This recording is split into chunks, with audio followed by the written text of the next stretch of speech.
We have a panoramic view of a large city with many skyscrapers and mountains visible in the distance. The main character appears. He is frightened in the reflection of his eye. We see three figures, clearly unfriendly.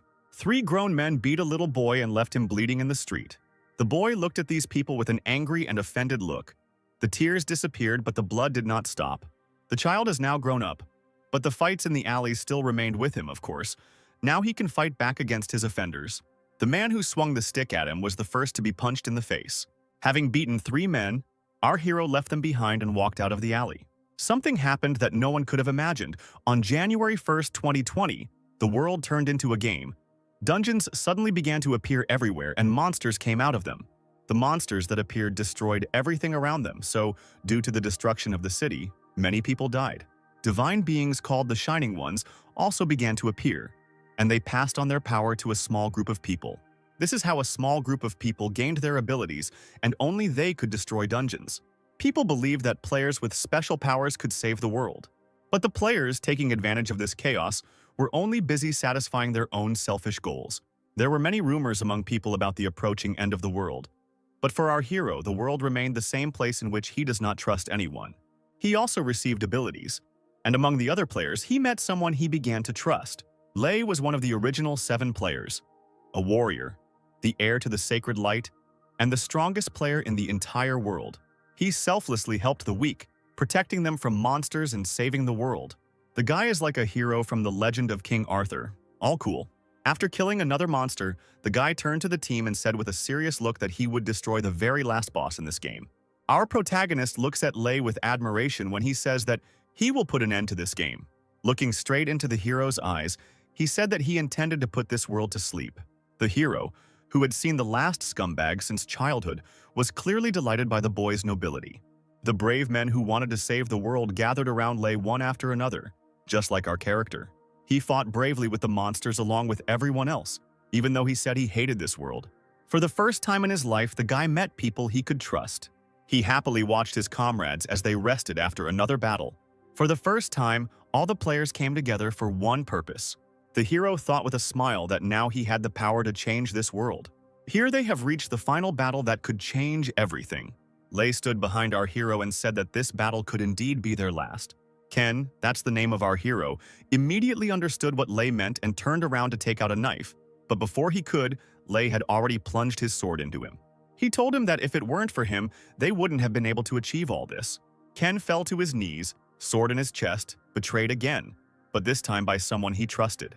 He looked at Lei and asked angrily if he had planned all this from the beginning. Ken asked why he did this, when suddenly a girl came out of the shadows and mockingly asked him how it happened that he still didn't understand anything. She continued that when the game ended, everything would disappear, their powers, items, and everything in general. And most importantly, the reason to read them will disappear. Ken angrily called the girl by her name, Paula, when she calmly approached him. Approaching Ken, she whispered that if the game ended, then they would not be able to take over this world. As is usually the case, the crowd favorites turned out to be the villains, looking down on Ken, who was suffering from pain. The betrayal was unbearable for our hero. He was poisoned by his own people, and the leader plunged a sword into him. Ken started coughing up blood. Paula said that it was Balman's curse that had just poisoned him, admitting that Ken was indeed very strong. For others, just the poison was enough to kill them, Paula admitted. Others, Ken asked in surprise, and immediately realized that all his friends had died at the hands of these two. Ken was shaking, and it was clearly from anger, not pain. He shouted that he believed them and wanted to save this world. He and the team risked their lives for this goal, and now they find themselves in their way, so they decide to get them out of the way. Paula haughtily said that it was exactly like that and praised him for his intelligence. Ken listed everyone they had killed and asked what their plans were now.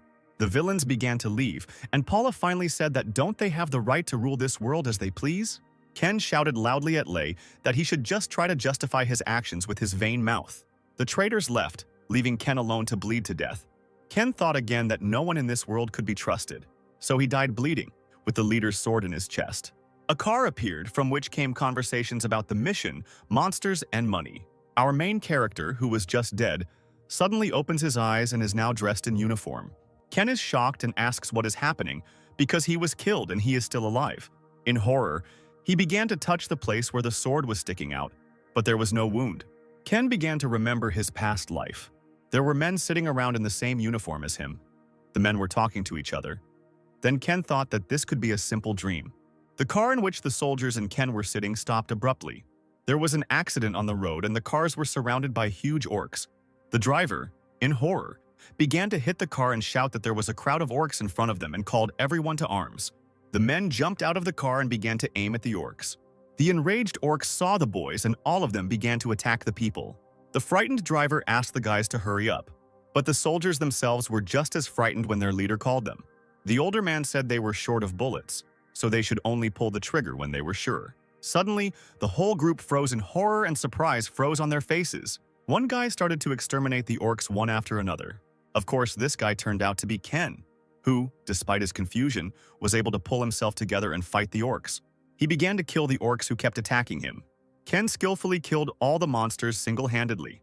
The rest of the soldiers could only watch with their mouths open as Ken easily dealt with a bunch of monsters. Ken realized that this was too real to be a dream. He walked sullenly towards the car when the old man called him over. The man started yelling at him that he was a reckless idiot, but Ken didn't react to his words in any way. He understood that this was all real. Ken walked past the man, which angered him. Our hero realized that he had returned to the past while the old man was yelling at him. Ken sat down wearily on the box, putting his rifle aside. We see Ken's anger when he remembers Lei and Paula and what they did to him.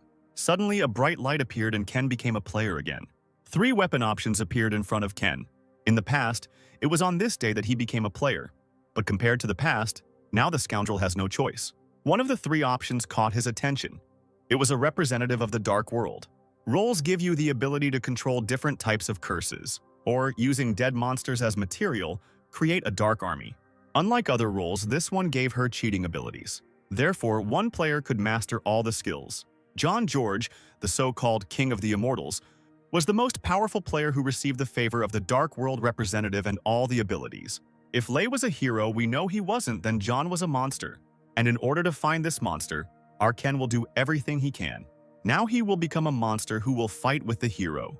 A commercial organization for uniting players. Of all of them, the Phoenix Guild was able to obtain money and power in any way. And so it became the second guild in the country.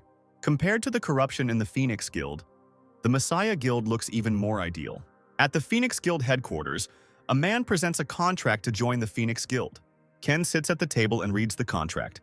The man informs that each clearing of the dungeon entails additional costs. Reading the documents, Ken realized that this was not enough to buy the item, but there was most likely no other choice. Ken immediately asked the man how he could prove his qualifications as a player.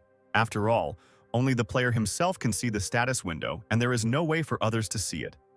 At this, the man grinned and began to take something out of his pocket. He took out 5 envelopes and laid them out on the table. These were the unique skill pages of the representatives of the Dark World, and told Ken to choose one of the papers. The man said that if he was a player, he could check everything with his own eyes. One of the envelopes caught Ken's attention. Hemotoxin is blood poisoning, a representative of the Dark World, level 1 and above. This skill turns blood into a powerful poison that is very difficult to resist. The skill itself is very simple, but with the golem's blood the effect increases, so it's a very useful ability. Ken confidently chose this ability and tore open the envelope. After tearing this envelope, a bright light immediately appeared and the man looked at Ken in surprise. The girl asked the boy why Ken was chosen as a bloodhound. She said that the role was completely unsuitable for him. To this, the man replied that among the entire guild his character was the most dog-like, which surprised the girl. The man continued that if he spent enough time with him, she would understand what a bad character he had. While they were gossiping about Ken right behind his back, he shouted that someone was approaching. He ordered everyone to prepare for battle. Ken woke up. Despite being revived, he still has dreams about his past life. He thought that if he had gone back in time, they might still be alive, and we were now being shown a sports park. In the underground parking lot next to luxury cars, there was a group. The girl said pitifully that today was their first hunt, and that they could simply trust Daniel. Daniel said this was his 4th lead, so they could just trust and follow him. The man asked the guys when the last participant would arrive. Everyone turned around when they heard a car coming, a small yellow and old car. The blonde said that this was his first time, but he was so slow, and that this newbie needed to become more disciplined. The car stopped and a guy got out of it. His face was not visible because of the hood. The girl supported the blonde and said that the guy should be grateful that they allowed him to join them, and pointed out the poor condition of the car. Another man said that since he was dressed like that, It meant that he hadn't even received the guild equipment. It seems that on his first operation, the guy decided to focus on survival, and all four of them turned away. Daniel said that they needed to pretend that they were missing one member and that he had a new weapon. While the whole group was chatting happily, a new guy was walking behind. "The brief briefing on the dungeon is over. The main thing is to remember the goal and conditions," said the guy in the suit. The guy said that if they had any questions or if anyone wanted to refuse, they should say so now, and asked to check the inventory. Instead of checking, they, like complete fools, laughed and joked. Ken sat opposite, nervously tapping the table. He thought that he didn't know anyone here, which meant he wouldn't have to worry about them. The dungeon has opened and the entire group must enter it. The girl said in surprise that it was the first time she had seen a portal so close. She was the first to enter the portal and her clothes immediately changed. All four had already entered the portal and only Ken was still standing behind. The girl realized with delight that there was a completely different world in the portal. The archer was also surprised and said that he felt like he was in a game. The bald man responded to these words and said that this is now their reality. He ordered everyone to stay alert because everyone only had one life, but Ken ignored his words and stepped aside. Ken walked up to the trees and noticed claw marks. He immediately realized that there were a lot of goblins here. At that moment, Daniel came up to him and asked his name. He suggested that he explore the surrounding area while they set up camp. Ken readily agreed to his proposal. One of the participants said that he thought Ken would be clingy, but he was so easily taken in. The blonde laughed at Ken, saying that he didn't know how dangerous it could be there. The bald one said, "Everyone get ready for the hunt, because now the items will go only to them." He smiled. "Just like I do when I see that you, my dear YouTube viewer, subscribe to my channel and leave comments. I tried for you. Don't forget to like. Have a nice day, SSS rank viewer." Ken, of course, realized that they were trying to use him as bait, as he expected. Meanwhile, in the guild building, Paula comes out into the world with the same cold gaze. It turns out they have a council, and Paula decided to introduce a new participant for the mission. The player with the scar repeated her words about the new participant in surprise. In the dark room where all the participants have gathered, the door opens and we see the shadow of a man. The member with the scar is clearly not thrilled about the new member's arrival. A man walks into the office and introduces himself as Simon. But when he sees everyone, he recognizes each one and says that he doesn't need to introduce himself. He is greeted by Lei and praised for his ambition. The new member, ignoring Lei's words, immediately asks what he needs to do. For some reason, this angered the man with the scar, and he yelled that Simon didn't dare talk to the boss in such a tone. The other participants, who also recognized Simon, were unhappy with his appearance. The man stood up and said that it would be no problem for him to strangle him. But Simon lightly hits him on the arm and asks if they are all angry about last time. Apparently, Simon is right after all, judging by the participants' reactions. Lei shouted loudly, "Stop!" and everyone looked in his direction at once. And the huge giant immediately got scared and sat down on his chair. But looking at Simon, he promised himself that he would soon knock all his arrogance out of him. Paula asked everyone to get back to work and asked how much longer they would have to wait for the previously indicated work. Simon replied that if she was talking about searching for the location of the material, then 3 days. Let's get back to Ken, who is now in the tree examining the claw marks. He smirked and said that this type of reconnaissance and fighting style was all taught to him by him. In the flashback, where Ken is also examining the tracks and next to him is most likely Simon, who says that the information will help him survive. But Ken asks why he needs information if he can just become stronger. No matter how strong you are, you will always have a weakness, Simon tells him. Ken thought about his words, which had become a lesson for him. Jumping from the tree, he remembered that Simon became a dog for the Messiah Lei. But now this knowledge will turn into a knife in his back, Ken thought. As soon as Ken jumped from the tree, a projectile flew towards him. It turned out to be 3 goblins, who were not as big as the previous ones. Ken began to use his ability and a knife appeared in his hands. Now that he has the ability of hemotoxin, goblins have become Ken's main target. One of the bravest among the goblins quickly ran up to Ken. Of course, Ken attacked the goblin with ease. Despite the fact that goblins are vulnerable to poison, he was able to move. Perhaps the poison had not yet begun to work. The second goblin also began to attack him. Ken threw a knife at him and dealt a fatal blow. Ken easily figured out the goblin's strategy, so he won't have any trouble dealing with them. If Ken drags his feet, they'll only continue to pile up. Ken activated the Goblin King's whip effect. Each goblin has gained an extra 6% fear, and our hero was only glad that he had prepared this whip in advance. In another part of the forest at the same time, the rest of the participants are walking. They behaved rather carelessly, and turning around at the noise, the girl became frightened. A pack of goblins began to run towards them. The goblin ran up to the girl and swung his weapon, but she simply closed her eyes in fear. Opening her eyes, she saw blood and a shadow in front of her. The bald participant killed the goblin and shouted that there was no need to be afraid of ordinary goblins. The others joyfully shouted his name. Daniel! Daniel! He ordered them to concentrate and was glad that he had prepared the long sword. Daniel was only happy. For him, goblins are just bags of meat. But something unexpected happened. The sword got stuck. While Daniel was trying to pull out his sword, one of the goblins ran up and hit him on the head. The entire team quickly became nervous when Daniel fell to the ground. The goblins began to attack more actively, and Daniel called for help. The boys were terribly nervous and afraid, but they still rushed to help. Meanwhile, Ken fought off a bunch of goblins with ease. The goblins were dying one after another, and one of them decided to run away. But Ken quickly threw his whip and caught it. After killing the last goblin, Ken's level increased again. Now, a representative from the Dark World is interested in him. Ken received the attention-grabbing achievement. Only fools swing heavy swords. The goblin's whip was enough. In another part of the forest, the exhausted team was resting after the battle. One of the participants asked what happened to the new guy. Daniel said that he most likely died, since there was no news from him. They started arguing that they needed another participant and that they trusted Daniel. Suddenly, everyone turned around in horror. Everyone quickly huddled together in fear. Ken leveled up again and gained a new skill. And Ken called the reference book. He received the skill of the skeleton warrior. He already had this skill in his hands, which surprised Ken. John George, the immortal king who could control the army of the dead with his own hands. This is one of his most powerful skills. However, this skill was not perfect. Its flaw was fatal, which allowed him to be killed. Only monsters killed directly by the caster's hands could be sacrificed. There were also huge restrictions. Ken tore open the envelope. At least it would save him some time. He thought that now it would be easier to distract the enemy and hunt. Ken decided to use his power and began to suck the life out of the goblin, and all the skin peeled off the bones. The goblin's skeleton rises from the dead. Ken watches calmly. He liked this skeleton, especially the sparkle in its eyes. He stood by the tree and watched as his skeleton raised his sword. The skeleton turned out to be strong. The indicators of magical power in it were too low, and Ken thought about how this could be fixed. Ken thought it would be difficult to use it as a primary weapon. He noticed something next to him. The remains of the players, their rotting bodies hanging like puppets. One thing all monsters have in common, from the weakest goblins to the strongest dragons, is the desire to harm people. So there is no reason to be merciful to these monsters. It was already evening and the team was still alive. They made a fire and sat around it. Danil, with a bandage on his head, complained that they were just goblins. While the girl was crying, the archer asked Daniel what they should do now.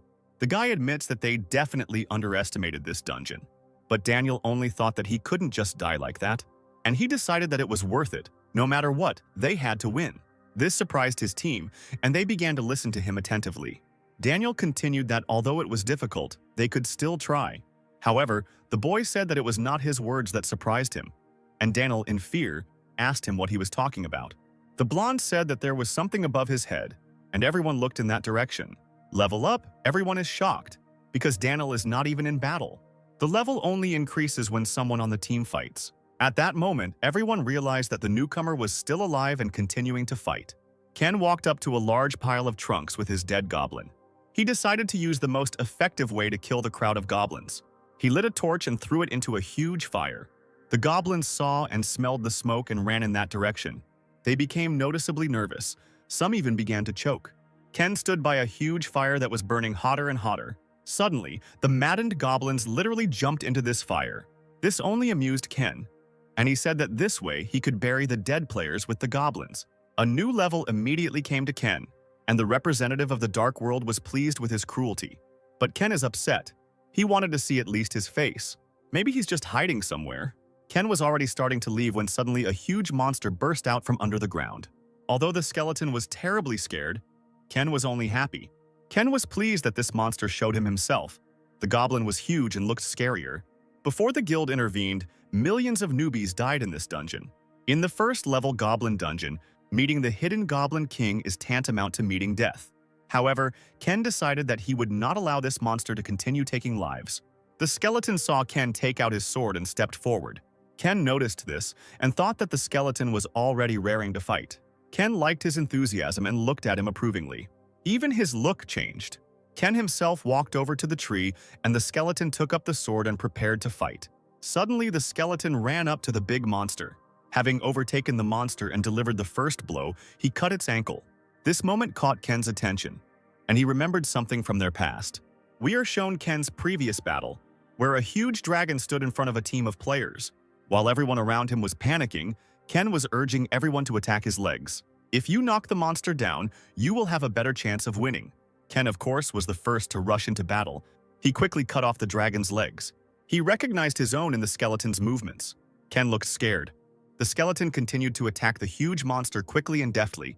Ken recognized this fighting style. He could recognize hundreds of them. After all, the skeleton used the same style as Ken.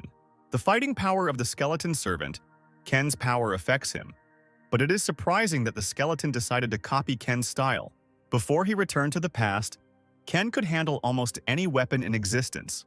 Even in the guild, there were only a few people who could fight Ken one-on-one. The skeleton looked at Ken questioningly. At this rate, Ken will need to reconsider his plan. A table appeared in front of Ken. For the achievements he achieved, he was sent a legendary skill page as a reward for his efforts. Legendary shooting range. Ken was happy with this skill because he didn't expect to get it so soon. The soldiers on the towers shouted at once that the dungeon was cleared. The guy who sent them there wasn't very happy about it and ran to the entrance. Everyone gathered around the portal as a team of players emerged from it. The players returned, and they had only been in the dungeon for a day. The dungeon was cleared in less than a day, and the guy asked in surprise if this was even possible. The ambulance was already waiting for the players. Danil sat down on the couch, and the rest of the players stood nearby while the guy ran towards them. He said that he was glad that they all returned alive when he approached them. He noticed that another member was missing and asked them about Ken. All four of them hung their heads in shame.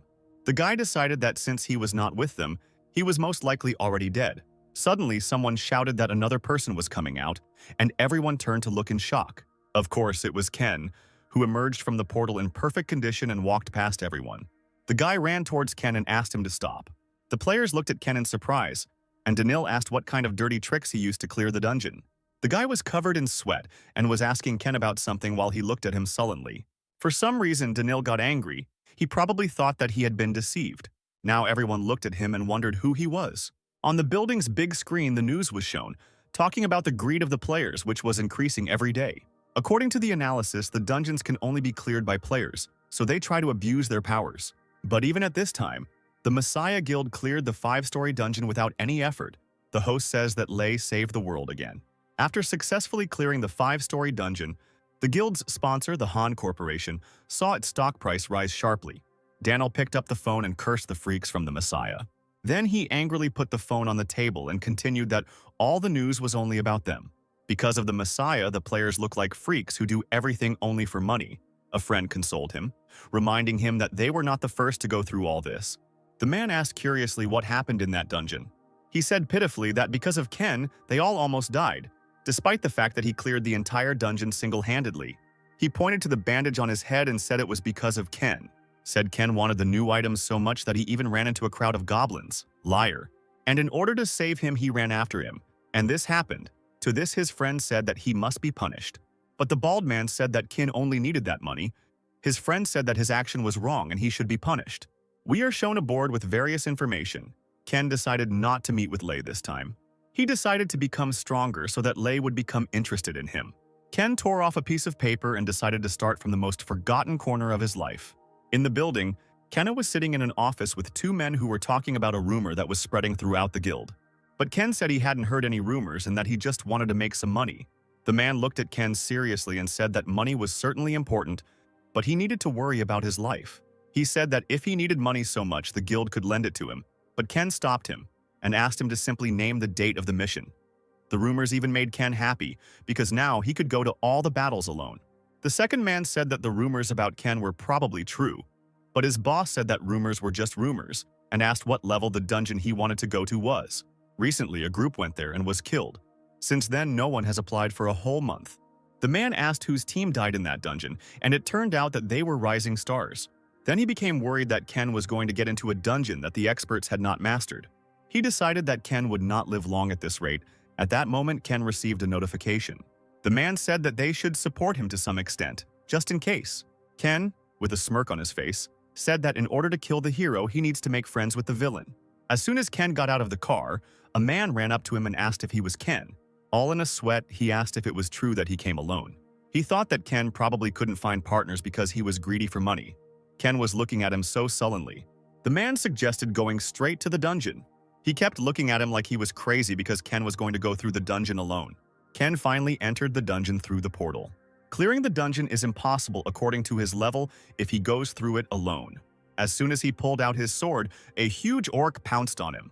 Ken skillfully jumped back just before the orc's blow. This is a normal orc, but his skin is thicker. Ken's attack left only a small scratch.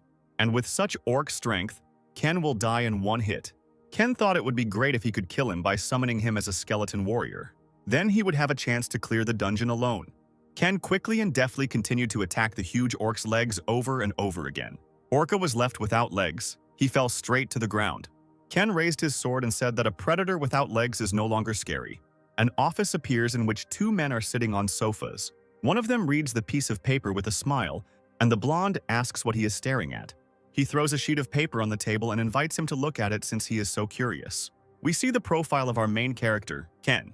A newbie who recently awakened cleared the dungeon on his own. They say that he has now entered the second cave, and he is alone from the very beginning. The man thought that he was arrogant, for a person who just became a player. The blonde man, surprised by Ken, said that even he had difficulties in the beginning. He said that he was too naive to believe some piece of paper from an unknown source. While they were talking, a girl entered the office. The girl with the tray asked menacingly if there were any problems with her report, and the guy got a little scared. He started to make excuses and said that since she wrote it, the report seemed ideal to him, and asked flatteringly where she got all the information. She put the tray down on the table with a bang, and said that it was her job to get accurate information. The man also praised the report because Secretary Lee had collected the information. As he continued to praise her for her work, he noticed 3 packets of instant coffee on the tray. The praise immediately disappeared and he began to scold her for the instant coffee, which he asked her not to buy anymore. She didn't even raise an eyebrow and calmly drank her coffee while he asked why she bought it. After finishing her coffee, she said that the coffee was left over from the meeting with the Phoenix Guild that took place last week. The anger immediately disappeared when he heard about the Phoenix Guild, and he began to praise this delicious coffee. Transforming into Buddha, he repeated again that if they could not trust Secretary Lee, then who else in the whole world could they trust? The guy looked at the man with almost contempt. After finishing his coffee, he asked Secretary Lee how things were going with the purchase of the dungeon. There were some good dungeons, but the price was too high, so she kept looking. The guy was surprised to hear about the purchase of a new dungeon and asked what happened to the old ones. His eyes lit up and he said that every time he entered them, the dungeons ended. The blonde asked what he was hinting at, since he had just returned from the dungeon yesterday. He continued by saying that he deserved to rest, but the bald man said that if he rested too often, he could get sick, so he was taking care of him in this way. Let's get back to our hero, who was able to turn that huge orc into a skeleton. Ken sat quietly on the orc's corpse and watched the battle. Due to the low skill level, the orc's durability was rather weak, so he died quickly. But Ken did not give up, and jumping off the orc, he remembered the words of John George, the king of the immortals, with whom he fought in his past life. Ken summoned another giant skeleton. With a smile on his face, he said that as long as his magical power allowed, he would have the same number of skeleton warriors. How many victims fell on this battlefield? The orcs clearly didn't expect this. And off it went. First his level increased, then all the points increased. Then the skill reached the second level. But Ken was not satisfied with this. It is more difficult to level up in this dungeon. He decided to stop fighting with ordinary orcs and find an orc hunter. He crouched down and began to scribble, thinking out loud that as a creature who hunted alone, Ken thought he would lead the pack. But it seems like he doesn't hang out with bands, so that leaves only one thing. While Ken was drawing, a skeleton orc approached him, and Ken looked at it in surprise. Maybe the orc knows something, that's why he's watching so closely. But Ken ignored this and began to wonder where the hunter was. The orc wrote funny and looked at Ken's scribbles, and he thought that if a hunter was in this place, then there would be no useful monsters there that could be used as sacrifices. He stood up and set off on his journey with the skeleton warrior. When Ken left, a huge orc appeared from somewhere, dragging another half-meter orc. We see an orc sitting around the corpses. He is probably the main one in this dungeon. While the chief orc was eating, Ken appeared behind him. The dungeon boss is stronger than the others, so Ken prepared his bow and decided not to engage him right away. If only Ken could pierce his body with an arrow with poisoned blood on the end. Skeleton warrior Kina headed towards the dungeon boss with a sword. He immediately noticed him and ran to attack him. The skeleton and the boss began the battle. While the skeleton was holding off the dungeon boss, Ken stepped forward and drew his bowstring. Ken knew full well that his skin was thicker than the others, and he needed to hit his one weak spot to kill him. Ken fired his bow and the arrow hit the boss with great force. The arrow hit the orc right in the eye with such force that he fell to the ground.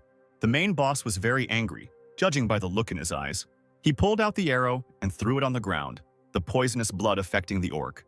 The weaker the point of impact, the faster the poison spreads. Thanks to the poison blood skill, the orc's health will gradually decrease. The second level of the poisonous blood skill will not increase the chance of a fatal outcome. But this effect is quite enough. The skeleton warrior raised his sword when the orc fell to the ground. It's all over with him. The skeleton warrior killed the boss of this dungeon. Ken was able to defeat the boss. Ken approached the pile. It seems the orc ate everything that was in his way. Perhaps among this pile there are players who could not pass this dungeon. One of the skeletons caught Ken's attention. This injury was definitely not inflicted by an orc. From his appearance, one could tell that he was attacked from behind by someone who was used to killing in dungeons. It is not yet clear whether this was a deliberate murder or not, but if they are part of the Phoenix Guild, then in principle, for money, someone could even commit murder. There was very little time left in this dungeon, and Ken again began to think about how to find this guy. If Ken finds that guy, it will bring him closer to Lei's enemy. There was something shining inside the cave. Because of the darkness, Ken did not immediately see the cave, and he decided to see what was inside. As Ken walked inside, he thought that only one person could have come in here. Inside the cave sat a skeleton, hugging his sword and pressed against the wall. Ken noticed that the skeleton was not as damaged as the others, and the weapon was surprisingly clean. This means that while his comrades were dying, he ran away and counted the days until he himself died. An act worthy of the Phoenix Guild, it is better to die in battle than to wait for death. The skeleton belongs to a rising star of the Phoenix Guild. There is no more suitable place in the world for the grave of such a person than here. As soon as Ken got up to leave, something fell to the ground. It was a diary. It seemed like there was something important in it. It turned out to be Weston's group's blacklist. Ken was very happy about the find. He was lucky today. In this dungeon, Ken achieved legendary rank. Ken received the Eye of Anubis as a gift. With this skill, he has the ability to look into the past of the dead. He tore open the envelope. Maybe he was unlucky in his past life, but not in this one. They say that dead people can't speak, but now apparently they can. Ken touched the skeleton to see its past. With his new ability, he can do this. His eyes glowing bright blue. The Eye of Anubis is activated. It doesn't look very nice. Ken saw the guild members screaming for help. The guy ran away and hid in a cave in terror, repeating that he couldn't die. Hunting for people, players began to kill each other instead of orcs. A coward who runs away from a real battle calmly kills one of his comrades. The last person Ken sees in his vision is Vincent, the main man in the guild. A bright light burned in Ken's eyes as he used his new ability. Throwing the skull to the ground, he grabbed his face. It must have hurt. These were the memories of a dead man. It seemed he had a painful past. Ken spent more magic power than expected, but at least his preparations were complete. If he uses this information and the list he found, he will be able to get closer to him. And now, it doesn't matter how careful he can be. Inside the house, the man is beaten and accused of allowing another player to take over the dungeon. The man, beaten, asks for forgiveness and promises that he will take care of him just in case. The man at the table with the newspaper replies that the dungeon he was able to deal with was cleared out by some newbie, and that he does not dare ask for forgiveness. The girl standing next to him turned out to be a secretary. She apologized and promised to start doing the task. The man was dragged out of the office, continuing to ask for another chance and begging not to kill him. But it seems that the suffering of others does not bother this man. He continued to read the newspaper about a newbie who single-handedly dealt with an entire dungeon. Without looking up from his newspaper, he asked his secretary if he had a bad reputation, to which she replied in the affirmative. In the first dungeon, he abandoned his companions. There are also rumors that he kept all the reward for himself, although this is not confirmed. Whether this is true or not doesn't matter. But if this continues, it will be difficult to move forward with him. The man received a notification and pressed the button. The man reported that a guy named Ken had requested a meeting with him, which didn't surprise Weston much. In another room, a guy is giving the assembled information about the dungeons. 3 guilds, including Weston, are currently vying for the remaining 20 spots. The biggest problem is that even if they divide each faction into 6 seats, there will still be 2 seats left. Since it is a rank A+ dungeon, the drop rate of rare items is higher. Moreover, since it is a single-floor dungeon, the efficiency is also good. That's the whole argument. Most likely they will not give in to each other.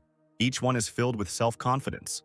The man loosened his tie, irritated by the news. He asked if anyone outside the faction had applied for the remaining seats. They can be understood? Who knows what can happen in the dungeon? When suddenly the man received a call from Vincent. The situation is already quite complicated, and now Vincent himself is calling. The man picked up the phone and was very surprised to hear something. He rose from his chair shouting Ken's name. Apparently something had happened. Ken's name was mentioned again. The man ended the call and said he would call him later. The worker asked the boss what happened, and he replied that Ken wanted to take the remaining 2 seats without the knowledge of the other factions. Now the man was convinced that the rumors that Ken always walked alone were true. It's possible that Ken is being used for the dungeon and then disposed of, or that he is now part of Vincent's group. But factions may start fighting over the spot. So Vincent said he would give in to other factions if they put Ken in. Vincent is an amazing strategist, and now he has an ace hidden away called Ken. In fact, sometimes it is better to retreat in order to get the greatest benefit later. But now, it is more interesting how Ken got to Vincent. In Vincent's office at the same time, the secretary asked why he accepted Ken's application. On the table lay the diary that Ken had found in the dungeon. Vincent was glad that he had brought him this diary. Moreover, Vincent decided that he could manipulate him and then throw him away at any moment as soon as he became useless. An hour ago, Vincent was waving the diary in front of Ken. He asked Ken if he knew what it was, and Ken was taken away to look at the contents of the diary. Vincent thought that Ken came to him here to blackmail him and get money. But Ken immediately replied that he came here with an offer, not blackmail. Ken continued that everyone was talking about A+ rank dungeons and he wanted to go there, which surprised Vincent greatly. This amused Vincent and he burst out laughing, saying that Ken was funny. But then he became serious and asked if he understood what kind of dungeon it was to tell him such a thing. Ken calmly replied that he knew that 2 factions, the Phoenix and the Messiah, were fighting for this dungeon because there was a limited number of places in it. "A man who knows this wants to go there," asked Vincent. With a creepy smile, Vincent accepted Ken's arrangements, but on one condition. A university appears before us. Ken stood behind everyone and listened to the man who was talking about the dungeon. There are at least more than 1,000 orcs in this dungeon. Ken listened to him and remembered that he had survived the previous attacks. There were about 70 people in that battle, and half of them died. Everyone in the hall listened attentively to the lecture. The hall was filled with only elite players from each guild. So considering this, it couldn't be said that all the deaths were caused by fighting monsters alone. Ken was forced to turn a blind eye to this due to lack of evidence. There is a high chance that the murders occurred among players, because it would be a good opportunity to get rid of rivals and steal items. Also, in this dungeon, the reward for killing the Doom Warrior is the Fang of the Doom of the clan. In the end, the prize was given to the Messiah Guild for their enormous contribution. Ken didn't know anything, but thinking about it now, he realizes it was very strange. This Lei, perhaps at that time he was already thinking about corruption. Even if Lei was behind this incident, there was a possibility that the Messiah Guild had nothing to do with it. Instead, they could plant spies in other guilds.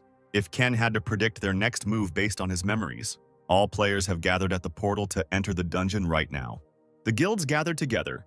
There was the Lion, Skull, Phoenix, and Messiah Guild. Among them was Ken. Ken entered the portal first. He decided to rip the orc's fang right out of his hands. So many people have gathered in this dungeon that they cannot find their own partners. Guild leader Messiah ordered everyone to line up. The other players were surprised by their coherence and said that it was not for nothing that they were praised so much. But one of the players said that the fact that they were the first to gather doesn't mean anything, because there are thousands of orcs there. And indeed, as soon as he said about the orcs, one large orc came out of the forest. A player from the Messiah Guild stepped forward and said that his guild would deal with him. The orc ran up to the player and hit him with all his might, but the player pulled out his shield in time. This did not impress the player, and he arrogantly asked if this was all he could do. Another player from the same guild began to use her abilities. Skill of the Lord of the Source of Wisdom. Containment succeeded. The 2 of them began to fight this huge monster together. In another part of the forest, the orcs' cries could be heard from another guild. Everyone thought it was an earthquake, the scream was so loud, but their guild leader pointed to the forest and said that there was something there. Suddenly, a group of orcs jumped out of the forest and immediately began to attack them. The orcs rushed forward, sweeping away everyone in their path. The mages began to use their abilities and delayed these orcs. The time has come, all players have started fighting. The swordsman dealt fatal blows to the large orcs. While the others were fighting the orcs, Ken sat in a tree, realizing that no one would notice his absence, and he decided it was time for his plan. He watched the battle and decided that the enemies would not be able to push the players back. You should take advantage of the situation and determine the location of the orc warrior. The task is to get rid of an orc warrior and 1,000 more orcs. Guilds will first try to reduce the number of orcs to minimize losses, and after the destruction of 1,000 orcs, they will begin to look for the orc warrior. Before that moment, Ken must have time to get the fang of the orc warrior. We are shown an army of orcs, and on the throne sits an orc warrior, and one wounded orc comes to him. The main orc has the very same fang that Ken is hunting hanging around his neck. The wounded orc who came to the army had his head cut off and it flew to the side. The chief orc rose from his throne and raised his axe in a sign of war. The entire orc army turned and headed towards battle. Ken watched them from a high cliff. It turned out that the orc was killed for running away from the battle. He looked at the main orc warrior and noticed that he was stronger than those he had fought before, but he sent his minions to fight and was left alone. Luck was on Ken's side. While the rest are fighting on the front lines, he sits on his throne. Ken can get close to the orc warrior and strike first. The leader of one of the guilds said that the orcs were not that difficult to fight, and they needed to move on. He thought that there were fewer orcs here than he expected. The main forces were probably elsewhere. A player from his team approached him and reported that many orcs were heading their way. There are approximately 900 to 1,000 orcs heading their way. Apparently, this is their main force. Their master ordered that this should be stopped today, and that they needed more equipment to move against the main force of the orc army. But the crowd that stood nearby sent them away. One of the leaders of the Lion Guild team told them that he was not their dog. He ordered his to continue the attack. Many orcs are heading this way despite the competition between guilds. They should work together. Altogether, they will die in this dungeon if they start arguing with each other, said the leader of the group, the Messiah. However, that guy started to mock and said why they were so unsure of their abilities. And he added that they should not have come to the dungeon at all. The Lion Guild, laughing, went into the forest while the Messiah Guild remained in place. The master of the Messiah ordered to find a safe place to rest and prepare for the next battle. Meanwhile, Ken summoned 2 skeletons and headed towards the main orc. The evil orc rose from his throne and walked towards him. Ken stood next to the skeletons and prepared his bow. The main orc of the dungeon activated his orc warrior fang. He swung his axe as 2 huge skeletons ran towards him. Ken was slightly puzzled when he saw the abilities of the main orc. A fierce battle began. The skeletons near the dungeon boss looked small. Ken noticed this and realized that the skeletons would not last long, and he prepared his bow. There is only one chance to kill the main orc. He decided to attack now while the last skeleton was distracting him. While the orc was fighting the skeleton, Ken fired an arrow, but the orc boss dodged the shot. Ken clearly didn't expect this, and it seems he is now in great danger. This chief orc turned out to be stronger than Ken thought. The skeleton warrior's sword broke at the most inopportune moment, and the chief orc swung his axe at the poor skeleton. Crash, and there is no skeleton of a warrior. Pieces flew everywhere, and Ken realized that it would not be so easy to win. So Ken decided to change his plan. Ken realized that it was useless to fight him while the fang was in his possession. His magical power is also insufficient, so it would be better to retreat. Ken turned around and started to run away, but for some reason the orc stood still. He turns his head. Apparently, he really doesn't intend to chase after him. It may be too much trouble for him to pursue a retreating enemy. In fact, this is even a plus because Ken can run away. But Ken thought that when he returned to him, he would regret not having killed him. As Ken slipped through the trees, several players below noticed him. The player thought that in addition to the Lion Guild, someone had fled from the battlefield. Another said that perhaps this guy had discovered the orc warrior before them. But their leader said that it was not certain whether he was returning back because he found the orc. They should not blindly believe him until they saw it with their own eyes. The item dropped by the boss must belong to the Lion Guild, the leader said. Suddenly, one after another, the players began to fall to the ground. No one has heard anything about other monsters appearing here except orcs. But now he stands alone in a forest teeming with monsters. Left alone with the monsters, he shouted at them to come out into the light. And Ken had already reached the shelter that the other guilds had built. Ken thought to himself that it was a good thing there were no factions interested in him here. But the atmosphere around the shelter is strange, as if everyone is at a funeral. It turned out that the guess was not far from the truth. So many players died on the very first day. But something is wrong, even though only well-prepared soldiers have gathered here. A man approached the group and pointed out how terrible they looked. He sat down next to them and asked if there was any news about the other guilds. The man said that it seemed that the Lion Guild had suffered the greatest losses. One group had gone into the forest and disappeared there. They couldn't recognize the bodies of the dead because they were so badly mutilated after all. Orcs eat people. The group gathered around the fire and they talked among themselves. Ken sat and watched them. They continued their conversation, saying that this whole dungeon was strange. If this had been a normal mission, there would have been casualties, but there were still more survivors. The man said that human life should be put above objects, and Ken stared at him. Even though they were in an A+ rank dungeon, the chances of so many groups being wiped out in one day weren't that high. There is definitely something behind this mission. Ken's plan could fail if the soldiers become weaker. Ken decided to work harder from tomorrow, and so the morning came. From early morning, a crowd of orcs headed towards the players. The players are terribly scared, because the orc attacks do not stop. While one of the players was whining about his unenviable situation, the man told him to shut up and fight. Ken also woke up and he was already in another part of the forest. He opened his inventory and decided that this was his problem. He wouldn't be able to deliver a killing blow with these items. Using skeleton warriors as bait will no longer work. But it seems Ken had an idea. He thought that if skeletons can use a bow, here Ken came to the main boss of the dungeon again with a new plan. Ken noticed that the orc warrior was still not too excited when he saw Ken. Well, the second round of the battle will begin. The fang of the orc warrior has become active. The orc warrior rose from his throne and rushed at Ken as the arrow flew towards him. But he was able to notice the arrow earlier and raised his axe, thereby fighting off the arrow. The dungeon boss was attacked by two simple skeleton warriors with bows. As Ken thought, the skeleton warriors also know how to shoot a bow. Ken was pleased with this because everything was going exactly according to his plan. While the orc boss was fighting Ken's warriors, he was distracted and gave Ken a chance to attack him. Ken took this chance and suddenly rushed down and tore the necklace of the dungeon boss, which had an orc fang on it. The fang fell from the orc warrior's neck straight into the hands of our hero. Ken received the orc lord's fang. The orc warrior's strength was weakened, and the orc warrior's strength was also reduced, as was his defense. The orc warrior became very angry, and as soon as he raised his axe, 2 arrows pierced him, and now the orc leader is poisoned by the toxin in his blood. Now Ken has this fang, and his attacks will finally be able to reach the orc leader. Fang of the Orc Lord, legendary level. This is the fang of an orc warrior. It carries tremendous power, available for use from level 2. Ken has earned the Orc Lord's Fang Owner achievement. Now there's only one thing left he needs to do.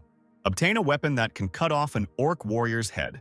While the skeleton warriors distracted the dungeon boss in every possible way and injected toxin into his blood, Ken headed straight towards him.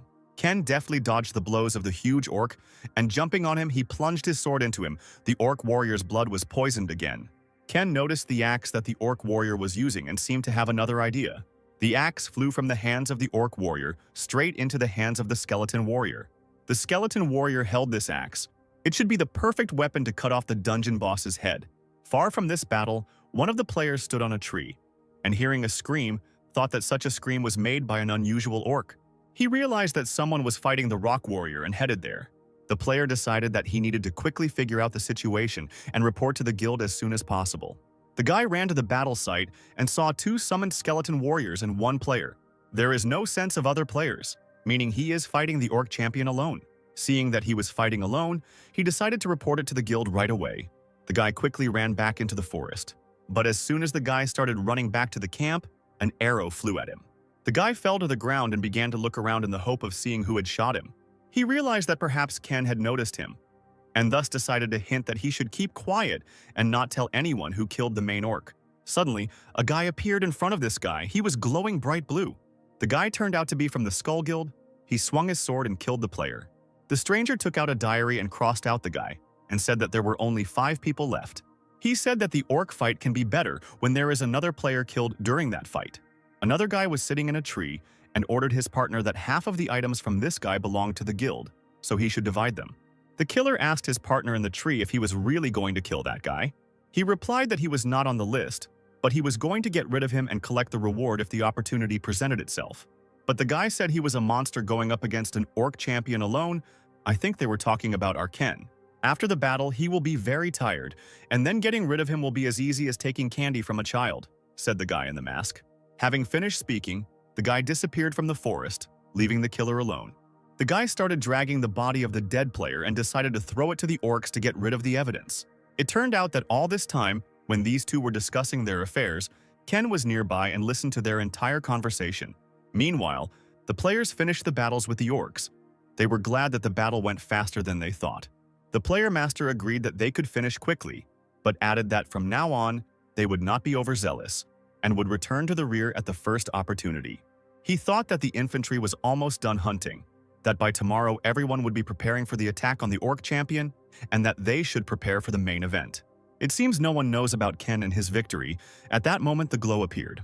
Everyone had a look of shock on their faces when they read that the orc champion had been defeated. It's funny how everyone started going crazy and wondering who killed the main orc of the dungeon. One of the players wondered who could have done this, since the main groups of each guild were supposed to be busy fighting the orcs. The player decided that the missing people from the Lions Guild were still alive, and that they were the ones who did this. But his master was not sure about this, as he thought that the people from this guild were bluffing. While everyone was arguing and guessing, Ken's skeleton warrior killed the orc champion, and Ken's level was increased. Ken was given a catalog as a reward, and Ken hoped that there would be something useful in it. He came across a Grim Reaper book, a skill rank ebook that contains the power of Osiris and can store 5 living dead.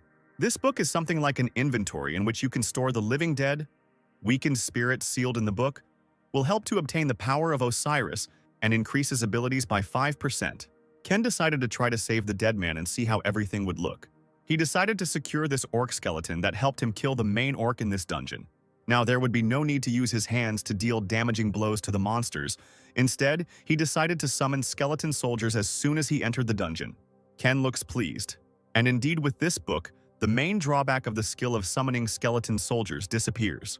In the forest, the master of one guild could not calm down and ran to the orc champion, while his subordinates tried to stop him.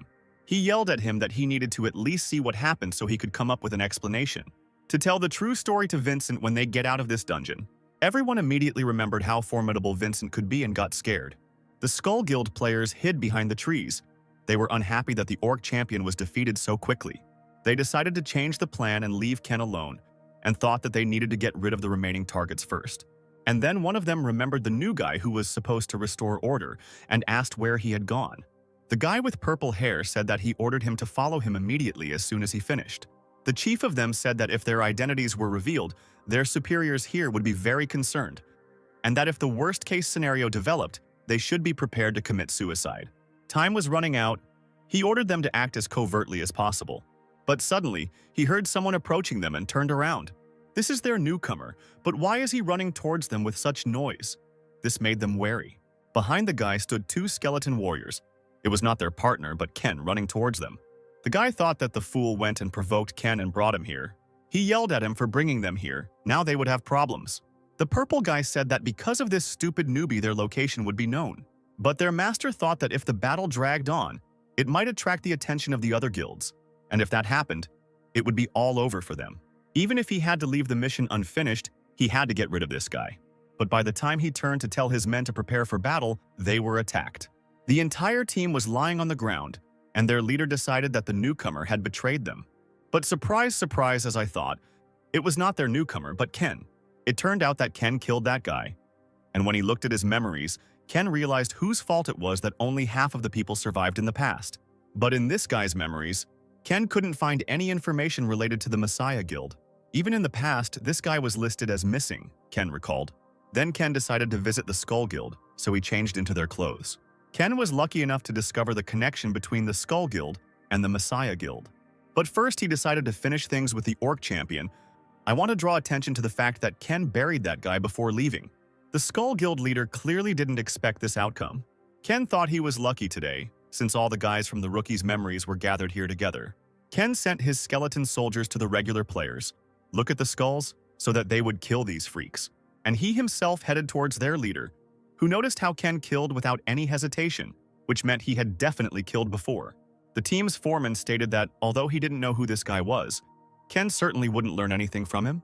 He thought that even if he got out of here alive, he would only be a hindrance to his leader, and decided that there was only one way out of this situation: suicide.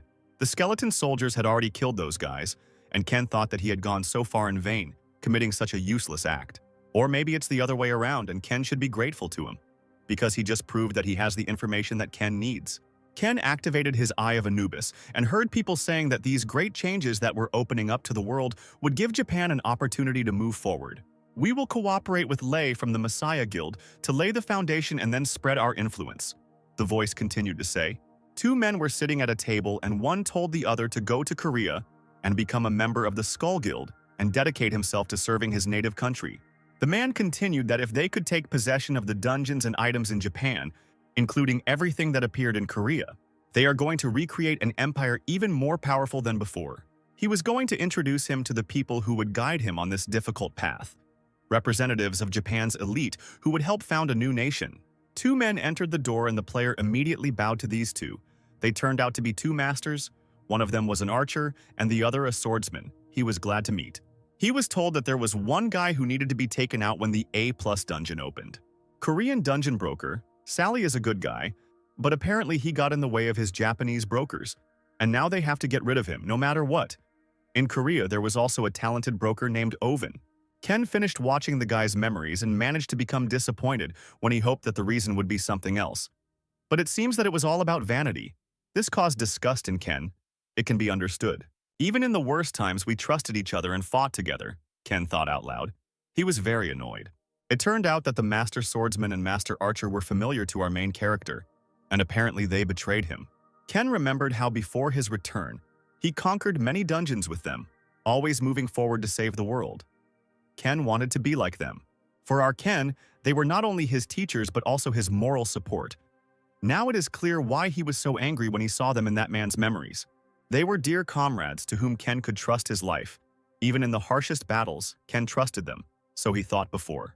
But it turned out that they shouldn't have been trusted either, because they were no different from Lei, and this time, Ken couldn't allow them to do what they had planned. They said their next target is Oven, the dungeon broker. He must be pretty talented to be on the blacklist. The fact that he is not in his memories means that the assassination was successful. If people from that group take his place, Lei will benefit from it. As long as he remained on the blacklist, the attempts to get rid of this guy would not stop. They would find him like moths find a light, and Ken decided that maybe he could find a way to weaken their group. Ken decided that he also needed a broker who could find dungeons for him, so things weren't going so badly. So Ken finished his business and decided that he should start preparing to enter the dungeon. Two guys were sitting in the car and they were talking. One asked if it was always so quiet near the gate. The second sat quite calmly and answered that there was no chance that a monster would come out of the gate, so there was only silence here, and maybe, as soon as they cleared the dungeon, chaos would begin here. So he suggested that he rest until then. The younger guy said that everyone would probably interview the players once they cleared the dungeon. But the older guy sullenly replied that chaos would break out, because the players would fight each other for items. The guy asked in surprise why they were fighting each other, and the man replied that except for the Messiah Guild, everyone would be trying to get at least one extra item. But in any case, nothing had started yet. So he suggested just sleeping, because they wouldn't have time to rest soon. When the guy distracted his boss again, the boss yelled at him and asked why he was so annoying. And at that moment, the gate lit up. Ken came out of the gate. He was all beaten up and bleeding. He could barely walk towards the entrance. Ken fell to his knees as doctors ran up to him, dragging a couch with them, while the journalists were just taking their photos. Poor Ken fell to the ground, exhausted from the battle. The man shouted that the players were about to start coming out of the gate and asked them to carry the stretcher quickly. The situation turned out to be worse than they expected. The factions began to argue among themselves, accusing each other of betrayal. While journalists were filming all this, articles about the Skull Guild began to appear on the internet. People wondered who killed the main orc champion. The missing dungeon reward caused a fight between the guild members. Vincent crumpled the newspaper in his hands and angrily asked how they couldn't find the bastard who defeated the orc champion. The guys who were on Vincent's team were apologizing to him, when suddenly one of them said loudly that he would do everything possible to ensure that this would not happen again. But this did not calm him down in any way, and he continued to talk about how he was going to compensate him for the time and resources he had spent, and also the disappointment he feels now. "This is not a charity business where I can give endless chances to insects like you," Vincent said as he looked menacingly at the guys. Vincent ordered them to give him back 5 times what he had invested in a week. It would be better if they did it while Vincent was giving them this chance. When the whole team left, Vincent asked about Ken, if he was being treated in the hospital, and the secretary replied that he was injured in the dungeon, so he was in the hospital. Vincent was disappointed. He decided that he had no useful person left, and laughed at Ken, who was injured in a one-story dungeon. The girl said that she learned from Ken that he was not injured by a monster, but perhaps was attacked by members of another guild. And Vincent said to clarify this, but she said that over time the truth could be hidden. So it was better for them to hear the story directly from Ken. Vincent then ordered her to go to the hospital and asked if he would stupidly blab about it to other people, but she assured him that she had taken care of it. A guy in a suit came out of Ken's room, bowed and said that if he remembered anything, he should call the guild. The guy said pitifully that Ken couldn't remember anything, and wondered if everything was supposed to happen exactly like this. Then why did Vincent himself ask to be included in the team?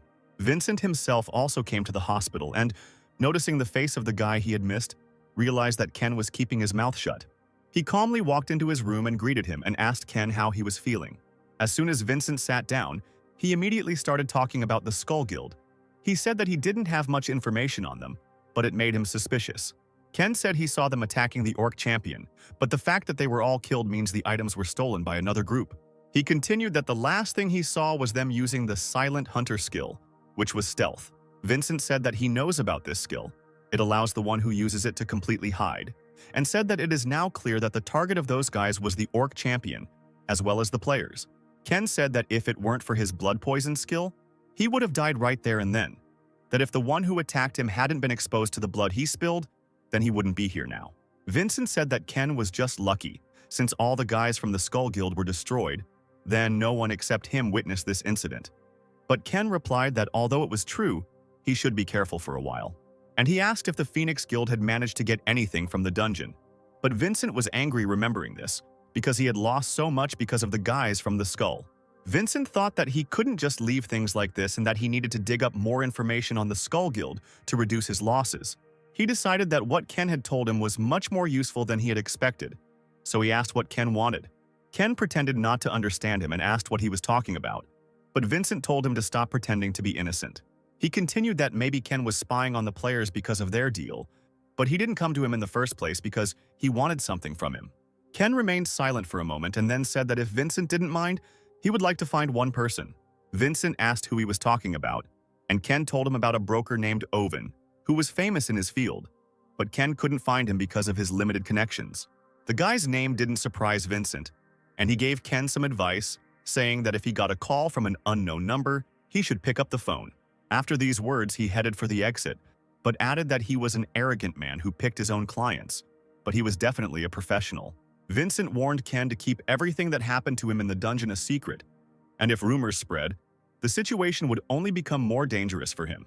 Ken said that he understood everything himself, and Vincent said goodbye to him and left his room. After Vincent left, Ken got out of bed and thought that everything was going according to plan, even if Vincent didn't trust him completely. Vincent doesn't know anything about the connection between the Messiah Guild and the Skull Guild. Once he starts digging information on them, Lei, as well as the Master Swordsman or Master Archer, will turn their attention to Vincent. Leader Vincent, who doesn't know that Ken inflicted these injuries on himself, will have to suffer a little. And while Lei and Vincent compete to see who is more nervous, Ken will be able to focus on improving his powers. It is not surprising that Ken inflicted these injuries himself. Then, in the car, Vincent said that despite the fact that the Skull Guild is quite large, they do not have any sponsors. And this can only mean one thing. This means they make money transactions by selling items abroad. Vincent decided he needed to explore the black markets outside of Korea so he could meet the traders who were doing business with these guys. He felt that these traders were birds of a feather, and Vincent was quite confident in his plan. So Ken left the hospital and was worried because they should have contacted him by now. But everything was quiet for now. Just at that moment, Ken's phone rang, and Ken happily answered the call. The voice on the phone said that he heard something and that Ken apparently wanted to make a deal with him. So this must be Owen. Ken said that it was, and that he needed more dungeons. The guy replied that maybe he would arrange everything after seeing his skills. Skills? Ken asked. But Owen said he would send the details in a message later and turned off the phone. So it's true that he's picking up clients for himself. Even though it's a one-story C+ rank dungeon, it's weird that he's using it as a test. But it would be good for Ken if he made a deal with him. The guys we already knew appeared in front of us again. The blonde asked who he had called, and the man replied that it was a new contender for the title of buyer, whose number he had received from Vincent. The news made the guy angry, and he said that it had been a while since the last incident, and that if it was someone trying to kill him. But the man replied that he didn't care, and that they could have a truckload of these guys, they would still be useless. The guy interrupted and said that he didn't like that this new guy was from Vincent. He walked up to the locker and said that the guy would be useless if he didn't pass the test, and even if he tried to kill him, as long as he had the necessary skills. One day we'll be able to destroy all the dungeons and this game will end, and that's the kind of guy they need, he said, and threw the phone into the pile of others. The guy suddenly lit up and told his boss that if he was looking for this kind of guy, he was right here. But the man said that he still had a long way to go, because he couldn't even clear the dungeon alone. He sent Ken to the Kobold dungeon and decided to see how he would cope with this task. The guy was surprised and asked if he thought it was too much, but the man calmly replied that he had not forced him to do anything and that he could give in if he wanted to.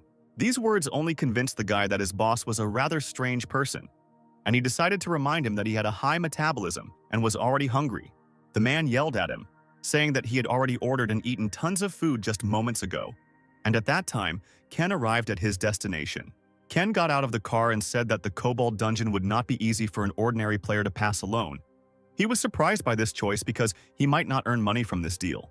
He went down to the portal and it seems that the task is really difficult, but only for others who do not know how to defeat the kobolds, and not for him. A man watches Ken through binoculars and reports where he is. This person turned out to be the secretary of the bald man we saw earlier. She reports on the radio that Ken is already approaching the portal. The man and the boy were surprised that Ken was already at the entrance to the portal when the girl asked if she needed to turn on the timer now. This amused the man, and picking up the radio, he asked her if he had prepared anything for going through the dungeon. She replied that he didn't seem to have brought anything special with him, and the man found this strange. When the guy heard this, he called Ken crazy, and he added that maybe he hadn't prepared anything because he was too self-confident. Or maybe this confidence wasn't a bluff, the man thought.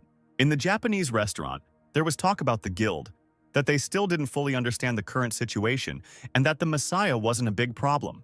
Someone asked not to say that, and to calm down his anger, there were 3 pairs of shoes at the entrance. The young man from the Messiah Kim Guild continued that it was so hard to predict what might happen in the dungeon due to the huge number of interfering factors, and it was a pity that they returned empty-handed, but at least the damage wasn't that great. Not that great, the man asked him, adding that 5 of his students had died, and he believed the damage was not that great. The guy was clearly scared and regretted his words, and began to justify himself to him. The man asked the boy what Lei most likely knew about them, about their connection with the Skull Guild, because that was why he offered a job related to the A+ dungeon to them first. The guy from the Messiah Guild realized that he had told more than was necessary, and the player continued and said that of course, as he had said, no one could know about things that could pass into the dungeon. However, isn't he trying to say that their people were destroyed along with the orcs? The guy immediately apologized and said that he should have thought twice before saying such things, and that if they gave him a little time, he would investigate. But the man with the scar said that there was no need for that, because they themselves had already started the investigation and invited him to have a drink with them. The boy raised his glass, and the man continued that despite the current state of affairs, they were all allies, and that he just wanted him to understand how deeply they were offended. And if there are any disagreements between comrades, a glass of alcohol will help with this. If they are comrades, of course, the 2 Japanese went out and left, leaving the poor guy alone with the alcohol. The guy himself thought that he had underestimated the master archer, the master swordsman, and he needed to quickly come up with another plan, right now. The craftsman went out onto the street, where a car was already waiting for them. One of them received a call and he was talking on the phone about the losses on their side. He was informed that the rules on the murder list were not connected with this in any way, which meant that it was done by someone with not the best skills. The Phoenix Guild is their next target, and they are the only ones left. And if it wasn't someone from the list of victims who could have hidden their powers intentionally, then it was probably done by another faction that they don't know anything about yet. Not far from the Kobold dungeon, 2 men were talking about the players who entered the portal. One of them said that he hadn't seen any sane players and that this guy would die pretty soon, which would probably activate the gate again. After all, he went there alone and was unlikely to survive. When the man said so, the portal behind him lit up brightly. The second thought that his elder was right when he saw the same light, but his elder said that this happens when the portal is cleared. Taking up his binoculars, he shouted that this was not a dungeon that could be cleared even by a whole crowd when his partner distracted him. He got angry and said that they needed to find the guy who cleared out this dungeon, but it seems he has already been found. Having finished with the portal, Ken got into the car and drove away from there. This angered the man, and he started shouting that since they had taken money from him, they should do their job and catch the guy. He continued to yell at them for their incompetence when his secretary called him. She told him that she didn't pay them, and that he himself said that they were from his hometown, and they came to help him. He probably feels very awkward now. And she added that instead of payment, he said he would take them out for a few drinks. Embarrassed by the situation, he said that he had decided to quit drinking from that day on. The girl was about to leave and told him that if this guy was Ken, then he shouldn't worry because he decided to work with them. The man thought about how coolly she answered, but he remembered that it was around this time that he first met her. While he was thinking about this, a blonde man with a large bag entered the office and said that he offered Secretary Lee a snack, but she simply ignored him and left. The man replied that what was more important was that Ken had completed the task in half a day and met his expectations. Looking up, he saw what a huge bag the guy was carrying with him and yelled at him for his recklessness. Meanwhile, in the car, Ken was driving after clearing the dungeon. He looked fine, which meant he wasn't injured. When he first came out of the portal, there was a radio and a note on his car. Ken was surprised by this. He wondered why he needed a portable radio and whether they were going to make a deal with him or not. And in another part of the city, that guy from the guild was thinking how he was going to meet the master in such a state. Suddenly, someone called him on the phone, and upon learning the news, he rushed off somewhere in his car. At the restaurant, Vincent told someone that it would be great if they dealt with this quietly, as usual. The man replied that he understood everything and asked if Vincent had spoken to the person he was supposed to protect. But Vincent said that he would speak to him after this conversation. He said that he would tell his subordinates to be careful. Vincent asked him not to let the guy die. He would take care of the rest himself. A guy from the Messiah Guild overheard their conversation and became interested in how much Vincent knew about the Skull Guild. How a man approached him and said that he was also interested because Vincent was quite influential. He said that Vincent, under the guise of his business, said that he wanted to know more about the Skull Guild. The man said that it would be difficult for him to share information about the Skull Guild, even with him. And Vincent noted that he was more cautious than usual. And then he told him about the secret, about the guys from the Skull Guild who died in that A+ dungeon. Having learned the news, the guy became nervous and decided that he couldn't handle it alone, and that he would have problems if he reported it to the master. The guy asked him who Vincent was talking to now, and he replied that it was Charles and that Vincent often worked with him. Charles is a mercenary, unaffiliated with any guild, and can do whatever he's told as long as he gets paid. Vincent stood up and headed towards the exit, and Charles bowed after him. The guy thanked him for assisting the Messiah Guild and for providing information. But the guy had no intention of leaving and went down to Charles to talk to him.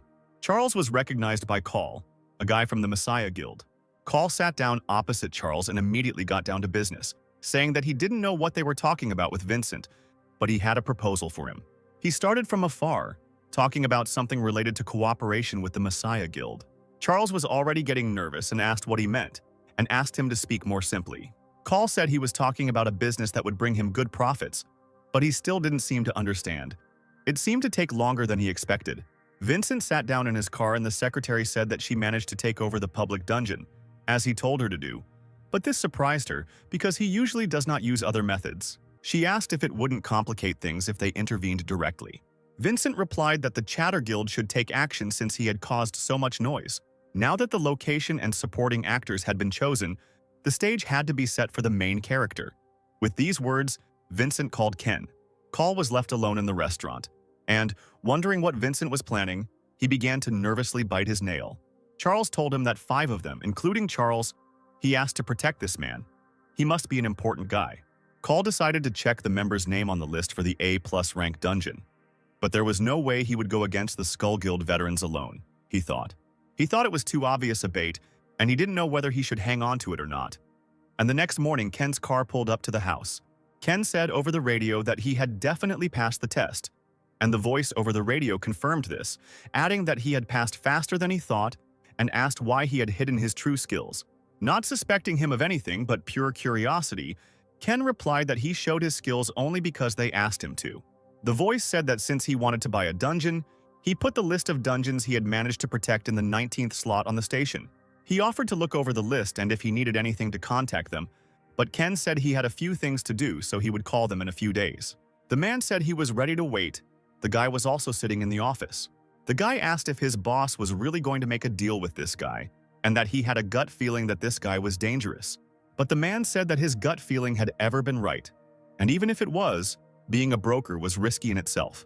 Ken sat in Vincent's office and asked him why he wanted to use him as bait. Vincent started to say that he didn't know what rumors were going around about what they had talked about, but it was only a matter of time before they reached the Skull Guild. He thought that Ken was scared now, although he didn't care. He said that wouldn't Ken have lost his life if he had just sat there and done nothing? Vincent specially hired a couple of experienced guys and asked them to trust him and enter the dungeon with them. Ken said that his life was on the line, and maybe there was some reason why they had to do it this way. Vincent said that he was of course sorry, but he had several debts to these guys, and he was the kind of person who could no longer be indebted to anyone.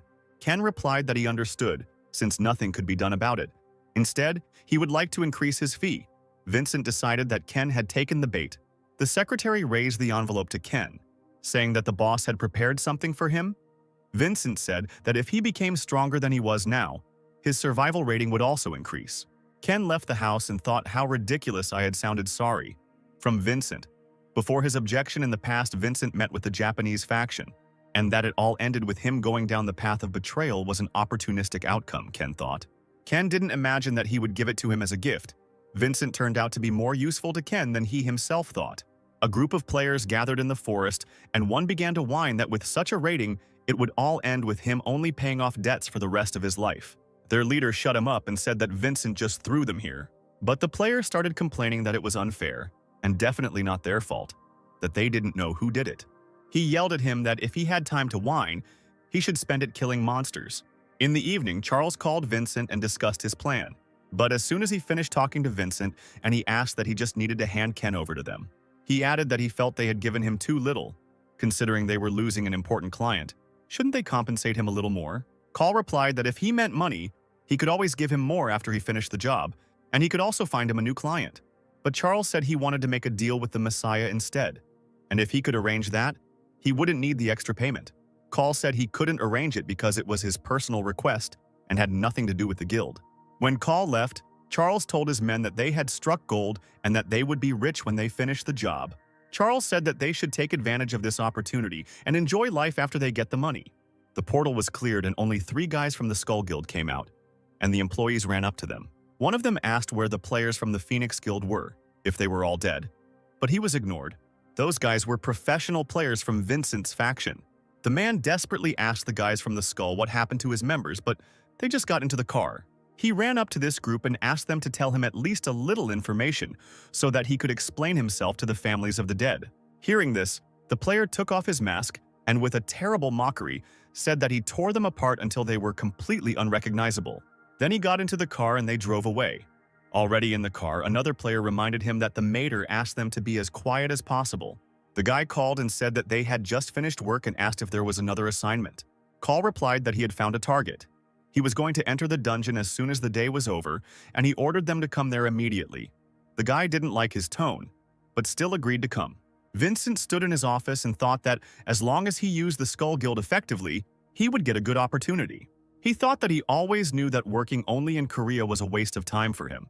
Even if things don't go according to plan and Ken dies, at least he'll have information about the Skull Guild. So Ken came to the guys to complete the task. Ken introduced himself, as did Charles, and then he told him that another team was due to arrive soon, but it looked like they were running late. The players from the Skull Guild, who were already familiar to us, got out of the car. Ken looked at these guys and asked where the restroom was. Charles replied that he was going there himself so they could go together. Charles asked Ken when he came out that he was the guy they were supposed to escort. Ken was interested in the players who came, but Charles said they had to go in soon and they could talk on the way back. He continued that the others don't know that they are on the same side, so first of all, they shouldn't be seen together inside the dungeon, but they won't be far from Ken.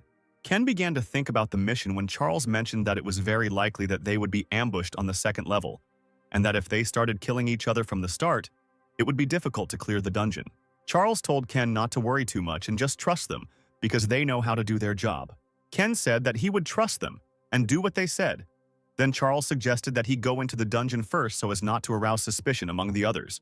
As soon as Ken moved away, a wicked grin appeared on Charles' face, and he decided that Ken would be easy to deal with. Already in the dungeon, a notification about the goblin arrived, and Charles said that the clearing condition was not that difficult, and they could split up and move one at a time.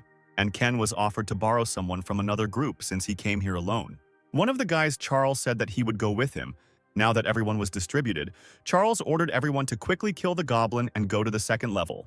The Skull Guild went one way and Charles's team went the other.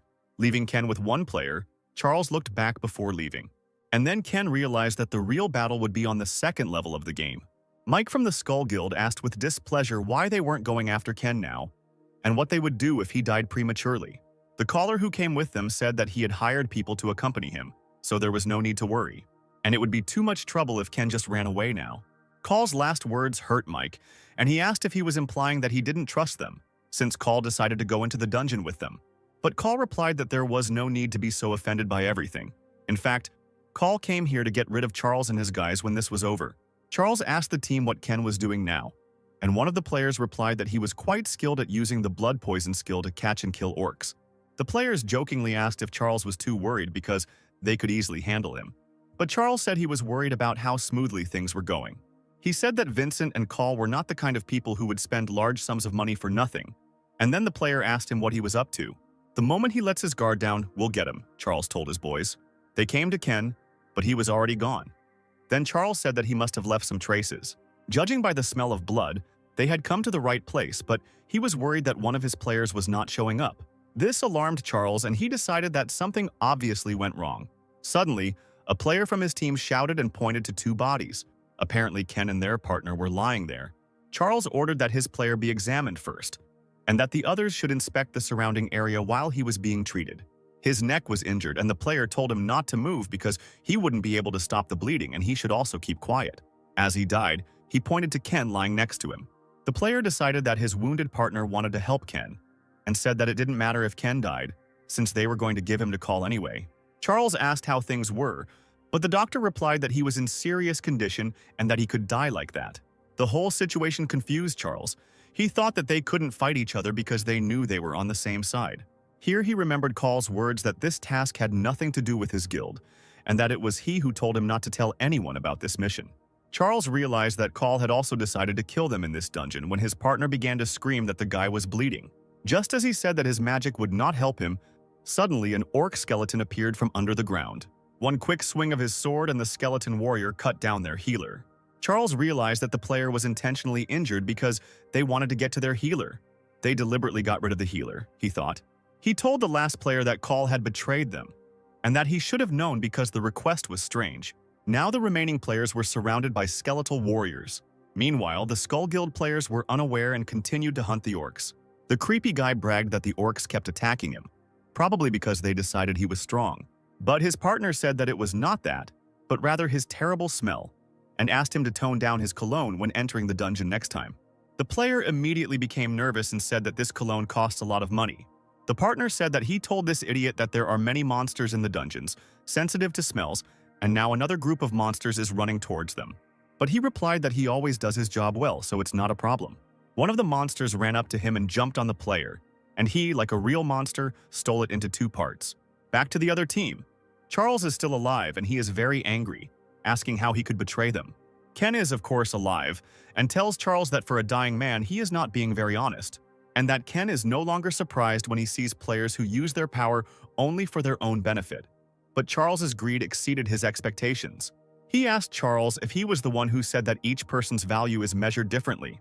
We are shown the night where Call made the deal with Charles, the players discussing how Ken must be special if Vincent and Call are so interested in him. Charles said that Call ordered him to guard Ken, which meant there was something important he wanted to ask him.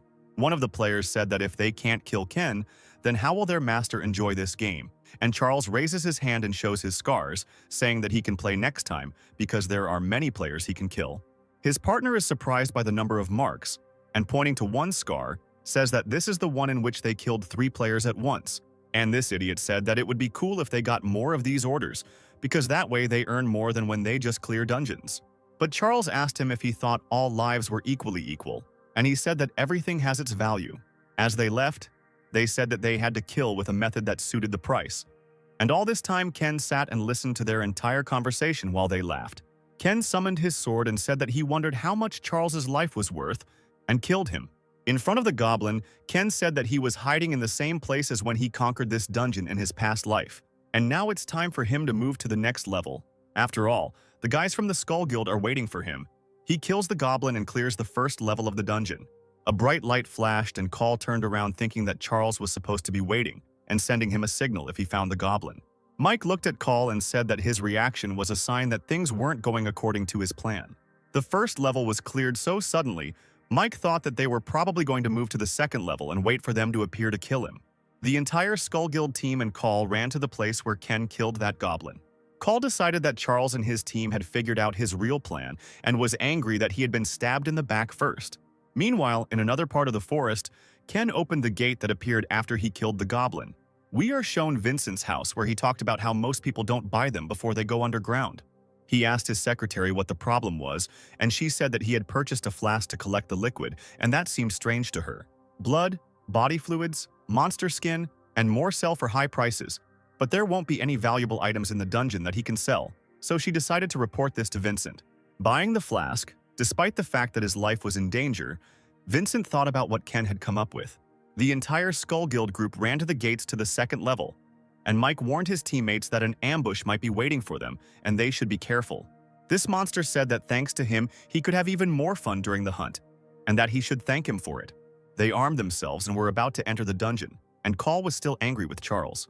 Entering the dungeon, Mike was surprised that they were not attacked immediately upon entering the second level. The creepy player said that they probably all hid in fear, when suddenly he touched the rope and broke it. Suddenly, arrows appeared out of nowhere and flew straight at them. But these arrows were not simple. They had flasks for collecting liquid. They had blood in them. Mike wondered why they didn't attack them. It was a good opportunity to kill them, and the creepy guy only cared about the smell of blood. Ken watched them and said that he had specially chosen this stench, which suited them so well. Call yelled at Charles to stop messing around. And did he really think he would be safe after they betrayed them? Ken thought that, as he expected, this guy thought he was on the same side as Charles. He stepped out of the shadows and said, "What was that supposed to be?" He knew they were planning on killing Charles and his crew after that, and he didn't think they would follow them all the way here, and he mentioned Call's name. But Ken decided that now was not the time for useless chatter. The water behind the team began to churn, and Mike turned around as soon as he noticed it. A huge monster jumped out of the water and caught the entire team by surprise. The monster immediately bit one of the members of the Skull team. Mike turned to Ken and asked what the bastard had done. Ken replied that the liquid on them belonged to the goblin, and it was also the warrior lizard's favorite snack. And since he poured so much of his favorite sauce on them, they would all be a great meal for the warrior lizard. Now I understand why Ken bought these flasks. Mike flew into an incredible rage and headed towards Ken to teach him. His partner shouted after him that he couldn't just leave them at a time like this. But Mike no longer listened to anyone, and his battle with Ken began. Mike angrily shouted that he would scratch Ken's eyes out. The guy was apparently really angry. However, Ken confidently replied that the guy only barks and doesn't bite. On the enemy's sword, Ken noticed that there was a mark on it that belonged to the master, which meant that it was his sword.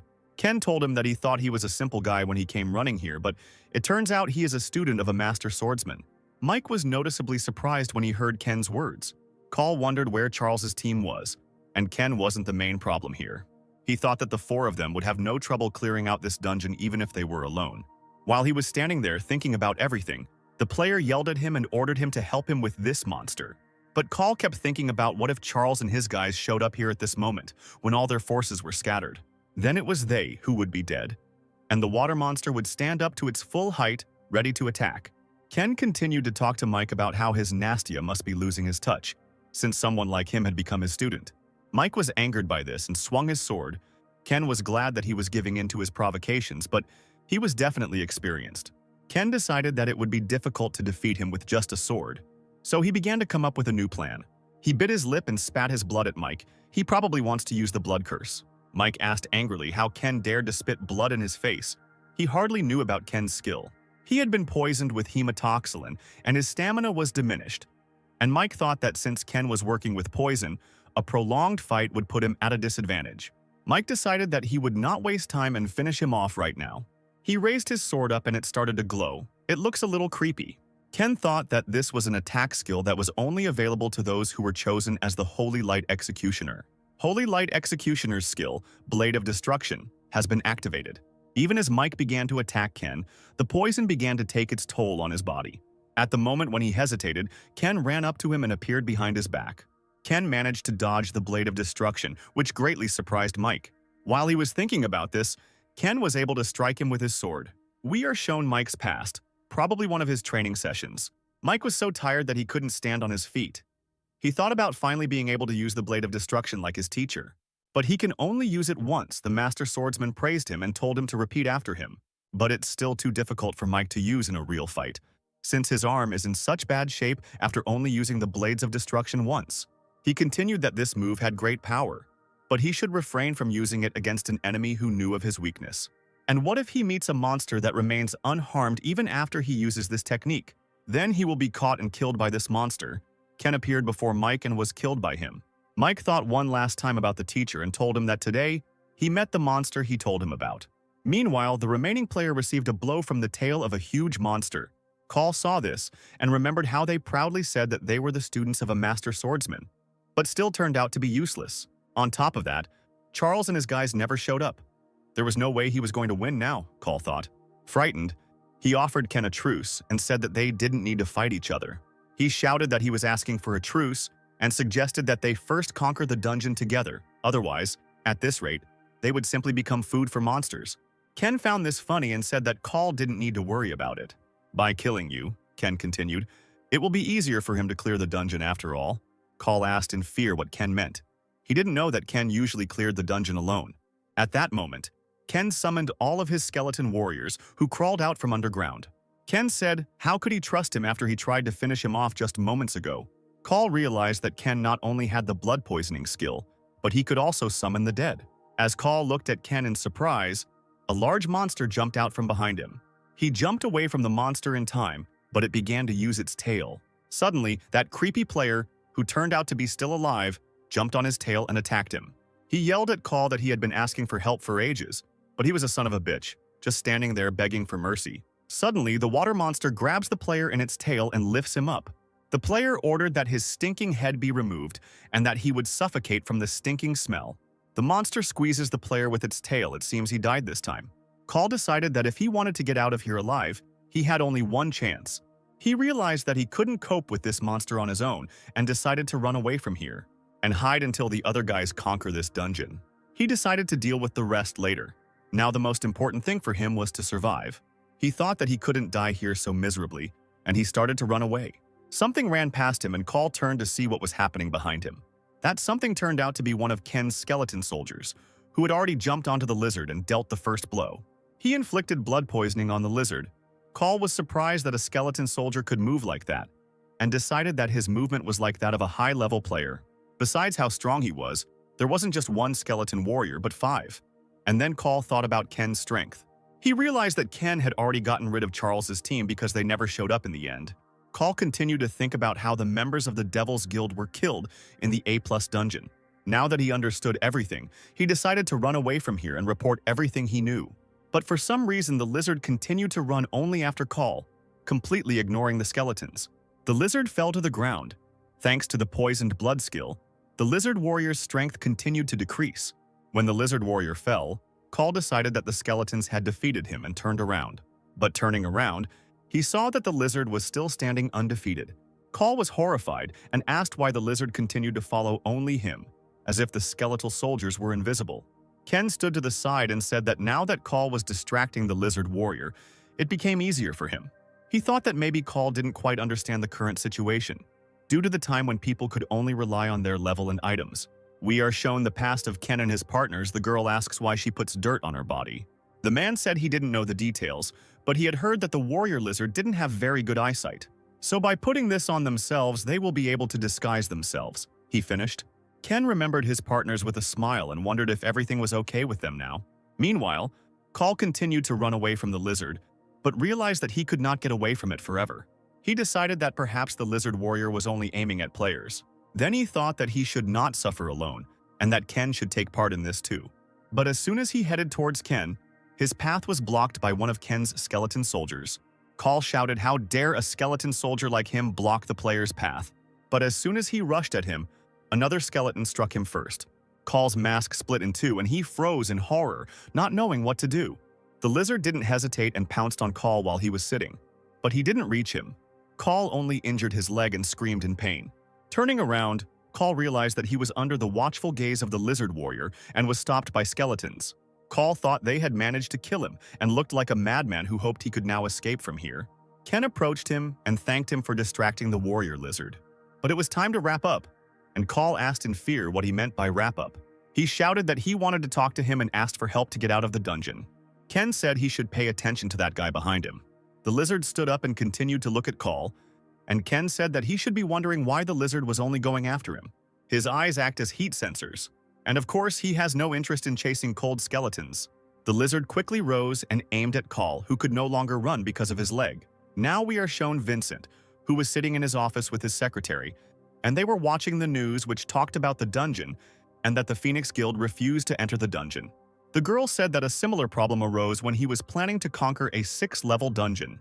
As she predicted, the public opinion of the Phoenix Guild is terrible, the girl said while scrolling through social media. Vincent said that listening to weaklings was a waste of time, and right now they should concentrate solely on the 6th-level dungeon. An announcement appeared about the objection of the Messiah Guild. The girl came out with an official statement that the Messiah Guild was postponing the entrance to the dungeon. Even the Messiah Guild has postponed its entry, and on the internet everyone is writing about how they support this guild. The guy said it was obvious. It had been 2 years since this monster appeared, but there was still a lot they didn't know about this monster. And no player has ever returned alive from hunting this monster. So there's no point in even discussing difficulty when it comes to this monster. There is no information about this monster, and such a dangerous monster appeared in the country. The people accepted the decision of the Messiah Guild without any doubt. But the man wondered if it was true that the Messiah simply announced it without any ulterior motive. But suddenly something on the internet caught his attention. The man then asked the boy what he thought would happen if all the guilds delayed entering the dungeon. The boy didn't understand what he meant, and suggested that probably all the fearless players would gather, although it might still be difficult to clear the dungeon.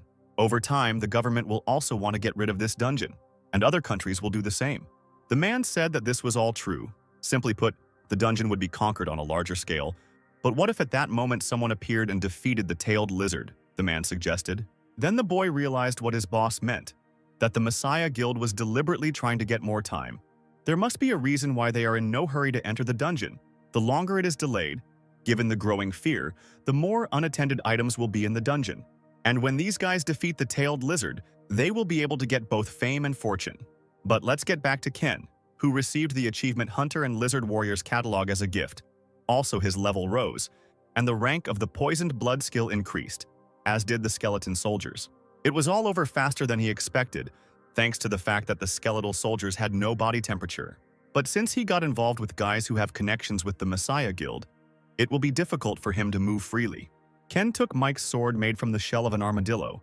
This sword, forged from the shell of an armadillo, is not easy to destroy, rank unique.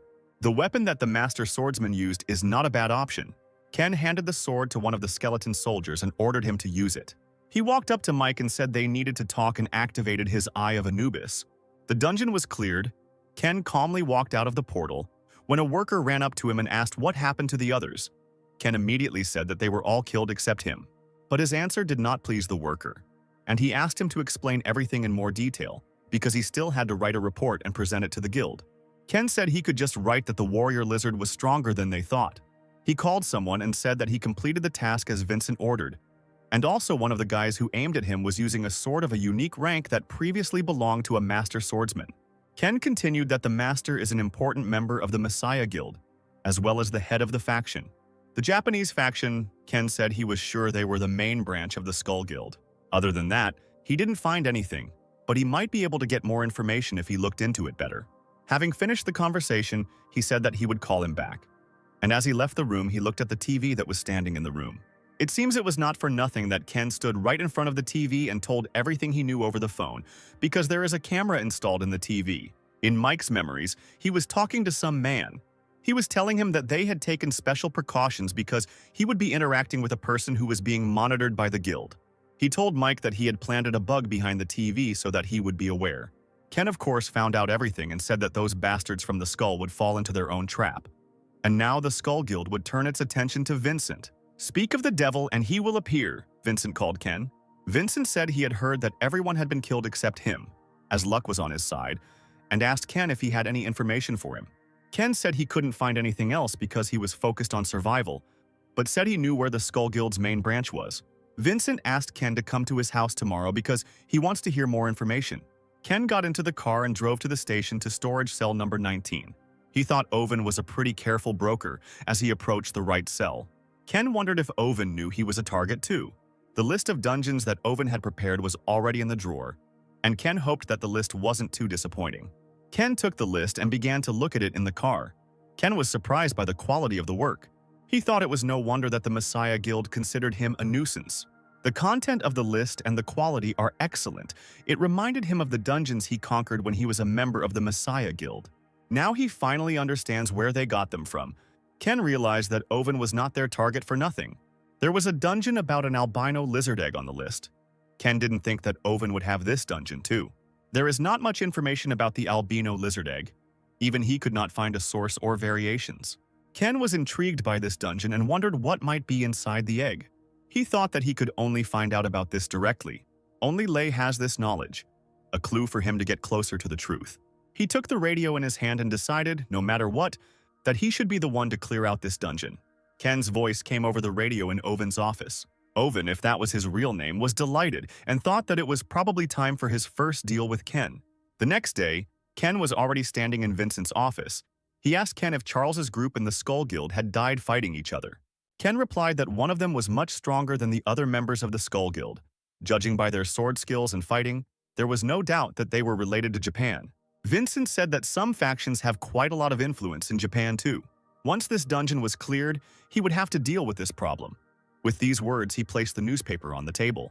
He said that since Ken was the only one who came out alive from the dungeon where all the Skull Guild members were destroyed twice in a row, they would start keeping an eye on him. Vincent ordered Ken to refrain from any unauthorized actions until he had dealt with the dungeon and returned. Secretary Kim said the money was transferred to Ken's bank account. Vincent said it was his compensation. Vincent said he would contact him after clearing the dungeon. Ken thanked him. Ken left Vincent's house and slyly repeated Vincent's words about returning from the dungeon.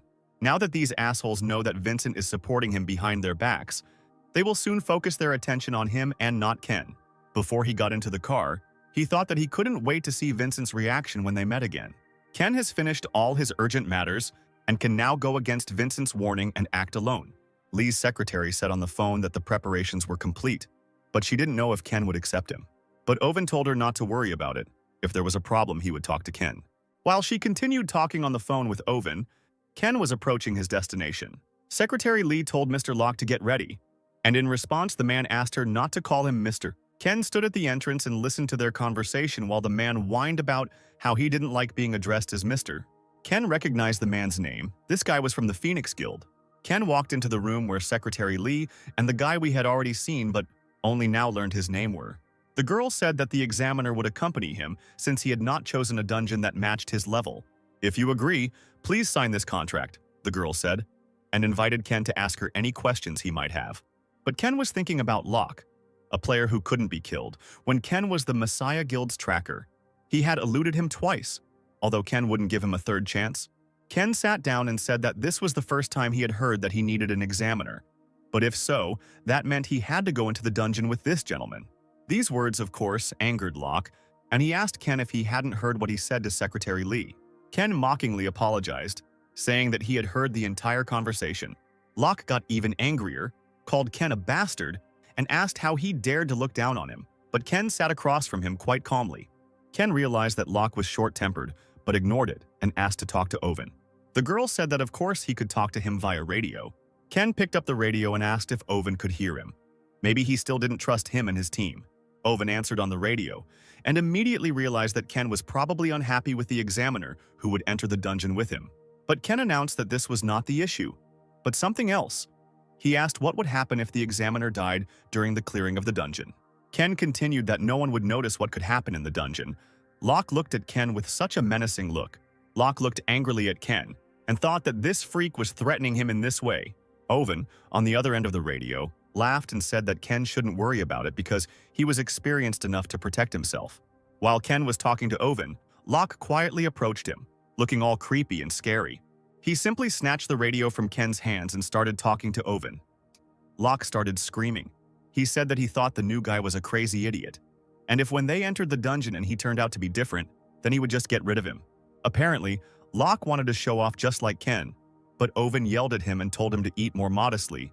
Locke, of course, did not agree. One udon would not help him to eat enough, because he needs at least 10,000 calories a day. Owen only yelled louder at him to buy himself some vegetable oil and get him out. After all, 1 liter of oil contains 9,000 calories, and ordered him to turn off the radio, otherwise the battery would die. Poor Locke failed to introduce himself as a tough guy, and the secretary said that since the conversation was over, she would lead them to the entrance to the dungeon. They left the room and Locke told Ken not to dare lie or anything like that. Locke said that he does not spare people who bear their fangs against him in the dungeon, and he did not let any of them go unpunished. Ken thought that Locke was telling the truth. Ken was happy about this because he met the immortal Locke here. This is great luck. Ken will definitely need him. The girl looked at the guys leaving and asked Owen on the phone if everything would really be okay. She was worried that Mr. Locke might not actually come back if Ken was up to something. Owen replied that if Locke did not return, then Ken would never return either, in which case he would become an enemy to them. Upon entering the dungeon, they were warned that they needed to kill around 111 direwolves, and Locke asked Ken if he wasn't glad he pissed him off, but then said he would do his best to ignore him. Locke decided to stand aside and watch Ken defeat 111 direwolves on his own, or wait until Ken begged him to sleep. With these words, he sat down on a stone and ordered Ken to begin the battle. Ken looked at him sullenly without saying anything. It was funny to see him like that. Locke picked a cookie from his inventory, which usually contains various weapons, and said that Ken really thought this task was difficult. He suggested that he kneel down and ask for forgiveness if he wanted help, and then Locke might lend him a helping hand. Ken thought that perhaps Locke had received the blessing of the river Styx. Only people whose halo is a stern fighter for life can receive this legendary skill. Even if his head is cut off or his heart is torn out, it will not change anything. A person becomes immortal who simply cannot die. I don't know, but it's more like a curse. Ken turned away and started to walk away, thinking that Locke probably thought he was very lucky to have an immortal body. While Locke continued to eat his treat, Ken called for help from one of his skeleton soldiers. Ken decided to make Locke understand that it was just him finding it. Locke looked at the skeleton and asked what his little friend's name was and if he could fight. Now Locke understood everything. He said that he had always wondered how he defended the dungeon alone. The small skeleton soldier dealt with the direwolves so quickly that they were already lying on the ground in a crowd. But Locke thought he still couldn't believe it even after he saw it with his own eyes, because he thought the skeleton would be a hindrance. Still, he can swing a sword like a high-level player, and the number of skeletons he can summon increases as his level increases. He thought it was dangerous to be his enemy. As he expected, he is not an ordinary person. Locke, looking at Ken's skills, decided that he would tell Owen everything when he returned. Ken asked how he was doing with his abilities. Locke said that everything was fine, and that he probably didn't need his help. He said he was going to tell him all about it after they were done here, to which Ken casually replied, "Okay." Locke noticed this and said that he had just suddenly spoken to him informally. Suddenly, Ken summoned all his skeleton soldiers and they surrounded Locke. Locke said that these cute skeletons seemed to suddenly become a little more aggressive and asked what he did. Ken looked down at Locke and said, "Wasn't he the one who said he would just sit and watch until he begged him?" Locke laughed and said that, of course, he was just joking.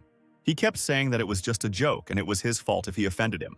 Shouting that it was his fault, he suddenly lunged at Ken, swinging his fist. However, Ken immediately understood everything and easily grabbed Locke and, turning him over, threw him to the ground. "Trying to attack the summoner himself first instead of the skeletons is a good try," Ken said when Locke woke up. Locke thought that Ken was moving as if he had foreseen all this, and then he realized that Ken had been hiding his true abilities all this time. He told Ken that he didn't know what he wanted from him, but he wouldn't get anything from him. Locke wondered for what purpose he had approached them. Locke told Ken that he could keep a secret. Ken looked at him with his creepy eyes and mockingly asked if it was true.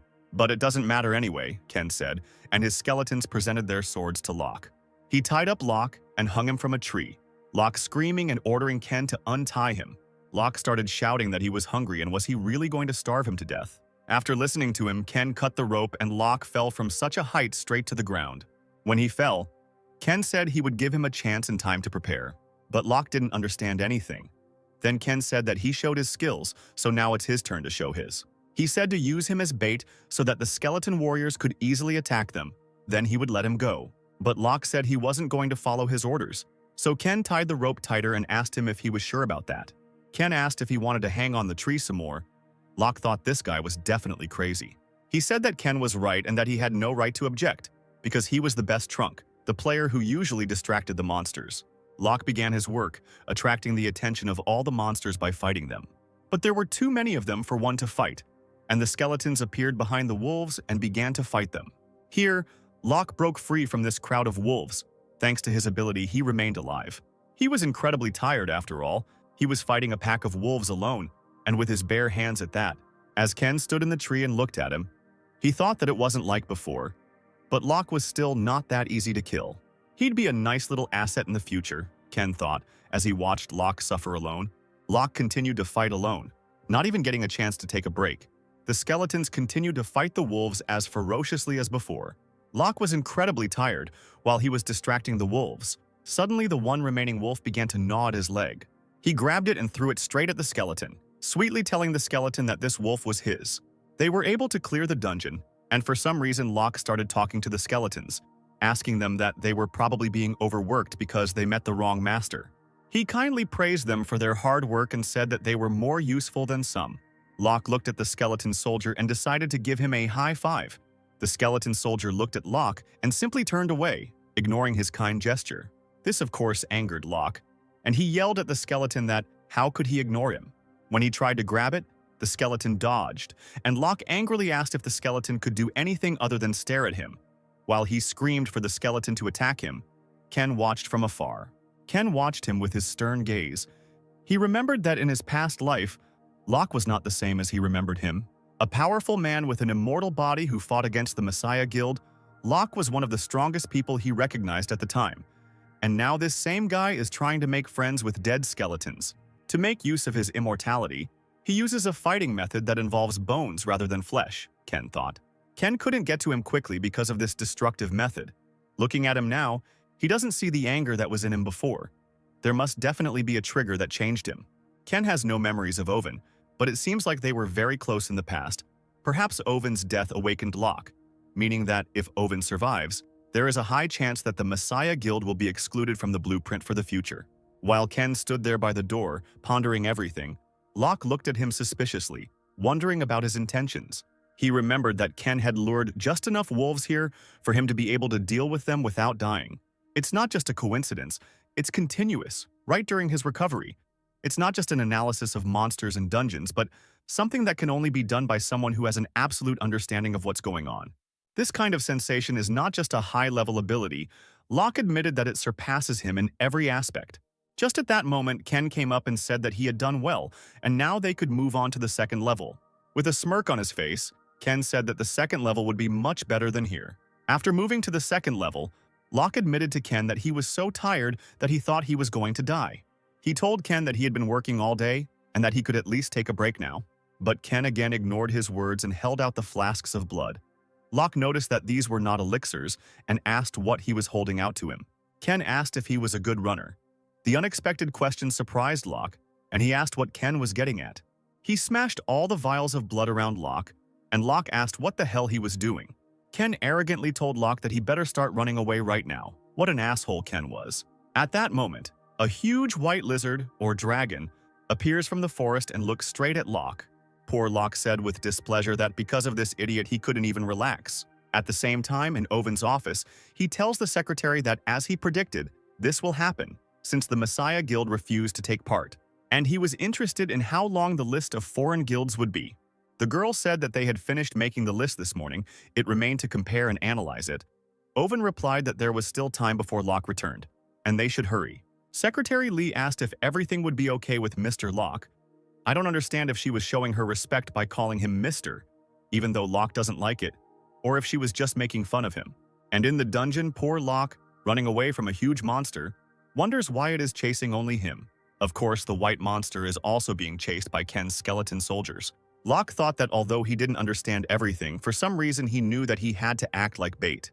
He turned sharply and stopped right in front of this huge monster. Remembering Ken's words about how it would be more fun on the second level, he got angry and promised that as soon as they got out, he would definitely kill him. The huge monster opened its mouth and rushed at Locke, but he grabbed it and stopped it with his strength. Locke is really very strong, and Ken, of course, watched this battle from afar, standing on a tall tree. I think Ken was also surprised by Locke's strength when he saw him leave such a huge monster. I don't know how. But Locke stopped this huge monster, continued to smile, and said that there was no need to delay this any longer. And one of the large skeleton warriors of Ken ran up to this monster with his sword. The albino lizard was subjected to the blood poisoning skill when the skeleton stabbed it with his sword. Then other skeleton warriors jumped on this huge lizard and also wounded it. Now the blood poisoning skill is activated to the maximum. Locke thought that each of these skeletons looked like they had been individually trained to such a high level that if someone else had been calling on the skeleton warriors, they would have been called in for support or to stall for time. Due to the use of the blood poisoning skill, the albino lizard's health has been greatly reduced.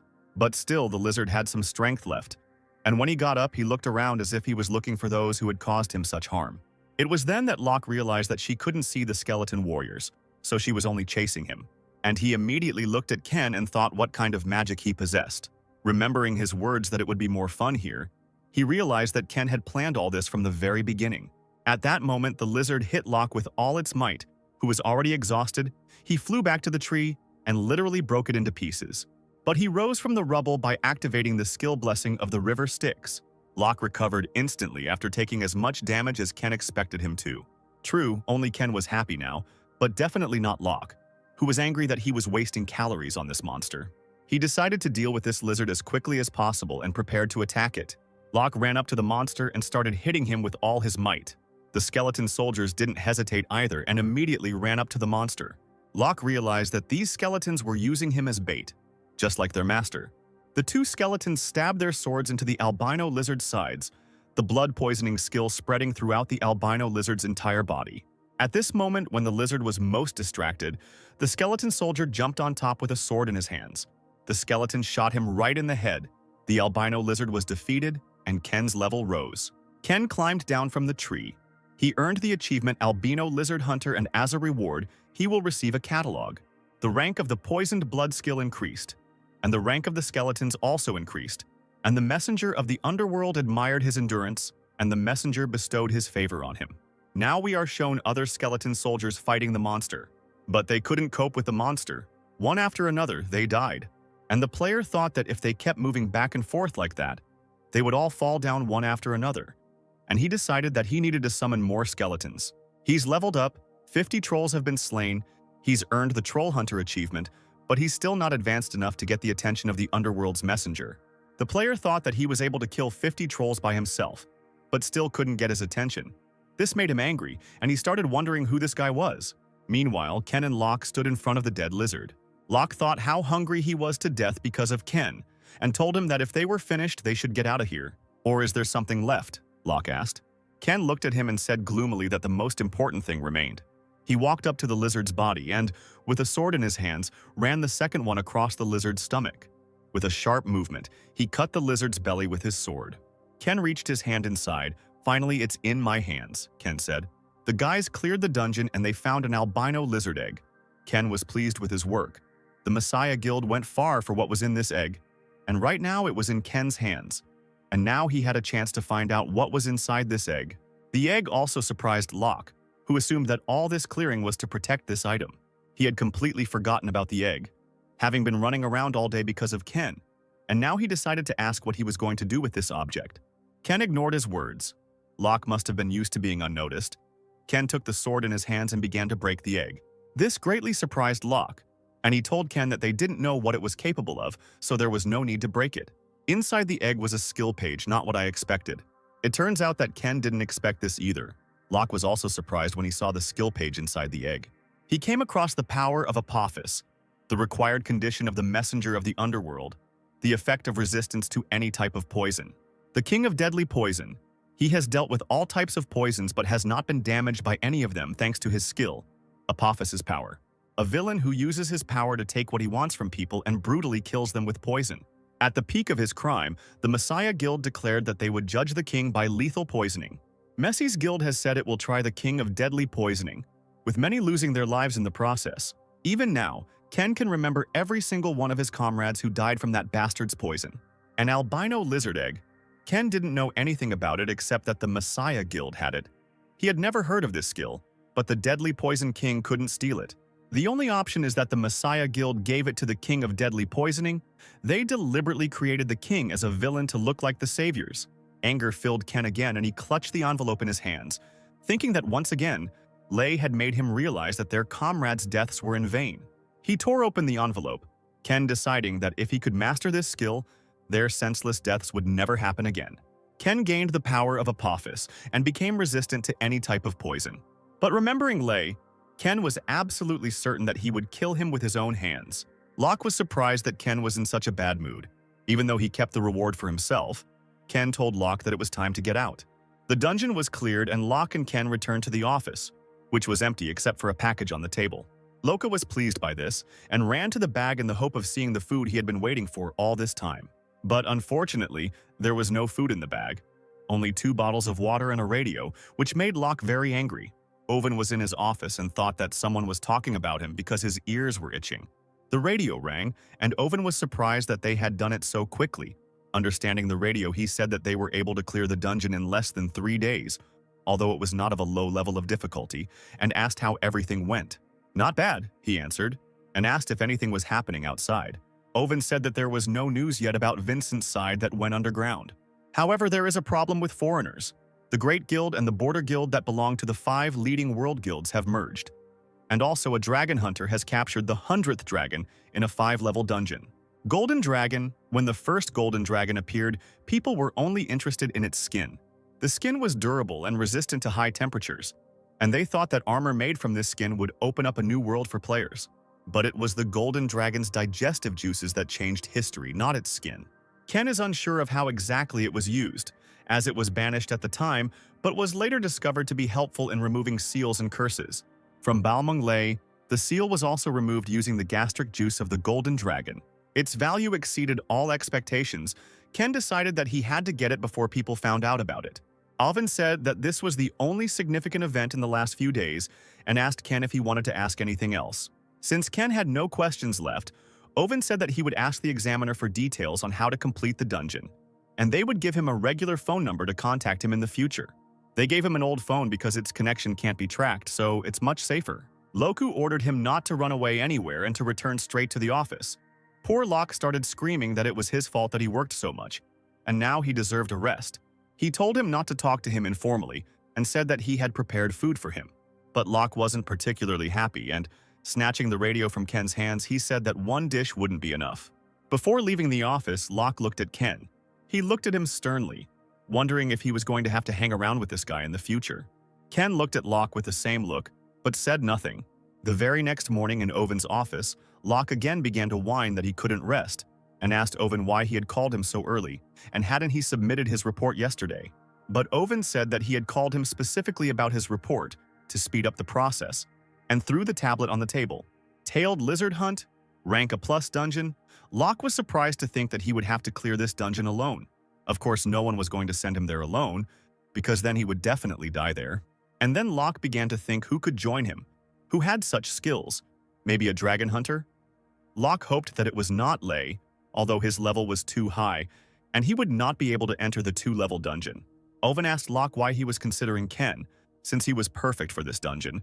But Locke, horrified, said he never wanted to work with him again. What did he say about this yesterday? Despite his skills, this guy is a sick freak.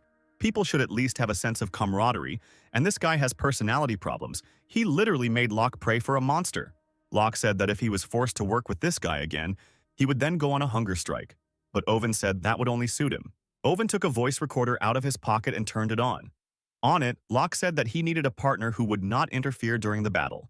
"I don't care about his personality. Monsters attack people with personality problems. No, only skills matter," Locke, hearing his speech, turned pale with shame. "If there is anyone suitable, call them. Although they will not be stronger than me, wahaha." The fiery speech ended there. Locke, stressed, asked him when he managed to write this down. No, how could he have kept something like this all this time?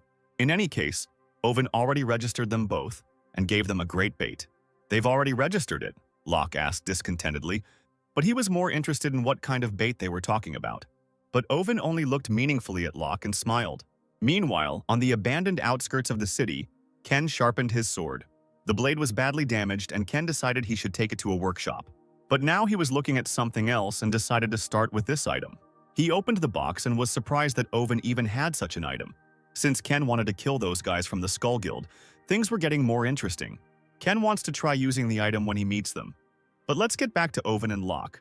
Locke asked Owen if there was still poison left in the Tailed Lizard's dungeon, and reminded him that the government had already allowed a foreign guild to participate. Owen replied that Locke didn't need to worry about that, since he and Secretary Lee had prepared everything in advance. But first, will it be too difficult for him and Ken to participate in this in the remaining positions? How much money will he spend this time? At that moment, the door to the office opened and Owen sarcastically asked why he needed to spend so much money. Secretary Lee entered the office and Owen asked if she had finished all her work. She replied that the American Guild had finished the bidding, and she also brought the item he had prepared for Ken, and pointing to the case, said that these were the masks he had asked for. In another part of the city, where there was that very dungeon that everyone was talking about, the man complained that the mask was terribly uncomfortable and that it was difficult to eat in it. He looked at his partner and asked if he was okay, to which the guy replied why he was so worried. To this, the boy began to grumble that he had never been worried, ever since he was born. But the guy was definitely worried. Stamping his foot, he thought about how no one returns from the tailed lizard's dungeon. So why is this guy so calm? He began to tease him, saying that even though he said so, he was probably scared. The guy calmly agreed with him. While the guy was jokingly repeating that he shouldn't worry too much, the guy was just thinking about how he couldn't imagine getting to that thing. He told his partner to remember to buy him some meat for the final attack after they were done with this dungeon, and to remember that they were partners in the dungeon. So he can't do that weird thing again like last time. The phone that Owen gave Ken rang, and Ken answered the call. Owen immediately said that he heard about his great performance in the dungeon. He asked Ken if he wanted to take part in the tailed lizard's dungeon. Ken said that he didn't know yet, because just entering it was already dangerous. Owen laughed and said he understood why he didn't like the idea, but asked if he was good at dealing with skeleton warriors. He said he had prepared something legendary that suited him perfectly. Those two guys are actually Ken and Locke in masks. And here's Ken in a mask looking at his inventory, and he notices the undead king. He's been dreaming about this for a long time, and now it's in his hands. Ken has never seen the guy use it before, so he has no idea what effect it has. However, with this, his plan to destroy the Messiah Guild will be realized much faster. A man entered the office and asked the players to prepare to enter the dungeons. The guys got up and headed towards the entrance. Ken thought that he would try out the Grim Reaper mask on the first level. The dungeon has already gathered many players who have received a notification to live in the dungeon for 5 days in order to move to the next level. Not a single player liked these conditions and everyone started complaining. Locke said that it may seem like survival is easy, since they only have to survive for 5 days. But it will be difficult to survive here alone, because there can be countless monsters there. Locke asked Ken what they were going to do, and Ken suggested they do a test first. The word test did not please Locke at all. Rather, it made him even more nervous. After all, he thought that he would have to go through the same thing again as the second dungeon. Frustrated, Locke asked Ken if he heard him in the office and asked if he was going to put him through that torture again. But Ken said he just got a new item, so it's okay to check his actions now. Locke was glad that Ken was going to test the item and not him. Ken suggested finding a quiet place to test it. Deep in the forest, Ken summoned his skeleton warrior. Locke greeted him warmly and noticed that the skeleton had prepared his armor. While Locke decided to play with the skeleton, Ken was looking for something in his inventory. He prepared the Grim Reaper mask. With the mask he can control and connect himself with the undead, Ken put on his mask and got the Grim Reaper mask achievement. Ken's magic power increased, and he thought that was already a good addition. Suddenly, he noticed a thread that connected him to the skeleton warrior. But as Ken said earlier, he had never seen the mask in action, so he didn't know what to do. Suddenly, the thread connected to Ken's nervous system. And opening his eyes, Ken saw Locke in front of him, who had been playing with the skeleton all this time. Locke continued to chat pleasantly with the skeleton, unaware that Ken had already joined him. Suddenly, the skeleton spoke and ordered Locke to remove his hand. Poor Locke jumped back and said in horror that the skeleton had learned to talk. The skeleton soldier began to walk strangely. Locke asked in surprise why he was moving so strangely. Suddenly, the poor skeleton fell to the ground, and Locke thought that he was dead, and began to check with his foot whether he was alive. Ken realized that controlling the skeleton warrior was more difficult than he thought. While the guys were checking the mask, one group was discussing what to do. A guy named Alex said that they don't know what kind of monsters might appear here, so they need to act slowly. He suggested just watching for a couple of days. He thought it would be wise to join forces with others to survive. They looked at the other players and decided that they thought the same thing. Alex thought that anyway. No one here has the same influence as the Messiah Guild, so being with the crowd seems more reasonable. The guy decided to convince the others so that his guild could focus on hunting. Let's get back to our guys who were still practicing the mask. Locke fought a goblin who died immediately after he hit him. He decided that he had worried in vain, because there were only a bunch of weak monsters in this dungeon. Just when he thought he had simply become stronger, the warrior soldier cut down 2 goblins in an instant. Once again, poor Locke's nose was wiped, and he looked devastatedly at the skeleton. He looked back and saw how Ken was controlling this skeleton and thought that he was a real monster. At first, even walking was difficult for Ken, although he still falls sometimes. But just look at how he started running, and even fighting with a sword. Summoning skeleton warriors is no joke, but now he can control them directly. It's too much. Locke decided that it was unfair because someone was fighting dangerous monsters like a tank, head-on, while he was hiding in a safe place with his mask. Suddenly, a huge skeleton warrior was summoned. Locke was very surprised that, being in such a state, Ken managed to summon another skeleton warrior. Ken thought that although he was able to use the summoning skill while connected to the skeleton, he had used up 3 times his magical energy to do so. He thought that he probably wouldn't be able to use the poisoned blood skill in this state. The skeleton, that is. Ken asked Locke how his condition was. Locke replied with displeasure that good manners meant looking your interlocutor in the face when you were talking to him. He said he didn't like that even ordinary bones ignored him. Ken suddenly appeared behind Locke and asked if he liked it when he talked to him like that. Ken looked cooler in this mask. Locke jumped back in surprise, and Ken asked him again how he was feeling. He replied that he felt better now that he had taught a lesson in good manners. But then he got scared and said that he had said that to monsters. Ken calmly replied that since everything was fine, they could leave here. But this made Locke angry, because as he said, he had been fighting like a madman all this time. He asked Ken why they needed to leave and what about the orcs he had defeated. Ken put on his Grim Reaper mask and said with a smirk that this was just the beginning. Locke immediately became scared and began to lie that his body was not feeling well. He began to invent a diagnosis for himself and settled on anemia. And then suddenly his head started spinning. The guy was lying and not blushing. The skeleton warrior began to poke Locke with his sword, and Locke, frightened, asked what he wanted. Ken, through the skeleton, said that since he had anemia, he would give him iron. An angry Locke said he was just poking him with his sword. Iron still gets into your body, the skeleton said correctly. Locke started yelling at him, and Ken decided that since he was yelling like that, it meant he was feeling much better. Ken turned and ordered Locke to follow him so they could get ready. Locke was angry that he couldn't do anything to Ken and had to just obey all the time. Ken and Locke picked up axes and began to chop down trees. Locke wondered what Ken was thinking about. Ever since they entered the dungeon, all he had done was chop down trees, not monsters. On the second day, the teams began hunting for goblins that they came across.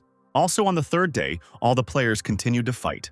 One of the players said that initially it was a survival quest, but it wasn't supposed to be like that, and that even the monsters weren't as numerous as they usually are. Alex said that the Burnout quest was in the A+ dungeon, but here when they were all together, they relaxed too much. He realized that something was wrong here and decided to explore the area despite the fact that it could be dangerous.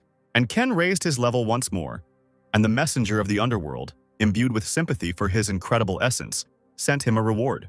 Warriors Gathering Mastery crowns the power of skeleton warriors and the number of skeletons summoned. The effects will multiply as the skill rank increases. After gaining a new skill, Ken immediately told Locke that it was time to move on. Locke said they could use all of this since they worked so hard yesterday to build it. But Ken said that the situation had changed and he had revised the plan. Locke asked how the situation had changed. Maybe there were more monsters. Ken, as always, didn't answer. He walked up to the monster and summoned several skeleton warriors at once. Locke asked Ken in shock that he could only summon 5 skeletons. Ken turned around and said that it was like that before, but now everything has changed. Alex's group ran to a pile of dead orcs that our guys had killed. Alex thought it looked more like a massacre than a battle, and wondered what kind of person could do such a thing. While he was thinking about who he might have missed, since Alex had gathered all the talented people, his partner said that he saw something on the other side. They came through the bushes, and Alex asked them what they saw there. The whole team froze in shock when they saw the huge maze. They started running around the entire labyrinth and saw a bunch of dead orcs. Alex realized that this wooden labyrinth was built to lure all these monsters into a trap. There are even more monsters outside, but it still doesn't compare to the inside of the labyrinth. Alex thought this was all so different from any battle he had seen before, and wondered what the guy was thinking when he was planning all this. Now he understood why they were able to relax so much despite the fact that the quest was a burnout, and decided to gather the remaining players. Locke said it wasn't really his style to kill orcs like that, but I guess it depended on the situation. He asked Ken why they kept moving around. He said with displeasure that he was not going to build such a maze anymore, but Ken reassured him by saying that they would not need them anymore. Ken patted the skeleton's head and said that now that his human strength had increased, the traps and maze would be a waste of time. Gathering around his skeletal warriors, he said that it would now be quicker for him to simply hunt down the monsters. Locke was glad that he could now show Ken his skills while they were catching monsters. Ken pulled out his sword, and Locke immediately became worried, saying that his anemia no longer bothered him, so he didn't need iron. But he calmly turned to Locke and said that he was going to lead him and his skeleton soldiers. Locke said that if that was the case, he was going to give it his all, and he wouldn't care about some clumsy guy running in front of him. But after just a few minutes, we see that Locke is already exhausted and barely breathing. He can barely stand on his feet and, in a trembling voice, asks Ken to slow down a little. Locke, tired from running, asks Ken for a rest. They just started, but he can no longer stand on his feet. One of the skeleton warriors runs past Locke, turns around and looks at him meaningfully, and then he runs away without saying a word about Locke's torment. This made Locke very angry and he yelled at him, telling him not to dare laugh at him. He gets angry quite easily. All sweaty, he began to think about what kind of person Ken was and where he got such endurance from. Although that was not the point. His fighting style was completely different from his. Locke attacks head-on with his bare hands, and as a result his stamina wears down pretty quickly. While this guy attacks his opponent from behind and easily avoids damage. An effective fighting style. Sadly, Locke also wanted to learn this style, since it was more effective. Ken turned around and looked at Locke, who was still lagging behind, and asked him what was the matter, and mockingly asked if he wasn't going to show his abilities to him. Locke wasn't particularly happy that Ken still remembered his cool line he said earlier, and of course he had to repeat that he intended to prove his strength. A bunch of monsters were heading towards them again, and Locke ran straight towards them. Locke thought that he had to do it, even if he had to die again because of it. Ken watched from afar as Locke fought, and thought that if this was the Locke he knew, he would definitely use the moves he showed him. Until now, no one could guide him, so he only believes in his immortal body, and mindlessly rushes into attack. This is an ineffective fighting style. Well, if Locke listens to Ken, he will become more useful to him in the future. But Ken decided not to wait for Locke to gain experience, but to make it useful himself. Today is already the 5th day of survival in the dungeon, and there are only 24 hours left until the end of the quest. Already exhausted, Locke wondered why he was taking the survival quest so seriously. Their level increased. Locke looked at the unperturbed Ken, who was checking his inventory, and thought, maybe he lost something because of the monsters. That's why he was so cruel. The messenger of the underworld took a liking to their impetuous nature and sent gifts. And Locke began to shout that it was too much work for one man, for he had been working 8 hours straight. Ken stopped him, saying that it was time for them to rest, and Locke's expression immediately changed to a happy one, and he asked where they would sit. The long-awaited break that Locke had been waiting for had arrived, and he began to eat everything in sight when a skeleton approached him. He immediately offered the skeleton one of his bars, even though the skeleton soldiers were dead. Locke held out the candy bar and told the skeleton to come up to him and hold out his hand, and then he would give him the chocolate bar. Surprisingly, the skeleton soldier actually extended his hand, and Locke was surprised by this too. Locke was delighted and said that now the skeleton had decided to open up to him after all. He immediately turned to Ken and asked if he had seen it, and told him that this was what was called camaraderie. Locke was so touched by this that even a tear appeared in his eyes. How could he be so naive? Then he remembered Ken and asked him if he was hungry, but then he noticed something. The skeleton brought Ken the candy bar he asked Locke for. It was then that Locke realized that Ken had been controlling the skeleton all this time, and this made him angry. Ken looked at Locke with a grin and said that he wanted to know what so-called camaraderie tasted like. Locke was yelling that Ken was telling him he did a good job, but instead of buying him food, he was stealing it, and that if he liked free things so much, he would quickly become bald like Oven, whatever that meant. These words caught Ken's attention, not because he was worried about his appearance, but because it was the first time he had heard anything about Oven's appearance. Suddenly, the boys heard a noise from another part of the forest and turned to look at it. Locke said that this could be a distress signal, since there is not much time left until the end of the quest. He said they had dealt with quite a few monsters, but there were probably still some left, but Ken said it wasn't a distress signal. Locke was surprised and asked Ken what kind of signal it was. Ken began to explain that after the survival quest on the first level, they would be moving on to the second level, and so they were gathering the players to decide in what order they would hunt the spiny snake. Locke said with displeasure that it was not enough for these guys to unite their forces, they were also deciding in what order to hunt. Locke considered them arrogant. Ken calmly replied that of course they would be confident, because over the past 5 days they had allowed the players to relax. Having opened the catalog, Ken decided to check it and only then move on. Ken pulled out a gold envelope from the catalog, and Locke was very surprised by this. This is the main skill that John George used. Ken smiled when he saw this envelope. Ken got the skill of corpse explosion. The effect is that if the player enters the manual into the monster's body, it will explode at any moment, and all the players gathered together and listened to Alex. Alex climbed onto a large rock and shouted loudly, drawing the players' attention to himself.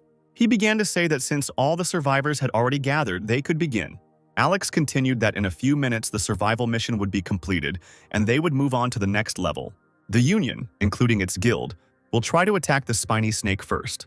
Locke looked at Ken and said that everything was happening as he said, and was surprised that they actually decided in what order the players would start entering the second level. Alex said that since there were no longer any objections, he decided to warn the other players. He warned that if they interfered with their hunt, he would kill them immediately. Locke whispered to ask what they were going to do now and if Ken had any plan. Suddenly, the man standing next to him abruptly pushed Locke away and told him to listen to Alex. This, of course, pissed Locke off, and he thought that this guy was crazy. He wanted to attack this lunatic, but Ken immediately stopped him and shook his head. Ken stepped forward and raised his hands, calmly wishing him luck. This calmed the man down. He looked at them approvingly and began to walk away into the crowd. Locke didn't understand why Ken stopped him and said that he could have stopped him. Ken said, "Can Locke really stop all the participants?" He noticed that they had a red ribbon tied around their forearms, showing that they were on the same team. Most players have that red ribbon tied to their arm. Locke would hardly have noticed it at the start, but here he lied and said that he had noticed it, but still realized that this was the reason everyone had kept silent. He said that everyone had these ribbons and asked Ken if that meant they had no chance against them. Ken smiled suspiciously and asked his partner if he really thought so. The players completed the survival quest and entered the second level, where a huge, simply monstrously huge snake was already waiting for them. We see only part of it. As you already understood, it is simply impossible to see the whole snake at once, because it is of unrealistic size. The players who are hiding behind the trees look like babies in front of this monster. We see how scared the players are. I think as soon as they realized how big it was, they immediately regretted their red ribbons. This serpent of terrifying proportions towered over the trees, and its glowing eyes were terrifying, not to mention the spines that protruded from its head. At the moment when everyone was hiding near the trees, Alex shouted to his players to start attacking this monster. At first, the sorcerers used their magic to hold him back, and all at once they began to attack the snake.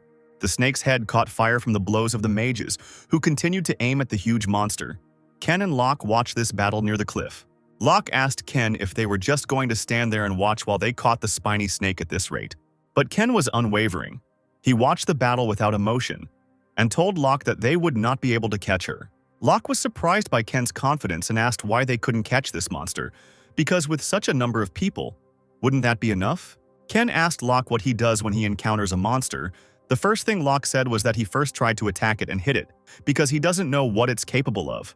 It's hard to deal with unexpected developments when you show everything you can do at the very beginning, Ken agreed, and turned his attention to the ongoing battle. He pointed to this huge, spiny snake and asked if he would give it the same blow. Locke froze for a moment, and it was clear from his face that he didn't understand what Ken meant. After a minute of silence, he said that of course it was better to get rid of her right away, with such a crowd of people. Ken said it would be easy, of course, but if it was such an easy task, why has no one conquered this dungeon yet? Did they lack the manpower? All those who failed lacked the human resources, unlike these guys, Ken asked. Alex started shouting for them to move in the same direction, but the needle snake suddenly began to run away from the players' attacks. Alex was in high spirits, thinking that if things continued like this, it was only a matter of time before they would manage to catch her. He thought that he could become the first player to catch this monster and clear this dungeon. But here, the skill of the master of the source of knowledge, the rift was activated, probably by these players. A huge snake seemed to be stuck in these piles of stones that appeared from underground. Slightly scared, Locke decided that these players seemed to have prepared everything. They even predicted that the needle snake would escape. But then Ken said that it was all starting. Locke got scared and asked what was starting, because it looked like it would all end very quickly. Ken said with a stern look that the spiny snake never attacked properly. And besides, there were some kind of needles on its body, which was quite strange. Alex started yelling for them to keep attacking the snake and focused on its head. Players continued to attack the head of this terrible monster, one of the most terrifying monsters we have seen. At this point, when everyone was focused on the attack, one of the players noticed that another part of the snake was flying towards them from the forest. She blew that part of the forest apart with her tail, and one player ordered everyone to gather and continue the attack. The player said that they were assigned to protect this area, and indeed the players held back part of the snake with their shields. The young player agreed with him and said that it was time to finish with this snake. Alex said the snake's movement slowed and ordered the battle line to advance forward. But then this huge monster rose up quite quickly, and the snake showed its abilities. It turned into its more terrible form. Horrified by what he saw, Alex ordered the attack to be stopped and told everyone to remain in their positions. But the snake had no intention of stopping. Its needles began to fall at great speed right onto the players. These needles rained down on the players. The attack was so unexpected that no one could even run away. The spiny snake had lost its spines but still looked incredibly creepy. Our guys continued to watch everything that was happening in the distance, but the smoke from the strike reached them too. Ken thought he suspected the needles were coated with deadly poison. He knew they weren't just thorns. Locke froze in horror from this attack of the snake. He himself already understood how strong this snake was. Among these balls of smoke and dust, Alex stood. His glasses were broken, he himself was in shock from what had happened, and he just stood there. He thought he knew the snake would have some kind of trick up its sleeve, but it was just a long-range attack, which wasn't much of a problem. The poor players tried to recover from the attack of the huge monster. They slowly began to rise. One of the players decided to lean on the needle of the snake, which was sticking out right in front of him, but suddenly it fell apart. He was surprised. These were the needles that flew out of the body of the spiny snake, and he did not think that they would break so easily. Not only did they just fall apart, but they were also completely empty inside. Alex decided to start commanding again despite the previous failure, and told everyone that now the needle snake had no needles left.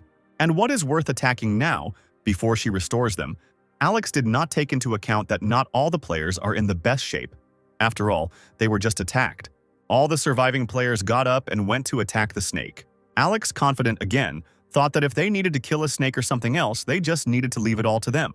The players continued running towards the snake, and one noticed that another player had stopped for some reason. He told him to stop fooling around and keep running. The man fell to the ground and began to choke. The brew Ken was right about the poison. One by one the players began to fall to the ground, and the man also began to cough and fell. The players were poisoned by a spiny snake. Others immediately stopped and warned those behind that there was poison in front. The man turned and told Alex that the damage was severe, and most would not be able to get forward. Alex froze in fear when he heard about the poison. He clearly didn't expect that. How the hell did this happen? There was nothing to indicate that they had been exposed to poison. Alex continued to think. And then it finally dawned on him that the spikes were laced with poison. For some reason, one of Ken's soldier skeletons was hanging on a tree. Suddenly, Alex stood still while everyone continued to run away when they realized the poison was deadly.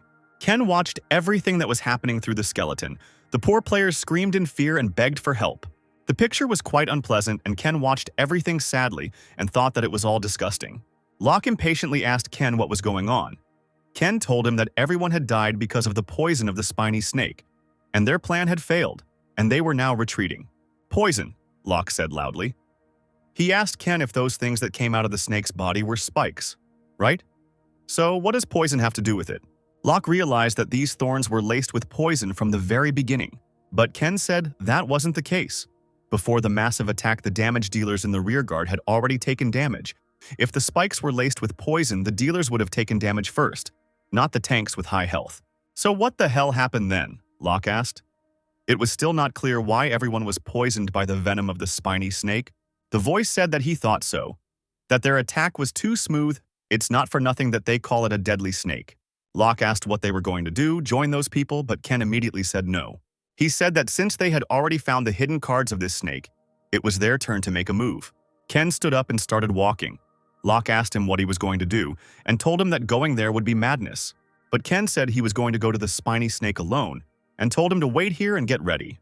What a relief, Locke thought, but immediately shouted at Ken that he was not here to follow his orders. Then Ken decided to joke with him and said with a grin that he could go to the snake with him. He wouldn't mind. All objection vanished at once, and Locke said that he meant that he would deliberately remain there and carry out his orders. There was smoke billowing around the snake, and steam was escaping from the holes where the thorns were. Perhaps this was poison. Ken stood by the tree and thought that the poison had no smell or color and was easy to miss. The players must have let their guard down. Now he understands why all the attacking groups were quickly defeated. They had already suffered irreparable damage by the time they noticed the poison. But Ken has an ace up his sleeve for this case. Ken activated the power of Apophis. This skill allowed him to resist any kind of poison. The poison of the needle snake improved the poisoned blood skill. Ken smiled when he realized that with the activation of Apophis's power, even the poisoned blood skill had improved. How convenient for our Ken. And then something caught his attention. Ken dropped to the ground and began to check his inventory. He thought that maybe the spear would help him. With such a build, her skin must be quite thick too. He looked through the inventory, thinking about a convenient weapon. He smiled and said that it would be more effective to deal with her this way. It turns out that Alex is still alive. He thought that he had completely lost his vigilance. All the blame for what happened lies with him. Others also managed to survive, and one of the players asked how many people were able to escape. The other replied that he didn't know, and when he ran away he saw about 30 people, but now they were all scattered. The man advised Alex to find everyone he could to help, but Alex refused and said that they should stand here and gather the remaining people again. He said that those who remained there were probably already dead. But the man started shouting that Alex didn't understand that with the remaining people they wouldn't be able to attack again. Alex said that they would only lose more people if they searched for the dead. He decided to reorganize the attack squad and try again. He continued that he himself no longer expects victory, but returning there would be tantamount to suicide. The player started shouting that he was sure some of them were still alive, and didn't they have any choice but to just abandon their comrades. Alex's hands continued to shake as he thought that even if they regrouped and charged again, the outcome was quite obvious. But in times like these, he must keep a cool head, as suddenly the players heard a noise from the forest. They were afraid that the spiny snake had decided to attack them again. Alex shouted for everyone to quickly confirm the location of the spiny snake. One of the players jumped up the tree to see where the snake was, and the players eagerly asked him where the snake was now. The player shouted that they probably wouldn't believe it, but at the moment the spiny snake was fighting the player. They all stand there in shock and continue asking questions one after another. The player in the tree said that everything was as he said. Someone was now fighting a spiny snake, and that if they didn't believe it, then let them come up here and see for themselves. Alex wasn't particularly happy and wondered who could breathe there, since everything there was soaked in poison. While all the players were in shock, Alex thought that it was impossible to get close to the spiny snake because of its poison. They stood in the tree and watched Ken fight this monster, and Alex continued to wonder how he did it. Here he thought that perhaps the poison that surrounded the snake had disappeared, but this certainly could not happen. But even if so, there might still be survivors, Alex thought, and Alex's courage came back to him again, and he said that they needed to go there too. The player said that Alex said a couple of minutes ago that going back there would be like committing suicide. Alex naively assumed that the poison of the spiny snake had disappeared. He thought only of himself. He decided to correct the mistake he had made earlier. He said that since they had gathered here, it was unknown whether they would have another chance to catch the spiny snake. Ken's skeleton soldiers continued to shoot their bows at the spiny snake. But as Ken thought, the arrows couldn't pierce her thick snake skin. However, there is an easy way to bypass this protection. Ken can simply poison her. The snake looked at the skeleton warriors and opened its huge mouth and decided to attack them. Unlike the lizard, it can see them. And when she was distracted by the skeletons, Ken decided to take advantage of this moment and jumped on her back with 2 spears in his hands. The spiny snake was poisoned, a wound the snake could not help but notice, and it turned to look at Ken. There were no more spikes left. Instead, there were many holes, and through these holes, Ken decided to poison the snake. They're like human pores. It must be extremely painful from the wounds Ken inflicted on her. Ken mock-asked the snake that last time she pretended to have to run away, but that was because she was trying to get people to come to her. He thought that those guys didn't even realize that she was cheating like that. The point is that minor spikes fly out of her body on purpose to leave behind holes from which a huge amount of poisonous gas comes out. Ken gave the snake a direct hit right in its eye, and the spiny snake was poisoned again. From the intense pain, the needle-like snake began to bend violently and destroy everything in its path. Ken ran away and thought mockingly that she made so much noise for her size and asked how it felt to be the most poisoned. And Locke, who continued to stand by the rock, he thought that Ken himself had ordered him to hide as much as possible, but he himself was climbing forward. Locke continued to collect dead orcs and asked himself who would want to collect these orcs, and complained that he treated a talented person, that is, him, too badly. He showed 2 middle fingers to the skeleton, or rather Ken, when suddenly the skeleton ordered him to report the situation. Frightened, he hid his hands behind his back and asked how long he had been here, but Ken ignored him and asked if he had prepared everything he asked for. Locke said that this orc was the last one and asked if the spiny snake would really crawl here. How did he know that it would move in this direction? But Ken was in a hurry and told Locke that he didn't have time to explain everything to him and ordered him to finish quickly. While Locke was complaining that Ken would explain everything to him, he disconnected from the skeleton.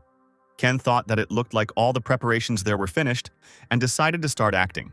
One of the warrior skeletons continued to cut the needle snake. At that moment, Ken joined him. Having connected, he turned to the side where several copies were standing. He quickly grabbed 2 spears with poisoned blood and ran towards the snake's head. The skeleton ran to the snake with incredible speed and hit it right in the back. The needle snake was poisoned. Ken disconnected from the skeleton, and the huge monster, noticing the skeleton, opened its mouth and pounced straight on the skeleton. But then another skeleton soldier rushed at the snake and also attacked it with poison using a spear. The snake continued to be attacked by the skeletons, injecting it with poison over and over again, and Ken promised the snake that it would live up to its name. The spiny snake was poisoned, and the spiny snake's characteristics decreased significantly. Ken, in one of the skeletons, said that due to her size, the effect of the poison appeared later than he expected. The skeleton, when it ran over the body of the spiny snake, got stuck in it. But he still managed to get out and ran along the long back of the snake and again dealt it a heavy blow, and the poison was able to penetrate into its body. Now the resistance of the needle snake was greatly reduced. The skeletons hung on its body, digging into it with their spears. The skeleton jumped onto the first tree it saw, while the snake, realizing that it could not cope with the poison, decided to simply run away. As Ken had predicted, she began to move straight into his trap. The bunch of orcs that Locke threw there exploded. The skill of the messenger of the underworld. The explosion of the dead was activated. When the snake encountered this explosion, it decided to run the other way, but Ken said that there was no point in running the other way. The snake ran into the depths of the forest, but there too the same bunch of orcs were waiting for it. The skill messenger of the underworld explosion of the dead was activated again. But we are returned to the real world, where Owen was reading the newspaper. He confidently said that the end had come for the elite troops that Vincent had gathered with all his might, and it was getting more and more interesting, and the 6th level dungeon could hurt his pride. Owen told Secretary Lee to rent a car and send it to the entrance of the Needle Snake dungeon. She was surprised and asked if they weren't supposed to leave until a week later. Owen said that he spent so much money for a reason, and he told Ken to focus on showing his skills without paying attention to his surroundings. She then said that they shouldn't rent a car from a junkyard like they usually do since they are undercover as Americans. She said that she would prepare a car for the diplomats to take them out of any possible chaos. And then Owen became afraid of how much it would cost, and he immediately said that it seemed like diplomats were driving small cars, looking scared. But this did not stop Secretary Lee, and she interrupted him, refused him, and slammed the door. Back to our guys and the battle with the spiny snake. Locke thought that this guy not only predicted which direction the snake would try to escape, but also deliberately set off explosions to know it in a certain corner. The snake, attacked by Ken's skeletons, finally curled up and calmed down, and Ken and his soldiers were already waiting for her. Ken, pleased with the result of his attacks, decided that she must be in a state of panic, but it was too late for her. The skeleton soldiers continued to shoot at her with their bows, and she tried to turn away from them. Ken said that avoiding attacks was pointless because the poison had already spread, and over time her health would also decrease, and by moving so much she was only making the situation worse. Meanwhile, Alex and his team were running towards the screams. Alex thought that these screams had been going on for some time now, and he was sure that he had attracted most of the players who entered the dungeon. That's why he was consumed by greed when he wondered who was attacking this huge monster now. But before they had time to reach the battle site, everyone received a message that the needle snake had been defeated. The players were happy about this. One player said that now they would be able to get out of the dungeon alive. Another player said that if they did everything right, they would be able to steal the skin of the spiny snake. But Alex didn't look so happy. He was surprised that he was able to kill this snake. Alex, like the other players, also decided that they could not leave the dungeon empty-handed and ran towards the snake. Alex, irritated by what was happening, could only think about the player who had arranged all this. Ken has achieved the achievement First Spike Snake Hunter. The messenger of the underworld sympathizes with him. The rank of the poisoned blood skill was increased and Ken was awarded a mastery stone. A bright light appeared behind Ken. Ken's level also increased as he stood in front of this monstrous-sized monster. When the players were almost there, Locke appeared in front of him and blocked their way. The two players looked at each other in surprise and asked why he was respawning their path. And Alex told Locke that they weren't going to cause him any trouble. Raising his hands, he began to lie to him that they just wanted to look around here. He told him that they were not bad people but suddenly froze in fear. Behind Locke, Three huge skeletal soldiers appeared, armed and looking menacingly at these players. Alex, seeing these skeletons, thought that the warrior skeletons were not affected by the poisonous gas, so they were effective in the fight against the spiny snake. But one detail bothered him. The attack that failed for them simply could not be successfully carried out by just these ridiculous soldiers. Dozens of players tried to attack the needle snake. As he thought, he simply needed to live the corpse of a spiny snake to make sure. A loud roar sounded in the distance, and all the players, including Locke, turned around in fear. The spiny snake has risen from the trees, but now everything seems different. The snake skeleton with blue eyes lets us know that Ken now has such a monster in his set. Horror froze on Alex's face. He was scared when he saw the needle snake appear again. He decided that the players were trying to summon it, just like these skeletons. Without wasting a minute, Alex decided to run to the needle snake to see everything with his own eyes. He desperately tried to see the face of the player who had defeated this huge monster. But of course, he didn't succeed. As soon as the guy ran a couple of steps, Locke immediately grabbed him. He hit Alex and sent him flying back, causing Alex to literally fly over the ground and fall in front of the team. A beaten Alex asked Locke what his problem was. Locke glared at Alex and repeated again for them to get out. Alex and the other players froze, and Alex said that they needed to get out of this dungeon and told everyone to remember his face. The snake's flesh was peeling away from its bones, and a bright ball was glowing directly under its head. Ken was glad he didn't even have to look for her, but his attempt to summon the spiny snake failed. Ken's skill rank was too low, and he was unable to summon the spiny snake as his skeleton warrior. But Ken received the yellow dragon's magic sphere. This sphere contains powerful mana. There was a car parked at the entrance to the portal, waiting for the participants. There were two men in the car. The guy was already writing a report in which he wrote that the attack in the dungeon had failed. The man replied that from the very beginning no one expected that it would succeed, but the guy said that if they succeeded it would be amazing. But the man said that he wanted it all to end quickly, since they had already been hanging around there for a week. And suddenly the dungeon was cleared and the man got out of the car. A whole crowd of reporters had already gathered in the area, hoping to take good photographs. Alex and his team began calling their assistants.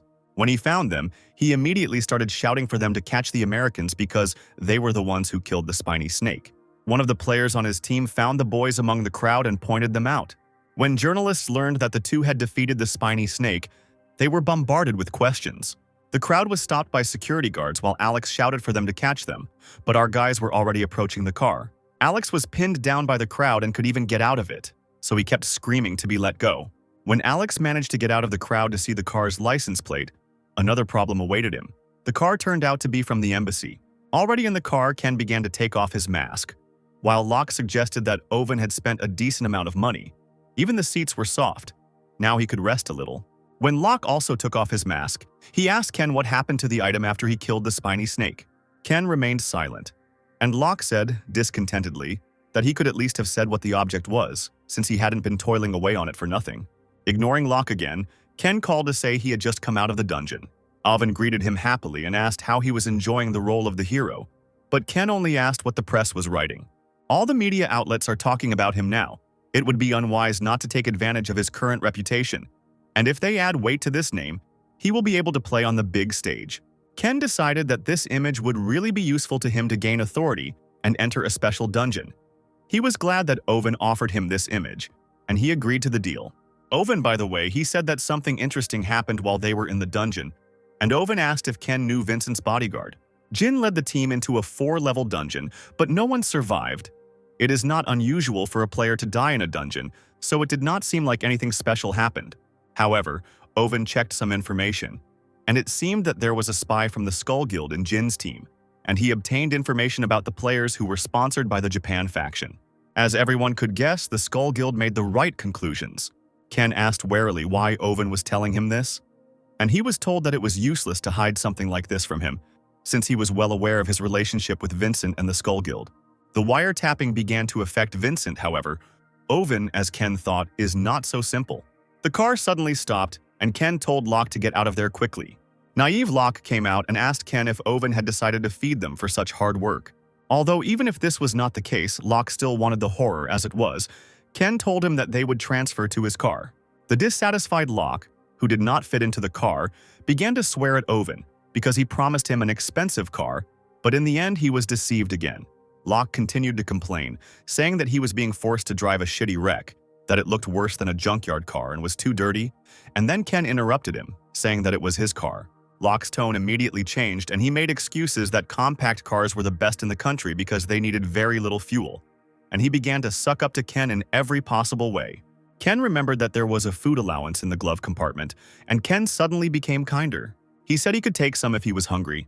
Locke wasted no time and opened the glove compartment. Locke's eyes lit up and he couldn't believe it. He was glad that Owen finally took pity on him and gave him money for food.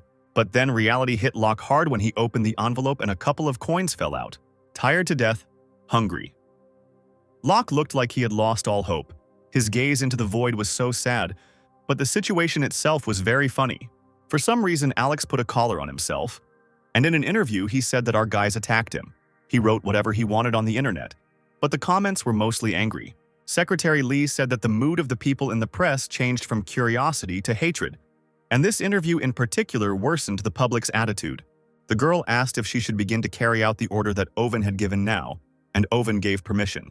They released their article where Ken went undercover and said that he always admired Lei, their guild messiah, and that he was his role model.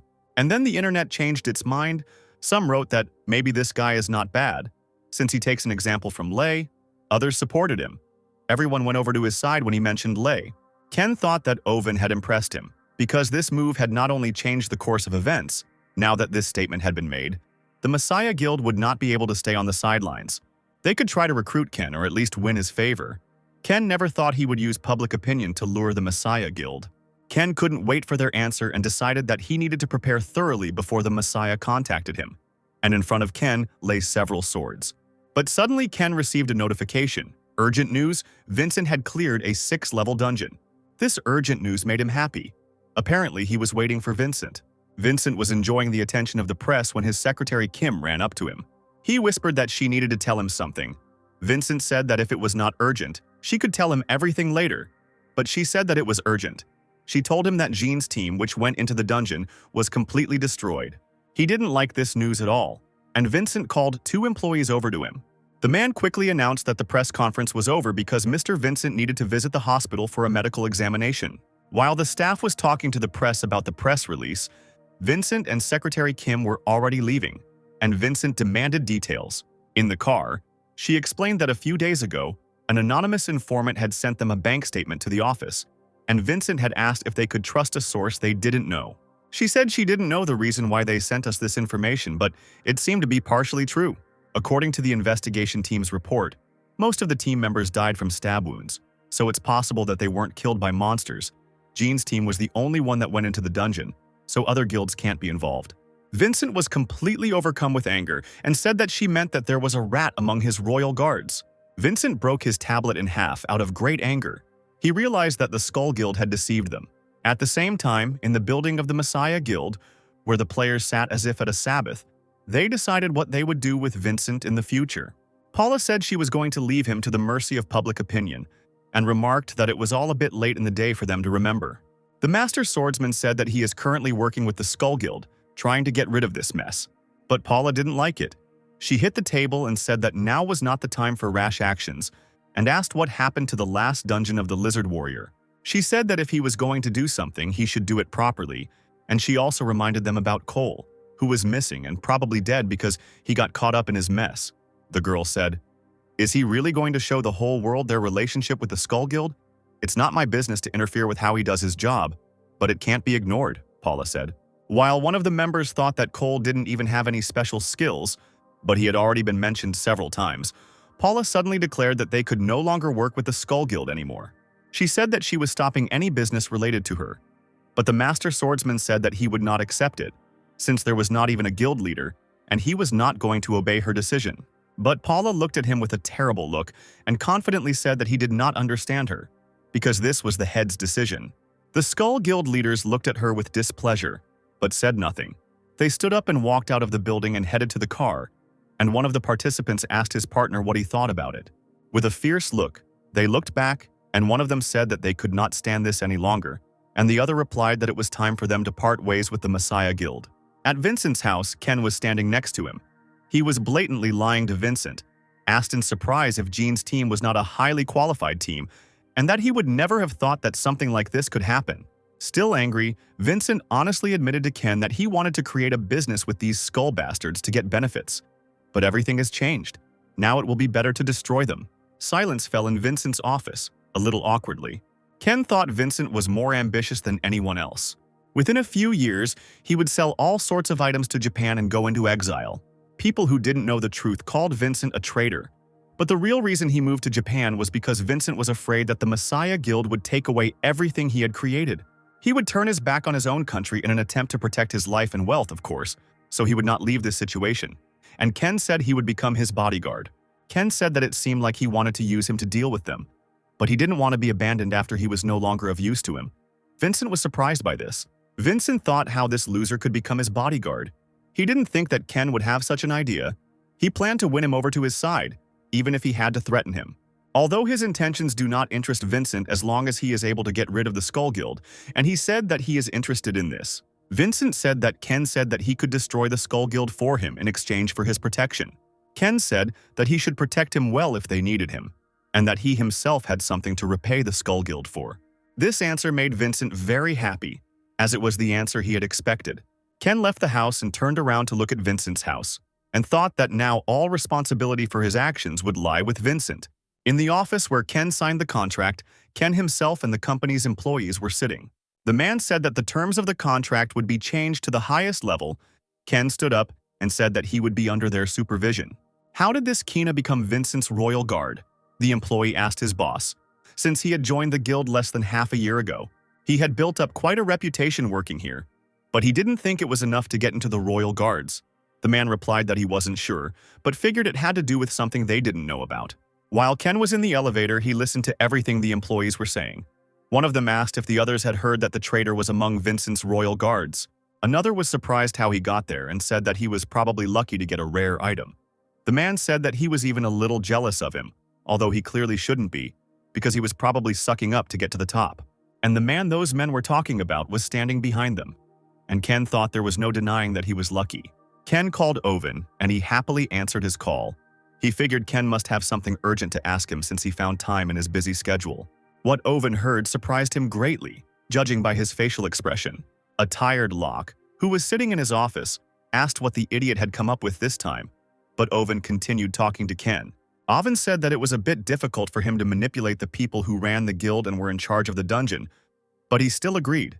He turned off the phone and told Locke that Ken wanted to use fake documents to enter the dungeon, and he assumed they would find out soon. Locke yawned and asked why he was helping him, even without knowing all the details and whether he had really come to trust this Ken completely. Oven said that he doesn't believe in people and is just trying to figure out which direction he is holding the sword in to determine whether he is with them or not. All the dots over the I's will be placed when they find out his ultimate goal. Two men were sitting in a car, and one asked the other if Ken was going to destroy the Skull Guild, and he agreed. It seems that Vincent is set to declare a full-scale war on the Skull Guild. Most of the Skull Guild members are entering the dungeon today, so this is a great opportunity for Vincent and Ken, the man continued. However, they cannot rule out the possibility that Ken created his own team or is using fake documents. But the man with the scar said that he didn't care about it, as long as Ken went into the dungeon. Ken approached the tent where the two reporters were and introduced himself as Louis. The man asked Ken if he came here alone, and asked him to sign some papers and said that they were not giving a dungeon briefing. Instead, he could read this. Ken thought that even though it was a D-rank dungeon, it could only accommodate 60 players, and it seemed like the dungeon management wasn't very responsible, so it was the best place to deceive people. No, he already said this, but this dungeon is obviously a trap for Ken. In front of Ken's car, the headlights of two cars parked opposite him turned on, and several people got out of the cars. When they got together, Ken was surprised to see these guys, because he expected experienced people. But this guy, Oven, was surprised when he saw Jan's name on the list. Secretary Lee said that she also checked the list and she thinks he joined the dungeon under an alias. This caught Locke's attention, and Oven said with displeasure that this was the same dungeon that Ken went to. Unsuspecting, Locke asked who Ian was. A troublesome guy from the newbies with a level below 50, he is one of the Knights of the Round Table. Oven said that they screwed up. Jan is a member of the Messiah Guild, the one who looks like a big gorilla. Ken didn't think the Messiah Guild would send Ian away so soon. Come to think of it, this guy is one of them, a Knight of the Round Table, a group of players who wield legendary items related to the legend of King Arthur, as well as those under their command. The Knights of the Round Table took up arms on behalf of the fallen government to protect the suffering, just like the Messiah Guild. Over time, the weakened Knights of the Round Table became guardians and took root in the Messiah Guild. Much later, he learned that it was all planned. The Knights of the Round Table were weakened by none other than the King of Deadly Poisoning. Many knights became his victims. Gawain's necklace, which Ian now possesses, may have been taken from one of them. If they were knights, it would not be difficult for them to do something similar if there were any left. However, it is still a dangerous item no matter who wields it. There is no need to conserve your strength. Ken got out of the car to enter the dungeon. Immediately, a notification appeared to get rid of 3,000 monsters to move on to the next level. Everyone immediately became sad and began to whine that it would be better if they killed 1 or 2 monsters stronger than this. The man said that 3,000 monsters were not particularly dangerous, but it might take some time. Ian said that was a good thing. In the midst of this chaos, it would be easier to stab Ken in the back and pretend it was an accident. He ordered him not to waste any more time and find him. As one player noticed some guys, the Skull Guild just entered the dungeon in such clothes. Don't they understand the situation they're in? Yan thought. Unable to handle the situation on their own, but still continuing to ruin everything around them, Ian decided that they were incompetent bastards. Ian is sure they were warned not to interfere in this personally, and how dare they disobey the leader? He decided to kill them after he leaves the dungeon. He ordered to ignore the guys from the Skull Guild, because they were here to do their job. No matter what happens, they have to deal with Ken themselves. Creepy Yang said that they should report to him once they found him. The target's skill was blood poisoning, so they had to act carefully. And also, they could kill anyone who got in their way. Yang would take responsibility. One player was running through the forest and he thought he didn't know they were going to attack the Skull Guild on level 1. He hid behind a tree when he saw Vincent's royal guards. He didn't know that they had also entered here. In front of him, people from the Skull Guild were fighting with skeleton warriors. He decided that someone had brought a necromancer with them. He continued to wonder why he still hadn't seen Ken when something rushed past him. It was Ken who suddenly appeared behind the player. He looks quite menacing.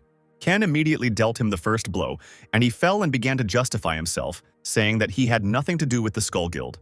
But Ken said that the guy above said that he was from the Skull Guild, and pointed up. The man looked up and saw a body hanging from a tree. He thought that the guy couldn't have said that. He remembered the previous conversation with this guy. That guy said that Mike failed. So even if they were in danger, he should not interfere. No matter what, he must survive and report everything that happened in the dungeon to the leader. But of course, he lied to Ken, saying that he was seeing this guy for the first time in his life.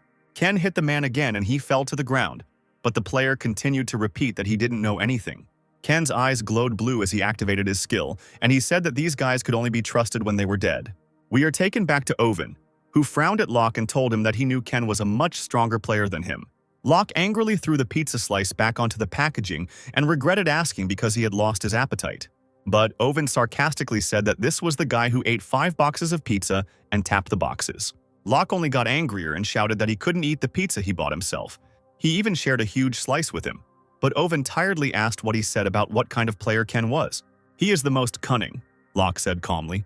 Locke said, a little wearily, that Ken would never enter into an unequal fight. Locke gave him a stern look and said that if Ken didn't have a chance to win, then he wouldn't fight. That was called using his brain. In the dungeon, skeleton warriors surrounded the players. One of them realized that it was Ken, who summoned all his skeletons. The gorilla player sat by the fire and confidently said that at least they knew what to do if they found this coward hiding in terror. He was more concerned about the whereabouts of the Skull Guild guys. They knew what was coming, so it would be nice to meet them soon. The next day, as they were running through the forest, one of them was wondering why they hadn't seen that bastard yet, even though he had also moved on to the 2nd level. The man assumed that Ken was going to hide until the dungeon was cleared, when suddenly he noticed something. The arrow flew past him and he realized that Ken had decided to show up. One player said that after stalling for time, he finally showed up. Another said that it looked like there was a necromancer among his companions when he saw so many skeletons. The gorilla, with a cheeky grin, asked that Ken was going to use the skeleton warriors to fight the players. But then, out of nowhere, Ken appeared with a huge sword and his little skeleton warrior. This made Jan happy. He said that if he had continued to hide, he would not have gotten into trouble, and thanked him. He decided to test all of Ken's skills in battle. The little skeleton warrior rushed forward. Yang confidently swung his sword to attack the skeletons, but they deftly avoided his attack. The agility of the skeleton warriors did not please the gorilla player very much. He was surprised that they were able to just avoid his attack. This was the first time he had seen skeleton warriors move like that. And Ken, at that moment when the gorilla player was distracted, ran up to him. Ken's fierce gaze suddenly appeared in front of us. He was holding his sword in his hands. But before Ken could raise his sword, the gorilla player stopped him with his sword. In front of this monster, Ken looked so small, not saying anything about the difference between their swords. Ken knew that Ian was strong, but it turned out that he was not only stronger but also faster than he thought. By lowering his sword, Ken was able to turn away from the gorilla's attack. But this act did not amuse Jan much. He sternly asked Ken why he made him wait so long just to show him this. Ken jumped back and realized that he was a strong opponent. It was not easy to fight him. Unlike his previous enemies, it was not easy for Ken to fight him, save his strength, and remain cool at the same time. A notification came from an immortal fighter who was interested in this battle, and the gorilla asked jokingly if Ken had seen the notification from his patron. There was also a notification from the messenger of the underworld who was also interested in this battle.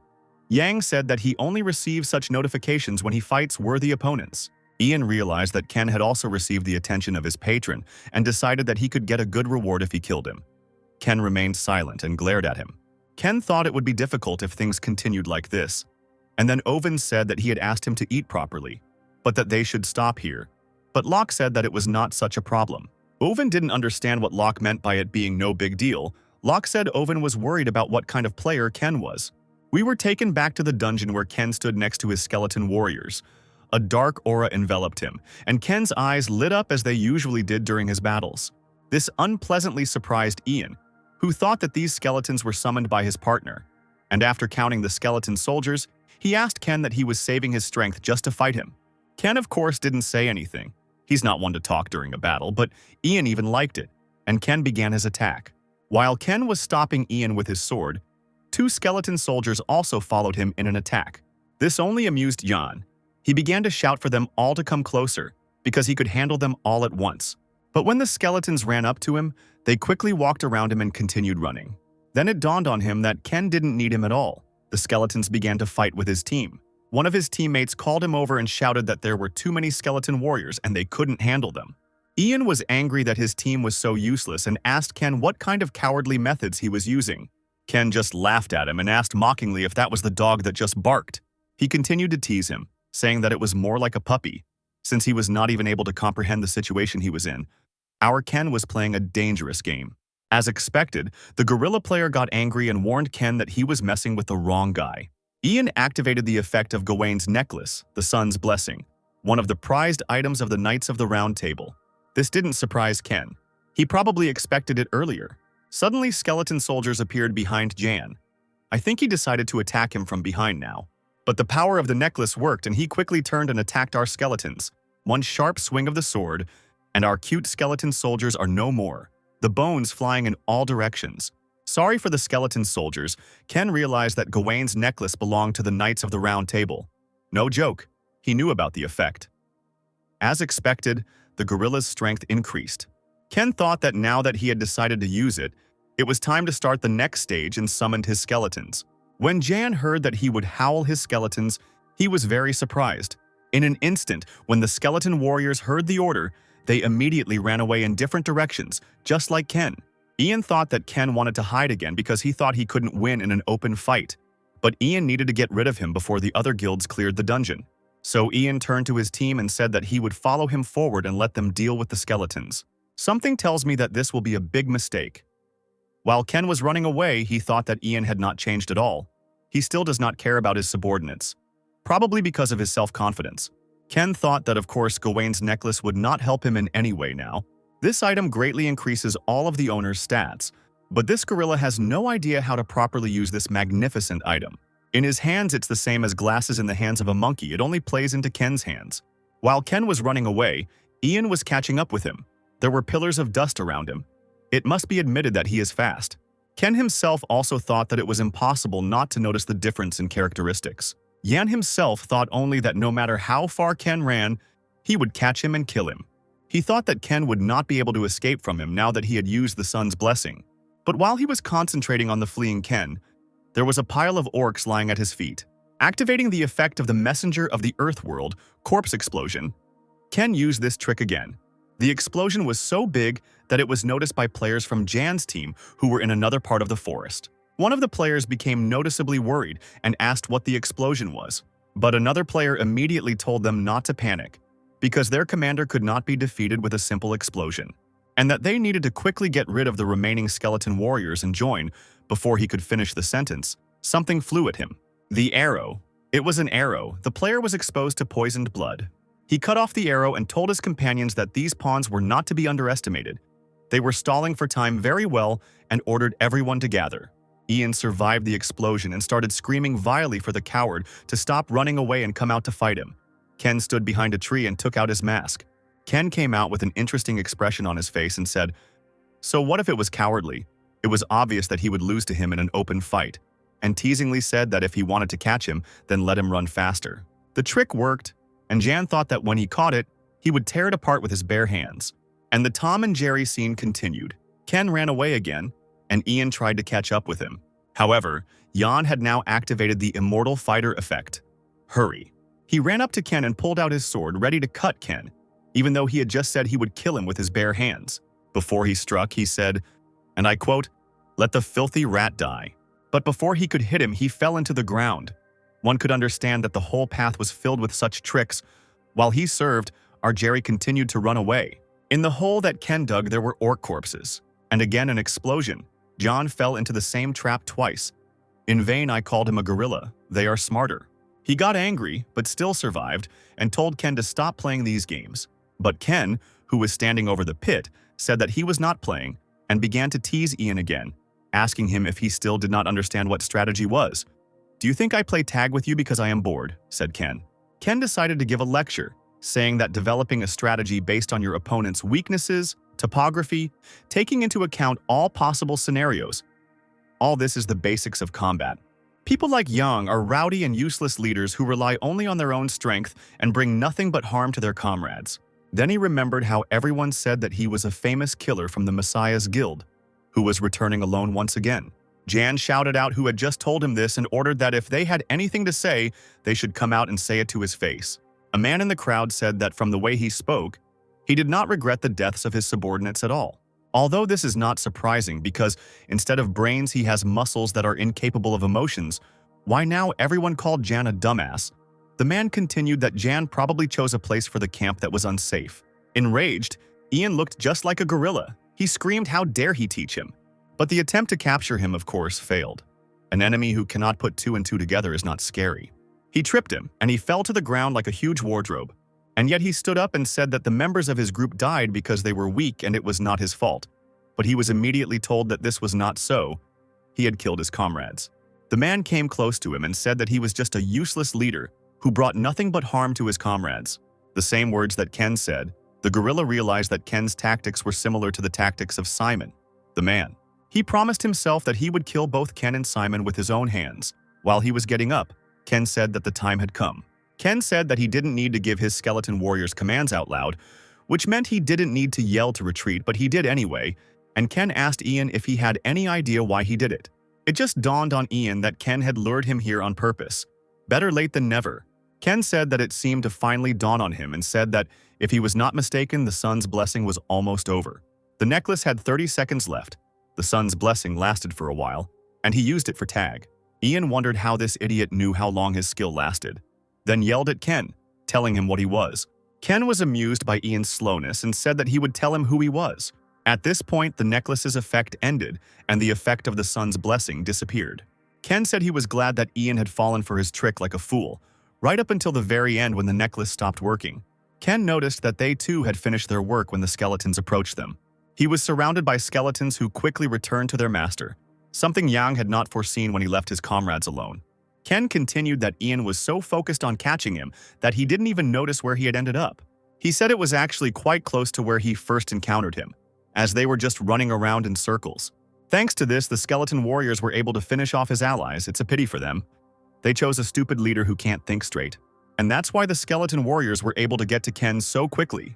Jan was surprised that his subordinates died. I don't understand why he was surprised. He was angry, not because his comrades were dead, but because Ken looked down on him. Ian activated the Immortal Fighter's speed skill and literally flew towards Ken. But the skeleton warrior ran up faster and repelled his attack. These cute skeletons are surprisingly very useful. Ken, with a confident face, told Ian not to get so excited, since they were just getting started. Meanwhile, Locke was complaining in his car that he was being overloaded with work. It turns out he was given the task of checking this yawn from the Messiah Guild. Owen said he wanted Locke to go to the dungeon of the two-headed dogs. He thought about it and decided it would be calmer if they took him there. But Locke said they didn't need to check anything because he was sure Ken would come out alive and well, and asked if he was really worried about Ken losing after meeting Ian. Owen said that it was actually the opposite. If Ian loses, as he says, they need to be sure of something to come up with the next plan.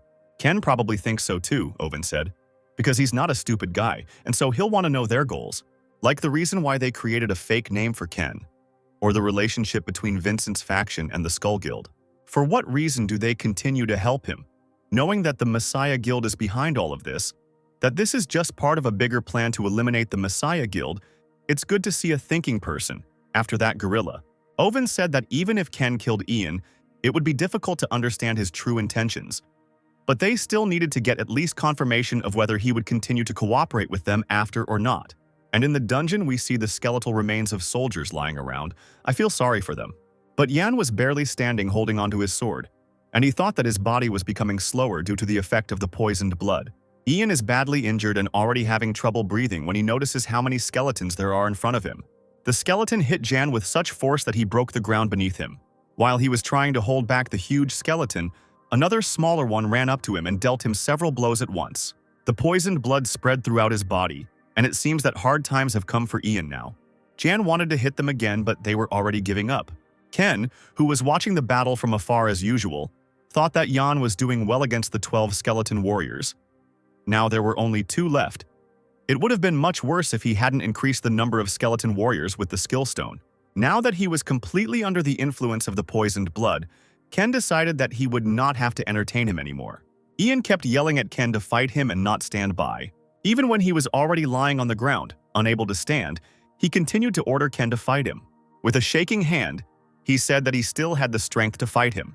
But a second later, his hand falls and Jan dies. And that's the end of one of the Knights of the Round Table. The Messenger of the Underworld smiles at Ken's easy victory. The Messenger of the Underworld shared some of his influence with him. Now Gawain's necklace belongs to Ken. An item that belonged to Gawain, one of the Knights of the Round Table, contains the Blessing of the Sun. Ken said this was his first item that belonged to a Knight of the Round Table.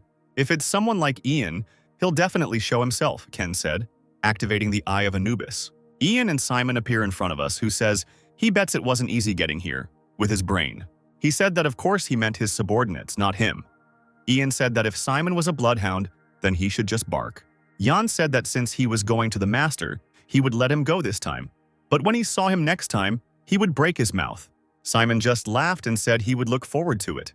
Jan entered the office and bowed, introduced himself, and said that it was an honor for him to meet the great hero. Here we saw the face of Lei, who was sitting and looking at him with an arrogant look. Ken got really angry when he saw Lei. He thought that the Messiah Guild wouldn't just let it go after learning that Jan had died like this. Ken decided that anyone who supported Lei's ambitions over justice would be made to pay for it. Meanwhile, the players were busy with the dungeon, and one of the players said that the two-headed dog cannot be caught by acting thoughtlessly. They decided to attack him together when he was eating, because then they would be able to catch him without losses. But at that moment, everyone received the message that the two-headed dog had been defeated. The dungeon was cleared. There was no need to guess who killed the dog. Ken calmly walked out of the dungeon gates. As he approached his car, Locke was already standing there, greeting him as soon as he saw Ken. Ken asked what Locke was doing there, and Locke said that he was running errands and had come here because he had heard something interesting. Locke picked up the envelope and said he had something to give him and decided to talk on the way. In the car, Locke handed Ken an envelope and said that Owen wanted them to enter another dungeon together. Locke asked Ken how things went with Ian. Ken had half expected it, that they had already found out by the time he opened the envelope. According to Ian's recollection, he entered the dungeon under a fake name, meaning Owen knew why he asked for a fake identity and still agreed. Locke asked what he had fought him in the dungeon, hadn't he? And what he had been like. Ken didn't think twice before saying that Ian was much stronger than Locke. Locke is easily angered. And this time he was also angry and said that Ken, instead of working, was measuring the strength level of other players and asked how he knew about his real skills, and maybe he should show him his real strength. Ken said that Ian encountered 12 skeletons and took out 10 of them by himself. And if Locke wants to show his true abilities, he can just ask him and he will arrange everything. Locke immediately deflated and said that a real man should not boast about his strength, and decided to move on to really important things. The Horned Fox Dungeon. There were 12 failed attempts, Ken said. Locke decided to skip the explanation since Ken already knew everything. It should be obvious. But he still said that Ken would go there in his mask, and it was obvious why. Ken thought that he would be sent to the Dungeon of the Horned Fox right after he defeated Ian. He began to think about what this could mean. But he still agreed to this proposal. Locke got out of the car and Ken drove away. He immediately called Owen and told him that he had just broken up with him. And didn't he tell him not to worry about anything because he never chooses a losing option? Alvin asked what he said about their offer, and Locke said that Ken immediately agreed and already knew about the characteristics of the dungeon. This news made Owen happy, and he told Locke to make a final choice for himself. Since Ken accepted their offers, there would be no turning back. Alvin still didn't fully trust Ken, but he knew that if they wanted to take on the Messiah Guild, they needed to act now, because they had little time left unless a group capable of holding off the Messiah Guild appeared in the meantime. Then they will not hesitate to bare their fangs, and Ken has already reached the abandoned building where he usually hangs out. Ken thought about his past. Now he will remove that it happened after he cleared the Horned Fox's dungeon. A moment from the past, a girl approached Ken and said that she had been watching him in the dungeon. And since his skills were excellent, why shouldn't he join the Messiah Guild? But Ken said that if they wanted to recruit him, they should tell their master to do it personally. And at that moment, a man got out of the car. He said he liked Ken's audacity and that they needed him to help them cleanse this world. First meeting with Lei, when he asked to become his ally. Ken received a message that he was accepted into the dungeon and wrote to him not to forget to show his skills. Just like Ken thought earlier, he was sure that the guys from the Messiah Guild would be there too. Ken decided to show off his skills in a way that would make their hair stand on end. He would be very busy, so to finish the preparations in time, he took out the skin of a spiny snake from his inventory. But since he had already cleared this dungeon, it would be the perfect place to show himself. At the sports stadium, the players gathered together. Ken and Locke were there too, wearing their masks. It was announced that the entrance to the dungeon would soon be opened, and Ken asked Locke if he was ready, to which Locke confidently replied, "Always ready." Locke said that he was the same guy who conquered the spiny snake dungeon when everyone thought it was impossible. He confidently said that the dungeon was like pieces of cake to him. Already in the dungeon, the hero Locke said that he most likely would not be able to eat this piece because he was frozen. Players were told to change their clothes to winter ones and to act quickly, especially mages with low health. While the girl was talking about how important it was to take care of yourself so as not to disturb others, Locke was shaking like a leaf in the wind. Ken thought that the girl knew what she was talking about because sometimes natural conditions are scarier than monsters, and poor Locke wondered how a tank like him could be so cold. Ken turned to Locke and told him to follow him. They ran away, and Locke asked if it would be better for them to move with the Messiah's Guild now. Acting independently in such weather conditions could be dangerous. And Ken laughed at him and asked if he was one of those who couldn't use his strength in the cold. Hearing this, he immediately became angry. How easy it was to get Locke angry. He straightened up and said that his nickname was the Siberian Brown Bear, and this temperature was like a light breeze. Ken said, "Great, because he should know. This dungeon will be harder than the spiny snake dungeon. Ken knows what to push to make him act." Confidence vanished, and Locke asked in a trembling voice how much more difficult it would be. Ken is wearing Gawain's necklace. He feels warmth in the cold. He also has the Grim Reaper mask on, and he can connect with summoned monsters. Ken told Locke that they should move on. Locke asked Ken what his plan was for this dungeon, since it was a survival dungeon. Was he going to build a fortress like last time? But Ken said that wasn't necessary, and Locke was glad that there would be no manual labor this time. Ken summoned his skeleton soldiers, and instead of the cute skeletons, a huge creepy skeleton appeared. Locke asked why all the skeletons were dressed up like that. He said that since he had spent money on armor, he might as well try. But then Locke noticed that it was the skin of a spiny snake. Locke started shouting that despite the fact that they both worked hard, he took all the skin of the spiny snake for himself. He thought that it would cost a fortune to make just one suit of armor. And all his skeletons were in that kind of skin. Ken said his share was supposed to be delivered to the office. I don't know if I should believe him, but oh well. Locke started scolding Owen again, and his ears started itching again. The girl turned out to be attentive and noticed that 2 players were missing, and she asked the players if they saw where the 2 Americans went while they were building something. The player apologized and said that they were busy building the camp, but she interrupted him, saying that an apology would not help here. and reminded him of the orders from her superiors. She thought that clearing the dungeon was of course important, but what was even more important was to understand whether it was worth creating an alliance with these Americans. The girl ordered to finish and guard the camp until her return. The guy advised her to send scouts and not go herself, but she said that everything was fine and that they should whistle to her if anything happened. She wanted to see for herself their professionalism, so she went looking for them. At this time, Ken's skeleton soldiers were fighting the wolves while Locke and Ken stood in the middle of the battle. The skeleton soldiers only became more aggressive in their fights as their rank increased. Seeing this picture, the girl couldn't believe that skeletons fight like that. She thought that his skill of summoning skeleton warriors was completely different from others. I don't understand why everyone is so surprised that skeletons fight well. The guy standing next to them asked if they needed help, but the girl said that these guys were showing off to show their strength. She told him that they would only hinder them if they interfered. The girl realized that their level was higher than his. As expected of a player who had ravaged the Spiny Snake dungeon, she decided that she needed to report this. They needed to recruit him and bring him to their side. There was a whistle, a single long whistle, an SOS signal. Something must have happened in the camp. Ken immediately drew attention to this. Whether he would help the guys from the Messiah's Guild, it was up to him to decide. A pack of wolves broke through the line of defense. There were so many of them that it was difficult to hold out. The girl showed up on time and yelled at them that all these monsters were only level 1. She ordered to protect the camp, slowly moving back, but if they were wounded, then let them retreat. Suddenly, a wolf stood on the rock and began to howl. They do not look like monsters, rather like ordinary wolves. The player who was standing on the tree noticed a large wave of wolves approaching their side. I take it back, the whole flock really does look like monsters. The captain's wife, hearing about the wave of monsters, became frightened because their defense had already been interrupted, and it turned out that this was only a prelude.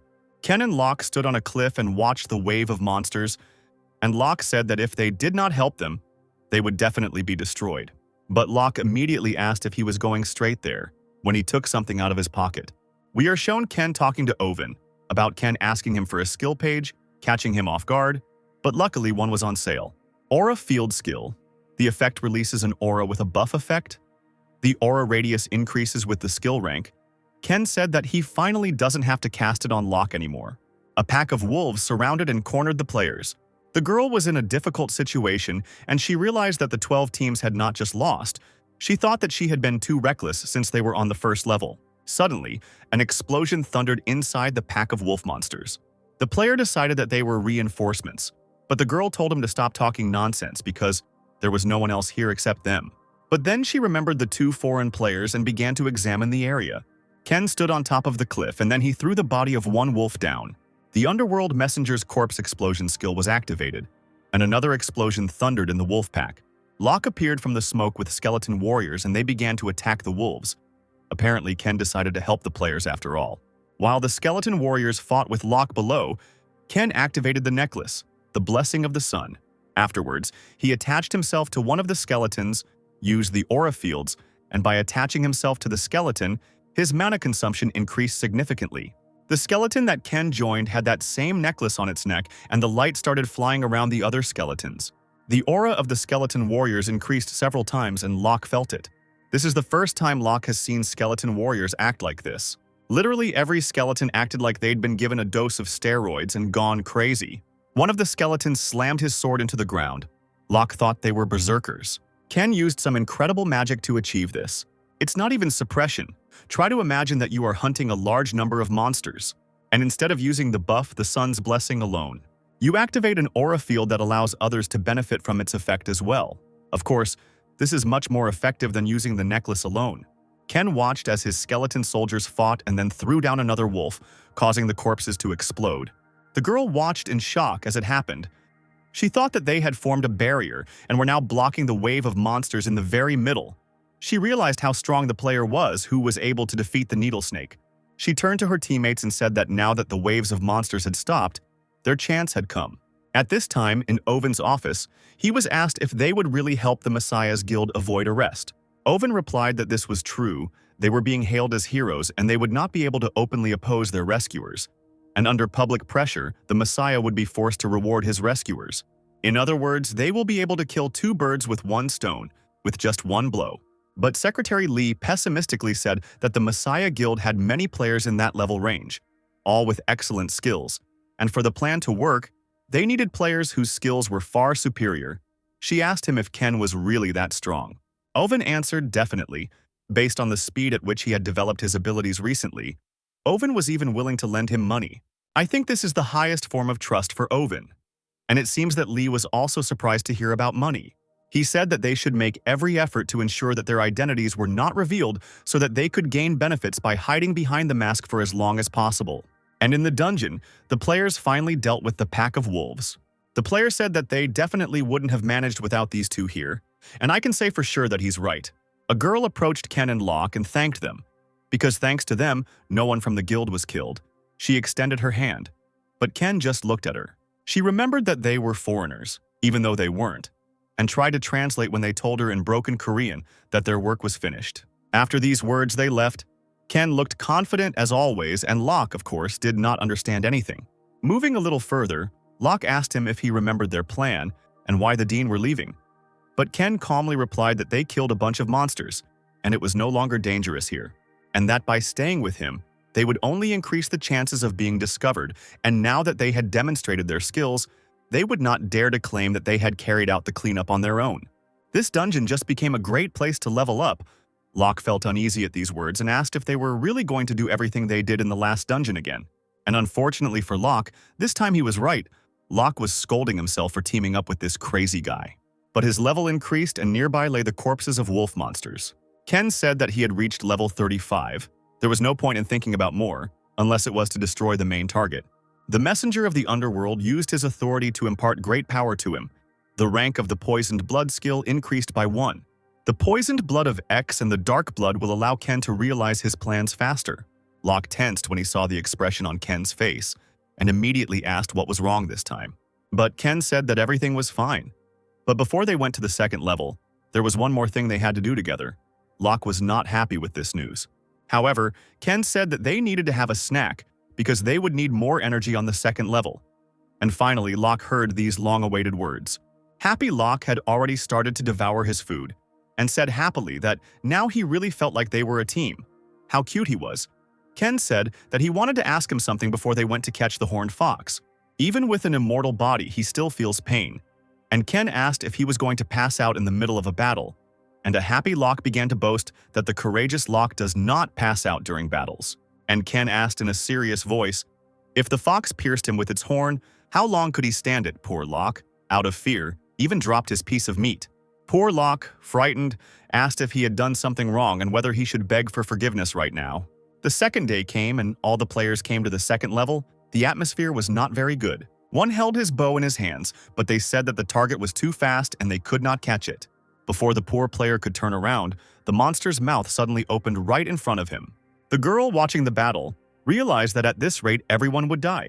She began to worry more and more. A way to slow down the horned fox's movement speed, she continued to think about ways. But at that moment, Locke appeared in front of her and said that he himself would kill this horned fox. She could no longer stand on her feet, but she continued to think about what he had planned. The girl shouted that it was impossible to rush forward like that without a plan. The horned fox appeared before Locke. It looks incredible, but it is not yet clear why it is called horned. In a second, the horned fox flew up to Locke and opened its mouth. Luckily, Locke was wearing armor. He clearly didn't expect the fox to be so fast. He thought that Ken was right again when he said that the damage wouldn't be much, but she was still fast. Right now, Locke can only block her attacks. It would be too difficult to hit back, plus this slippery snow. Before he could finish his thought, a huge horned fox appeared in front of Locke. Of course she was able to grab poor Locke. The horned fox's attacks aren't too dangerous. The real problem is her speed. The skeleton warrior would break immediately, so that option is not suitable, Ken said. The wooden fence trap would take too long, and Locke asked what he wanted him to do to stop her movements. Now he understood why Ken had asked for a snack so suddenly. Ken started pressing the right points again and asked if he couldn't handle this task. Locke used his best efforts to hold the fox back with his hands as she bit him, activating the skill. Blessing of the River Styx, Locke was in incredible pain, but he was still able to hold it back. The girl looked at him and couldn't believe that he was able to stop the horned fox by grabbing her by the head. She began to worry, because he would not be able to stand like this forever. Everything would be in vain if he did not defeat the fox. Then Ken arrived and fired his bow straight at the horned fox. And after his shot, skeleton warriors appeared and ran towards the fox. It looks like a scene from a cool blockbuster. The girl was stunned by Ken, thinking how their levels could be below 40. She realized that compared to them, these two were just monsters. Unsurprisingly, Ken and Locke quickly defeated the horned fox and cleared the dungeon. And at the entrance to the gate, there was already a bunch of journalists who immediately started asking them questions. As reporters were asking for answers to their questions, the diplomat's car pulled up to the building. Ken got into the car and he had the horns of that same fox in his hand. He called Owen and asked him to publish the statement. Owen said that they returned earlier than he expected and asked why Ken needed to make a statement. Ken replied that he wanted to let them know that if the Messiah Guild was eager to get it, they were willing to sacrifice the horned fox horn, which Locke didn't like since they had worked so hard to get it. Owen realized that Ken had a pretty serious plan, and Locke continued to shout that if he didn't need him, then let him give him to him. Ken, of course, was not paying attention to Locke, and asked Owen to emphasize if the Messiah was eager to get him. Ares agreed and immediately published an article. The girl who was with them admitted that without the Americans, the cleanup would have been impossible. Ken looked at the article and thought that they could always be relied upon in this matter. They did as he asked, and quite quickly. At that moment, Vincent called Ken. I had already forgotten about him. Ken arrived at Vincent's house, where he was watching the news about unknown Americans who cleared out the dungeon. Vincent was unhappy that lately everyone was only talking about the Americans. But looking at Ken, he told him that he was doing better than he expected. Those bastards from the Skull Guild, apparently they completely shut down all their operations in Korea and returned to Japan. Vincent said he still wants to destroy them, but he's still happy with how things turned out. He pointed to his secretary and said that he had been able to fulfill his part of the deal and the reward should correspond to that. The girl placed the envelope on the table and handed it to Ken, while Vincent told him not to get cocky and to continue working hard. An envelope with the bloody mist skill, the effect creates a mist from your own blood, which suits him because his blood is poisoned. Vincent began to lure Ken, saying that he could become even better if he joined his elite squad. Then the news said that the Messiah Guild had issued an official statement that they would be grateful to the Americans, but were only willing to accept his words. Instead, they would send him a modest gift as thanks for saving the lives of the guild members. Vincent started to swear that these damn idiots would lose so easily defending their pride. Ken thought that if he remained silent, they would try to steal the horn through the influence of heightened opinion. But this only works against those people whom the Messiah Guild considers enemies. In addition to saving the guild members, he states that he will give this item as a gift. After this, even they will not call him an enemy. If they want to save face as merciful heroes and get the horned fox's horn, they will have to pay a huge price. But back in Vincent's office, Ken was given a level 40 skill page, so he hinted to him to focus on leveling up. Ken asked if he could provide him with some dungeons in which he could level up, and Vincent readily agreed. He ordered him to buy a few through a broker and send him the invoice, and he would take care of the rest himself. Ken thanked him, but with such a smile that if I were Vincent, I would have been nervous. Locke was eating and watching the news about the Messiah Guild planning to send them a gift, and Locke realized that Ken had staged this show with the sacrifice for this. He acknowledged that Ken knew what he was doing and asked what they would send, and Owen responded with a golem summoning skill. Locke asked in surprise how he knew this, and Owen calmly replied that they had decided all this before the public announcement was made. No matter what the gift, it's always better to give it before the press finds out. They offered a summoning skill, and we immediately agreed. Then it dawned on Locke that the gifts had been given to Ken, and he said in a rage that he had also worked hard and that he deserved a gift as well. And suddenly, Owen put several boxes on the table, and knowing that they were his, Locke just froze in place. Owen said that since Locke loved food, he saved it for him, and Locke continued to remain silent. And he finally threw up and started screaming that these gifts were sent to them by fans, and Owen was acting as if he bought it. After cooling down a bit, Locke started eating his treats again when Owen received a request to purchase a dungeon from Vincent. Locke asked if Owen hadn't stopped working with him and reminded him that he had cursed him out, calling him a bastard who only thought about lining his pockets. Owen responded with a sneer that Owen had decided to purchase several dungeons for his new elite soldier. Locke asked who this elite player was, and Owen said that he knew this player very well. He immediately realized that it was Ken, and calling Owen and Ken swindlers, asked if they were blackmailing him.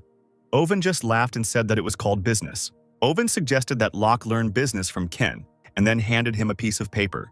Locke picked up the piece of paper and said sullenly that it was a survival quest. Dungeons that immediately made it clear that they were a survival quest were quite rare, so Owen would get to make some money. Surviving 7 days in a B-rank dungeon seemed like the perfect place to level up while risking your life. Locke handed the piece of paper back, and Owen asked him in surprise why he was doing this. Owen ordered Locke to go and take this task to him. He also added that Locke should also level up. Fear enveloped Locke. Locke immediately regretted that he had approved this dungeon and began to shout that this was not the best solution after all. And here's another dungeon with Ken. You can see how happy Locke is about it. But Ken is only amused by this, and he asks Locke if he is ready for their easy walk. We are shown the tasks. The #1 financial company in South Korea.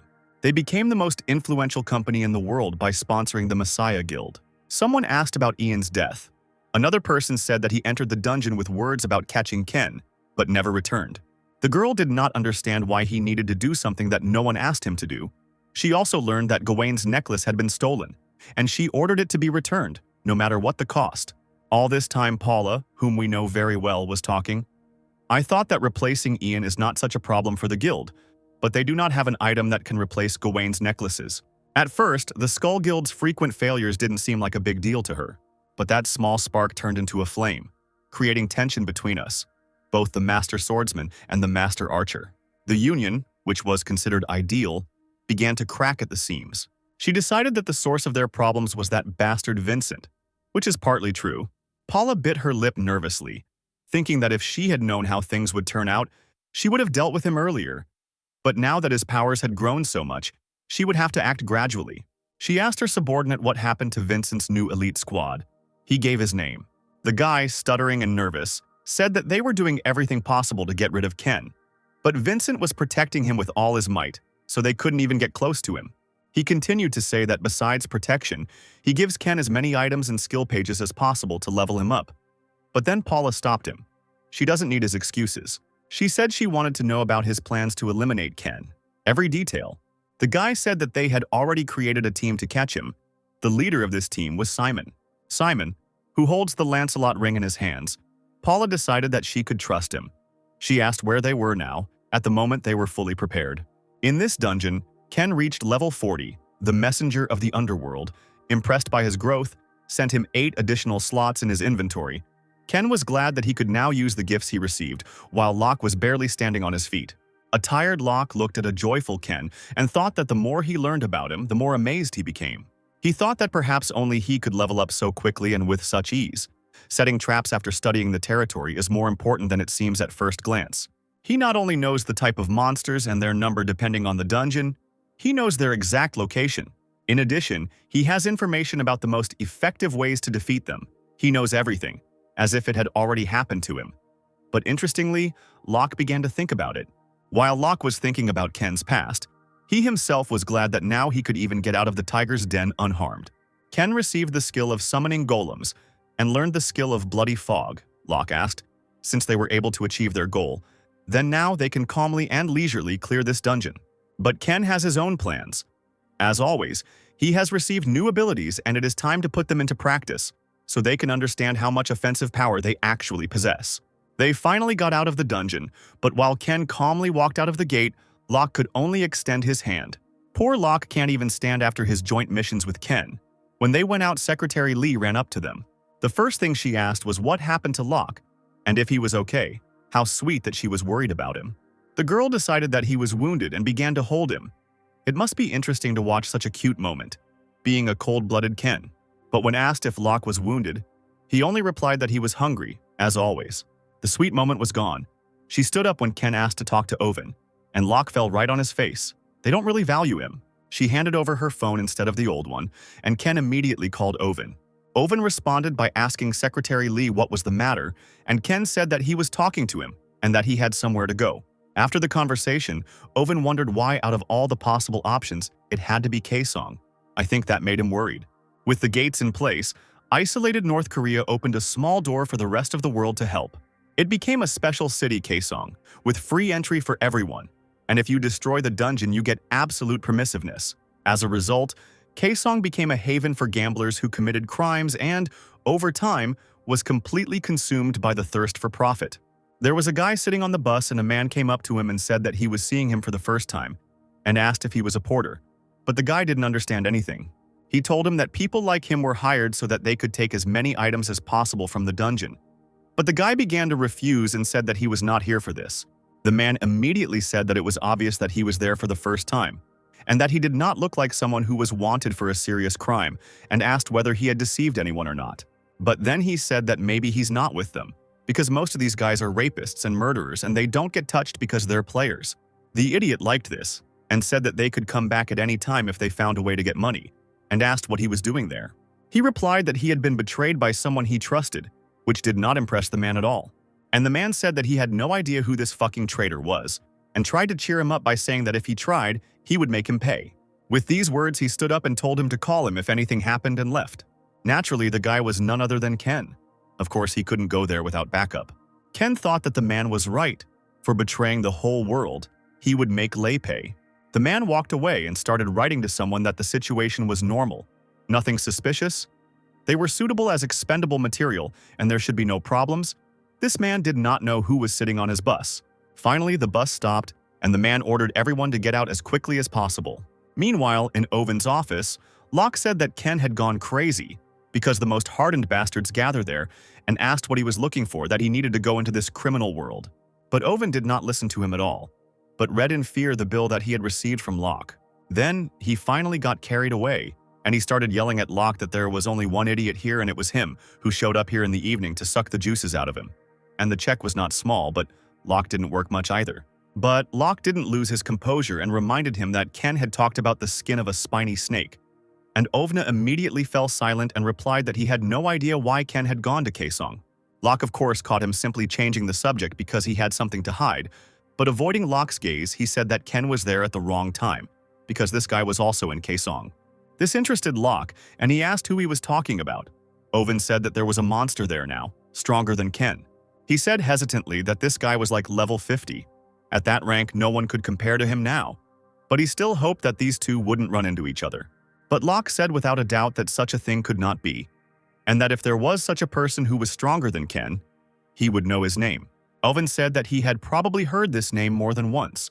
Simon, the hunting dog of the Messiah Guild. Here, Simon himself appears before us. He speaks on the phone and says that he will begin preparations. After finishing the conversation, he informed his subordinates that the Queen wanted them to maintain the same leveling rate because of the next target. As the boys from the bus started to get off, Simon said that their next target was Ken. While Simon's subordinates were saying that it was the first time they had heard his name, their target got off the bus. Simon said that if the Queen wanted them to be on guard, then this was no ordinary guy. And they continued discussing Ken as he stood there listening to everything.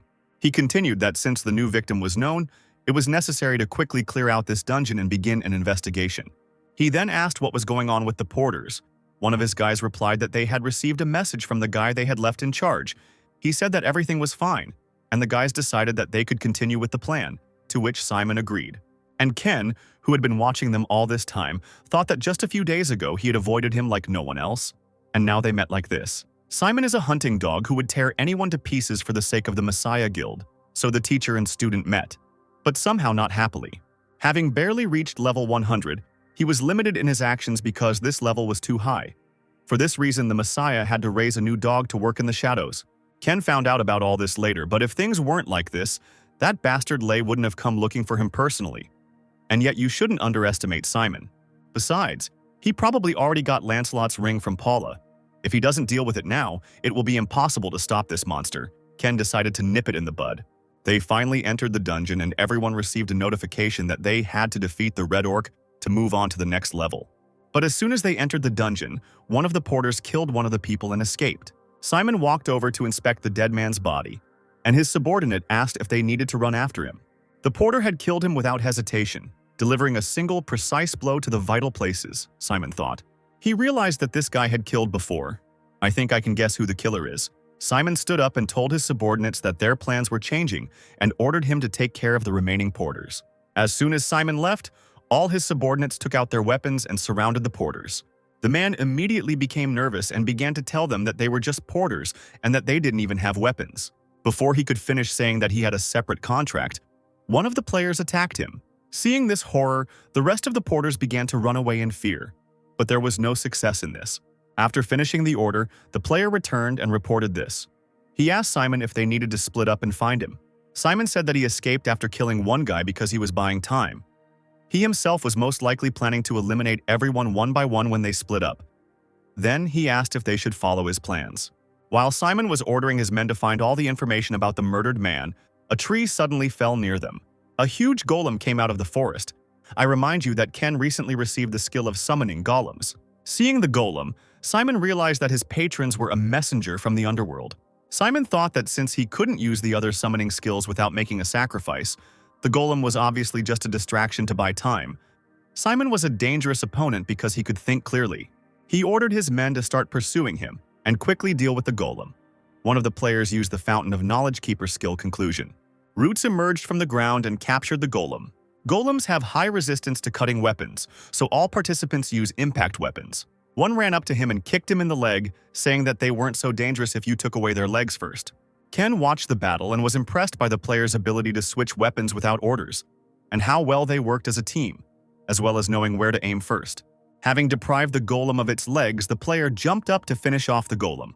Having finished with the golem, a cloud of dust surrounded the entire area, and the healer heard some sound. And at that very second, an arrow appeared in front of him, and he couldn't move. But Simon, as a good leader, immediately reacted and saved his subordinate. The doctor, trembling, began to apologize to her captain. Simon said with displeasure that he shouldn't be underestimated just because he was alone.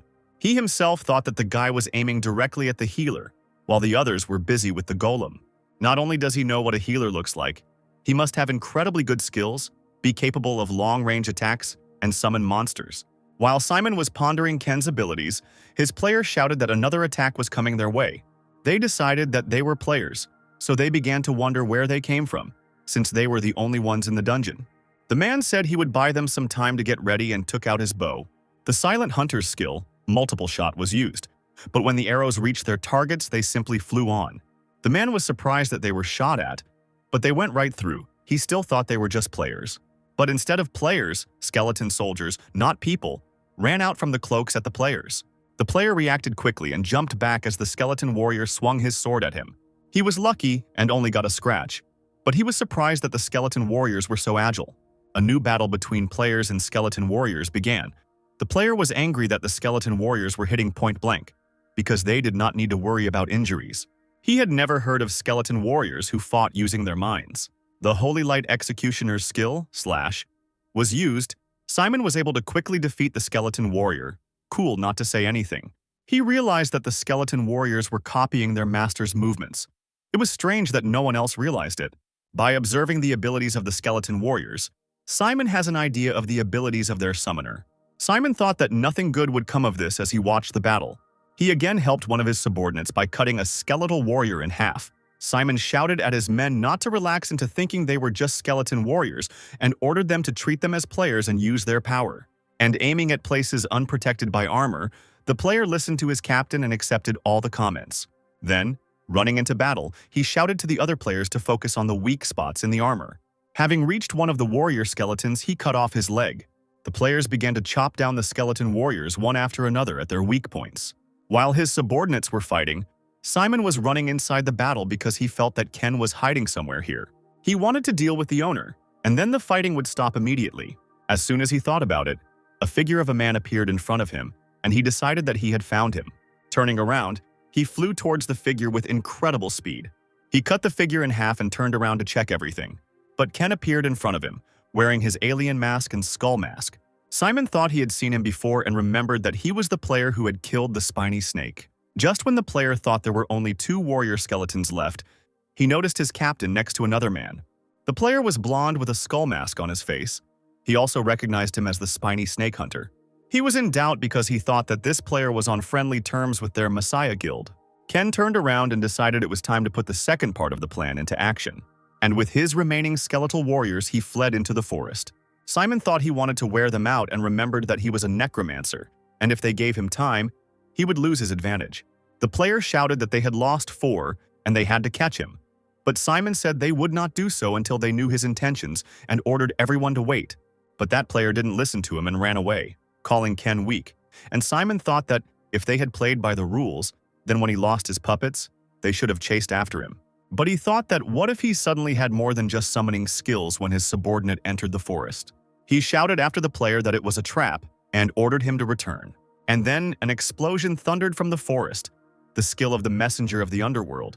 The explosion of corpses was used, And after the explosion, the entire area was enveloped in ominous smoke. Simon ordered his players to be ready, because they don't know what will happen next, how much trouble he has because of Ken. Out of the smoke appeared the guy who ran headlong after Ken, still alive, although wounded. Before he could finish saying that he was sorry when he disobeyed his leader, he began coughing up blood. Simon noticed that the guy's blood was black. I guess he realized he was poisoned.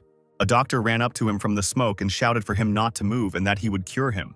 But Simon stopped him as soon as he ran up and said that it was too late, because the color of his blood had completely changed. The guy fell to his knees and in a panic began to say that he was fine, because it was just poison, and asked to help him. The picture was really terrible. The hysterical boy stood up and ran towards the doctor, shouting that he didn't want to die here. But when he just ran up to him, Simon took out his sword and cut him cruelly, although he would have died in agony if he had poisoned him. Simon thought that the source did not say that this guy uses poison, but he still used it, and it was so deadly that the player died immediately. He wondered why he hadn't used this deadly poison from the beginning, and then it dawned on him and he turned around, seeing that all the players were already injured. One player said that due to the explosion he didn't notice that the fog was dark red and didn't disappear, and Simon activated his Lancelot ring. Lancelot's ring activates high resistance to blood poisoning, then he shouted for everyone to move away from the fog because it was poisoned. The player said that he felt no poison, but without finishing he was poisoned, their health will gradually decrease due to the effect of the poison. Then all the players started coughing and fell to their knees. Simon realized that everyone had been poisoned, and that this was exactly what he wanted. He wanted the poisonous fog to deprive Simon and his subordinates of their protection. While he was thinking about this, a huge skeleton warrior appeared from behind. Simon quickly jumped back, but the skeleton ran past him towards his players. He also realized that he was not his target, but his subordinates. While Simon was distracted by this skeleton warrior, Ken quietly ran up to him. Of course, Simon was able to block his attack and they jumped aside together. He received a notification from his patron. The executioner of the Holy Light became interested in this battle, and Ken noticed that Simon managed to hit him in that moment. Of course, the messenger of the underworld also became interested in this battle. Ken, as he expected, realized that his level was very different from Ian's. He wanted to distract him and defeat him with one blow. He thought that if he was not careful, he himself might die, and activated Gawain's necklaces, the blessing of the sun. This time, it would be difficult for him to win. Meanwhile, in Owen's office, Secretary Lee reported that she had managed to track down Ken's location. As they had predicted, he had gone to that dungeon, and Owen realized that he had gone there to get rid of Simon. If that meant he was targeting the Messiah Guild, Owen decided that Ken could be a good ally. Of course, if he returns from there alive, and told the secretary to start preparing. What the secretary had been working on for many months was the power of the pharaoh. All of Simon's subordinates were dead and lying on the ground, and Ken fell to the ground while Simon destroyed another warrior skeleton. I think we should start worrying. After killing the last skeleton, Simon said that now only they were left and asked if he was done with his tricks. Ken looked terribly tired, even though he had applied all the effects of the sun's blessing to himself. There was still a huge difference between him and Simon. Simon was stronger than Ken remembered. The situation was dire. Ken was already at the limit, while Simon was still standing on his feet. He realized that he had been too confident when he decided that he was ready to face Simon. Ken had already been hurt many times. Simon admitted that he was the first one he had to deal with, and said that he himself had to understand that he had lost too much blood and did not have much left. He was poisoned again, but thanks to the ring he was able to resist the poison. Simon himself knew that if it weren't for the ring, he would have been dead long ago, like his subordinates. Simon continued to confidently approach Ken, who knew that if he lost any more blood, he would die. Walking up to Ken and raising his sword, he said goodbye to him, the first time Ken had been in such a difficult situation. Ken watched as Simon raised his sword, unsure of what to do. Luckily, Ken remembered what Vincent had told him. Since the blood was poisonous because it was running through his veins, they would not be able to provide him with adequate surgery or a transfusion if he was mortally wounded. Secretary Kim handed over the envelope and said that the boss had prepared it especially for him. Vincent said that it might be useless once he became stronger, but until then, she had to save his life at least once. Ken remembered the envelope he gave him. I have never been so happy about Vincent. Then Ken jumped on Simon. Apparently he had come up with something. Simon thought that this bastard was fighting to the last. Of course, everyone wants to live. Ken reached for Simon's stomach, and the underworld messenger's blood absorption skill was used. After that, Simon flew in the opposite direction. However, like Ken, they both fell to the ground. Simon suffered from profuse bleeding. All of his stats were sharply reduced. Ken sat on the ground and he had restored 5% of his health, better than nothing, and his bleeding had stopped. He then stood up and walked towards Simon and asked that someone like him should know Lei's true nature. So why was he still subservient to that bastard? Simon laughed and asked if that was his real reason for attacking, and said that although everyone says the world has gone crazy, it is far from true. For those who have the power, the players, to rule the world, that is justice, to end the game stupidly. That is the law of nature, Simon said. Ken took out Lancelot's ring, and the ring's effect disappeared. Simon was poisoned and his resistance was sharply reduced due to profuse bleeding. Justice, the laws of nature, Ken began. I am stronger than you, and therefore you should easily accept death at my hands, Ken said as Simon died. When Ken cleared the dungeon and came out, there were 2 cars and 1 man standing in front of him. The man handed him a radio saying that they had been waiting for him, and Owen's voice came through the radio, unable to believe that he had defeated Simon. Owen said that Ken wasn't going to spout nonsense about not knowing who he was killing, and Ken asked if there was any problem with him killing the Messiah Guild's watchdog. To this, Owen said that he personally had no problems with this, but he did not think that Ken would be so much trouble, because at first he thought that Ken was just an eccentric customer. He continued by saying that they were interested in what he was going to do next, so he suggested that they meet when he arrived from Kaesong to discuss business. This is an important issue that needs to be discussed in person. This is a serious step. Owen decided to meet with Ken, which means he began to trust him. Ken replied that everything suited him, and he saw no reason to refuse this offer, and that if he wanted to talk to him about destroying the Messiah, then he was with them. I personally like this alliance. Let's see what happens next. Early in the morning, Lee came to the storage lockers, looking very sad. Opening the drawer, she saw a photograph that was kept there. In the photograph, she was with some person. But unable to bear the pain, she closed the locker and began to leave. We were shown a small part of Lee's past. There was a battle in the dungeon, and when the players heard the signal to retreat, they began to run away. While all the players were running away, the guy walked straight ahead. Of course, that man was Locke. Locke wore a foreigner's mask and thanked the other players. On Locke's finger, Lancelot's ring that Ken had taken from Simon glittered. Locke asked what Ken wanted him to grab that burning thing. Ken started teasing him again, asking if he was so insecure that he was afraid of getting a small burn, having such a body. And Locke, of course, started saying that he was not afraid, but just worried about whether they would be able to carry out the plan in principle. Then Ken told him that he had to endure 5 seconds for her to remain immobile and he would take care of the rest. After these words, he threw him the rings and told him to put it on just in case. Locke thanked him hesitantly and said he respected his preferences. It seemed the fool thought Ken had proposed to him. Ken told him to stop being a fool, and that it was Lancelot's ring, and it protected the wearer from almost everything except burns, and Locke asked what good it was if it couldn't protect against simple burns. He replied that if the Firefox's flames had any negative effects on him, the ring would save his life, and that in A-rank dungeons, such risks were unavoidable. Locke was thinking about how he had promised to buy him as much food as he wanted if he could hold off the Firefox for 5 seconds. His life was in question, and he was thinking about food. With these heroic thoughts, he ran straight towards the fiery fox. He grabbed the fox by the neck and held her. A few moments later, the fire burst into flames. A terrible sight. And he still has to stand there for 5 seconds. The flame of the firefox gives you the curse of darkness. And Locke is blinded. Lancelot's ring activates a powerful resistance to the curse of darkness. Locke thought he would succeed no matter what, and he would eat until his wallet was empty. Ken stepped forward with a blood weapon. With it, he can create weapons using his blood. Owen was reading his newspaper in his office. The A+ rank Firefox dungeon went to the Messiah Guild. He thought that if the Messiah Guild acquired Japan's treasure, then they have something to blackmail other countries with. Since Ken's appearance in the American Mask, the Mission Guild's actions have become more aggressive. It was quite possible that they were holding more than just Japan in their hands.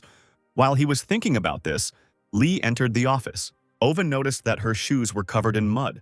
She sat down at her desk and said that she was now going to present the report that Owen had asked her to, and Owen went to the calendar.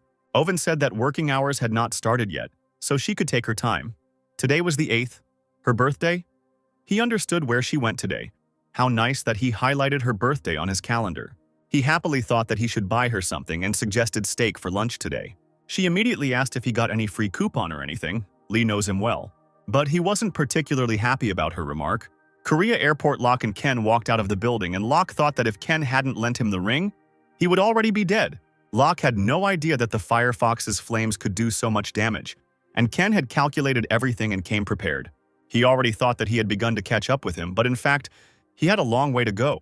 Ken pulled him away saying that they would split up here, but Locke stopped him with a serious look and said that he had to keep his promise before he left. Locke said that if he could hold the fox for 5 seconds, he would buy him as much food as he wanted. Ken said he only lasted 4.9 seconds to be exact. What a cheater. This angered Locke, and he began to shout that Ken could not play so dirty with the sacred stake of food. He ran after him, calling him a cheater and that he lasted longer than Ken thought, but Ken kept saying 4.9 seconds. The very next day, Vincent was sitting and reading about the Americans who defeated the Firefox, and he said that at first he thought he was just an idiot hanging around, but now he was impressed. Putting the newspaper aside, Vincent asked Ken what he thought of him, and he simply agreed. Suddenly, Secretary Kim came into the office and said that she needed to tell him something, but when she saw Ken, she said that since he had a visitor, she could tell him about it later. Vincent said that she could tell him everything now and asked what happened. She revealed that John George, whom they were trying to recruit, had joined the Messiah's Guild. It seemed that the Messiah had passed them by due to John's growing influence in Europe, and Ken at that time thought that he remembered that they had started working together much later. Could Simon's murder move the chain of events forward? He decided he needed to understand the situation and adjust the plan. Vincent said that he wanted to use John George to keep the Messiah in check, but now he had become a threat to them. Darkened by the news, he decided to come up with a plan B. And then Ken quietly asked what he had just said about those Americans. Vincent said it would be great to recruit them, but they don't have any information about him. Secretary Kim said that there were rumors that they had been appearing on the black market quite often recently to purchase the Skeleton Knight skill. Vincent said that it was a rather rare skill, which meant he was trying to find the Skeleton Knight. Vincent repeated, and then he decided that it looked like everything might be much more forgiving than he thought. In the Messiah building, Paula approached Lei and said that Simon was dead. She is clearly nervous as she tells him that not only is Simon dead, but so are his subordinates.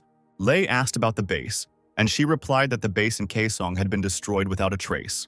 He turned and asked who the daredevil was who decided to provoke them in such a way.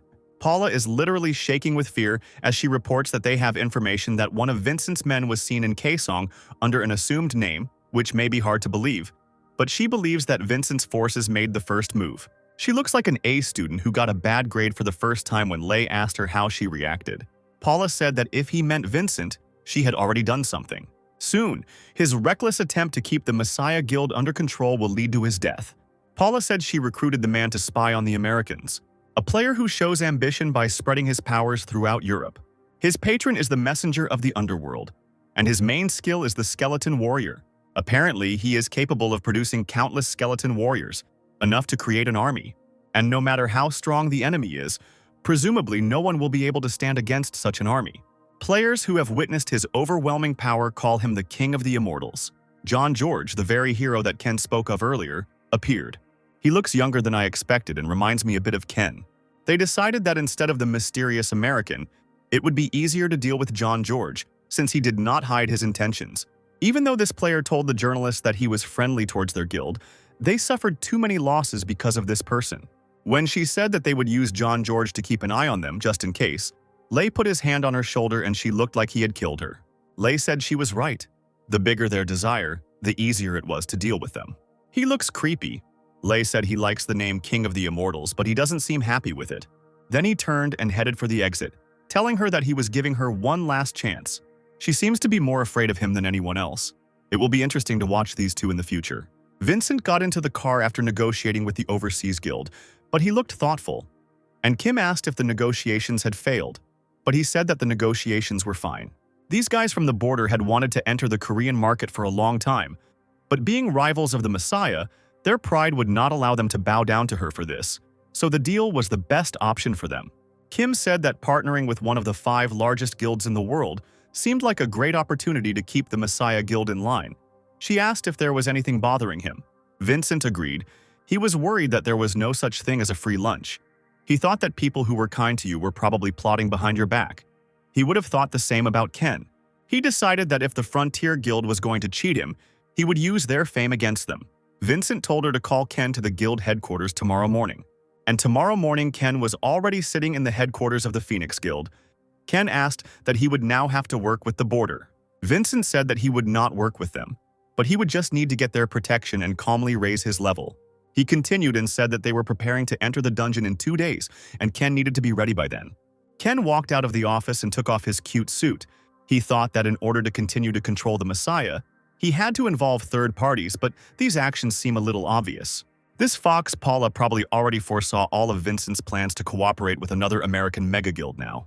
Judging by the situation, it is very likely that the Frontier and the Messiah are working together behind the scenes, but relying on guesswork is a bad idea. And then Ken received a call from Oven. The day of entering the dungeon arrived. The other members of Vincent's elite team were talking about how they couldn't wait to meet the Frontier Guild, while Ken sat silently with a gloomy look. One player, speaking as the Frontier Guild called their best players, and he naively assumed that clearing the dungeon under the supervision of these guys was a huge stroke of luck. He personally was glad that he joined Vincent's squad. At that moment, a man entered the office, apologized for the delay, and introduced himself as James. He is a member of the Frontier Guild's team of lawyers, asked everyone to sit down so that he could begin to bring them up to speed. James ended by saying that the Frontier Guild was doing everything they could to keep them safe. How funny it was that no one was sitting next to Ken. He added that from now on they were forbidden to enter any dungeon without a boundary escort. Bad news for our Ken. And in the dungeon they are generally forbidden to do anything. They are definitely in cahoots with the Messiah's guild. The man, who was happy about this union, became nervous and asked what it meant that they couldn't do anything. James picked up the contract and pointed to it, saying that it looked like they were mistaken. This contract stated that they were only supposed to ensure their safety during the level up. It was not an offer, it was an order. He said that the contract did not contain a single word about respecting their rights and freedoms. James said that if they didn't honor the terms of the contract, both parties would suffer. And he literally sat him down in a chair and said that he would make sure they understood everything. The sick bastard began to threaten them not to even think about taking any action in the dungeon, and his guild would spoon-feed them like little children. James said that if they had any complaints, he would personally convey the news to Vincent that the contract was cancelled due to their unwillingness to cooperate. The crazy man, leaving the office, said that silence would be considered consent, and reminded that they were leaving for the dungeon in 30 minutes.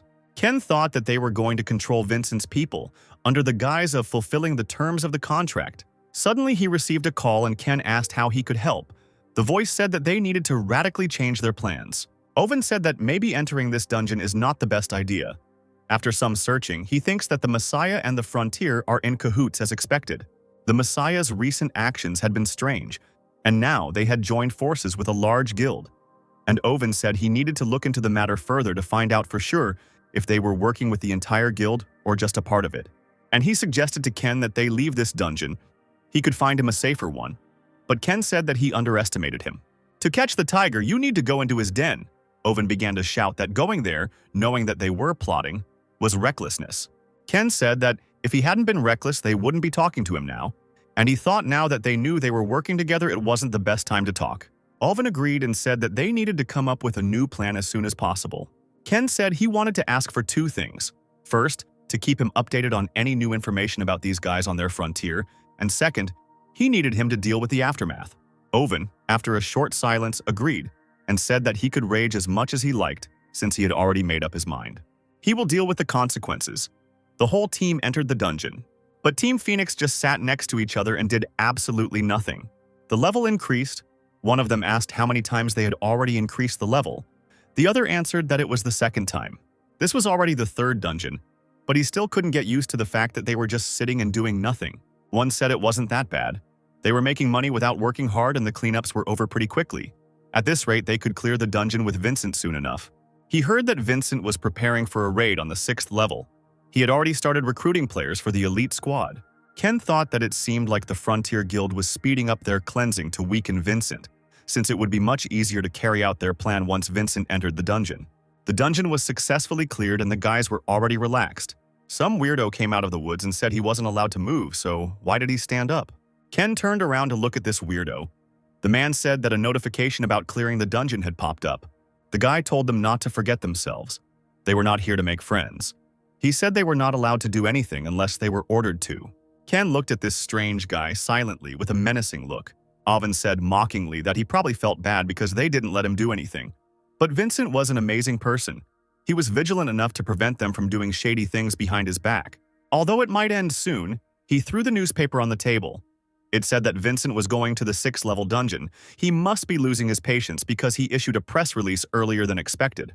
Ken said it was extremely important to him to lay the foundation as soon as possible, so he didn't have much of a choice. The moment Vincent entered the dungeon, those bastards from the frontier would show their true colors. Ken asked what about the information he requested. Owen told him not to worry. She should be with him tomorrow. A disgruntled Ken said that he thought Owen himself would come here.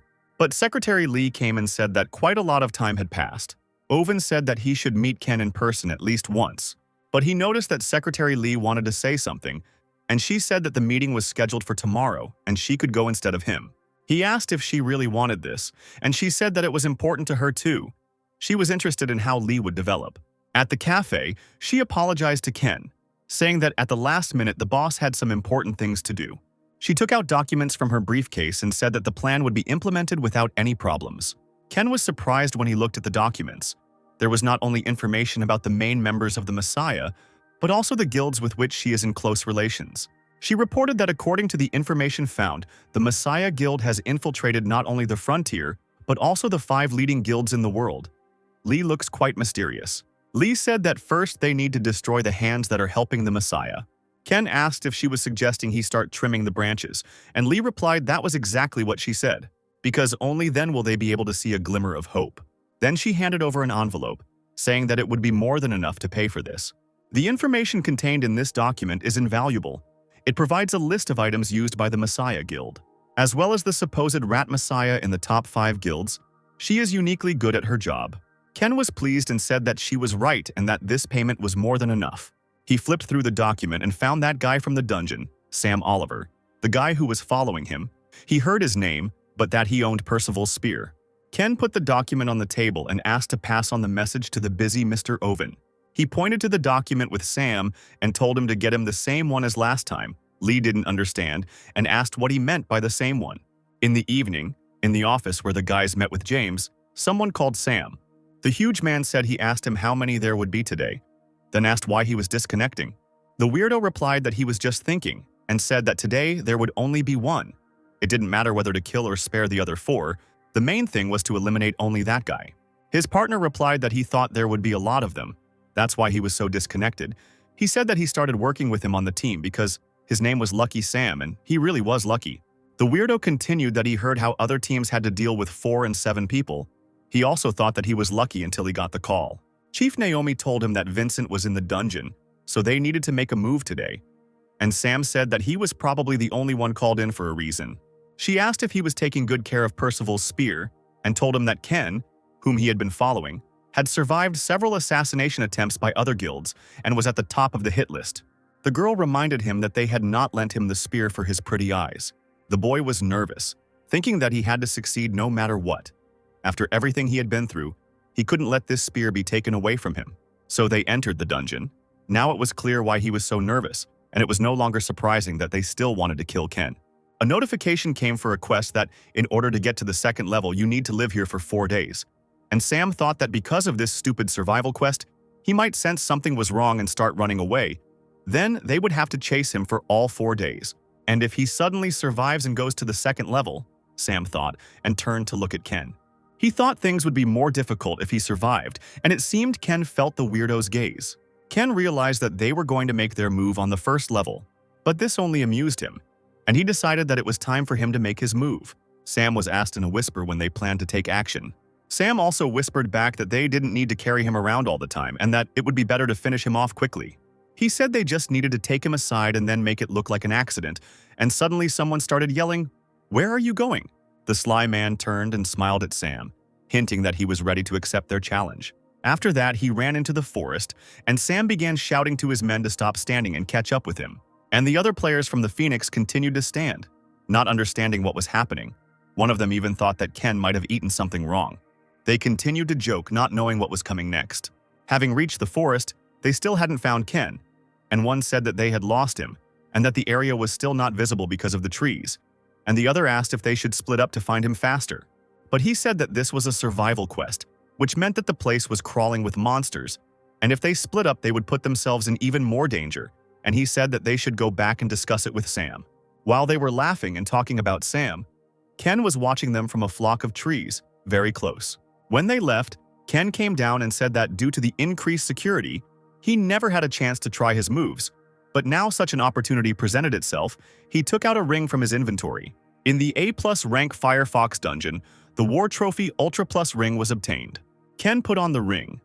This ring helps to go beyond your capabilities. Its value is immeasurable. The ranks of all skills have been increased by 1.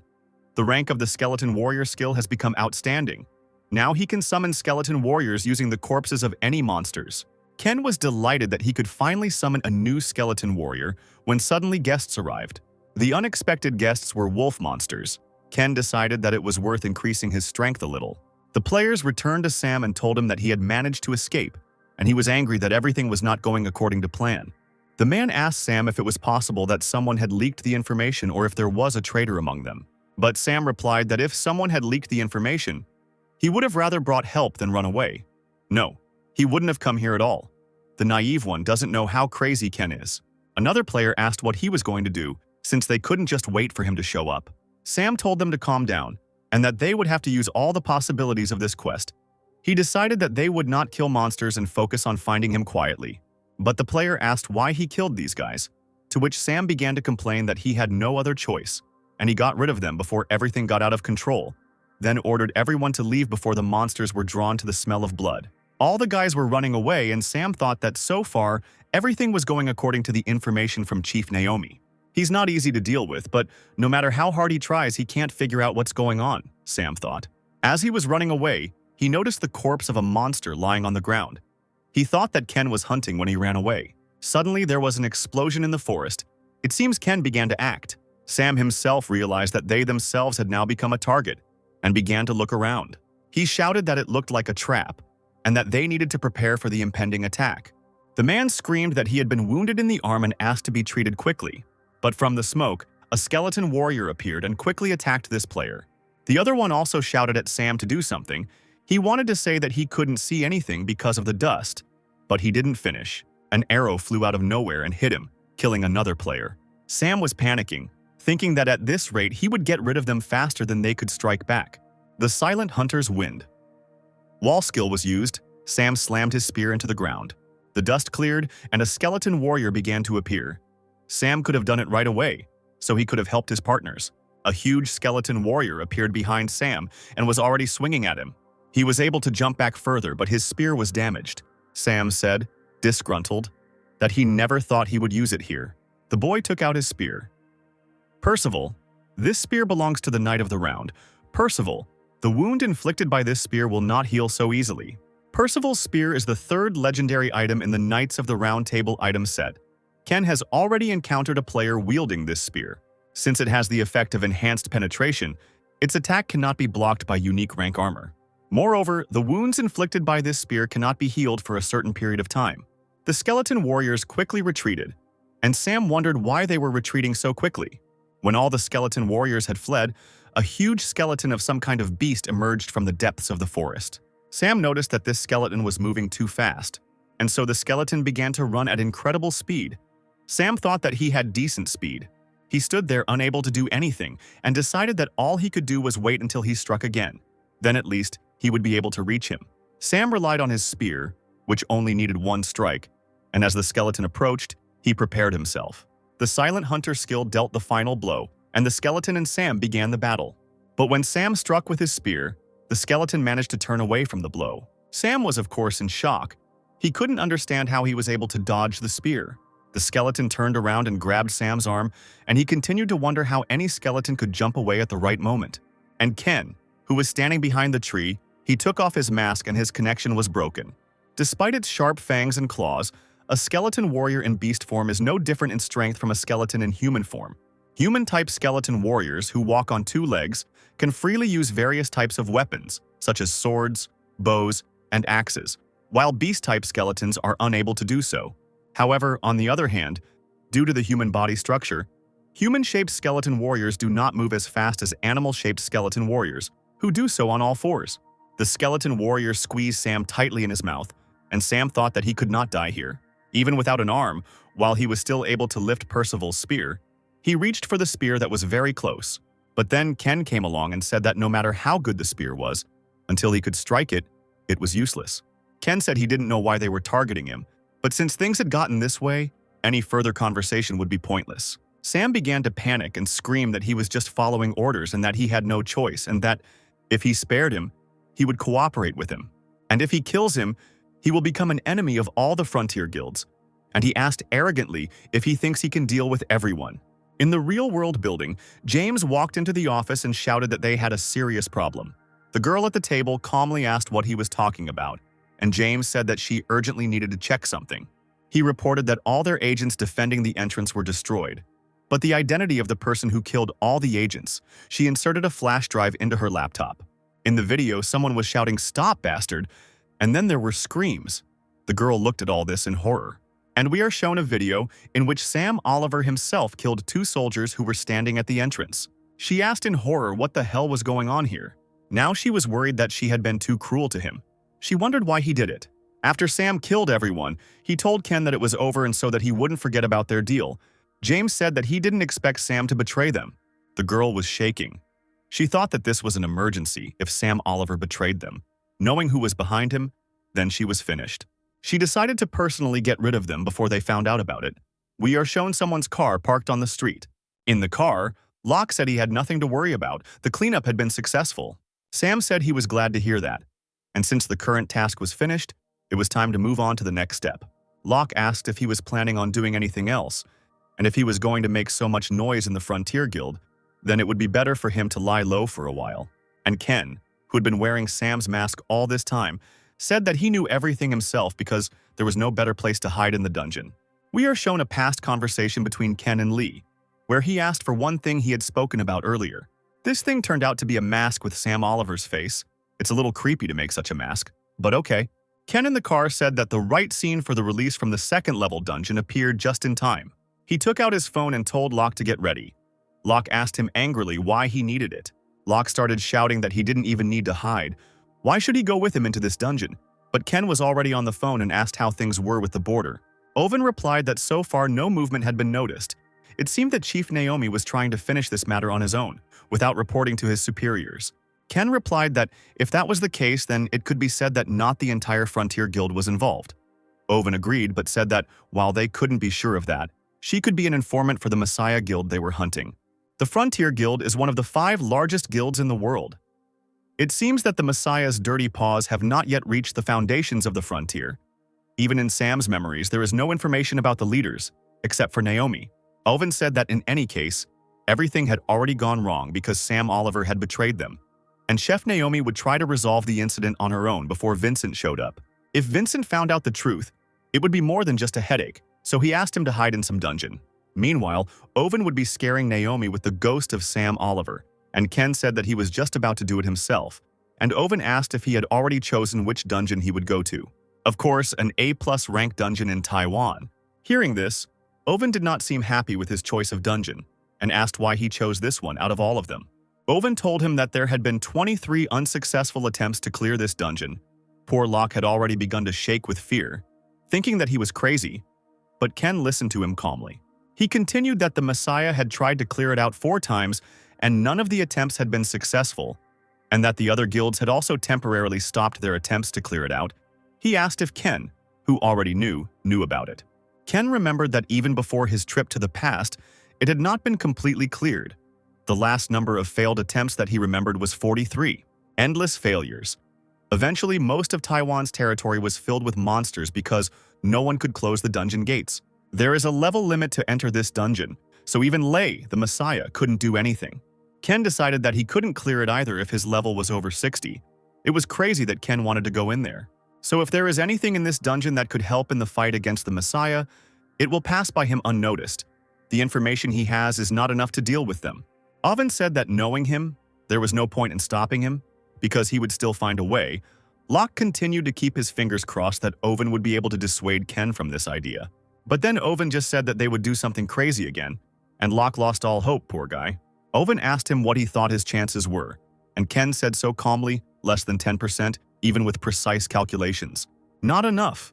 Owen decided that he probably meant the chance of failure, and laughing, he said that this was enough, and Locke fell down in fear, thinking that it was all over, a 10% chance of returning alive, and did not listen to anything else. Ken said that as long as he owned Percival's spear, he had no equal at the second level, but Locke's spirit had already left him and he hadn't heard anything. Owen said that he would prepare everything, and it would be easier if he used the American's mask.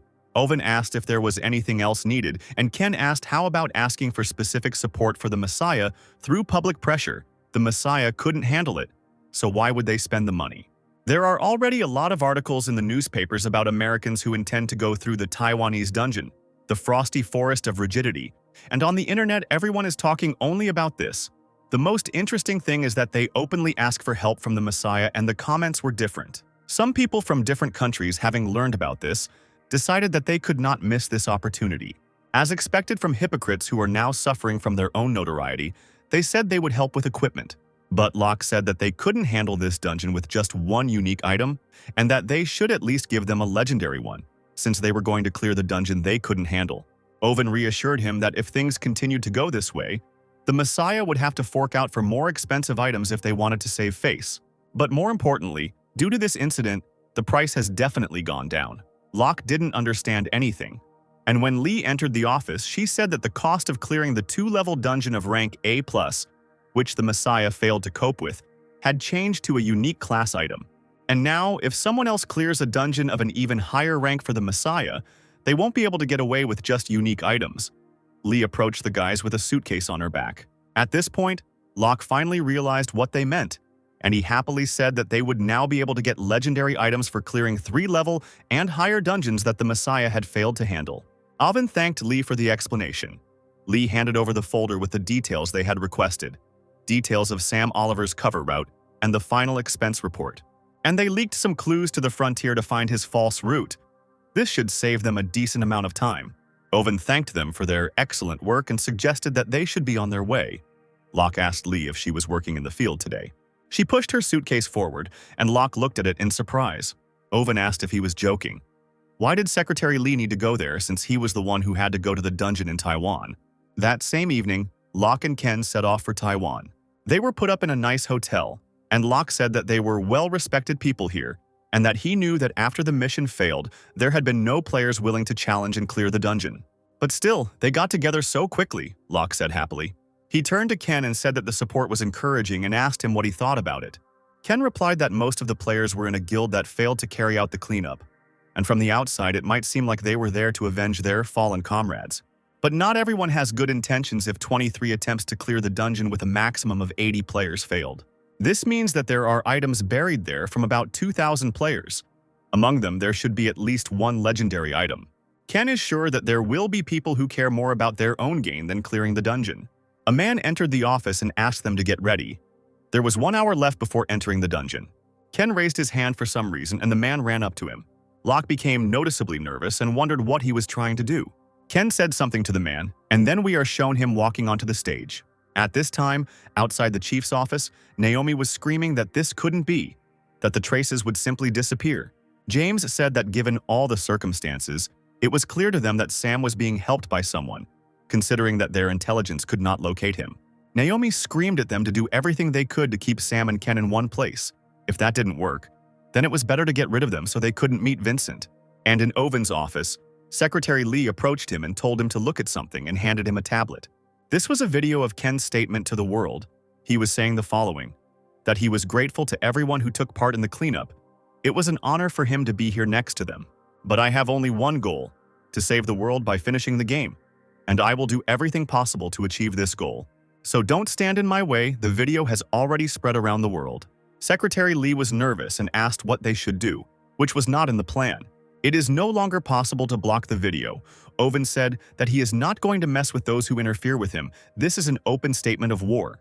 The guys entered the dungeon and other players looked at them from afar. One of them asked what else he meant by not getting in his way. Did he mean that they were in his way? And the guy said that there was nothing surprising about that, because he was on a different level than they were. The player said that he saw in the Firefox's dungeon how strong he was. Words cannot describe. The players' looks were becoming more menacing and angry. The guy said that they would see for themselves that they were real monsters, Locke whispered, asking why Ken did this.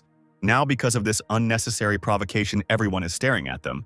Ken said that some people are hard to convince in a good way, especially if they are bloodhounds who have come to take away the items of dead players. There is only one way to convince such people: by showing superior power. And having suppressed their will, Ken called upon his skeleton warriors, and they surrounded him and Locke. So he gets rid of the slightest resistance, calling his warriors. He showed them who is boss here. The guy, seeing the skeletons, thought that these were the same famous skeletons that everyone was talking about. He thought that he needed to find this item before him. He turned to his partners and said they were moving out, suggesting they search the other side before dark. Evening came and each group gathered with their own. They sat in front of the fire. Someone said that Ken is an absolute monster and he can't believe it, even though he saw it with his own eyes. He said he was furious when he was told not to touch him, but now he seemed to understand why. The other said that was what he had said. Trying to help was the same as hindering him. The man asked his leader what happened today. Even though they searched all day, they only found the bodies of 2 players. He replied that at first he suspected that other guilds might have stolen the item, but after searching for a whole day, he came to a different conclusion.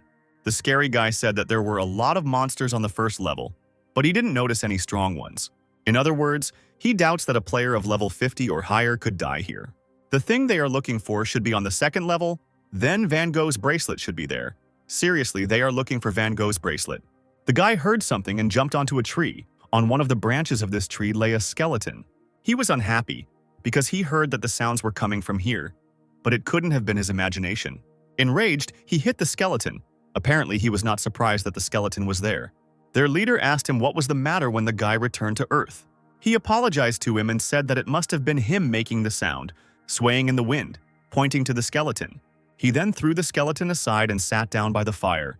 They continued to say that they had to find this item for the Kunlun Guild, even if they had to go up against this monster. Of course, this skeleton was Ken. He left it there just in case, but thanks to it he had useful information: Van Gogh's bracelet. He had never heard of such an item before. But if the Chinese Guild, one of the 5 strongest guilds, sent its bloodhound here, Ken broke the connection with the skeleton. He realized that Van Gogh's bracelet was not a simple object. Now Ken has also decided that he must find Van Gogh's bracelet. Locke complained that it was taking them longer than they expected and asked if they were the only ones fighting. Ken said his guess was correct, since more than half of them were hyenas who only wanted the treasure of the dead. Locke was angry and said that he was glad that many players had gathered, but apparently the dungeon would have to be cleared out again by them. Ken made Locke happy by telling him that once they reached the second level they would have some time to rest. Locke was happily surprised by this and asked what had come over him. As soon as they entered the second level of the dungeon, all players were hit by a strong wind. One player was angry that it was much colder here than he thought. Others were also angry at the cold. The guy said that his body was turning to stone from this frost, and wondered how they would fight in such a state. The Chinese are also frozen. The temperature is low, but it is clearly not the only reason for the goosebumps, and also because of the trail of fear left by the monsters. Poor Locke's teeth were chattering from the cold, and he said that there were no monsters in sight nearby. There was no way a monster that used that much fear was on the second level. This is bad. Even Ken said it might be more difficult than he expected. The body of a living creature freezes when exposed to the fear of monsters. It doesn't last forever, but in a life or death struggle, a second's delay means death. It's not a dragon since they are in a 2-level dungeon, but if you exclude them, then there aren't many monsters that use fear. How strong would it have to be for the emanation to be felt from that distance? The man shouted that his guild would inspect the surrounding areas. Others also started shouting that they were going to explore the area. How greedy people can be. Locke was angry and said that this was what was called a treasure hunt, asking, I'm sure, Ken if he wanted to intervene so that the fighting force would not be dispersed. Ken said that there was no point in fighting with people like that anyway. It would be better to come up with a plan without taking their existence into account. Locke agreed with him, and Ken said that they should move out too. The Chinese team searched every corpse of the players but found nothing, so their leader said that they should move on. Another player saw them and thought that they had already been beaten and that they should hurry. He ordered his men to search each player, and they found the items that those guys had left behind. The man wondered why they left these items untouched. Then he realized that they were looking for something else. He ordered his men to leave everything for now. Others might be faster than them, and told them to move on. They couldn't let them take everything that was most valuable. And now we are shown Locke, who was looking at Ken with displeasure. Locke thought that just recently he was talking about hyenas, and now he's already checking which one in order. The eye of Anubis closes. Ken thought that he finally found a member of the Kunlun Guild. His surviving allies died on the western side. Ken called Locke over to him, and they continued searching for the Chinese guild players. He found another one, and Locke wondered what the hell he was doing and what he wanted to achieve. Ken activated his Eye of Anubis again and began to look into his past. There were screams of what was this monster doing in a 2-level dungeon? This shouldn't be happening. And one of them was grabbed by the monster. The monster squeezed the guy, and Van Gogh's bracelet fell onto one of his horns. His last thoughts are that he must keep the guild's treasure, Van Gogh's bracelet. The Eye of Anubis closed, and Ken found out all the information. The guy's skeleton had no arm. Locke shouted that no matter how cool the item was, there was no point in treating the dead man so roughly. He tolerated this for a while, but before finishing, Ken called him. Then Locke got angry and started shouting that he had done something wrong and that he would not have done such a thing. Ken smiled and called him a nice guy. And unlike Ken, he is. Locke didn't expect such words, so he simply froze in place. Ken said that before the battle started, he would explain their plan while he was burying that guy. There was still hope for him. He then summoned a saw-toothed wolf in the form of a skeletal warrior. Locke was impressed. He came up and kindly asked to ride him, and Ken surprisingly immediately gave the go-ahead. Locke immediately climbed onto the skeleton like a child on a toy horse. He was happy and asked when he had time to prepare such a thing. While he was saying that Ken could only summon humanoid skeletons, Ken threw him a spear. Locke said uncertainly, was his plan to put him on that bony wolf and make him attack the main monster with that spear? Ken just chuckled and said that he had learned to understand without his explanations, but there was still no hope for this guy. A Chinese guild has found the grave of a fallen player. One of them said that it didn't look like it was done by anyone from the guild, and asked if it would be better to dig it up just in case.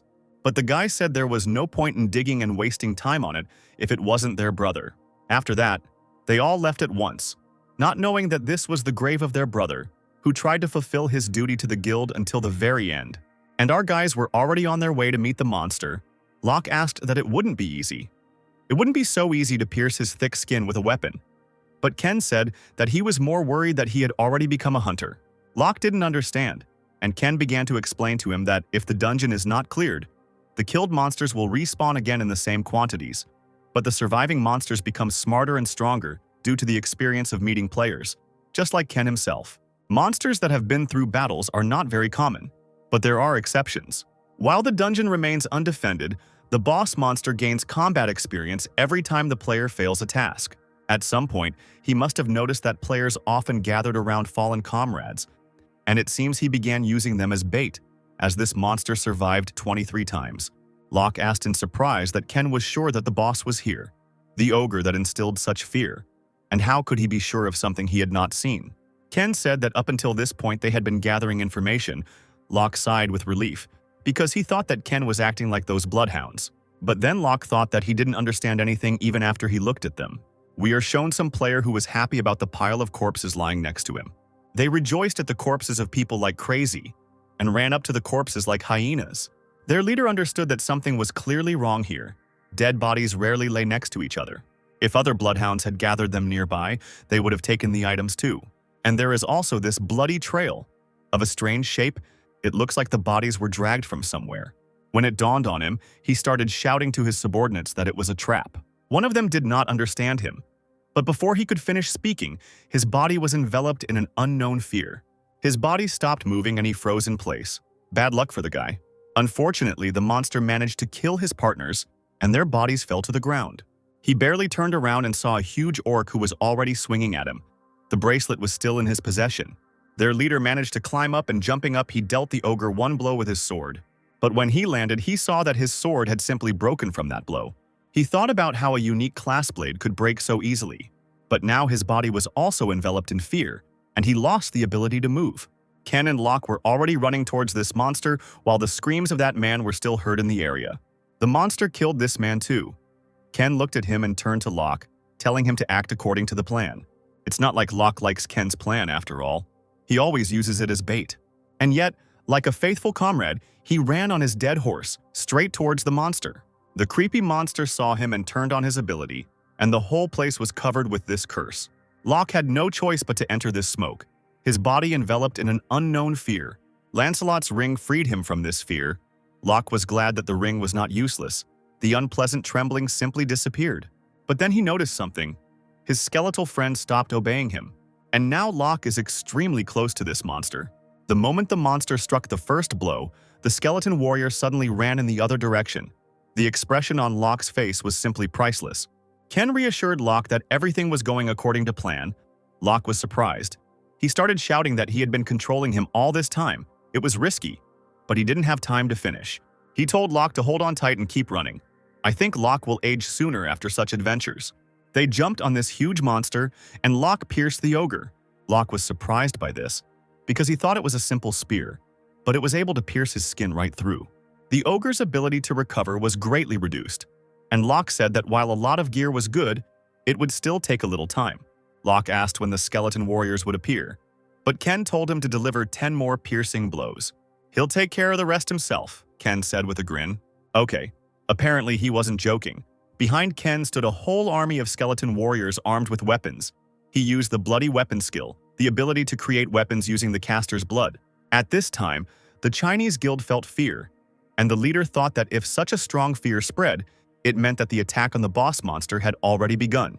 While he was thinking that the attack had started faster than he thought, his comrades ran up to him and reported that they had found something. They found the player's corpse and said that the armor was inscribed with the secret language of their guild. Meet the brothers sleeping in the west and find the property of Kunlun. The guy thought that there was nothing in the west, but he remembered that they had seen a grave in the west, which they had taken for someone else's. The ogre's health was significantly reduced. The ogre's resistance was also significantly reduced, and skeleton warriors surrounded the monster. Another blow was struck, and the blood poisoning began to spread throughout the ogre's body. And Locke thought about how amazing Percival's spear was. He couldn't even imagine that it could pierce such thick skin like that. Locke told Ken that no dungeon could stand against the combination of Percival's spear and blood reflection, but Ken wasn't so optimistic and said that it was possible if it was only a 2-level dungeon. He himself thought that in 3-level dungeons the monsters were much stronger, and this combination alone would not be enough. Besides, to deal with a real monster, he needs to become much stronger. The ogre was defeated. The achievement Frost Forest Hunter of Cruelty was obtained. The messenger of the underworld sends a catalog. Locke was surprised and asked that they received a gift from the mentor again. He was angry that his mentor was not sending him anything because he was the one who did all the dirty work. He shouted that this was discrimination. While Locke was angry and shouting that he wanted to change his mentor, Ken was climbing on this ogre, and he took out Van Gogh's bracelet. After all, he was the first to receive this treasure. When they emerged from the dungeon, a corresponding crowd of enthusiastic shouts awaited them, and only the guys from the Chinese guild were unhappy with this result. The guy asked what they should do, since they couldn't take Van Gogh's bracelet into the dungeon, and that if it fell into the wrong hands, then they were in trouble. The leader of this group said that for now they could only report this and wait. But he himself thought that being in a dungeon in a situation where they were close to losing their legendary items. They are the Kunlun Guild, leaving clues in a secret language for the brothers who come after them. So if you don't know the secret language, it's almost impossible to get Van Gogh's bracelet. But if anyone was lucky enough to carry him out of the dungeon, he hoped it wasn't that American. Meanwhile, a satisfied Ken thought that such a thing would be hidden. It was worth it to enter such a dungeon for the last time before heading to the 3-level one. The maximum number of items a player can use is 5. 1 necklace, 2 rings, and 2 bracelets. Even if you wear more, item effects are applied within the set limits. However, Van Gogh's bracelet is an object that breaks the existing order. It allows you to use the effects of all rings worn on 5 fingers. The only downside is that the rings cannot be removed. Initially, rings are items that can be worn alternately. Experienced players often prefer to change rings depending on the situation, but now he must carefully choose which ring to wear. Locke, who knew nothing about the bracelet, asked Ken why he had such a serious face, that something was wrong. Ken was about to answer that everything was fine, but suddenly he got a call and he answered, it was Owen. He asked if Ken could return to the base right now. Ken calmly replied that he could return without any problems, but asked what was the matter, and Owen replied that he was back. Owen said that Taiwan and Korea are causing trouble right now. The headlines are switching from Ken to his return. Ken asked Owen that by him he meant Vincent, and so it was. Vincent returned from the 6-story dungeon. His reputation did not lie. As Vincent's reputation grows, so does Ken's defense. He said it was good news and they were moving forward. But Locke had other plans. He asked that since they were in Taiwan they could eat noodle soup, beef, xiaolongbao. He continued listing the dishes, and Ken stopped him saying that they were flying to Korea right now. Here, poor Locke froze in surprise. He could not believe it. Then he was carried away and began to shout that they had come all this way and could not eat a single Taiwanese dish. Ken was already tired of his huge appetite and said that he could eat on the plane. Ken was sitting in Vincent's office. He looked menacingly at Ken and asked why the Frontier Guild dared to deceive him. Ken turned on the cutie and said that he himself barely survived, but was wounded and could not move. Besides, he didn't know who to trust, so he hid and waited for Mr. Vincent to return from the dungeon. These are the materials subject to the investigation team sent on the day of the incident based on Ken's testimony, although there was little evidence left in the dungeon itself due to the fire. Judging from the statements of the other surviving players who entered the other dungeon, the Frontier Guild was the instigator of this provocation and attacked first, despite the fact that they pretend to be innocent and pretend that it was a simple accident. Vincent was visibly angry. He thought that those damn bastards had done all this while he was away. And then he said that given the circumstances, it was clear that they were trying to find out the size of their forces. And Ken asked what he was going to do next. "They will pay for what they did to me, so there is only one thing I want to do," Vincent said. Suddenly, Secretary Kim put some box on the table. Owen was smiling from ear to ear, and a tired Locke asked how much he paid to smile like that, and Owen said that he dropped as much as he could because it was him. Locke asked, "Is this Vincent? And how is Owen going to get his skill page back? Because no matter how much he loves money, he hasn't forgotten how hard it was to get this skeleton knight skill." Owen told Locke that he didn't have to worry about it, because the person who would return their items was already in Vincent's office. As always, it dawned on Locke later, and at first he didn't understand what he meant, and then he remembered his beloved partner. Ken left Vincent's office with a suitcase in his hands and called Owen, who immediately asked how everything went. With a smirk on his face, Ken informed him that Vincent had just handed him the skeleton knight skill page. On the internet, everyone was already discussing that Vincent had given a skill page to an American player, saying that the Phoenix Guild promised to support him. Paula bit her lips and thought that Vincent was flirting with them from afar. If Vincent becomes a crowd favorite, it will be another problem for her, as it could make her job more difficult in the future. "Since this is the case," Paula said, "you must take responsibility when you contact Naomi." And at Vincent's house, Secretary Kim said that they would return to this issue after she discussed it with her boss. She was talking on the phone, and Vincent, who was reading the newspaper, asked if she had spoken to Ken. Kim confirmed that it was Ken. He handed over the skill page entrusted to him and sewed on what further instructions there would be. Vincent said that Ken was not stupid, because now that he was looking for new members, Ken must have felt the instability of his position.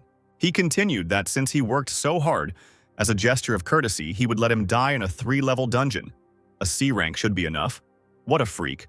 Although Ken had foreseen this, Vincent said that he would be given normal support, he would calm down and leave, and if not, he would have to surprise him. In the evening, the players gathered together and discussed Ken.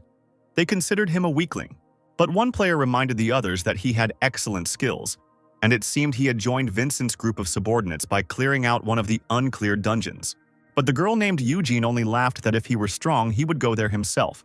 But that is not the case, since they asked to accompany him. Like a child, she began to stamp her feet while her partners calmed her down, saying that this was an order from the guild. But she only complained that since Vincent became the guild leader, there had been too much politics around, and that she was already thinking about moving to the Messiah Guild. Another player said that it seems that he has a patron who is the messenger of the underworld, and his main ability is the skill Poisoned Blood. But since this skill can be dangerous for allies, he has been traveling alone until now. The girl thought that since he had poisoned blood, he couldn't summon skeletons, and she was told that no one had seen him use other skills. They don't know that those who saw his real power are long dead. And finally, the man about whom so much was talked about arrived. She noticed his car and said that his thriftiness deserved respect, and that she would give him a little break. They entered the dungeon and Ken thought about Vincent, who had sent him 3 escorts even though it was only a 3-story dungeon. While he was thinking about this, the girl came up to him and asked if this was his first time in the 3-story dungeon. She said that he was of little use in this dungeon, so she began to threaten to finish him off if he got in the way. Eugene ordered him to try killing a couple of monsters so she could see what he was capable of. Ken asked what kind of monsters he should kill and how many. She thought that he was already rebelling against her, but still answered that he should not show off and kill as many as he could. When he said he needed time to prepare, she turned around and said he was on his own and left. In Owen's office, Locke learned that Ken had entered the dungeon again and asked if he had some kind of unhealthy attraction to them. Owen began to scold him that he liked to laze around all day, but Locke just yawned and said he wanted to relax while he was gone, and complained that working with him was a nightmare. Alvin began to say that earlier he complained about the lack of an experienced partner, when all three received a notification. An emergency situation occurred. A monster broke out of the dungeon and began to destroy everything in its path. Locke asked which guild was watching this dungeon and how they allowed this to happen. He started to say that the same situation happened a few years ago with a dungeon controlled by the Messiah Guild, but Owen motioned for him to shut up. Here Locke himself realized what a mistake he had made and covered his mouth. Alvin turned to Secretary Lee to see what condition she was in. Apparently they will show us Lee's past. We see an ordinary Korean school. Lee, still a schoolgirl with long hair, frowned at the desk in front of her. On the desk was written Paula's name. Suddenly, there was a loud explosion and all the students ran to the window. One of the high-rise buildings exploded and began to collapse. Lee, seeing the building collapse, began to cry and scream in pain. Apparently, she immediately understood everything. And now the same situation happened and she was probably overcome by those same emotions. She put her phone down and said she would step away for a minute. On her desk was a framed picture of herself smiling sweetly next to her father. Locke had already regretted 1,000 times that he had let it slip. Owen was also sad and began to scold Locke, telling him more than once to watch what he was saying in the presence of Secretary Lee. Locke said he didn't mean to mention it, then said that Owen knew her father and asked what kind of person he was. Owen began to remember an old friend. He was talking to him in a restaurant about some business. Lee's father said that there was risk in this business, but he was always willing to take risks for the sake of his family. He talked about wanting to make the world where his daughter goes to school a safe place. And when he died, Owen came to him. It was clear that the death of his friend upset him.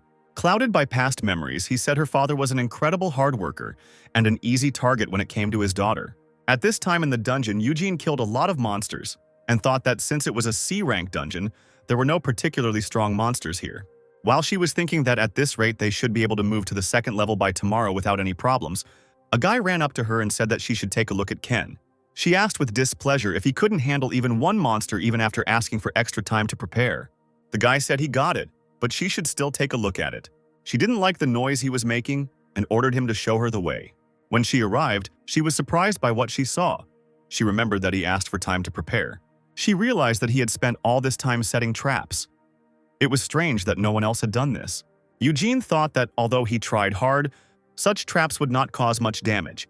At most, they would scratch.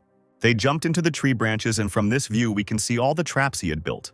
Here Ken himself appeared. Monsters ran after him, and when they ran past, they touched Ken's traps. Eugene became worried and thought that he would definitely die this way, and asked what he was trying to achieve by leading a crowd of monsters into such a simple trap. She took out her bow and was already preparing an arrow, but the guy told her to wait and look at his plan. But she just started saying that this guy clearly had no plan, and that Vincent would kill them if he died here. But the guy didn't answer her and only pointed down, asking her to look at him. Ken jumped onto one of the tree trunks and was surrounded by monsters. Eugene saw him surrounded by monsters and decided it was too late to save him. But Ken had other thoughts on this matter. He activated the Underworld Messenger skill Bloody Mist. The orcs were poisoned by the Poisoned Blood skill, and one by one they died. Eugene didn't laugh at Ken now, and thought that he combined the Poisoned Blood with the Blood Mist, which meant that it was correct to use the Poisoned Blood skill. The guy said that it was amazing, and that he was seeing something like this for the first time. Ken had already killed 100 orcs this way, and Eugene's eyes lit up and she thought that he deserved Vincent's favor, and that she would win him over to her side, no matter what. She saw only a part of his abilities and already elevated him to the throne. And Ken stood in front of a pile of corpses, and the messenger of the underworld admires his ability. The Bloody Mist skill rank increased by 1. Ken walked up to one orc and touched him. The Underworld Messenger's blood absorption skill was used. He thought how good it was that he could replenish his blood supply with this skill. Eugene turned to the guy and told him to go and tell him everything. He didn't understand and asked what to tell him, and Eugene pointed to the battlefield and said that he had definitely passed the test. That evening, Ken was sitting by the fire when Eugene came up to him and apologized for her behavior. She enthusiastically told him that his skills were incredible, and that she never thought that poisoned blood could be so deadly. Did Ken really have a fan? The girl praised Ken's skills and said that she wanted him to join her team, and Ken replied with 100,000 won, the cost of each time he uses poisoned blood. The word cost really angered a miser like her. Ken responded that his supply of poisoned blood was limited, so it made sense that the team would pay the player to use the absorption skill during a dungeon run. Moreover, the side effect of this skill is bleeding. He should get at least that much. Eugene became more and more angry, but replied that of course she understood everything. They should pay him since he sheds his precious blood. She started bargaining and said she would pay 30,000 won. Ken said that was too little and gave a generous discount of 1,000 won. Eugene continued to bargain and also became generous at 31,000 won. Ken answered 98, but Eugene insisted on 32,000. The player began to worry and wondered why Ken continued to play along with her in this argument while the two were bargaining. I like the cute couple. The next day, Ken watched the battle and thought that the Phoenix Guild's teamwork was much better than he thought. Ken thought that even the leadership skills were good. But then the team leader started yelling at her kids to point out the price tag of each weapon. Ken was surprised by this, which was quite rare, and he hoped that she had not decided to behave so openly because of money. They moved on to the second level. This time they had to survive for 6 days. Eugene reminded her team that survival quests usually have a lot of monsters, so they had to hold out. Then she turned to Ken and said with displeasure that since they had unexpected expenses and they needed to be sure that they were paying for their money, Ken also became nervous. One of the players informed Eugene that they would go to scout the area to determine the number of monsters. But they didn't find any monsters in the forest, which is strange. The guy thought that something was wrong here. There are never few monsters in a quest, and the dungeon is small. Another guy suddenly they found huge footprints that were clearly not left by an ordinary monster. Here the guy realized that this quest was not about fighting a lot of monsters. It looks like they'll have to fight one boss monster for 6 days. The second guy started shouting that this was bad, that such quests had a low survival rate due to the difference in difficulty compared to the initial rank of the quest. At this time, Eugene was discussing the dungeon with her partners, that the area of the dungeon was smaller than normal dungeons, more like an island. She thought that since they had Ken's poisoned blood, they would be able to defeat even the strongest boss. But in order to increase the survivability of individual team members, it was necessary to avoid exhausting equipment. Eugene is a good leader who cares about her subordinates. She warned everyone to avoid meeting the main monster until they figured out what kind of monster it was. Suddenly, screams were heard from the forest, and a huge white troll emerged from the forest. Eugene ordered everyone to disperse, and taking out her bow, she shot at the white troll. The silent hunter's skill multiple shot was used. The arrows pierced him. Regardless of his regeneration ability, Ken's poison skill will buy them some time. But surprisingly, the arrows simply jumped out of the troll's body. Was there really too little poison? But the poison was definitely spreading from the place where the arrow hit. Ken watched Eugene continue to perform her duties as commander and wondered if he should intervene. After all, it was time to show Vincent his usefulness. After everyone was able to escape the monster, Eugene gathered all the players in a circle. But she didn't see Ken. She became worried and asked where he was, I wonder. Ken appeared next to her and she asked if she could increase the amount of blood she bought. He agreed on one condition. He explained his condition and said that he understood that it was not easy to make such a decision, since the lives of the entire team were at stake. So even if she refused the proposed strategy, he would continue to cooperate. But at this rate, the number of casualties would be at least more than 4, regardless of whether they fought or ran away. Ken used the Underworld Messenger skill bloody weapon and created a small arrow. This item is made by condensing his blood, making it more effective than poisoned blood applied to an arrowhead. She grabbed a bag of arrows and warned him that she would personally finish him off if any of her comrades died because of his strategy, and announced to her that they had a new plan. But the players started to doubt the plan when they had to take off their armor. They would need to dodge it, not block it, and so they needed to increase their mobility, which is why they needed to take off their armor. Here comes the white troll, and the guys activate the Immortal Fighter's provocation skill. Then the troll was attacked by the mages, using the skill of the Master of the Source of Knowledge, Flame. And when the troll was surrounded by flames, Ken ordered everyone to get ready. We are brought back to the previous conversation. White trolls are immune to fire magic, but Ken knew this. White trolls have some resistance. Ken wants to use the fire not to damage him, but to use the fire to cloud his vision. All the fire has to do is give players the opportunity to make a cut on its body. After one of the players struck, the leader Eugene fired straight at the target before the wound could heal. The white troll is affected by the poisoned blood. Even Ken thought her skills were not bad. When the arrowhead hit the wound, it began to dissolve and be absorbed into the body, so even if the wound was instantly healed, it would not be able to stop the poison. At this time, all the players with different abilities use their powers to attack this troll. By the time the dumb troll notices that the same attack is repeated over and over again, as Ken expected, the troll did not notice that he was wounded, and the players were able to take advantage of this and defeat the white troll. Eugene couldn't be happier that they were able to defeat this troll without any losses. The screen immediately appeared for all players. It said that the achievement of the White Troll Hunter was received. The messenger of the underworld granted you power. When they got down from the tree, Eugene asked Ken why he was really there, and he said that they could talk about it outside the dungeon, whether our Ken was asking her out on a date, although that was unlikely. But then he ruined everything by reminding her that they had used his poisoned blood 217 times, and he expected them to pay him back upon leaving their dungeon. A curmudgeon like Eugene clearly didn't like this reminder, as can be seen from her expression. Meanwhile, a dissatisfied Vincent tapped his fingers on the table and asked what she wanted to compensate for this incident. He said that while nothing could replace the fallen guild members, he would listen to Naomi Spell, the head of the Frontier Guild. After the entire team emerged from the dungeon, they held a conference where they answered questions from journalists.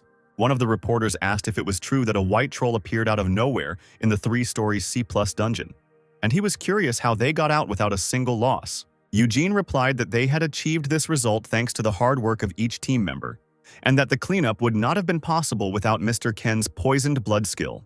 This surprised all the journalists. They couldn't believe that they were able to defeat the white troll thanks to the poisoned blood skill. At this time, Ken was in his car and talking to Owen about the Dead Forest dungeon.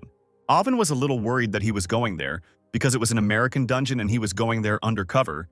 Ken said that if he could go there as someone else, they wouldn't have to use Vincent. Owen reminded him that even the Messiah had only gone to the American dungeon a couple of times, and at the moment, this country didn't need anyone's help. Since many experienced players have emigrated to this country, and the fact that they have found themselves in this situation means that this dungeon can be quite difficult to complete. While Ken was talking to Owen, Naomi and James came out of the elevator. She scolded him for something as they got into the car. Since the Frontier Guild screwed up pretty badly in front of Vincent, they will be able to enter the dungeon without any major problems. Vincent was reading a report in his office about the dungeon where Ken was. He asked the secretary if everything written in the report was true. The secretary said that she had contacted all the players involved in the cleanup, and this report contained reliable information. The battle with the White Troll. In this battle, Eugene was in command, but it was said that Ken suggested the strategy. The secretary continued that Eugene even paid Ken extra for the use of his poisoned blood. Vincent was glad that he immediately realized that he was an unusual guy, but he did not expect that he would be so good. Vincent's commercialism soared. He began to say that Ken turned out to be an interesting person, and that he should have been accepted earlier. From now on, he should be treated with due respect. There was a meeting about the Dead Forest dungeon, in which the Great Guild and the Frontier fight together, and that a foreign player wanted to enter this dungeon. Carrie Rowana, the master of the Great Guild, asked everyone what they thought of the foreign participant. The man started shouting that they couldn't trust a stranger to clear such a complex dungeon. For him, it was absurd. He was afraid for their honor, no matter what it meant.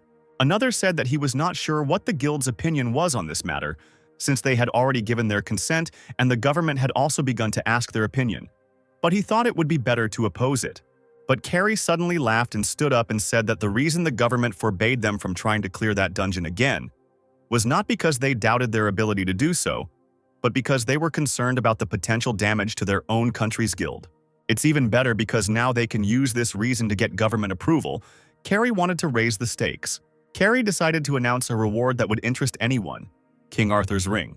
In the car, Locke handed Ken the skill page. He said that Owen asked him to give it to him. He thinks this skill suits him. Locke told him that he didn't need this skill because Ken kept his skeletons in the Book of the Dead. But Owen insisted that he pass it on to Ken. Ken liked this skill. He asked to convey that the skill would be useful to him, and that he would definitely use it, since the Book of the Dead could only store a limited number of skeletons. The power of the Pharaoh. One day there may come a time when he meets an opponent who has more warriors, and then his position will become extremely disadvantageous, but with this skill, he can probably cope. Locke interrupted his thoughts, asking if he really was going to clear the Dead Forest, and if he would be able to do it, since this was the dungeon that the Frontier and the Great Guild had failed to cope with together. Besides, since it's a dead forest, there must be living dead there, which is a bad combination for Ken, since he can't sacrifice undead to skeletons. Ken started to say that he was a little worried about it at first, but then he said that Locke would be fighting the undead in the front lines. It seemed Locke was not aware of this. That's when Locke lost his temper and started yelling at him. But Ken's phone rang, and Owen said that the government had agreed to let him participate in the dungeon, but there was a problem. It seems that anyone can take part in the cleanup. Not only him and something else as a bonus, they said that they will reward the guild with a legendary item. Ken immediately realized that they were confident that their player would receive the prize, and asked what item they were offering. The internet literally exploded with this news. No one could believe that Arthur's ring was being offered as a reward in this dungeon. Finally, the guys flew to San Francisco, and Locke, while he was eating, said that it seemed like the Great Ones really wanted to clear out this dungeon. Otherwise, they wouldn't have offered Arthur's ring. Ken replied that it was a provocation. They thought they would take the prize themselves, and Locke laughed because they didn't consider Ken a serious opponent. While Locke ate his burgers, as always in huge quantities, Ken thought that the Great Guild understood that one cannot carelessly underestimate one's enemies. And they are not so stupid as to just provoke other guilds. There must be another reason for their confidence. Carrie was informed that all raid members, including the leader Ellis, had successfully entered the dungeon. The man asked if it bothered her. He didn't doubt Ellis's abilities, but the reward worried him. He continued that there were rumors, including within the guild itself, about the master's decision, but for some reason Carrie smiled creepily. Turning around, she said that she had offered the ring as a reward, but had not said that she would not use it. And we are shown someone putting on King Arthur's ring. Everyone entered the dungeon and a girl came forward and introduced herself as Ellis Heighton, and she represented the Great Guild. She said that before she starts the cleanup, she suggests that all the guilds come to an agreement. Locke asked with displeasure what she wanted to negotiate about. She was certainly not going to negotiate about not fighting each other. Ken said that she wanted to determine the order in which guilds would attempt to take down the boss, and that order would depend on how much the guild contributed to each level of the dungeon. Locke asked what kind of contribution they were talking about. Who would kill more monsters? Apparently, Locke was not going to cooperate with them. While Locke was asking what he was going to do, Ken's original plan was to just watch and not interfere. Ken noticed something. Ken saw the skeletons lying next to the tree and said that now it was a competition, so everyone would reveal their cards. Since everyone showed their abilities, Ken decided not to stand aside, and the skill of the messenger of the underworld, the power of the pharaoh, was used. The monsters killed by others can be used as a sacrifice. The small group began to discuss their actions. Someone said that everyone was in a hurry from the very beginning, and asked what they would do. Ellis said they can't stand still while these brats are running around. Looks like Ken was right that everyone will show their true strength. She put on Arthur's ring first, and then pulled out Merlin's item from her inventory. Merlin's item increases her power. The hidden condition of the Arthurian legend has been fulfilled. The Arthurian legend item set has been activated. King Arthur's ring enhances the effects of the Knights of the Round Table items. Her magical power literally overflowed, while Ken watched it through the lizard. Ellis said she didn't see the point in dragging things out until the second level. She decided to tell everyone who was in charge right now. This is the trump card of the Great Guild. No wonder they were so confident. Ken expected King Arthur's ring to be used in the dungeon, but he didn't know that Ellis also had Merlin's item. Merlin's item is a legendary item, something like a symbol of Paula, who led the Knights of the Round Table, but this does not mean that it belonged to her from the very beginning. The fact that the item passed from Ellis to Paula. So there is a direct connection between the Messiah Guild and the Great Guild. So it would be even better if Ken got hold of the item before it fell into Paula's hands. The effect of this would be greater than any of Ken's attacks against the Messiah. While Locke suggested that Ken analyze the opponent's strengths, but Ken had another plan. Ken thought that they wouldn't be able to give priority to the Great Guild that owns Merlin's item and King Arthur's ring, and told Locke that they would give it their all from the start. Meanwhile, Ellis, using the skill of the listener of all creation, called the Fire Spirit, burned all the orcs in her path. The player was impressed that, as expected from a great guild, with such a level of firepower, it was impossible to attack the fourth one at once, when suddenly he noticed something. It was Ken, who was not inferior in strength to the Great Guild. The path was already blocked, which didn't make Ellis very happy, as she didn't expect Ken to do so well. Ken used the skill messenger of the underworld, the power of the pharaoh. The monsters killed by others were used as sacrifices, and he was able to summon a skeleton warrior. The player didn't like that Ken was feeding his skeleton the monsters they killed, but Ellis told him to calm down and check his score.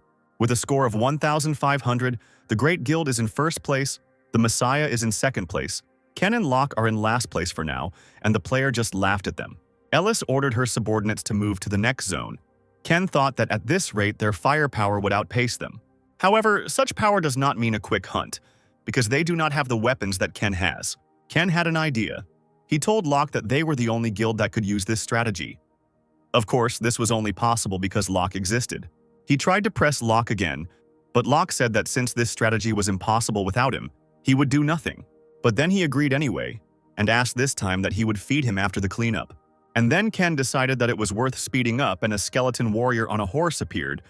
It was a skeleton knight, a skill that Vincent gave. In the real world, people on the internet couldn't calm down because of the reward that the Frontier Guild was offering $2 million for the dead forest. Owen was glad that other guilds also started to place bets, because he thought that they would be the ones to win. Owen asked what Ken's lead was, and Secretary Lee replied that it was 3.28, and he would have to see the rest for himself. The Great Guild has revealed the characteristics of Ellis's item, which is also located in the dungeon. Apparently, they gave her Merlin's item and King Arthur's ring, Lee said. Owen was surprised that she was using items that would allow her to go through 5- or 6-story dungeons. And then it dawned on Owen that these two items gave a boost effect, which meant they could lose. And the miser Owen immediately began shouting for Secretary Lee to cancel his bets. But Lee said it was too late. Owen was angry and scolded that the Great Guild was cheap and they should play fair and square instead of relying on items. But in the dungeon, when Ellis looked at the score, she saw that Ken was in first place with 5,704 kills. It was amazing how quickly they were able to overtake everyone. Ellis wondered how they were able to do it, because they could not find anything better than Merlin's item or King Arthur's ring. Ellis approached Ken and Locke and said that the rumors were true, and asked what his secret was, and Ken said that he was just lucky. And all thanks to Locke and his immortal body, no matter how strong the firepower is, after defeating all the monsters in one zone, you have no choice but to waste time moving on to the next one. On the other hand, they were able to focus on the battle because they gathered all the monsters in one area. Ken decided to play with their pride a little and asked what specific effect King Arthur's ring gave. It looked like it would be his after the cleanup. So he wanted to know in advance, Ken said, offering to give it to her right away. And then they will do everything possible to avoid harming the Great Guild in this dungeon. Ken continued to press her and said that the chance of winning would increase if the strongest one was in possession of the item. Ellis, after his words, asked if he really thought he was stronger than her.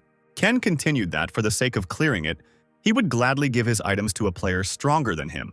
She got angry and said that because of a small gap he became arrogant. In the end, the Great Guild will clear this dungeon, and left with these words. The player from the Frontier Guild looked at this squabble and was glad that with this scenario, new opportunities would also open up for them, the Frontier Guild. The battle continued, each guild using their abilities to take first place and defeat the boss first. The Great Guild had been fighting fiercely all this time, burning and killing a bunch of corpses, and Ellis asked how the situation was with the places. The player checked the score and became nervous when he saw that the results had not changed and the difference had only increased. Ellis didn't believe it and checked the score herself, and only became more angry. The gap only grew, despite the fact that their clothing power was working non-stop. And suddenly the scout returned to his team. Ellis immediately pounced on him with questions about Ken. The man, as soon as he caught his breath, said with horror that there were 50 skeleton warriors there. Moreover, the skeleton warriors were stronger than any ordinary player. Ken was checking at this time if he could summon another skeleton, but at the moment this was the limit of his magical power. He decided that he needed to conserve his mana to use other skills, so he drank a potion that helped him restore his mana. And poor Locke cursed Ken as he ran towards him, with a crowd of monsters running after him. And Ken just smiled when he thought that Locke had learned to pick the perfect timing. Here, Ken put on his mask and joined the Skeleton Knight. I think he understands perfectly well that he is cool. A real war of skeleton warriors with monsters began, led by a skeleton knight with Percival's spear. While the skeleton warriors were fighting, Ken also used the Underworld Messenger skill corpse explosion several times. They cleared the first level of the dungeon, and Ken's score continued to increase. Ellis announced the results, saying that based on them, further competition was pointless, and asked if anyone wanted to object to Mokosh's guild, Ken's guild, trying to fight the boss monster first. All the participants in this competition did not object to this. Rules are rules, they said. The man did not expect Ellis to lose and decided to change his plan, because he could not just let King Arthur's ring go. Ellis shook Ken's hand and admitted that she had underestimated him, but reminded him that there was still a second level, and if he lost, they would be next. Moving on to the second level, players were met with a thick fog, and in this fog they had to find and defeat a land turtle. I don't understand how a turtle can be a monster. Ellis ordered her players to split up and search the area when a player suggested that she relax a bit as she looked scared. She of course sent him away. That player turned out to be Jay from the Frontier Guild. He offered her to join forces. Jay continued that the Great Guild and the Frontier Guild had already worked together, although the plan had failed back then. But now they couldn't just give their wealth to some random guy. Ellis seemed interested in this proposal and asked how exactly he wanted to combine their forces. He said that accidents often happen in dungeons, such as a group of monsters attacking from behind while you're fighting a boss monster. Ellis started to object, but Jay said that this was not a situation where there was room for arguing about what was right and what was wrong. If King Arthur's ring floats away from them, then it won't be only her who will be causing the pogroms. There isn't much time left until the cleansing of that level, Jay convinced. Surprisingly, she just laughed and asked if he really thought she would agree. Jay started to get nervous and told her to think about it because she didn't want to just give the ring to that guy, and asked what she would do if he actually managed to clear the dungeon. She got angry and asked him that if they had priority to fight the boss monster, they would have tried to pull the same trick behind their backs. Jay didn't deny it and said that given the current situation, it would be better for them to join forces. Ellis said she would pretend not to hear anything, but warned that from now on, if he interfered with them, she would make him regret it. And during their negotiations, Ken had already destroyed the land turtle and cleared the dungeon.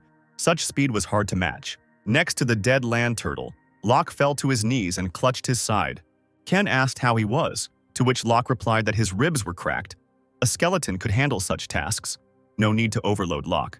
Locke started yelling at Ken, asking if he would be okay if he were in his place.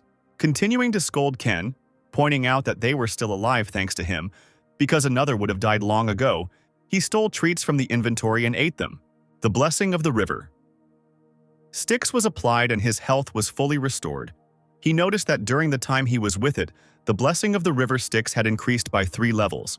Afterwards, he stood up and asked where they were going in such a hurry, since the first attempt was already theirs. Ken replied that they were in a hurry so that those bastards who were constantly trying to cheat them wouldn't have a chance to catch up. So they moved to the next level, and they were surrounded by an ominous aura, like in the previous dungeon with Van Gogh's bracelet. The players gathered in a circle and asked each other who dealt with the land turtle. They don't even know who found it. Here they were covered in fog. The player thought that this fog was even worse than on the second level. And this black fog used its power and slowly began to absorb their life force. Luckily, Apophis's power was activated, and Locke can no longer be poisoned by that black mist. Lancelot's ring activates a powerful resistance to the black fog. Locke looked at Ken in surprise and thought that he couldn't have thought that everything would be like this. The players became despondent and began to complain that from the very beginning there was a poisonous fog that was everywhere, and Ellis ordered everyone to calm down and take the antidote. She expected this and prepared in advance, but this does not mean that the antidote will be enough for everyone, for half a day at most, if everything goes well.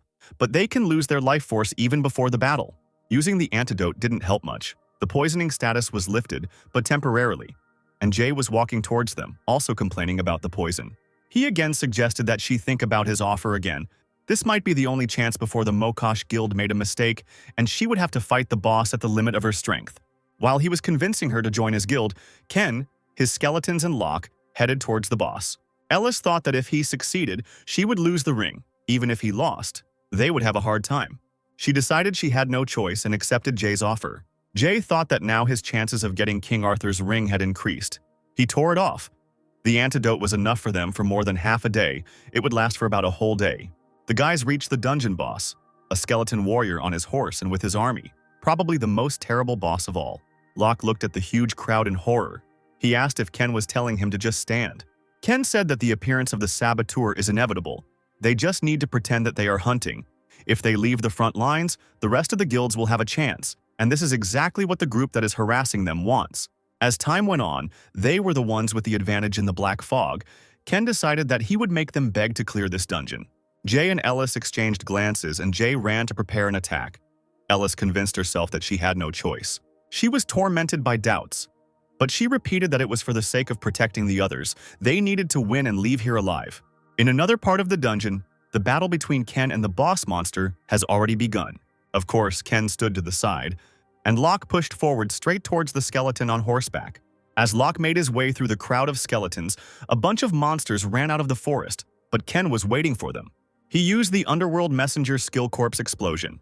Jay clearly didn't expect this when he noticed the explosion. Jay said that this couldn't be. He realized that Ken had managed to prepare for this attack.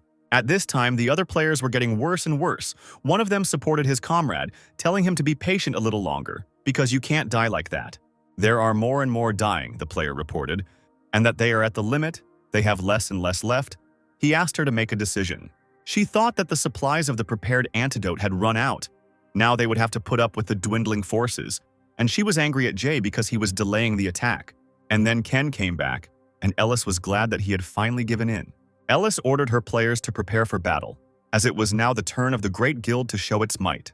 But then Ken suddenly turned around and said that he would leave it to them and return to the battlefield.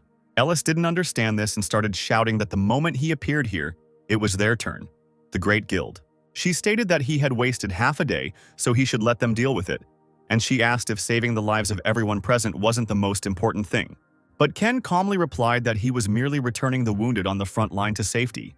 She didn't notice at first, but there was a player from the line lying on the ground. It was Jay. He had burns on him. Ellis thought he planned it all, but he failed the attack. Ellis screamed that it didn't change the rules, he was back, which meant it was their turn because he had left the battlefield, which meant his attempt had failed. As she continued speaking, Ken turned to her and with a sly smile told them to wait their turn. He said that even now his partner continues to fight bravely. They have no time for useless arguments. He must immediately return to the battlefield to help him. The other participants forgot about his partner. It's a shame that Locke does so much, but they can't even remember him. Ken continued that most of her guild members were poisoned, and if they fought in that state, it would be difficult for them to survive, let alone clean up. Ellis still argued that they still had time. She stated that if they were in the same conditions, then it would be better for their team to enter the fight earlier, because they had the resources to do so. But Ken admitted that the dark fog had no effect on him. Everyone remembered that he had defeated the spiny snake. Ellis remembered that he was the first hunter to defeat the spiny snake.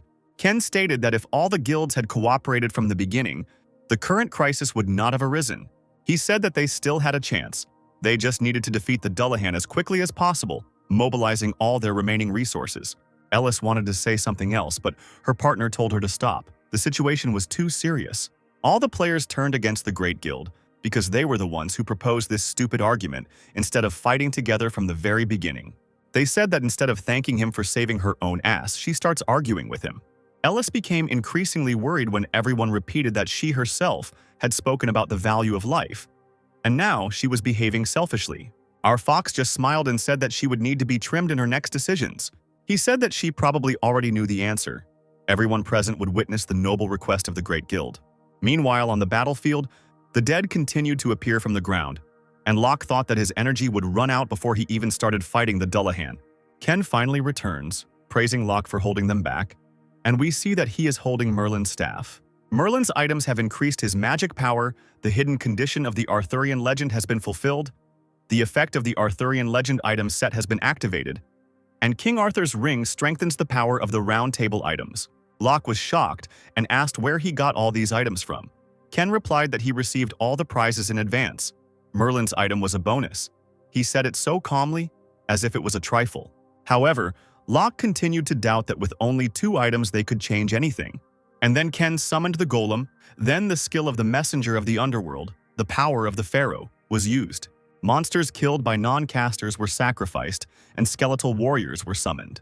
Ken used Gawain's necklaces, the hidden condition of the Arthurian legend was fulfilled, the effect of the Arthurian legend item set was activated. The king's ring strengthened the power of his round table items. The duration of the necklace skill greatly increased, and Ken used the aura fields again. Now Ken has a manageable army of the dead and golems, and also the items of the round table. The battle to clear the dungeon began. The dead jumped on the golems first. Locke was impressed by the battle. He admired how the golem fought alongside the skeletons. In another part of the forest, where the rest of the dungeon participants were waiting for the cleanup to be completed, the healer helped Jay, but still asked him not to move, because the fog made it impossible to completely cure him. The doctor said that he was very lucky, because Ken saved him. Jay did not expect such a turn of events. Ellis and her partner were wandering in the forest, who stated that in their current state, it would be dangerous to meet a monster that decided to leave the battlefield. She knew it herself, but Ken had fooled them, so she decided to find out what was happening on the battlefield. Of course she was angry, but she also didn't want to know what the other players would have done if she hadn't given the items to him. Then, not only the items, but also the pride of the guild and the lives of its subordinates would be lost. Here they finally reached the battle site. The skeletons and the golem held the dead while Ken and Locke were next to the dungeon boss. They are in a circle to isolate the Dullahan and will hit the target right on target. If he drags, they will be surrounded and under threat. But it's not like things are easy for the guys now. He spits out icy air that freezes when touched. The skeleton uses its head as a gun. The energy of the dead is increased by an unknown force, but Lancelot's ring reflects the energy of the dead. The situation turned out to be quite complicated. Even Ken realized that it would not be so easy to defeat the Dullahan. Before returning, he heard from his comrades who had attempted to pass through this dead forest. Defeating a Dullahan requires a raging fire force. At that time, the only person who had such power was Lay. This will be less than Lay had then. Ken decided to use all his items, using Percival's spear. The effect of the Arthurian legend item set was activated. The penetration ability of Percival's spear was greatly increased. Locke realized that Ken had decided to pull an ace out of his sleeve, but he too had not yet done all he could. He ran up to the dead man's horse and fearlessly began to beat him with all his might. The skeleton was angered by this and he raised his sword and tried to hit Locke, but he managed to hold back his attack. Ken ran to the skeleton in time and thrust his spear into the skeleton's head. The spear became covered in a layer of ice, and Locke began to worry that even Percival's spear was not able to pierce this ice. But fortunately, the skull cracked, and finally an explosion appeared. The Dullahan was defeated. When the boss monster was defeated, the skeleton warriors began to disappear and the sky opened up. Locke noticed that Ken froze for some reason when he looked at what he found in the skeleton. The skull contained a ring of Hercules. Ken was surprised by this discovery. The more achievements the ring gains, the greater the influence of the ring on their characteristics. Locke tried to get attention and shouted what he was going to do with the ring. Ken was very pleased with his new acquisition, and then he was able to summon the Dullahan as a skeleton warrior. Meanwhile, in Korea, Owen was beaming with happiness when he read in the newspaper that Ken had hit the jackpot. But Carrie, having read the same news on the contrary, became incredibly angry. This news made Vincent happy, because the newspapers began to write that it was he who had found the hero who was ready to save the world. His thirst for wealth grew as he thought that investing in this player was a great decision. As he becomes more active, the price of Vincent and the Phoenix Guild's shares continues to rise. At this point, Kim comes in. Secretary Kim said he was getting a call from the Mokosh Guild, Ken's fictitious guild. Ken arrived in Korea and immediately called Owen. He said that they could move on to the next step. He asked if he had prepared what he had asked for, and Owen said that of course he had prepared everything, but told him to use it carefully, because the durability was still low. Ken finished talking to Owen about business, and Locke got into the car and said that he would go first because he was so hungry that he was going to die after all. They never had lunch together. This didn't bother Ken at all. He thanked him dryly and said goodbye. And Locke deservedly got angry and started shouting that when people are grateful for someone else's work, they buy them something. Then Ken seemed to promise him that he would soon buy him something to eat, and he could choose whatever he wanted from the menu. He would buy everything. Hopefully, Locke wasn't relying too much on that promise.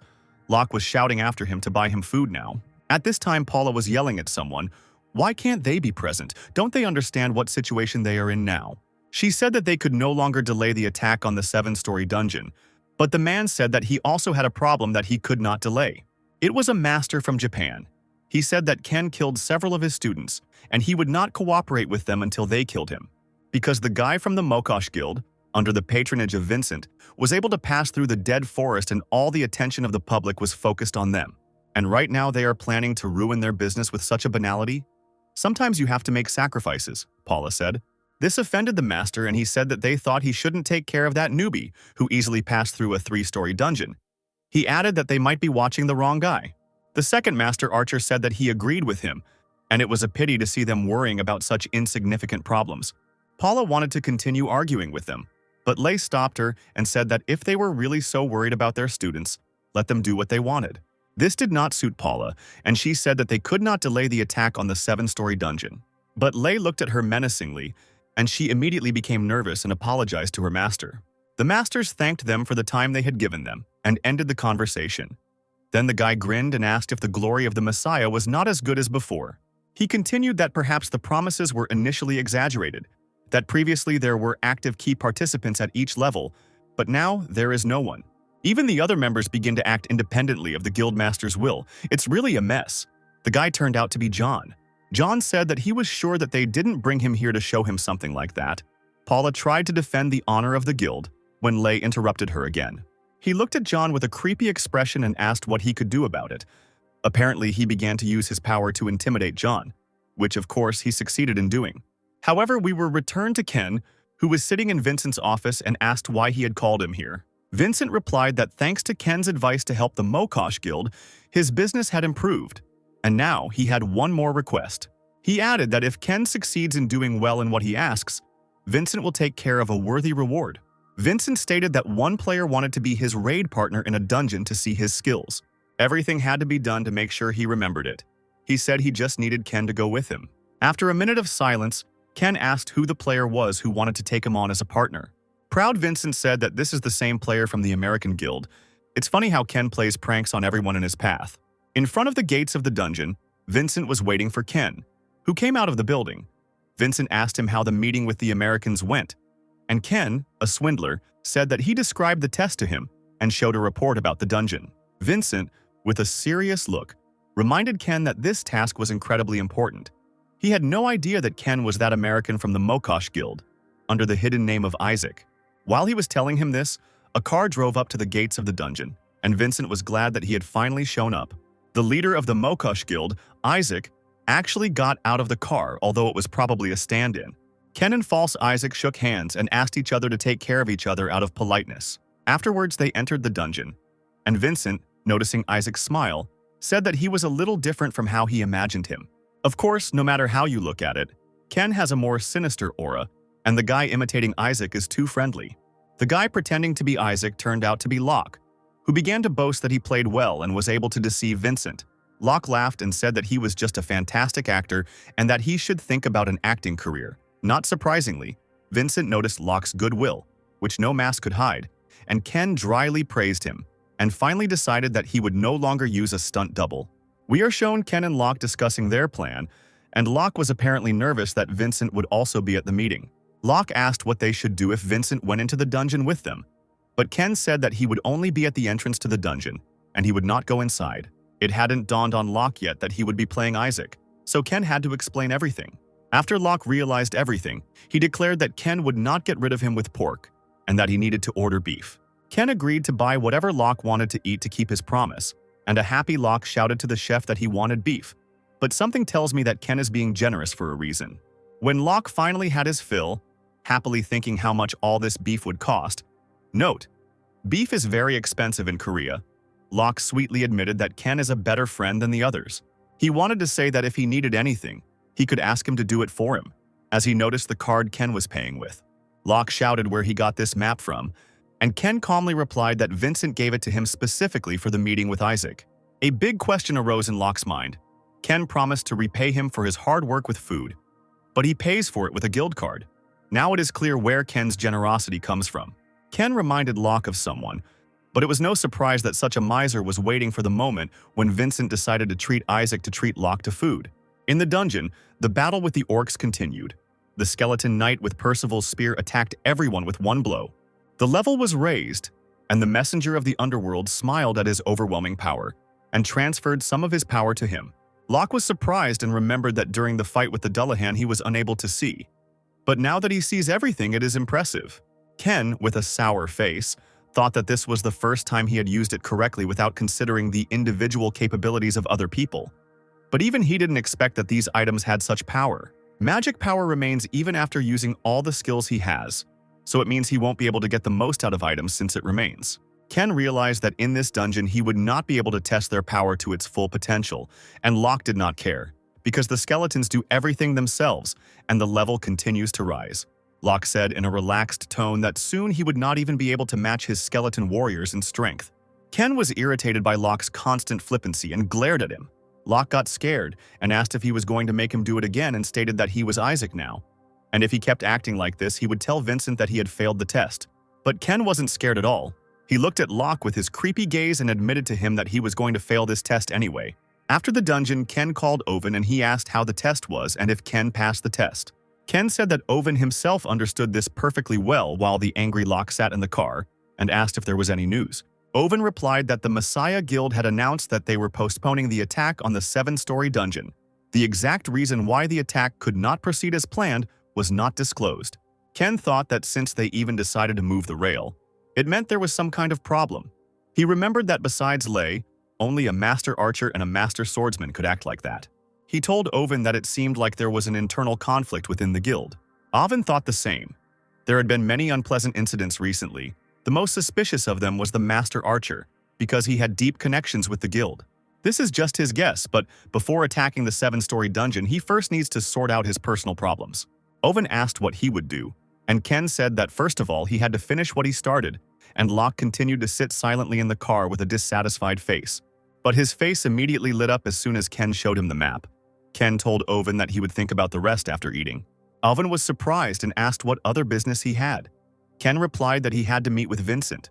At the Phoenix headquarters, Vincent sat with an arrogant look when he learned that Ken had failed the mission. He repeated what he had told him earlier to complete the mission no matter what. Ken apologized and said that Isaac recognized the power of his blood poisoning technique, so that's who should become the actor. He continued that Isaac said that he lacked skill, however. He asked if he could help if he suddenly needed help. After these words, doubts overtook Vincent, because Isaac asked for his help when necessary, with mixed success. Ken looked like a guilty puppy, a rare sight, and reported that he overheard Isaac talking to a colleague, and it seemed they were trying to recruit people from another guild. And he hinted that this meant that he would soon leave his guild. This interested Vincent, because then Isaac would become a free player. While he decided that he couldn't be sure based on this information alone, it should only be interpreted as information that they were trying to make the same move as before, which meant he wasn't just testing Ken for nothing, Vincent thought. Vincent then asked Ken if he would be able to pass his test again if he suddenly had the chance. Ken looked up and told Vincent to trust him and give him a little more strength, and next time, he would definitely succeed. We are shown who defeated the huge dragon. It was the dragon hunter Francois. In the car, the man told the dragon hunter that there was an urgent request from the Japanese government and apologized because he had just finished with the dungeon.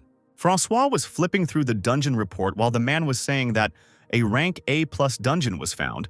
Francois noticed that the boss of this dungeon was a baby dragon. He asked what they wanted from him, to recommend players who could complete this dungeon. The man realized that Francois already had such players in mind, and Francois confirmed this. He said that it had been a long time since he had crossed the 100th level, but he was tracking active players who were able to pass the 3-story dungeon. A little nervously, the man asked what would happen if he recommended someone to the master, and that player refused. But Francois replied that this would definitely not happen, and that he was sure of it. The newspapers kept writing about Isaac's plans to join the dragon hunt. Vincent thought that no one wanted to join a performance where Isaac played the leading role. The more reckless the challenge, the more noble it was. He was glad that he had managed to invest in Isaac when Secretary Kim reported that Ken had written in a message that, thanks to the skill he had given him, he was able to pass Isaac's test. This news only made his smile grow bigger, and he remembered that he had given him the skill as an advance payment. Vincent then warned Ken that this would be the last chance. There would be no other. And this time he definitely had to pass the test. If not, he didn't know what he would do with him. Ken left the office and the secretary came in, and Vincent ordered her to call Isaac and ask him to do the test again. She asked what to do if he refused. Vincent replied that then he would need to offer a bribe, a page of fire golem skills, and a wizard skeleton. Secretary Kim said that Isaac would like to go to this dragon hatchling dungeon with Ken. It's a 3-story A+ dungeon, just like the Dullahan dungeon, but even if they force him on as a cub, he's still a dragon. These creatures are difficult to attack, so no one wants to deal with them. However, since this is a young, not yet mature dragon, the chances of a successful attack will increase a little. And if Vincent's bodyguard Ken joins Isaac and the attack is successful, it will be a big plus for Vincent. Mr. Vincent's commercialism soared, and he ordered Kim to gather journalists to write an article. The article came out right away. It wrote about Isaac's new comrade from the Phoenix Guild, and about how Vincent promised to support Isaac. Owen read this article and was glad that, as expected, Vincent did not miss this chance and took excellent advantage of it. Even if he later finds out that he was used for their own benefit, he still has nothing to lose. Owen asked Lee if she had conveyed what he asked for to Ken, and she answered positively. She said that she even checked the goods to make sure there were no problems. Lee said that around this time, he should already be inside the dungeon, and he was probably already using it now. Locke was feeling Ken's mask that he put on the skeleton. Locke couldn't believe that it would work. Owen complained that it cost him a lot. It looks even more real than just putting on a mask. Locke looked at the skeleton so sweetly from all sides and said that the more he looked, the more surprised he was, and asked if Ken had ever seen his double, a monster with the ability to transform and create a copy of the appearance of other creatures. It is not easy to find because it usually hides in the dungeon in the form of other monsters, The skin tissue of the doppelganger is sold at a very high price on the black market. Using this skin tissue, one can create an object that can perfectly disguise itself as the face or appearance of another person. Ken told Locke to stop playing, because if he breaks it, he will tell everything to Secretary Lee. Locke immediately stopped everything and said that it needs to be put in the inventory. Locke asked if he would have to deal with all the monsters again while holding the skin tissue of the doppelganger in his hands. But Ken told him that he wanted to leave him on the 3rd floor. Strange. Ken took Merlin's staff out of his inventory and said that he could handle the 1st and 2nd floors himself. And he summoned the skeleton warriors from the Book of the Dead, the fire golem, and summoned the skeleton magician. Ken put on Van Gogh's bracelet and the bracelet began to hang on his body, increasing the number of rings he can wear. King Arthur's ring is sealed and cannot be removed, just like the ring of Hercules. He gained strength and improved his attack skills, and Locke asked what he was going to do. Ken turned around and said that there was no need to waste time. They should go straight to the 3rd floor.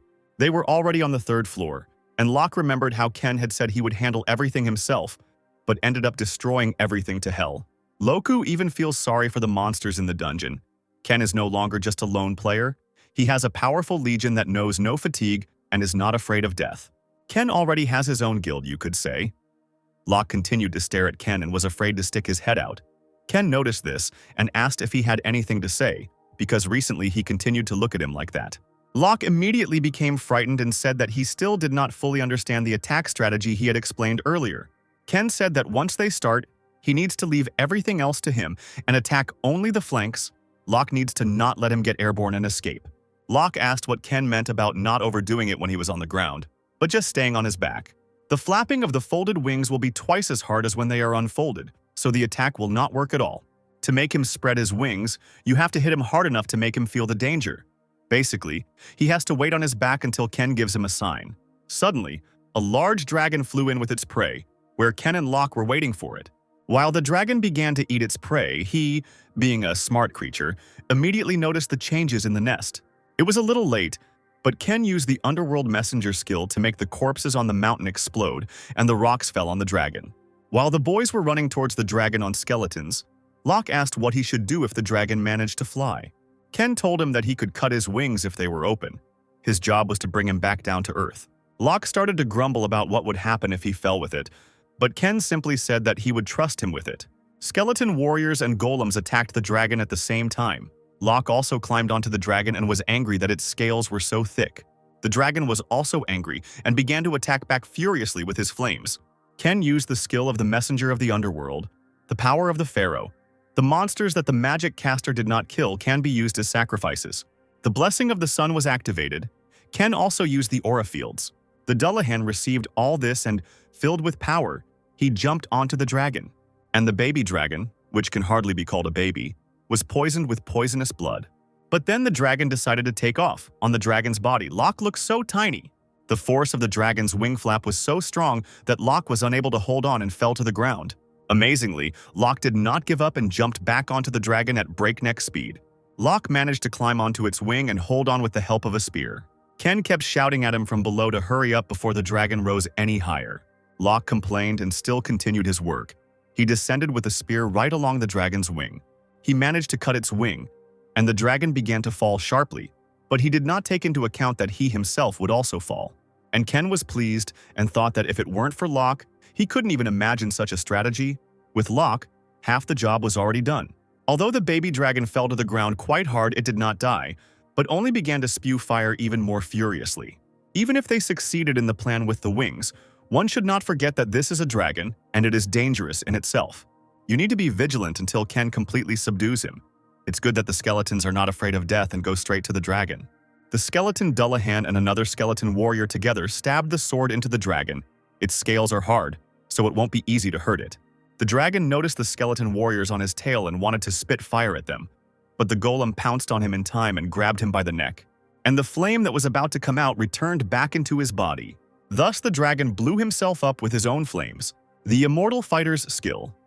Blessing of the River Styx activated as Ken approached Locke. Luckily, Locke survived. Thanks to the skill of the immortal fighter, he jumped out from under the ground screaming loudly. Ken said it took longer than expected. Locke didn't get up for a long time and Ken already thought he was dead. All wounded, Locke stated that he couldn't be killed like that. He was just resting because his stomach was empty. Locke asked how the dragon was doing, and Ken proudly stated that while Locke was resting, he was able to defeat it, although he admitted that it was all thanks to Locke. And finally, the moment I had been waiting for came. Ken called Locke partner and extended his hand. What a touching moment. Locke stood up and told him not to try to buy him off with words as soon as they left here, and ordered them to buy him food. But Ken said that first they need to figure this out. It turned out that the dragon was just exhausted, but not dead. Now we were returned to the real world, where the masters from Japan were playing Go. The master swordsman asked how many days had passed since Isaac and his group entered the dungeons. The man said that exactly 10 days had passed, and he said that many, like him, believed that the chances of success were extremely low. The master said that he personally hopes that they will cope, because then they will be able to remove them with their own hands. The baby dragon was defeated. They got the achievement Dragon Slayer.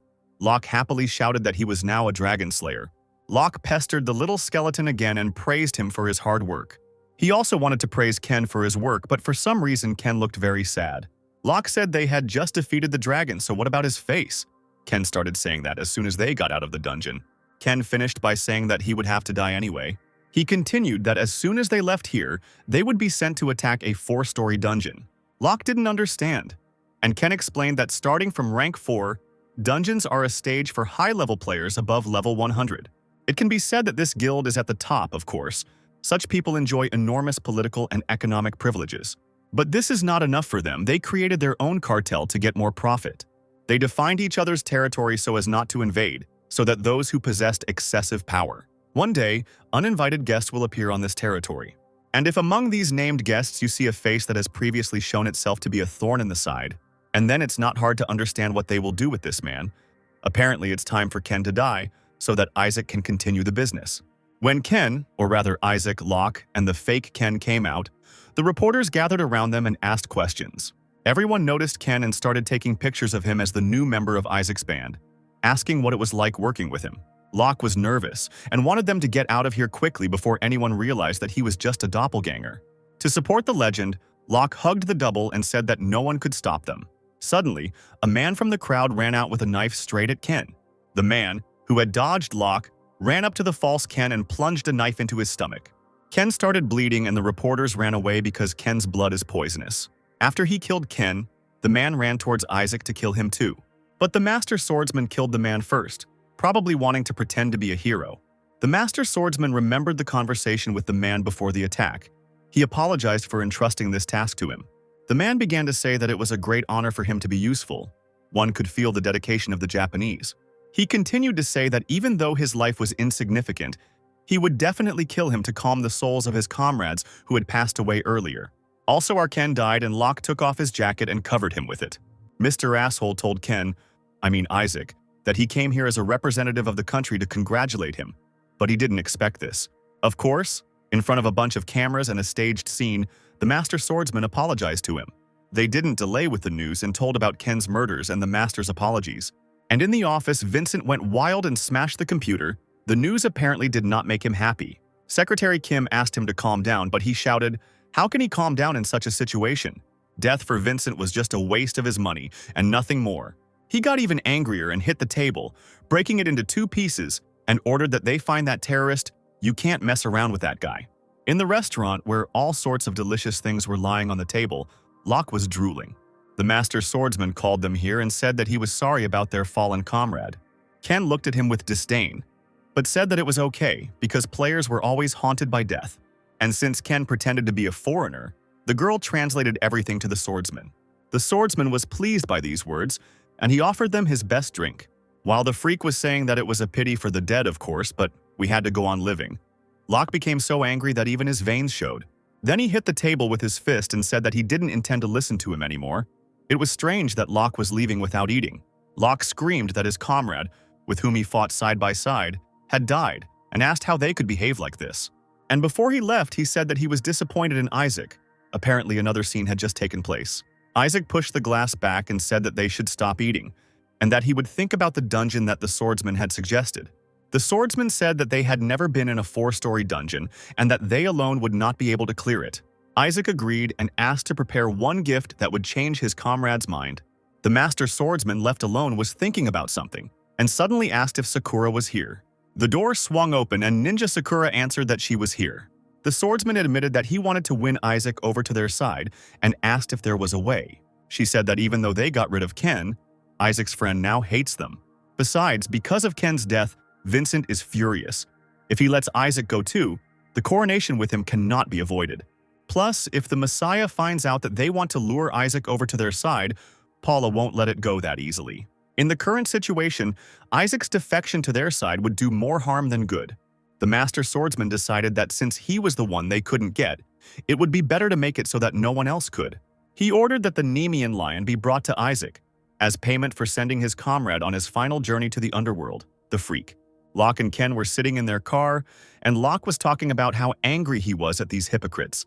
Ken thought he was angry because Locke hadn't had time to eat, but Locke shouted that he wasn't so pathetic that he would sell himself for food. Locke was angry when he saw the faces of those who brazenly held out their hands after pulling such a dirty trick. Ken said he could understand it to some extent. He didn't think they would contact them right after they did it. But Locke's anger came in handy. Ken thought he would be obsessed with food. Of course, Ken had a few scenarios just in case. It dawned on Locke that he could have sat and eaten a little longer, and he became very upset. Then an interview with Isaac came out, in which he said that the death of a comrade would not stop the hero. Owen followed the news and told Ken that he was a good man for preparing in advance. Otherwise, there would have been a big problem. Ken admitted that he did not expect that they would make their move so quickly. Apparently, Ken had angered the Japanese guild so much that they got rid of him so mercilessly. Owen warned Ken that they didn't know if there was anything else they could do. Owen asked if it was true that if the attack was successful, they promised him an additional reward in the form of an Aegis shield. While flipping through the materials that Lee had prepared, Owen said that the guys were so funny. After looking over the materials, Owen doubled down on Ken, asking how they were going to reward you with something they themselves didn't have. Ken stood on the balcony overlooking Mount Fuji. Owen reported that the shield was currently inside a dungeon on Mount Fuji. The day came when players entered the dungeon, players from different guilds from all over the world, and there was a live broadcast. One of the first to enter was Isaac from the Mokosh goddess, mother of all living things guild. The journalists continued to discuss Ken's death and the consequences of the murder. The reporter began to say that the Japanese government had already paid reasonable compensation when an explosion occurred behind him. There was a large explosion at the entrance to the dungeon. Other players started running away in panic, and the reporters also didn't understand anything. The wounded reporters noticed that the entrance to the dungeons was sealed. I don't understand at all what's happening now. The news went crazy. Everyone was writing about the worst disaster. Isaac's group was stuck in the dungeon. They had almost zero chance of success. That crazy bastard was glad that the strategy of isolating them inside the dungeon had worked. But he wanted to send 5 people with them when the girl asked if all this was really necessary. This is their first 4-story dungeon, and it's also an A+ rank, so they're probably going through hell right now. Even they tried to clear this dungeon several times and failed, and there are only 2 of them. The girl said that she did one prank. She put the Aegis shield as an additional reward, but it is inside the dungeon.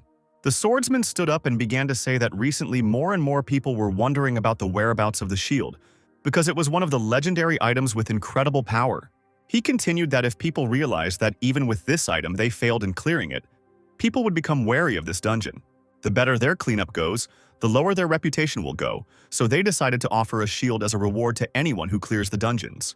This false information will serve as both a bait and a trap, as the dungeon will become a grave for players to see how terrible a person can be. Meanwhile, in the dungeon, Locke was upset that only they were able to enter. Locke asked how Ken could have foreseen this. Was he a fortune teller? Ken remembered how in the past, the Messiah dealt with interference right in the dungeon, or dealt with those who were difficult to compete with face-to-face by isolating them in a dungeon alone. This terrible method using explosion is one of those that the master taught him in the past. Locke continued to ask Ken how he could have foreseen this, but Ken said that they had to move forward and there was no time for talking. And in the 5-story dungeon of rank B+ Monster Forest, another guild passed through it. The guild managed to survive for 10 days, and now they are heading to the 5th floor. In this dungeon John George fought. He received the Book of the Dead. In the book, the dead will be able to increase their characteristics. And in the dungeon where our guys were fighting, Locke was lying on the ground. He said that he shouldn't have underestimated the enemy. The little skeleton crawled out and said that he didn't expect him to fight so hard. Amazing. Players who challenge a 4-story dungeon most often die on the 3rd floor. But Locke didn't want to think about that now, and he stood up to fight the monster. In front of the monster, Locke looks small, but he is still strong and managed to anger the monster. The monster began swinging its fists and eventually managed to hit Locke, one of its arms being the size of Locke. From such a blow, Locke flew towards the rock and crashed into the wall. Ken crawled out through the skeleton and said that he had no choice but to tell him everything. Most of them try to save their strength to clear the 4th floor and end up losing on the 3rd. When attacking dungeons, it is very important to properly distribute resources and stamina. Trying to save strength when fighting the boss of the 3rd floor, Thunder, is tantamount to suicide. Locke started complaining that Ken knew perfectly well how to defeat the monster, but he just abandoned him there and ran away. But Ken replied that he knew for sure that Locke alone could easily handle the ogre. Plus, he was wearing the skin of a Nemean lion, so there definitely wouldn't be any problems. Apparently, Locke didn't immediately realize that he had never used the Blessing of the River Styx skill, even though he had already received several strong blows. Ken started teasing him, saying that if he was having a hard time dealing with him, then he was wrong and would now send him support. Of course it worked, and Locke shouted that he could handle everything perfectly well on his own. Locke confidently told him to leave it to him and go about his business. With these words, he pounced on the monster boss, and the battle began again. And Ken stood at the entrance to the cave and said that he was finally able to find it. Having lifted the skull, Ken used the Yalak of Anubis and began to look at the past. The man said that since they have the shield of the Aegis, then there is no need to worry about anything. But a little later, he thought that he should have done everything possible from the very beginning, but he was dragging his feet. His subordinate apologized to him that he was saving his strength, and because of this, the captain suffered. But his captain said that he had nothing to apologize for because the boy followed his orders and handed him the shield so that he would kill the Hellhound and return it to the master swordsman. So the Aegis shield should be on the 4th floor now. They gathered the strongest players and even gave them a shield. But in the end, they failed. Ken began to wonder if there was any other reason for them to worry in this dungeon. After all, this shield is one of the strongest armors and it will definitely be able to block the attacks of one Hellhound. But what was more interesting was that when he came out of the dungeon with the Aegis shield, Ken thought about the expression on the swordsman's face. Paula followed the news that 17 days had already passed since the passage to the dungeon where Isaac was located was closed, and everyone began to write that Isaac's successor would be John George, who had successfully passed his dungeon. She reported that Ken from the Phoenix Guild had been disposed of by the Master Swordsman, and Isaac's squad had been isolated in the dungeon. And John George acts according to plan, and public opinion also changes in their favor. Paula said that everything turned out in their favor, and they didn't even need to interfere because the strategy was correct. But Lei said he found the whole situation funny, and Paula began to fear again that she had made a mistake. Lei continued that it has been 3 years since the gate appeared in Central Seoul, and there was one guy who wanted him dead. So he must have been sure that Lei wouldn't be able to get out of the gate alive. We are shown the guy that Lei is talking about. This guy is Lei's father. Instead of dying that day, his position was strengthened. Lei believes that it was this guy who made him who he is today. Lei thought that he should probably be grateful to him for this. He was amused by the death of a man. He must really be a monster. He looked at Isaac's photo and thought that he had a feeling that they were similar. Lei scared Paula by saying that she probably thought the same about Isaac. He decided that if Isaac managed to get out of the dungeon, he would have to meet him in person at least once. And our Locke was able to kill the ogre and raised his level. He worked hard. Ken had already approached him at this point and said that Locke had done it faster than he thought. He brought him 2 warrior skeletons just in case, but now he doesn't need them. When Locke saw Ken, he got angry and said that he almost died here while Ken was hiding somewhere. Ken asked if he looked like the type to hide, and besides, he told Locke that if things got tough, he should call, and the skeletons would immediately come to his aid. The main thing is that Locke is alive and they have completely sorted things out and can move on to the 4th level. The skeletons lifted Locke in their arms and dragged him to the next floor. Alvin was in his office, saying that everything was going as he thought, and Lee was surprised by this. He explained that everyone thought that Isaac was already dead. Even the newspapers wrote so. Lee asked in surprise, "Is the Hellhound's dungeon really more dangerous than the dragon's?" She seems worried. Rumor has it that the hellfire that spews from its mouth is incredibly powerful, and that it will not stop until it has reduced the player to ashes. Among the legendary items, there are rare armors with the absolute protection effect.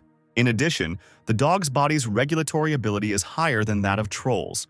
The balance between attack and defense is almost perfect. Lee was truly worried about Locke, but Oven reassured her, saying that although Locke looked like the boy next door who only thought about food, at the right moment he showed his true face. Oven said that they need to trust him, and besides, Ken is with him in the dungeon.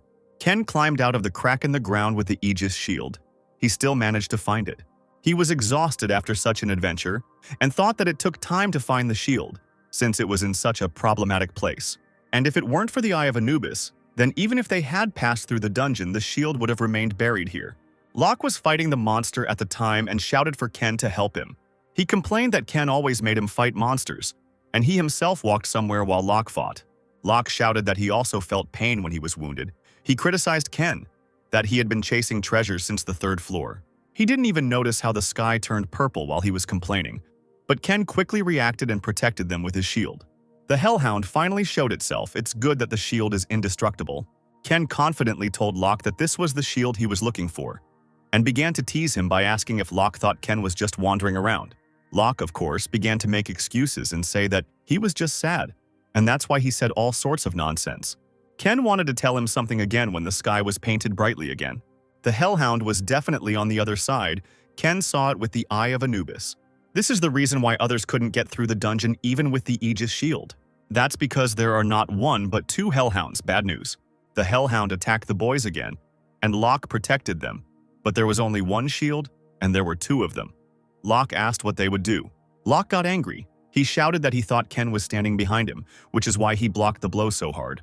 Ken replied that, as Locke said, nothing would work if they stood next to each other. He asked that Locke had a shield, and would he be able to handle 1 dog. But then the Hellhound attacked Locke again with its hellfire. Locke survived, but the fire still caught on Locke's sleeve. He was struck by the unquenchable flames of hellfire. Locke began to panic and threw himself to the ground. Ken shouted at him to immediately remove the armor. Locke quickly removed and threw his armor on the ground, but it continued to burn. This is the danger of the Hellhound, that the fire burns until it completely incinerates everything. The other dogs also ran to the boys. Now they had more work. If things continue like this, simply being careful with hellfire won't be enough. Ken rushed forward, easily cutting through all the dogs in his path. The Hellhound reminded Ken of the old days, how he used to fight. An 8-story dungeon that he attacked along with other members of the Messiah. The boss monster Cerberus belonged to the Hellhound family. The number of Hellhounds that died at his hands. Confident, Ken continued to destroy all the dogs in his path, because even in the past he killed 23 individuals. At this time, Vincent learned in his office that Ken was still alive. Secretary Kim confirmed this and handed the letter to Vincent. The letter stated that since Japanese terrorists continued to threaten his life, he had to fake his death, and he would give more details to the guild after he had a chance to get out of here. To cross the border safely, he needs money. Vincent said that even if the guy is thrown out in the middle of the Eastern Ocean, he will return alive. Vincent told her to be careful and not let the information leak and to send the funds immediately. But Kim was worried and said that he was acting too suspicious, no matter how life-threatening it was. And it was strange that he still kept everything a secret from them. She asked if she really trusted him, but Vincent said that he never trusted him anyway, and that he was just a tool needed to realize his ambitions. Surprisingly, Vincent was glad that he was still alive, because that way he would be able to get his investment back. Vincent wants to make him pay in full for deciding to deceive him, but only when everything is over. Strangely, Ken told him the truth. Locke watched Ken in shock, thinking that he had climbed in there even without armor that could block the hellfire. He thought he just decided to give up and go there to die. Ken finally showed his abilities. Ken moved quickly as if he could anticipate every attack from the Hellhounds in advance. However, as far as he knows, this is the first time he has encountered these creatures. Locke looked at the mountain that was damaged by the Hellhound's flames. It turns out that despite all the power of the hellfire, he simply dodges it without any problems. Ken calmly turned around and said that there was only one left. He was just like a beast. He dealt with the Hellhound so easily. Weapons made from dragon bones melt quickly, so he chose dragon bones as his weapon. Ken said that he had prepared enough bones. A pile of bones grew out of the ground, spears made of baby dragon bone. The attack power is not high, but it boasts of its durability. Having done everything he set out to do, Ken confidently said that they could now call it a day. But for some reason, Locke ran up to Ken, shouting at him to wait. He said that he couldn't continue to be such a slacker, and that he had pride too. Locke looked confidently at Ken and asked him to leave the last creature to him. He handed his shield to Ken, picked up one of the bones, and said that he couldn't stand being a burden to anyone. Locke was reminiscing about his past when Lee ran up to Owen's office, wounded. Owen immediately ran to her. Locke thought that he had people he had to protect. Lee fell to her knees in front of Owen and cried. The poor girl was so sorry for her. Locke said that he should become stronger than he is now. Now it is clear why Locke was so furious in Ken's past. Now he is stupid and funny. And in Ken's memories, he was fierce because Oven was killed. We are shown several players who were held at gunpoint. Shakira Guildbirdhead handed over a suitcase with the words that about paying the bills. All the players were killed at once. The man said that this was a reward for killing local players near the entrance to the dungeon. The man said he was grateful because they made their business much easier. But she threw the bill back and shouted that he really thought they were risking their lives for that kind of money. She asked if the director hadn't told him that they only paid in skill pages or items. The man said that he was informed of this condition of the deal with the Thunderbird Guild. But recently he has been having problems with the supply of items. Even with the money, he has a hard time on the black market, and the dungeons that remain nearby are only the dangerous ones that they cannot touch. But the woman got angry and stood up and said that in this lawless zone of the Amazon, the word of the leader is law. She grabbed him by the collar and began to threaten that she would rip out his tongue if he said anything more. But before she could do anything, lightning suddenly struck him and incinerated him. A man entered the office and told her not to waste her time. He brazenly asked why she was torturing herself and trying to negotiate with insects. Morning has come, but the Hellhound is still alive, with spears from the dragon's skeleton sticking out of it. The blessing of the river Styx was activated, and Locke returned to the world of the living and immediately began to attack the dog. But he fell to the ground, incredibly tired of this hellish dog. Locke asked what happened to the Hellhound while he was unconscious. He asked if Ken had dealt with her, but he only pointed at the dog. Ken said he didn't do anything and Locke dealt with her himself. Vincent sat in the office and said that this was not the first time he had surprised him. He said he didn't know he could trick him, and it was true that Ken was sitting in the office. Vincent said, with a terrible look, that he really thought he was dead. Ken apologized and said that people say that if you want to deceive your enemy, deceive your friends first. Vincent warned Ken that from now on, he better not try to fool him, because such jokes irritate him, and he doesn't even know how much Ken has been fooling him all this time. He took a newspaper out of the locker and pointed at John, saying that this guy was bothering him, that the media was deliberately creating rivalry. Vincent said that this did not fit into his plans. He needed Isaac to shine alone. He ordered Ken to persuade Isaac to trample John. Ken asked what he needed to tell Isaac to get more attention. Vincent said he needed to get the most out of his investment in him. Then Ken asked him to give him a formidable end gift. Sakura bowed to the swordsman when the swordsman learned that Isaac asked for Solomon's ring instead of a shield. The swordsman was clearly not thrilled, but said that since he wanted to get another item in return, it was an unavoidable procedure. But suddenly he became angry, and with a fierce look asked how Isaac knew that Solomon's ring was in their hands. Sakura began to beg for forgiveness, but the swordsman said that he did not doubt the students. But the information leak was as if there was a rat among them. She started shouting that she would deal with Isaac, but the swordsman refused this idea. The swordsman said that he had to wait, and now he would have to cut them with his own hands to get satisfaction. Shakira asked if she was looking at a ghost or a zombie. Ken was sitting in front of her. Ken said that a ghost suited him better, and Shakira asked what he was going to do pretending to be dead in front of the world. She surprisingly knows everything about Ken. She asked if he was going to spend his life hiding behind Isaac's shadow, but Ken simply replied that it didn't matter. Ken stated that he came here to be brought to the head of this guild.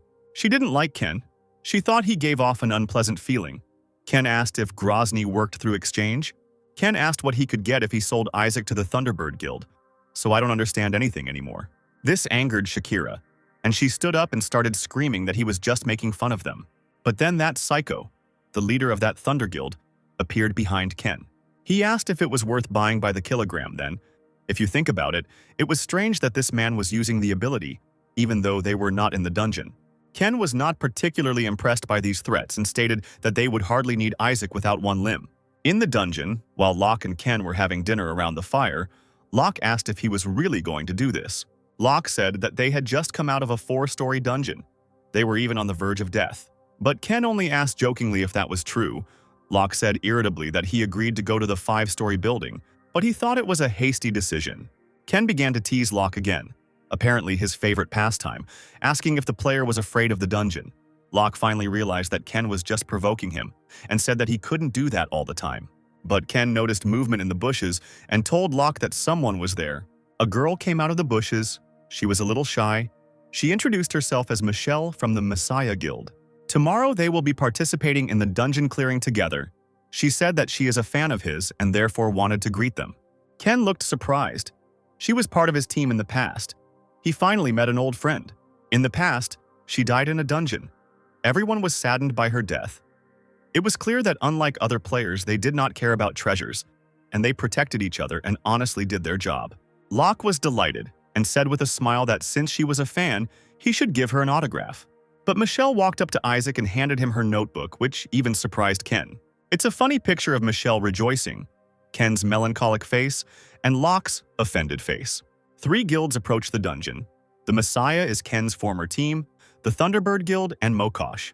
The Thunderbird Guild leader asked that, contrary to what everyone knows, Isaac is actually being controlled by Ken.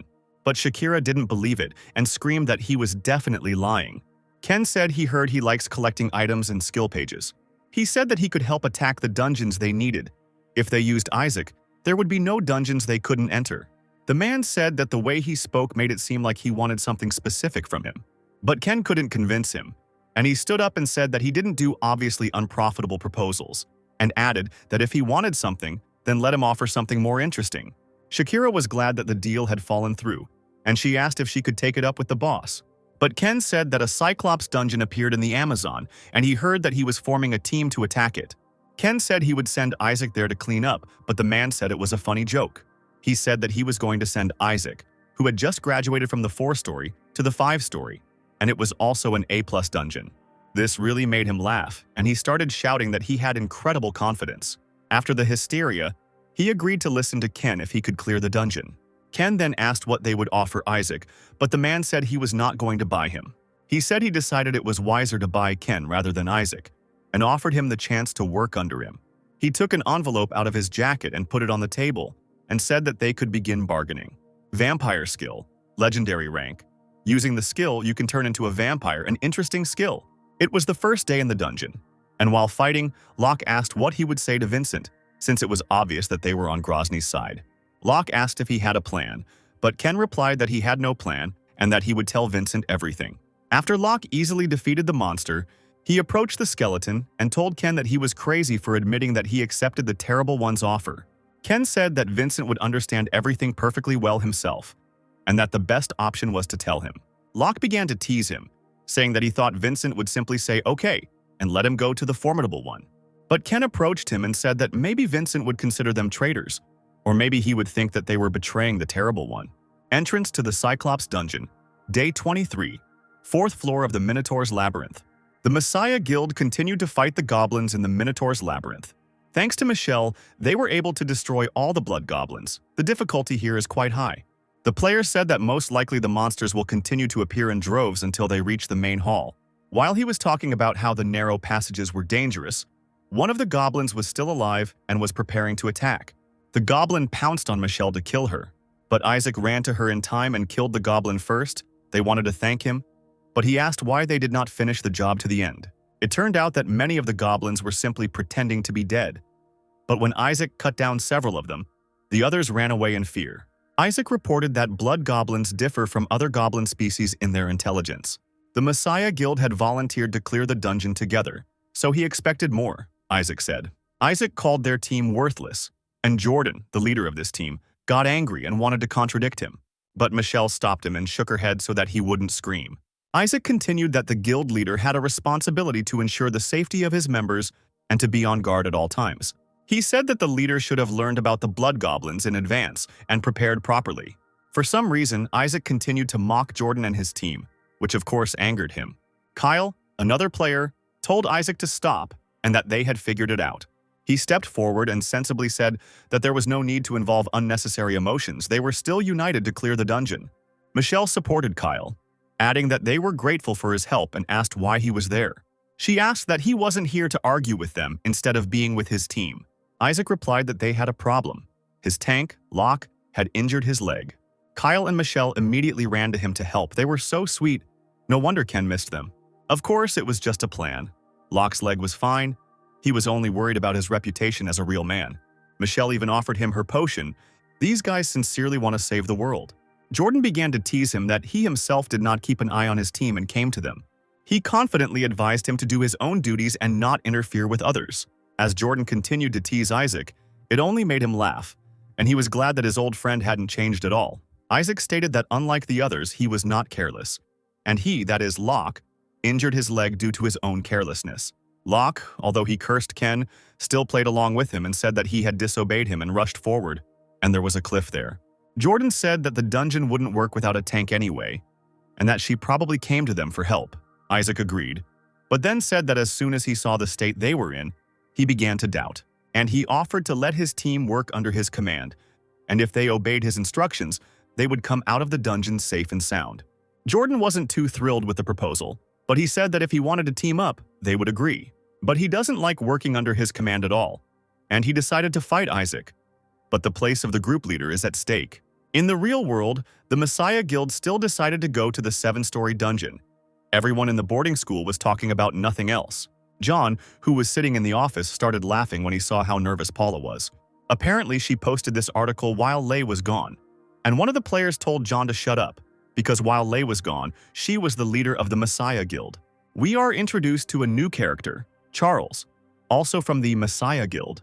Charles warned John that if he crossed the line, he would not stand idly by.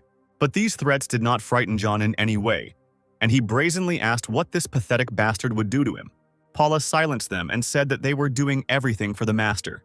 But then, the swordsman said that apparently the master himself was not aware of these matters, and said that they had gathered here to discuss how to kill Isaac. And he asked if the information that Isaac had entered a 5-story dungeon was reliable. Paula confirmed this and said that there were witnesses who saw them enter the dungeon. She said that they do not yet share the same opinion as them, so they were not given any assignments. The swordsman said that Isaac was not one of those people who could be dealt with quickly and easily, speaking from experience. Paula felt confident again and said that because he had intervened, he himself had become the bait for the entrance to the dungeon. The location of this operation was Egypt, in a 6-story dungeon. And in the dungeon, the duel between Ken and Jordan had already ended. Of course, Ken won. Locke remembered his duel. He understood how Jordan felt. He was the same. It had been a long time since they had been fighting, and Jordan was already exhausted. He asked Michelle to use her abilities with a fire strike. Okay, now you can see why they have such a hard time fighting. That huge minotaur looks terribly strong. Kyle also did not stand aside and attacked the huge minotaur, inflicting several wounds on him at once. Meanwhile, the skeletons continued to chop off his legs, the best way to disable the huge monster. Jordan had already regretted 1,000 times that he had been reckless and argued with Isaac. He was distracted and didn't notice how the minotaur was swinging at him. His leg got stuck in the hole, so he couldn't move. His comrades were already scared to death when the monster almost killed Jordan. And of course, it was Isaac who saved him. How cutely Jordan became embarrassed when he realized that he was picked up in arms. Isaac, like Jordan, asked to be released to the ground, and his team ran up to him. While they were asking about his condition, Isaac was already getting ready for battle since the tank was out.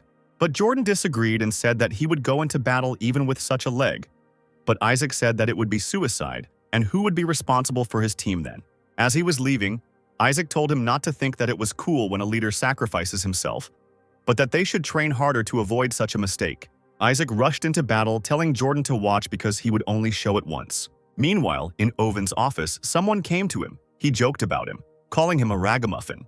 A dragon hunter, Francois, whom we had already seen earlier, came to Owen. It seems they are not particularly friendly. Owen asked why he showed up here, because he wouldn't have shown up here without a request. Francois replied that, of course, he had business with him, since he had not flown here from a distant country to look at his bald head. But before he started, he asked about those words about saving the world still being a priority for Owen. Francois said Owen made this decision when Mr. Lee died. Owen immediately turned around to check if the secretary was okay. Then he nervously began to shout that, of course, he still wanted to save the world, and that if he had made up his mind, he would definitely do it. Wolverine didn't understand why he looked at the secretary before saying anything. Then Owen declared that he would calmly repay the benefactor twice as much and the insult fourfold. In the Minotaur's dungeon, Jordan watched in amazement as Isaac dodged all the attacks without using the physical strengthening skill. Ken himself admired the fact that his opponent seemed to know all his actions in advance. But if you just avoid all the time, you can't count on success. Ken stopped and the Minotaur rushed at him. Jordan thought that even though he was harmful, he shouldn't die like this. He began to blame himself, repeating that it would have been better if he had sacrificed himself, then everything would have ended with his death. What a wonderful person. But the skeleton warriors quickly ran up to the Minotaur, and Jordan wondered how they could still move. It's obvious that Ken Isaac is still alive. The Minotaur just got stuck in the wall with his horns. Ken pounced on the Minotaur and pierced his eye with his sword. The master of the labyrinth was poisoned by the blood. The Minotaur, enraged by the pain, climbed out of the wall. Ken hoped that he would be able to buy some time, but it seemed that he still had strength left. This monster has intelligence, so you can't drive it into the wall a second time. The Minotaur went berserk, but now it only plays into Ken's hands, because in this state, he will only look at what is ahead. So Ken decided to change his plan of action and defeat him with one blow. The skeletons threw bloody goblins at the Minotaur, probably to distract him. When the goblins were close to the Minotaur's head, Ken used the Dark World representative's skill, Dead Man Explosion. The skeletons did not wait long and pounced on the Minotaur with their swords when he fell to the ground. John, who was still sitting on the wheel, asked why he was left here alone. He asked if she wanted to ask him out on a date. Paula ignored the thing and asked what was up with the last order. John said in a relaxed tone that if she was talking about the sword, then it was found by a man who had gotten ahead of him. Paula was surprised, and it wasn't a pleasant surprise because someone other than them was hunting for swords. Charles said he couldn't listen to this anymore and took out his knife. He said that only then would such a piece of trash understand what politeness was if you put a hole in his head. Joanna was only amused by this, saying that he was their precious bait, and laughed that Charles thought they could defeat Isaac without him. This angered Charles and he shouted that he would kill him and fly to Egypt, but Paula made him stop. Paula admitted that there was no better bait than John to lure Isaac and stir up public opinion at the same time. In the dungeon, the guys managed to get to the 5th floor of the Giants. As Ken stood with the others, another player approached him and said that he had heard about his excellent abilities, and that thanks to him they were able to reach this place safely without much effort. And Isaac simply asked what he wanted. The player whispered to him that he just wanted to check if he remembered his promise. Locke overheard their conversation when the player said that Isaac promised to give them a reward from the dungeon. Jordan stood back and was angry with himself when Michelle walked up to him and asked if he was okay. He waved it off and said that of course he was fine, but Kyle immediately understood this and told him not to think too much about what happened in the last battle. Michelle also decided to cheer Jordan up and said that it wasn't his fault. Isaac was just an incredible, outstanding player, although this only hurt him more. After the encouraging words made George feel worse, he still thanked his team for their support. Ken remembered his past where they fought a monster together and their embroidery percentage was about half. But now everything will be different, because Ken has prepared a strategy to minimize the damage. Owen was already tired of Francois and asked him to stop beating around the bush and get down to business. Francois drank his coffee and said that if Owen really decided to save the world, then he had one thing. He pulled out a huge sword from his inventory, probably the one Paula was talking about. This was the very sword that the Messiah Guild had been secretly searching for, and if his research was correct, it was the only sword capable of killing the Savior. Owen simply beamed at this find and asked if he would give it away for free. Francois flew out of Korea, and Owen asked if there were any problems with his takeoff, and Lee replied that everything went fine. Lee turned to Owen and told him that he didn't have to worry about her opinion. Owen began to worry and began to deny that he did not know what she was talking about. She said that she spoke to him herself.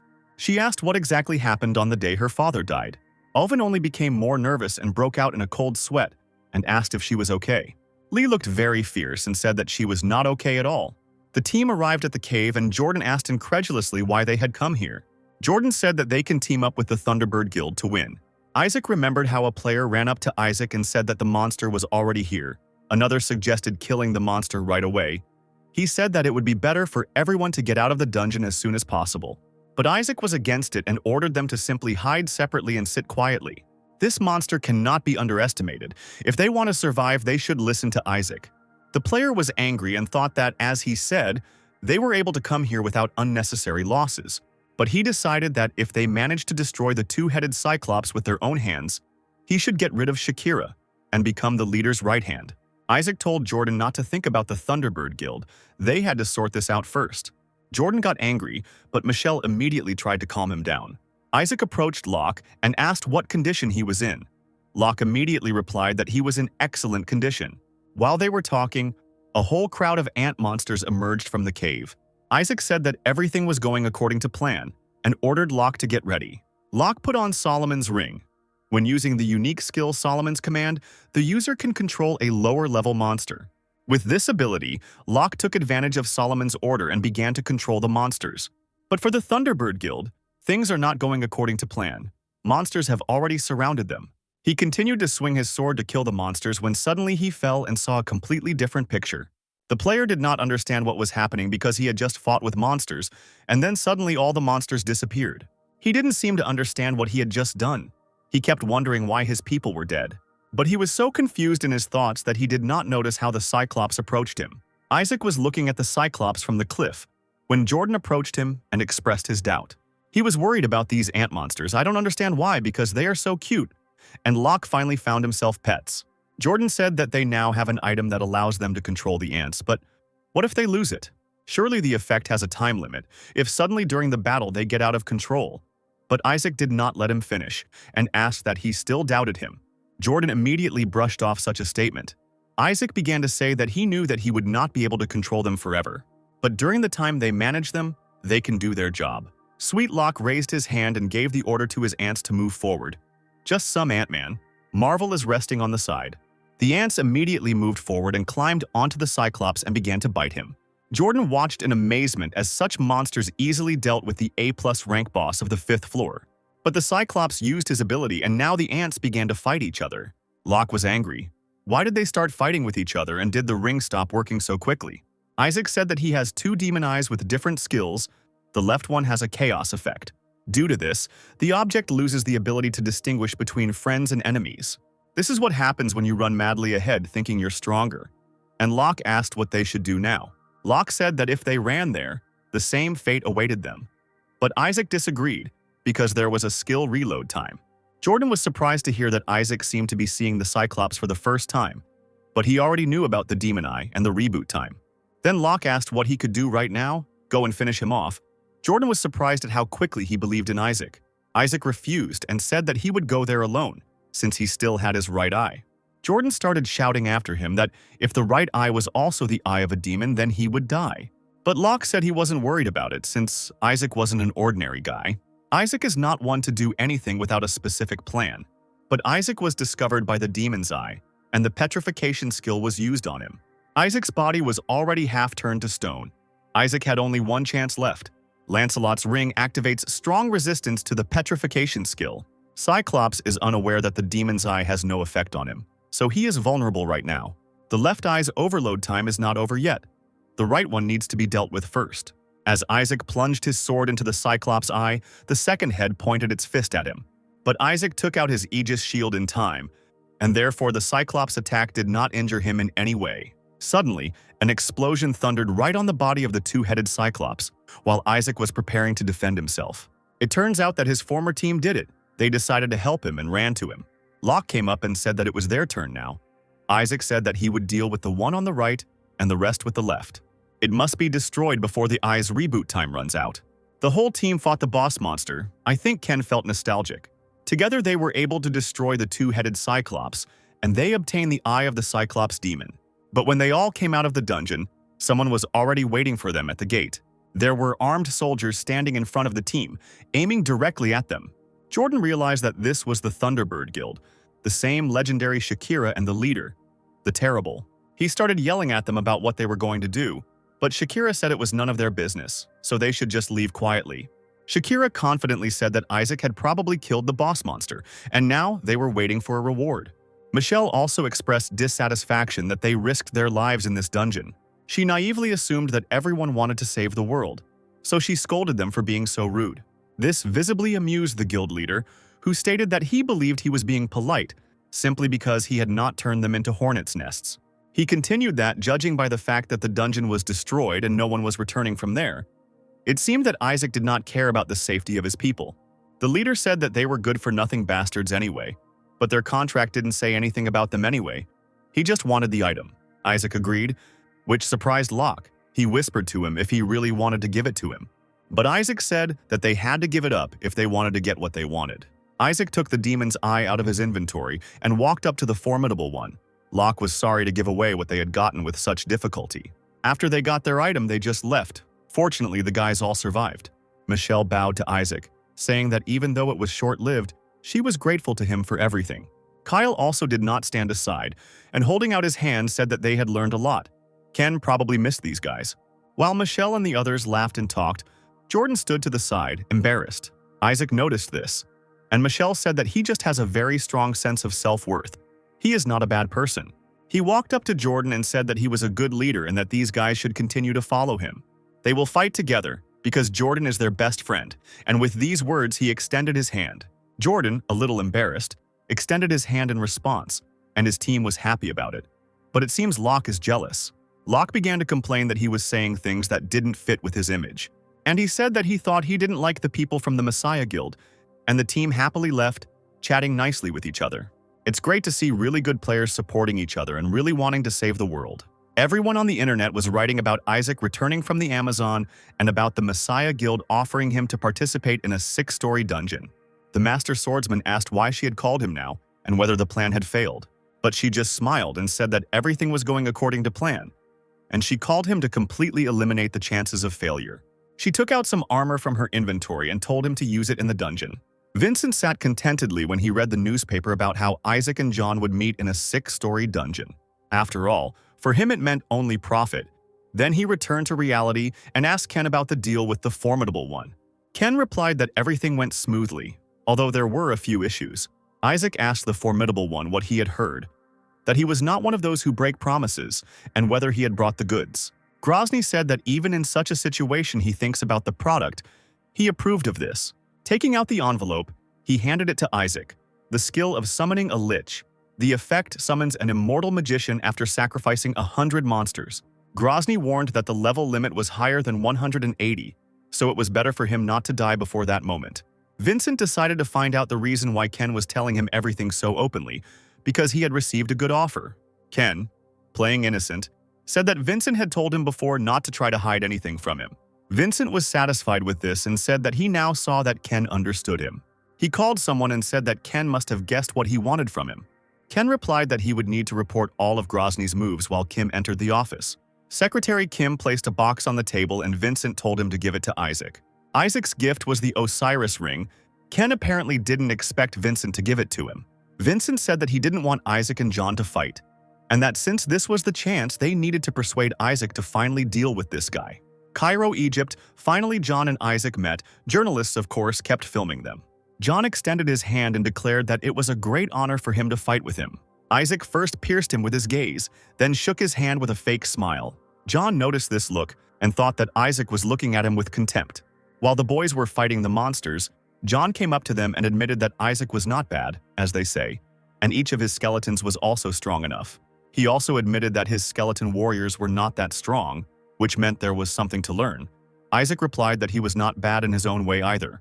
John asked in what ways he was stronger, and Isaac turned his attention to his crowd of skeletons. He said it was all because of this ring of Hades. By using the skills of this ring, he can make the skeleton warriors summoned by another person into his soldiers. Bad news for Ken. He didn't know such an item existed. It was probably hidden by the Messiah Guild. John looked like a madman, although he may be a madman, and said that he was not going to touch his skeletal warriors under any circumstances. After all, he only uses those who are recognized by his people standing behind him. Ken realized that it was useless to order his skeletons to attack John. He looked at the crazy guy and thought that sometimes openly displaying one's power works much more effectively than hiding it. Everyone was eating around the fire together, but John was sitting at a distance and talking to someone about food. He told those who belonged to the afterlife that they must be sorry that they cannot eat. He continued to mock them, saying that they could neither eat nor talk. John seemed to be hysterically saying that he couldn't kill Isaac yet, because only he could kill the boss of this dungeon. While he was going crazy, these ghosts, let's call them that for now, cut up his dinner. It was the 21st day of the dungeon attack, and everyone had reached the 5th floor of the Egyptian dungeon. John said that the floors before this were quite easy, which means that the 6th level is simply terrible. Ken thought that John was right after all. This is an A+ rank dungeon, and still without a victim. It means that the boss monster is quite dangerous, and the whole world already knows about Isaac's fighting ability. It's unlikely that they were the only ones sent to catch him. Invisible enemy, it looks like Paula has laid out her treasure. Ken's guess was correct. When everyone entered the 5th floor, John asked if they would first move towards the thicket. But Isaac said that first they should destroy the killers who were chasing them, and then go to the monster. John pretended not to understand anything, but then 2 of his skeleton warriors rushed towards Isaac. He was protected by his skeleton warriors, and he and Locke ran into the forest. The player decided to catch them, but John ordered to leave them alone and to catch the golem and other special creatures. Ken, hearing this, realized that John George was a smart guy. Regular warrior skeletons can be recreated in the dungeon, but with special creatures things are different. The summoning conditions are too strict. If they are broken or John takes them away with the Ring of Hades, it will be bad. And since the loss of strength on his part would be indescribable, Ken summoned the Book of the Dead. Ken used a reverse summon, and all of his creatures returned to his book. The player asked if they should catch up with them, but John shouted that he had retained a significant portion of his strength, and they definitely would not survive in the forest. John was angry and wondered how Isaac could have guessed about the murderers. Even if they destroyed all his skeleton warriors, things would only get more complicated. Locke said there didn't seem to be any pursuit, and Ken said John wasn't as stupid as those who had fought them so far. And of course, Ken had his own plan, so he put on the Ring of Osiris. The ring was imprinted, and now it can't be removed. Ken already has 3 rings. Locke asked where he got the ring from, and Ken said he had a sponsor who spared no expense. Ken looked up as Locke cursed him not to speak so cryptically, as it scared him. There were dragons flying in the sky, not as big as before, and Ken said that Locke had fallen before. Locke began to worry when he realized what Ken was hinting at and asked why he would have to do it again. And in the distance, a boss monster, similar to a sphinx, climbed onto a rock in the dungeon. Ken and Locke approached the monster. It turned out that it was not a dragon but a serpent. Locke wondered if he wanted to summon him as a skeleton warrior, but they would only be bones and they wouldn't be able to fly. Or maybe Ken has an ability with the ring on his hand. Ken used the Osiris Ring's resurrection skill and was entrusted to return to the world of the living. But they have a ring that can control monsters. They could use it. And now that they have a monster to fly on, they fly to the boss monster and attack it. But the monster didn't just sit there. First he stunned them, and then he attacked them. Ken told Locke that this was just the beginning and ordered him to hold on tight. They flew away at incredible speed, but the boss monster can also fly and he began to pursue them. John heard something and stood up. Maybe Ken wants to throw this boss at them. And as soon as the boss monster opened its mouth, Ken grabbed Locke and they jumped off the monster. While the guys were falling, Ken fell more elegantly than poor Locke. The boss monster fell rapidly on the players. The monster landed in front of the players, holding the poor monster in its teeth. John thought that fighting a boss monster without any preparation was doomed to failure. As I wrote, Ken landed calmly and beautifully, while Locke was already stuck in the hole. He started yelling at Ken as soon as he came to consciousness, yelling at him that he had prepared a shield for himself. Let's watch this beautiful picture, Locke dying of fear, and Ken's grin with the shield. While Locke continued to sulk about what Ken had done to him and sat in his hole, Ken sweetened him up by saying that he believed in his abilities. Meanwhile, the boss monster had already killed a bunch of skeletons of John's warriors, who survived by the way. He lost his skeleton soldiers and also several people. And when John said that they would immediately go in search of Isaac, the ghostly murderers wrote on the ground what it meant. John replied that they would not be able to clear the dungeon alone and would die here without him. An angry John said that they should kill Isaac first and offered to act as bait. Isaac will be able to act calmly only when he destroys John, and the Phantom Killer wrote that he will entrust this to him. John began to say that first it was necessary to carry out order, and said that for more than 20 days, because of Hades' helmet, he had not slept or eaten. He continued that no matter what super skills he had, it was impossible to use his strength to its full extent on an empty stomach. The Master Swordsman took his advice and took off his helmet. It looked terrible. As soon as he took off his helmet, John shouted that Isaac was right behind him. But it was just a trick. John ran up and grabbed the helmet. What a child. While playing with the helmet, he laughed at the Master Swordsman for playing such an easy trick on him. Then, all the remaining skeleton warriors surrounded the Master Swordsman. And in another part of the forest, Ken left traces on their path. When Locke asked why he was doing this, he answered that they would soon have a guest. But Locke didn't understand him, because there were only monsters around. And then their guest showed up. John George came and threw Hades' helmet to Isaac and Locke. Isaac named the helmet, and John said that now it was clear how he knew about the killer. He decided that there was an information leak. Locke personally knew nothing about the helmet. Isaac asked why he was giving it to him. John replied that Isaac had won, and that this was an offering to the winner. Locke admired the helmet. This item allows you to become part of the underworld and completely hides your appearance. John raised his hands and said that he surrendered, so he asked for guarantees of safety. Not only here, but also outside the dungeon, John asked. Ken thought that he seemed to have decided that the Sphinx could not be killed so easily. He was quick on the uptake.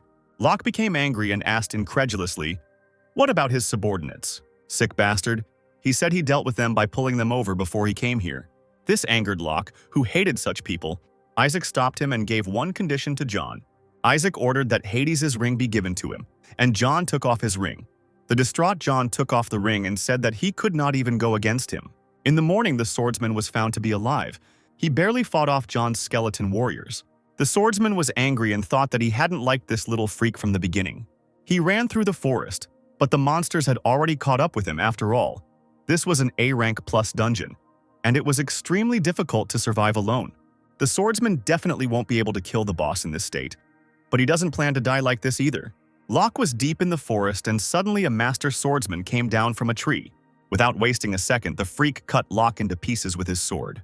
Isaac, who was sitting by the fire, heard the sounds and immediately ran into the forest, which surprised John, who for some reason calls him Mister. He and John ran to Locke, who was killed by the swordsman who said that he was late.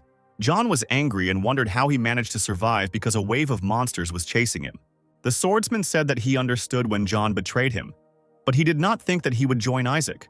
The tired but furious swordsman declared that he could not leave them alive. He said that without a tank, the two of them would not be able to get out of this dungeon, and that they should prepare for their final battle. Isaac said that he agreed to play with him, and John also began to prepare. The battle began, and Isaac was having a hard time, despite the fact that the swordsman was definitely not in the best condition. Even a huge skeleton fought with him, but it didn't bother the swordsman much. The swordsman is truly incredibly strong. With one blow, he created a crack in the ground, although he had not eaten or drunk for so many days.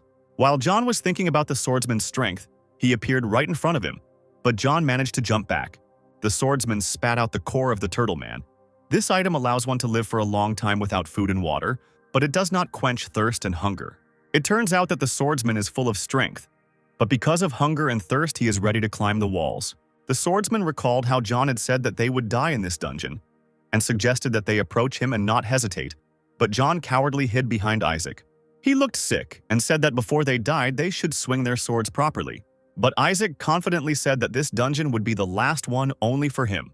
The swordsman said that Isaac shouldn't be so confident, because he was alone, when suddenly his hands were cut off. Thanks to his ability, Locke was able to survive, plus he was wearing Hades' helmet. The swordsman couldn't believe that Locke was still alive, and Locke began to curse that the swordsman didn't even know the basic rules of decency. The kid immediately felt confident and said that he didn't think he would have the core of a turtle man. John continued that this was an excellent plan of Mr. Isaac, and now they could go after the Sphinx. While John continued to mock the swordsman, he took his sword in his teeth and flew towards them. Even in this state, the master swordsman attacked 3 players at once, but Ken managed to get his shield. However, the boy was still touched and he could only say, "Mr. Isaac." In his last moments, he scolded Isaac for promising to save him, but Isaac only said melancholically that it was his mistake. Locke began to tell him not to be so offended because his people, whom he killed, experienced the same thing. The half-dead swordsman said that their end awaits them too, so there is no point in being smart. There were only Isaac and Locke left in this dungeon, so the chances were slim, the swordsman thought. Isaac walked up to him and remembered how he tried to save the world with him in the past. His comrades with whom he fought felt the same. Isaac asked the swordsman if he ever dreamed of saving the world, knowing that it was a foolish idea. The swordsman, like a madman, began to shout that this was nonsense, and that even if he could clear all the dungeons, this rotten world would abandon him. He laughed and said that after this, the world would only become worse. The world was so rotten because of people like the swordsman. The swordsman continued to spout nonsense about money and power for a while longer, when Isaac told him to shut up. Isaac finally told him that if he had a chance to return, he hoped that he would become a worthy swordsman. Noticing Isaac's gaze, Locke wondered what connected him with the Messiah Guild. Isaac called Locke over and used the skill of a representative of the dark world, a vampire. Locke was frightened by Isaac's appearance. Understandably, Isaac said that since there were only 2 of them here, he had no need to be embarrassed and that they could leave here. Miss Lee entered the office. She looked very sad. She remembered her dad, the day she cooked him a ton of food. Lee talked to her father and said that he would soon be leaving on a business trip and that he must be very busy. So he can leave the dishes like that and she will clean everything up herself after school. This touched her dad, and with tears in his eyes, he hugged her, repeating how proud he was of his daughter. When she was about to leave, her dad told her not to get sick while he was gone. And then, like a caring dad, he began to list every little thing, about cars, about strangers, and so on. Then he suggested that she become friends with Paula, called her the most beautiful daughter in the world, and said goodbye. Everyone in the crowd was saying that Hanson's stock had recently gone up a lot. While she was thinking about the news, Paula called out to her, and it was immediately obvious that she had been a hooligan from the very beginning. They continued talking like normal school children, and Lee asked why she was going to school so early today. But she said that she wasn't going to school and reminded her that she had recently become a player and that a gate had appeared in the basement of her father's office. While the news was talking about Hansen's Messiah project, Paula said that there might soon be a rupture in the dungeon and she was going there. She said that her father should not make an exception because she is also a player. Paula said that she would definitely become stronger than Lei. It was funny that she was so sure of it, and now she was groveling to him. Then she said that it was enough to talk about such things and dragged her into the booth where they took this photo. Paula, like Lei, hung on her wall, where she was apparently investigating her dad's case. On social networks, everyone was writing about Lei and that the Messiah Guild had broken into a 7-story dungeon. Paula was noticeably nervous. Apparently now she didn't want to beat Lei, who asked about Isaac. In the battle with the Sphinx, Ken jumped on it and used the Bloodsucker skill. The Bloodsucker skill increases health recovery by 100%, plus the Bloodsucker skill has been combined with the Vampire skill. Then, he activated the Blood Mist skill and summoned a Blood Golem. Paula reported that she sent Isaac, John, and the Swordmaster to the 6-story A+ rank dungeon. The Master Archer yelled at Paula, asking who caused all this, and Charles tried to defend her. Paula replied that it was all her fault, but added that she had a plan for such an eventuality. She said that she gave the Master Swordsman the helmet of Hades, the boots of Hermes, and the role of bait is played by John, who is a very capable guy. Apparently, a huge surprise awaits her. Paula confidently stated that no matter how great Isaac was, the chances were that he would survive and get out of this dungeon. Vincent, who had just arrived home, saw Kim running towards him. She said that something unexpected happened. Someone was waiting for him in the house. Something truly unexpected happened in the dungeon. John used the skill of the Dark World representative to bring back the dead. Vincent looked menacingly at Grozny, who offered him to clean out the 7th floor of the dungeon together. He asked why he should accept this offer.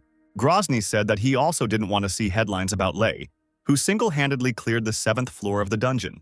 He added that he just needed to join him and clear out the dungeon where Isaac would be sent. This offended Vincent. He said that he came to his house and now he is trying to hurt him. Vincent's aura surrounded everyone with incredible power. Shakira did not expect that Vincent was so strong. Grozny also did not stand aside and turned on his electricity. Mr. Pickapoo and Vincent continued their staring contest. Owen sat happily and said that nothing could replace 3-in-1 coffee. For some reason, he continued to praise cheap coffee. Lee thought that Owen had obviously brought the paper cup and instant coffee from the meeting at the Phoenix Guild. Secretary Lee reported that she had learned urgent news. Grozny and Vincent met, she said. Owen was interested in this news. He said that everything was becoming interesting. Now one could imagine how the situation would unfold in the future. Lee stood up and got ready. This surprised Owen, and he asked where she was going, and Lee replied that she was meeting a friend. In an alley at a black market in Cairo, Egypt, one man passed something to another. He thanked him and said that the thing had been useful to him, and that he had no longer hoped that he would keep his promise. It was John who said that he first thought that Isaac would turn out to be a traitor. Isaac took the helmet and said that a promise is a promise. When John was resurrected in the dungeon, he saw a helmet with an inscription to return the helmet after he uses it. John said that it turns out Isaac already knew that he had the skill of summoning the dead. He stated that nothing would surprise Isaac and asked how he knew about it. Ken remembered that because of this ability, he had to kill John twice, but he told him not to think about such a trifle. And the dissatisfied Locke dreamed of leaving him in that dungeon. John started praising Isaac, calling him super cool, and his type, "My face is like Locke's in the picture." Locke is tired of the abnormal people who surround him. I understand him completely. Isaac pushed the glass forward and informed John that he was now considered dead, so he should live quietly. But something was troubling John, and he jumped up and asked Isaac to take him with him. Poor Locke did not expect that. Everyone on the internet was wondering why Isaac couldn't save John, and Paula was biting her nails even harder when there was a knock at the door. Of course, Lee came to her ex-girlfriend Paula. Paula said she disappeared without warning and that she was worried. She said she was surprised when she suddenly suggested meeting. Lee said she wanted to ask something, which surprised Paula. Paula began to say that she probably had a lot of questions since they hadn't seen each other for a long time. But she was a little offended because she hadn't asked how she was doing. As she continued speaking, Lee interrupted her, asking if she killed her father. Paula was in shock. It seemed like her life was not sweet at all. Paula was indeed sitting in front of Father Lee's corpse when Lei approached her. She felt shocked, but then simply said that she didn't understand what she was talking about.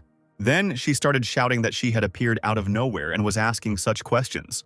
Paula continued to say that her father died due to an accident during the dungeon break. Lee is clearly upset by Paula's lie. She tried to convince Lee that she had been misinformed. Lee got angry at this obvious lie and told her that she still couldn't lie, then threw the envelope on the table. The envelope was about people who suffered from the rupture of the Hansen Group dungeon. Lee said that she knew about her father. Lee said she knew it wasn't the monsters or the explosion that killed her father. And it seems her conversation with Francois gave her new information. She stood up and said that she had hoped that Paula would tell her the truth, but she had been wrong. Paula also stood up and began to scream that she had appeared 3 years later and was now claiming that she had killed her father.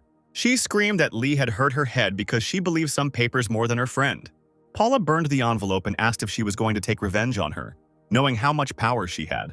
Lee calmly replied that she knew her location very well. She was the director of the Hansen Group and also the deputy master of the Messiah Guild. Then she said that she should wait a little and she would see for herself how she would take revenge. But let's return to Vincent's office. After a minute of battle, Grozny said that it was time to stop wasting time on useless bickering. Grozny said that he simply wanted to negotiate with him before he got down to business. He suggested that Vincent write a will here and now. Grozny said that it would be a simple will because even they cannot be sure that they will survive on the 7th floor of the dungeon. The will be for the other guild members, so that one of them will join the other if one of them dies. Kim got angry and started yelling at him. Grozny continued that the Messiah's Guild was the first to clear the 7th floor, so the whole world will now revolve around them. And the problem is that both of them can't watch this calmly, and going alone is tantamount to suicide. Whether he likes it or not, they have to join in, and there is no need to pretend. Grozny stated that he was an ambitious man, so he had no intention of dividing the reward and glory equally after clearing the dungeon. He said that Vincent is the same as him and knows that he can stab him in the back at any moment as soon as he gets to the 7th floor. That's why a will is needed. And he said that they should write a will and go to the dungeon. While Vincent was thinking about this, Ken suddenly appeared and said that he seemed to have a lot of doubts. This surprised Vincent, who did not even sense his presence and asked when he arrived. Ken said he just arrived, now he looks even more scary. Vincent asked if he had gone to Egypt with Isaac, and Ken replied that he had given him a special mission. Ken lied that he had a hard time hanging around Isaac and trying to deal with John, and that even in the dungeon he stood his ground and was not easy to persuade. Vincent said that he was certainly a good guy for dealing with John, but he himself was thinking how Ken not only persuaded Isaac, but also went through a 6-story dungeon with him. He scolded him for causing a stir, but Isaac does not provide the press with any excuses about John's death. Ken said with a grin that he didn't know what Isaac had in mind either, and that after waking up he cleared the 6th floor in one leap. And what is impossible to understand is what is going on in the head of such a genius. Ken behaves rather unusually. Ken probably reminded Vincent that Isaac was not his subordinate and he could not give orders. Vincent was also pleased that Isaac simply took out John, and then told Ken that they should sort out their relationship. Ken thought that Vincent was worried, because very soon he would have to meet the formidable one on the 7th floor.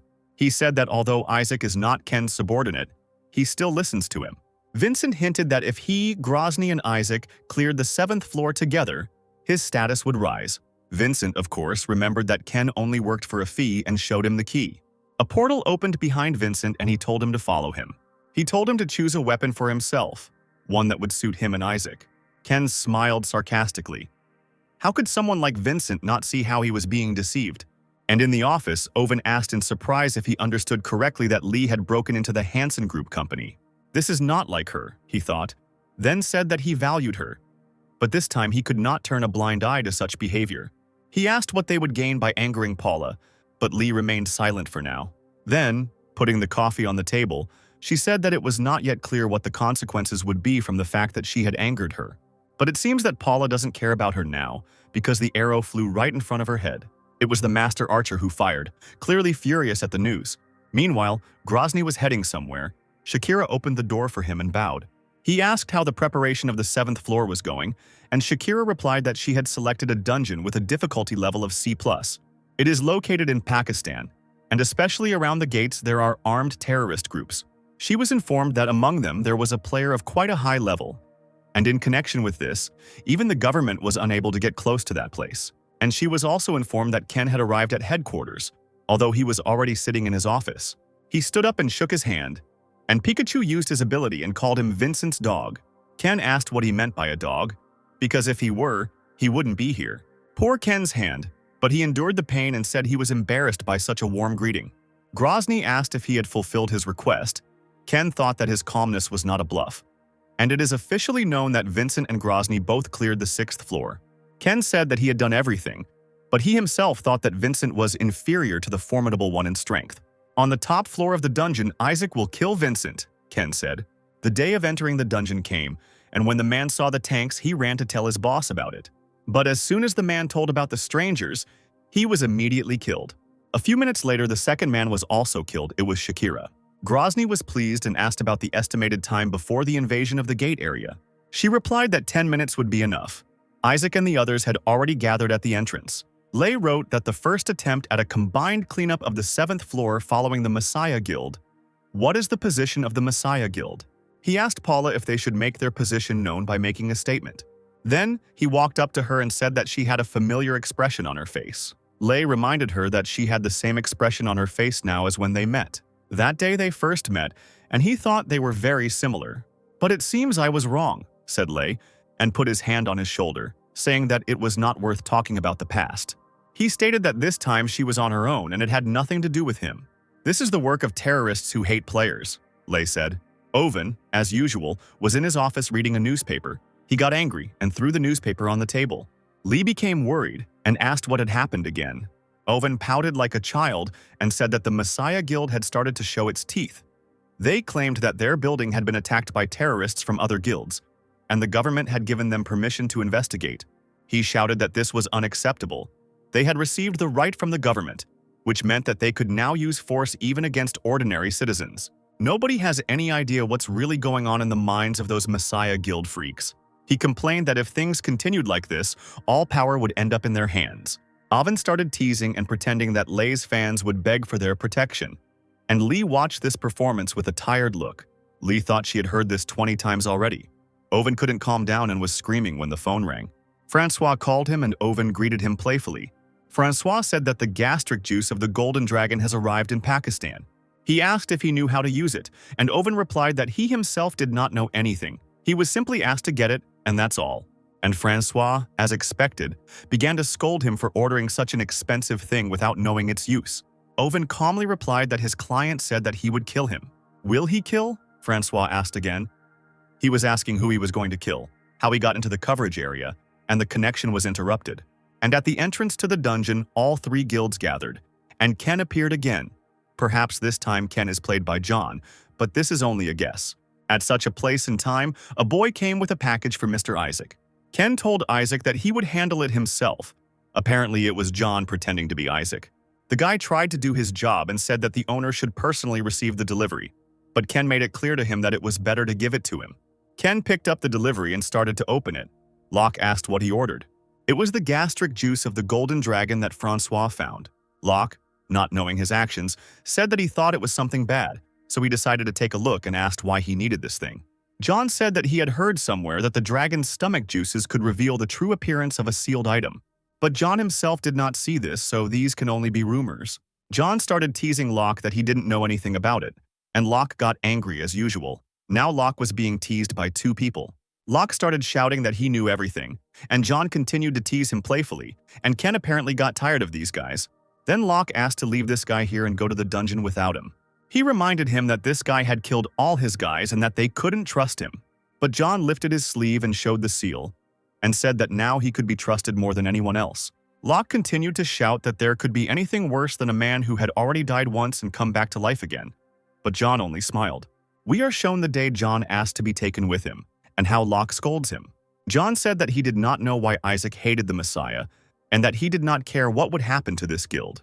This madman dreamed of seeing Isaac and the Messiah Guild tear each other apart. Of course, Ken asked why he should trust him, and what guarantees he had that he would not betray him. While Locke asked in unpleasant surprise if he was really going to take it with him, John put an envelope on the table. Soul submission. With this, you can bind yourself to another person. John will be dependent on Ken and will not be able to betray him. Locke called him an idiot and asked him what he would do if he asked him to die. But John said that Mr. Isaac had many opportunities to kill him, but he did not. He is not one of those who love to kill in vain, and he will not harm me, said John. Ken thought that John tied the knot around his neck himself, because this skill is not useful to him, as Locke swears at John in a funny way. But Ken couldn't figure out what was going on in this strange guy's mind. There was no time to think about it, because it was time to enter the dungeon, and Ken told everyone to follow him. John happily followed him and asked what sealed thing he wanted to find. Locke immediately shouted why he needed this information, and John said that since he was on the team, he could ask. On the first night, Locke was already sleeping like a log while Ken was reading the dungeon's conditions. To get to the second level, you need to kill 111,111 goblins. Ken thought that the conditions were the same as last time. And on the last 7th level, the Goblin King will sit. Then he looked at his level 176, achievement 158. The battle continued on the 1st, 2nd, and 3rd floors of the dungeons. And now the time came to go to the 4th floor, and Vincent saw the Mokosh Guild. And on the 4th floor, the Thunderbird Guild leader asked Ken if he had spoken with Isaac. Ken said he had relayed everything and asked when exactly they would start working. Grozny replied that when they got to the 4th floor, they would first act with the Phoenix Guild and Isaac's team. He said that Ken would use the commotion during the battle, and together with Isaac he would move to the rear of the Phoenix Guild. Grozny said that Ken needed to give him a sign, and then he would deal with this Vincent. While the guild was fighting, one of the players asked if he could ask Vincent a question. He asked if he believed in Ken. The player continued that Ken says that he twists Isaac as he pleases, but he could just be mistaken. The player was worried and asked, what if a battle with Grozny happened? What if Isaac took their side? Vincent said he never trusts anyone enough to put his life on the line. Vincent said he trusts himself and the situation. In this dungeon, he decided to kill the formidable one with his own hands, and they would capture the Thunderbird Guild. Meanwhile, Ken finally reached level 180. The representative of the Dark World is delighted with his abilities and sends him a gift, a catalog. Ken got another skill, and Locke immediately ran to him with questions. How cute! Ken's face is so funny, as is Locke's, who was happy about the skill as if it was his skill. Envelope with Banshee skill, Cursed Soul Effect, Banshee Summon. Ken said that this is the first time he has seen such a skill, so he himself does not know whether this is a good or bad skill. Confused, Locke thought that Ken always talked like he knew everything, so he decided that he knew. John said that Isaac is above any player who has the status of a representative of the Dark World. Naturally, no one had ever seen the skills he would be receiving, and Locke was angry that John was being smart again. Then Locke came up with something and said that the kid seemed to know something, but not everything. Locke stated that Isaac wasn't that strong, and for some reason this angered John. And Ken, not paying attention, tore up the envelope. Ken gained a new skill, and Locke told John that it was Ken who had the power. And Isaac is actually John. It seems the kid wasn't aware of it. That's right. John thinks that Isaac just wanted to hide his identity, and this is not the real Isaac. And then Ken finally finished off the baby by saying that he was real. And at this time, Grozny and Shakira were alone, and Grozny asked what was bothering her so much. He asked if it was because of Ken.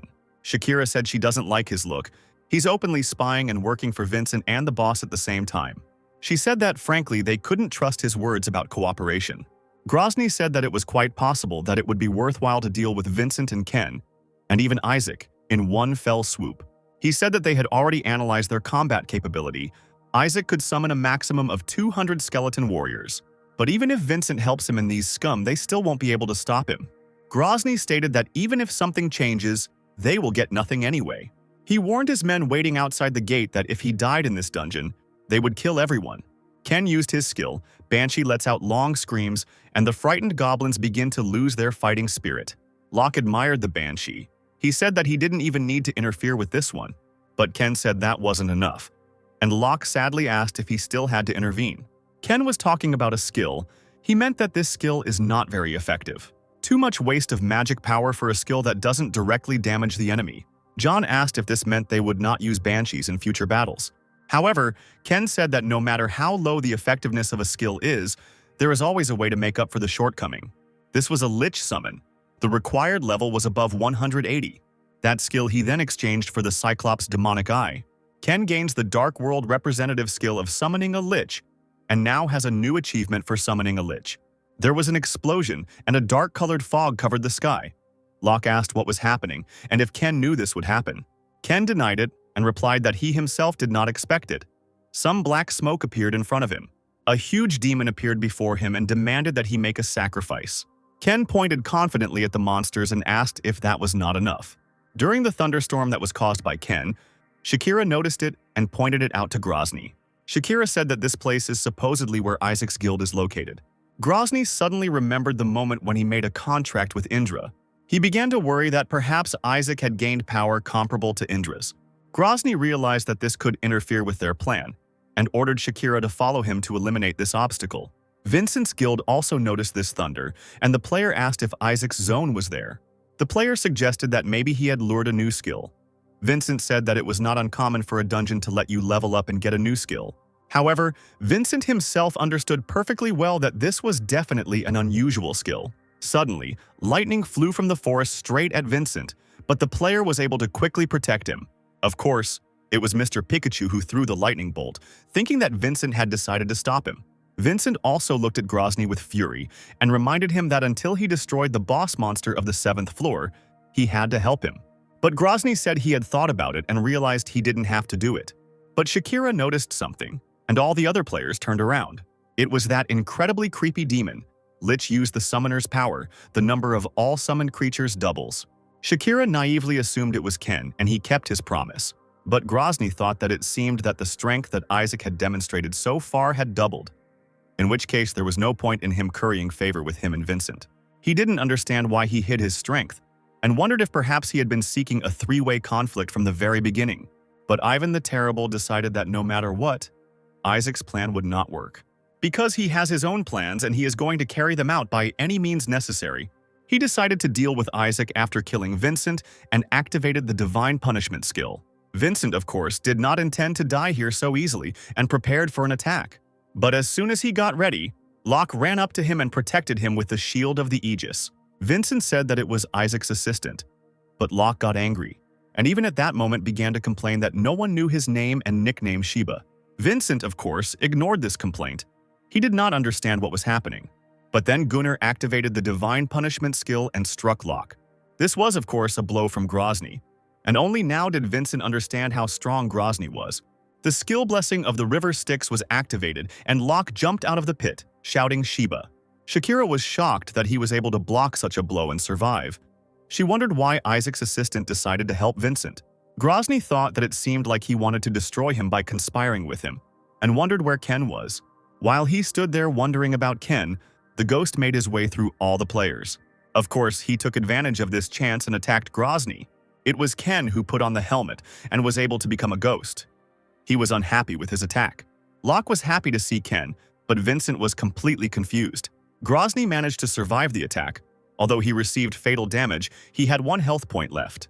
And then Indra nailed it. The effect of the skill upon receiving fatal damage, Indra descends from the heavens, enters the owner's body, and incinerates everything around. This Indra possessed Grozny, and now he became much stronger, not Pikachu, but Thor. The monster was also angry and said that he would destroy all the pathetic people. Everything got out of control. The monster began to destroy everything in its path. Even the experienced Vincent had never encountered anything like this. The monster began to shoot lightning at everyone indiscriminately, even at its own players. Luckily, Ken somehow managed to survive and asked with a smirk why he was so angry. Ken pointed up and said that his real enemy was up there on the rock and that he was just following Isaac's orders. John continued to look at Ken naively, wondering why the master points at him. Ken told him to stop killing everyone indiscriminately. This only angered the monster and he attacked Ken. Both Locke and John were very surprised that Ken just stood there when he was shot. The enraged monster continued to scream for him to die, and after several blows he said that it finally became quieter. The thunder reached its maximum, and suddenly lightning flashed from the smoke. It was Ken who was able to unlock the power of the Thunderer. The real Thor turned out to be Ken. He raised his hammer and held the lightning. Everything is going according to his plan. We were taken back to the past where Locke was angry and told Ken that they needed to talk. Locke screamed that how could he tell him anything and start acting. It is unclear why Locke moved away. Since he was still screaming, Locke asked what he was going to do with the dragon's gastric juice. Ken reminded Locke about the item from Vincent's arsenal. That strange thing, Locke replied. Then Ken opened a flask of gastric juice and poured it onto the strange thing. Ken unlocked the sealed power and became the master of Mjolnir. Locke only now realized that Ken had prepared and, having foreseen this, had bought gastric juice. Grozny didn't know what this object was, but he realized that the hammer was absorbing his attacks. So he took out his trident and attacked him. Ken realized that he changed his attacks when he realized that his attacks weren't working. As Ken himself said, Grozny is much stronger than the others. He is on a completely different level. He understands perfectly well that the spear is longer than the hammer, and skillfully uses this property. However, Ken fought off his attack, and Ken flew up to him and hit him. In the past, Ken was originally an infighter, a style of boxing in which the boxer prefers to fight at close range. Locke was worried because Ken was in the air, and it's hard to dodge punches in the air. But luckily, Ken had Hermes boots, which allow him to walk without touching the ground. Grozny began to say that he doubted it, but now he knows for sure that Ken does not work for Isaac. Vincent is also surprised by Ken's skills. He has been haunting him since his trip to Egypt. He looked at Ken with a furious gaze and thought that he had raised a tiger cub. The monster Terrible said that he admitted that he had underestimated him too much. It was his mistake. Then Grozny said that he would now fight with full force. Grozny shouted to Ken that when he got to heaven, he could brag to everyone that he had fought with someone like him. The monster cornered Ken, and Grozny began to mock Ken. Grozny was still able to slightly touch Ken, and he used the Dark World Vampire skill. And after that, I used another skill of the Dark World, Bloody Fog. But Grozny laughed and said that such cheap tricks did not work on him. He managed to completely evaporate the fog with his single touch. Ken was able to hit him once, but then Grozny responded with a stronger blow. And then he began to mock him, asking if he saw the difference between them. Grozny confidently thanked Ken for such a spectacle, but decided to end it. However, Ken stood up and said that he, too, had not had this much fun in a long time. Fighting such a superior opponent and using all your strength. Ken said that it had been a long time since he had fought without someone's help. He couldn't even remember when it was. Skeleton warriors ran towards him, which Grozny destroyed with one blow, and then Isaac appeared. Ken stated that he had already told him that his real enemy was not him. John thought that while the master was stalling for time, he had placed people right under Ivan the Terrible's nose. These are certainly not skeleton warriors, but with these guys they can finally put an end to this. But Grozny shouted that this would definitely not help him, and struck his first blow. And when Grozny struck straight at Ken, but Locke ran up and protected his comrade. Locke shouted to Grozny that if he wanted to strike his comrade, he would have to kill the tank. Ken was lucky to have such a friend. He pulled Merlin's staff out of his inventory, and the Lich's magic flows in abundance and the Lich summons additional skeleton warriors. Vincent thought that Grozny was almost invincible, but now he has taken a defensive position. He decided that when Ken was in a critical situation, Isaac came to his aid. Like his comrade, Vincent realized that this had probably been planned in advance by Ken. It was already morning. Indra's coming was cancelled, restoration was impossible, as he did not have enough magical powers. Grozny was completely exhausted and fell from fatigue onto the skeleton's armor. Ken, on the other hand, was full of energy and said that there is no infinite power in the world. Grozny said that he was so exhausted that it was even funny, and reminded Ken that although he spoke like that about magical power, he himself constantly summoned them.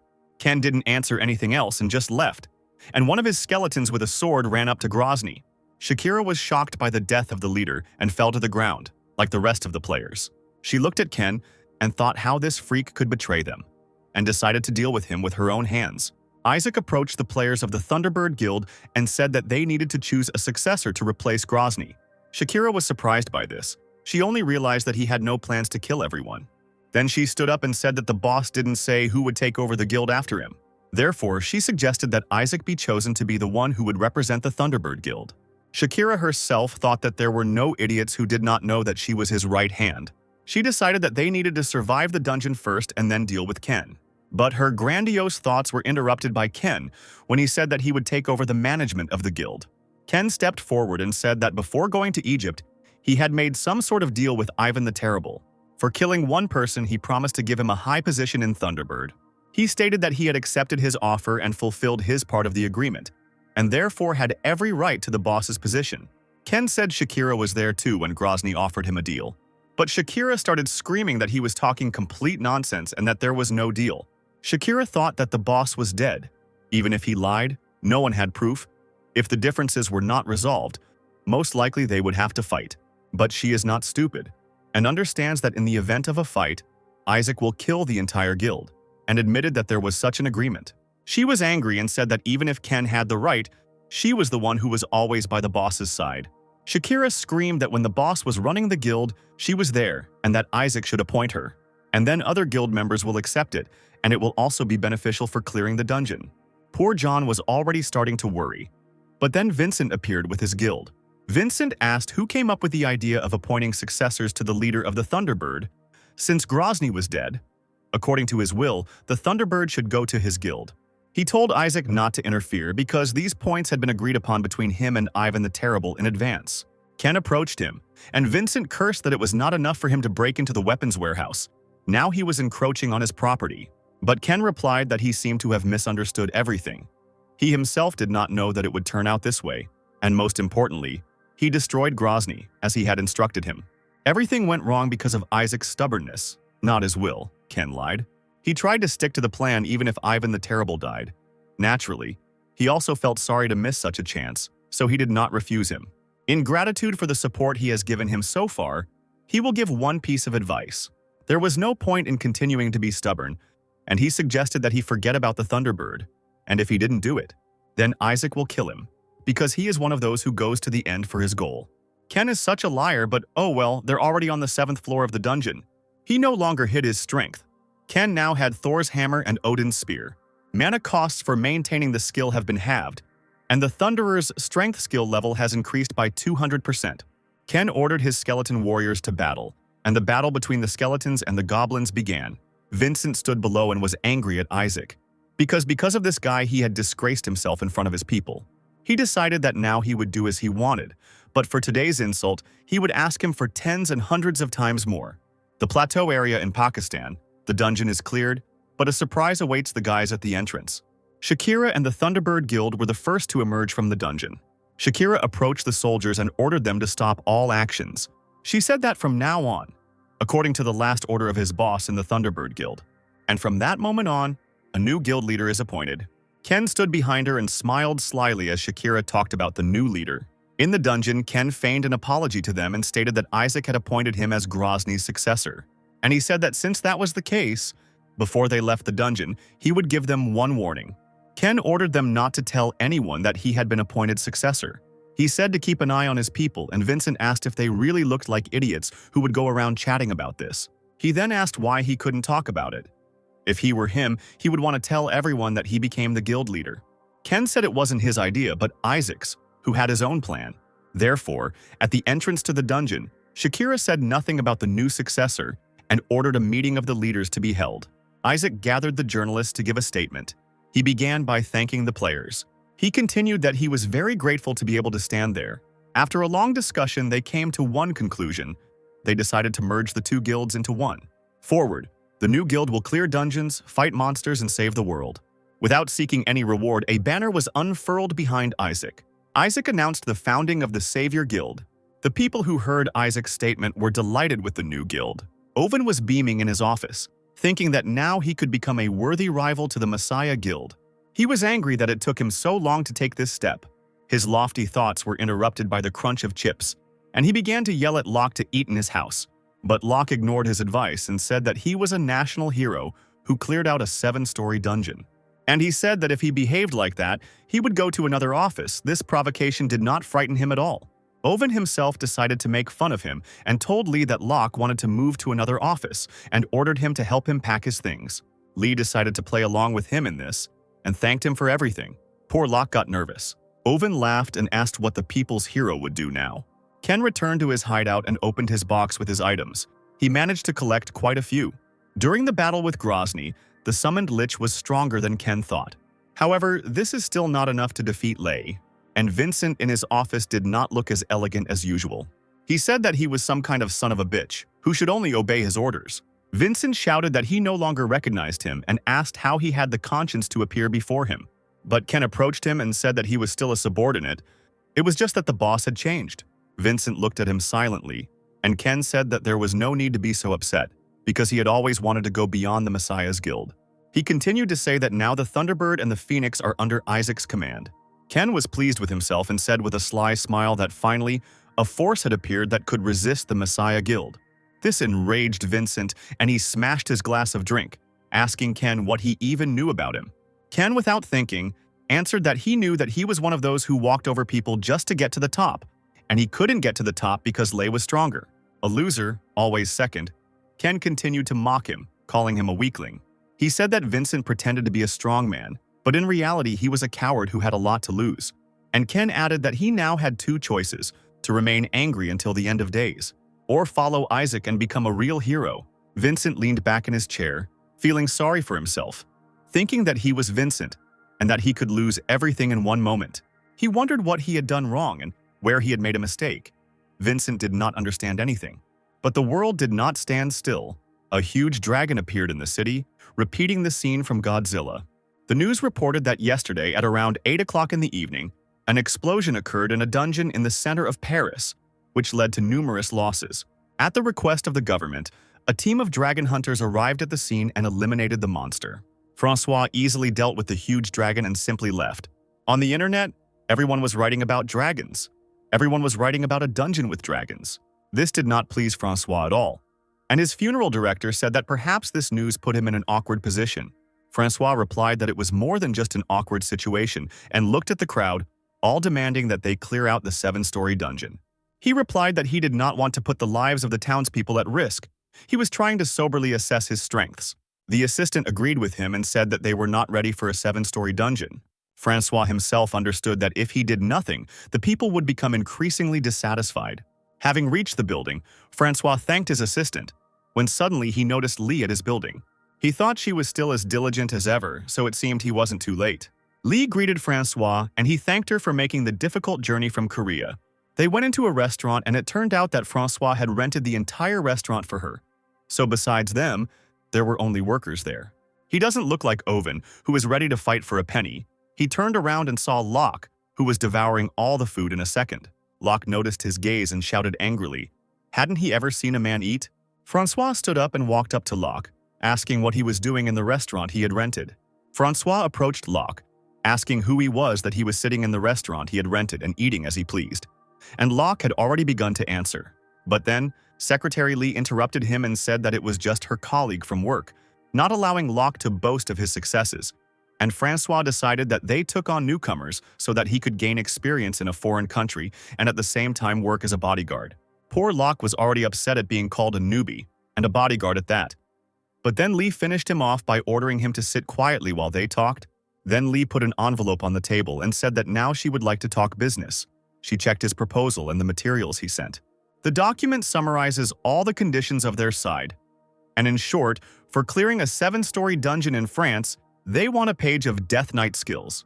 Francois read the document, and Lee added that, as he himself knew, the Death Knight skill page was not of legendary rank, but of unique rank, and if they put in a little effort, they would be able to obtain it themselves. He started to say that he understood the rank of this skill perfectly well, but Lee asked him to listen to her a little longer, since she was not finished. Lee said that the last time he came to Korea, he gave them something, and the director said that he would give a discount. Taking into account the cost of that item, it seems that Francois did not expect that.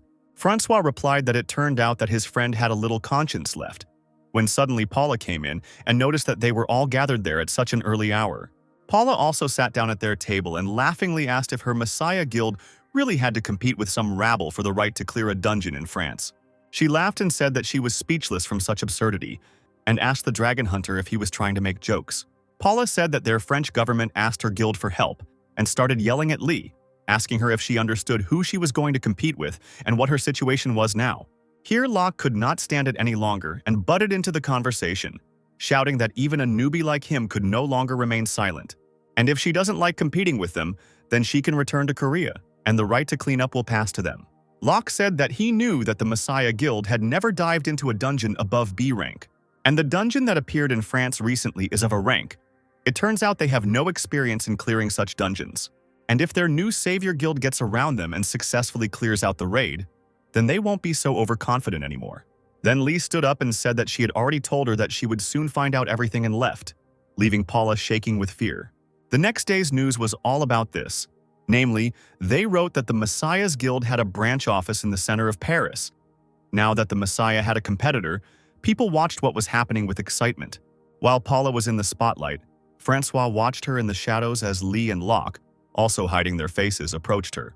Lee asked if the journalists had noticed him, and judging by the fact that there was no fuss, it was clear that the journalists had not noticed him. They hadn't seen each other for a month. Francois asked how she was doing in Paris. Lee thanked him for his concern and replied that everything was fine with them. Francois handed her the package and said that thanks to her, they had managed to resolve urgent problems. The condition she was offered was to clear out the 7-story dungeon. But she didn't say that the Savior Guild would take part in it. Thanks to her intervention and influence on Paula, the French government managed to carry out a joint operation in a very advantageous location. Moreover, the Messiah's Guild announced to the whole world that it would personally intervene. Now it's just a matter of time before the dungeon is cleared, but it's not over yet. Lee will gratefully accept this gift from the Dragon Hunter. In the end, the Messiah's Guild lost the right to clean up, and Locke was in a bad mood because he had been killing monsters for a whole month. He was used to stir up public opinion. Lai checked what was in the package. Of course, it was a Death Knight skill and thanked Francois. Francois was about to leave, but he stopped and said what he wanted to say. To be honest, he still doesn't understand anything. It was the competition and the fight for the right to clean up that made sense to them. So why did they give in so easily? Francois asked. Francois asked if Isaac himself was afraid to enter the 7-story rank A dungeon. Lee calmly said that there would be a press release in a few hours. It seems that Locke himself did not know anything. And Ken at this time was in the North York Moors National Park. The Savior Guild must enter the dungeon as soon as possible, namely the 7-story dungeon of A+ rank in Britain. It seems that both Francois and Locke were unaware that another 7-story A+ rank dungeon had appeared.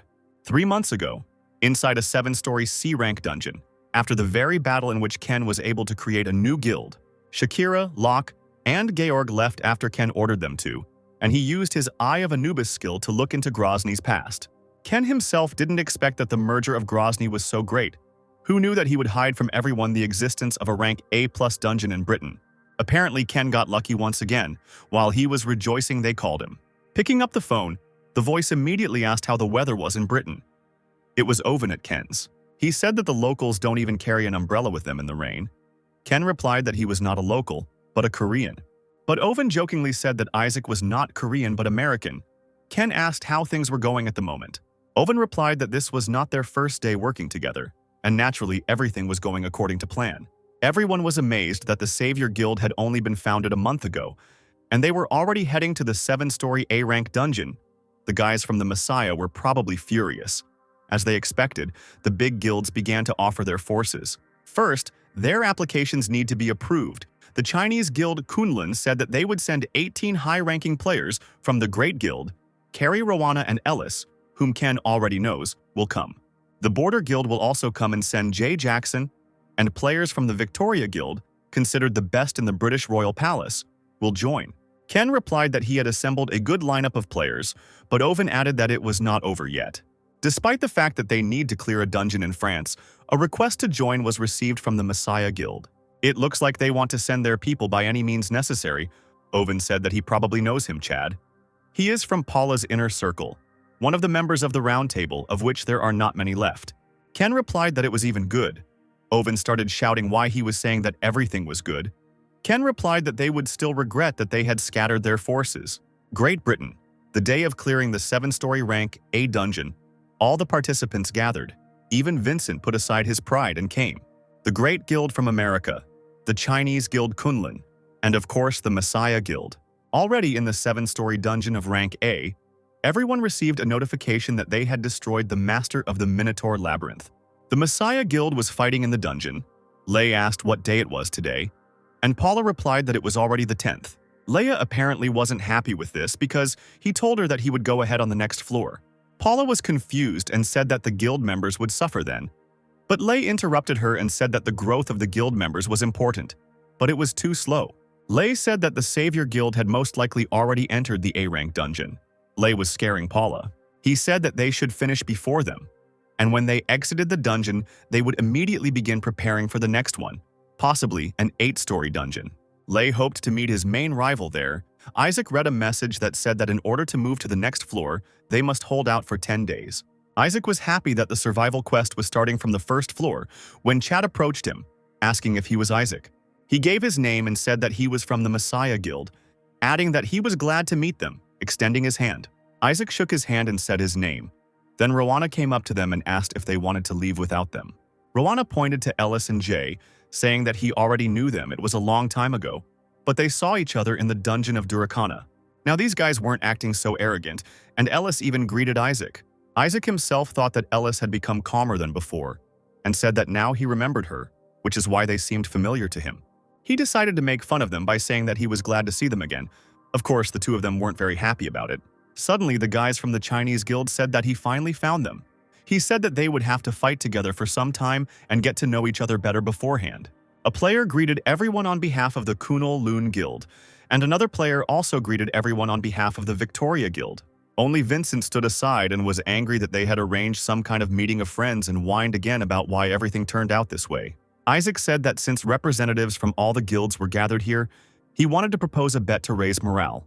The boss monster on the top floor of the dungeon is a dragon, Isaac said. Therefore, all other monsters can be considered as guardians, protecting the dragon's lair. As they all know, unlike normal monsters, they will unite with other races and form armies to attack players. Everyone probably already saw that there was a survival quest on the first floor, which meant that a large number of guardians would gather there. Chad asked what kind of bet he was offering. Isaac replied that it was simple. They had already done this before, and since those who had participated then were gathering, the explanation would be brief. The guild that destroys the most monsters will be given Merlin's staff by Isaac, but it won't be free.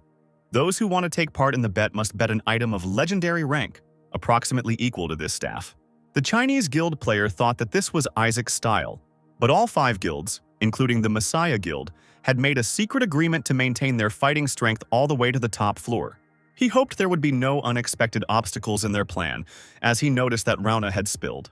Rauna told Isaac that he must know that this staff he was holding was the property of their great guild. Ellis thought Rauna looked like a monster, while Rauna told Isaac that this was clearly a provocation.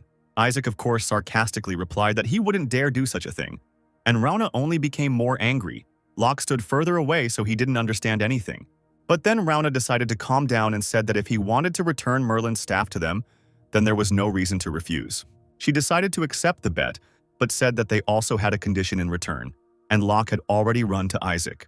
The condition was that he would have to promise that neither Merlin's staff nor King Arthur's ring would be used during the competition. Isaac asked why. Did it really irritate them so much when he used these items in front of others?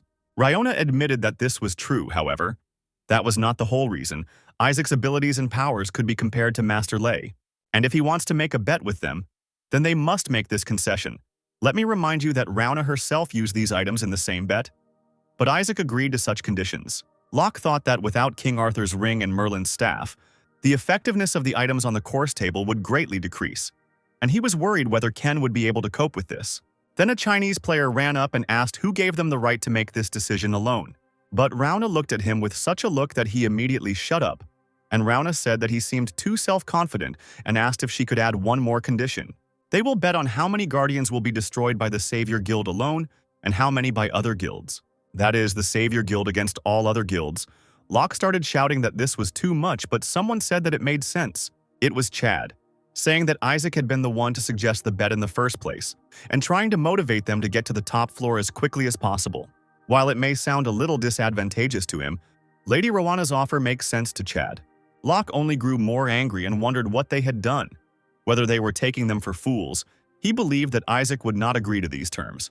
But then Isaac said that he would like to add something if he wins this bet and gets all the legendary items, which the players have, so that later there won't be a single objection. It seems he really believes in his victory.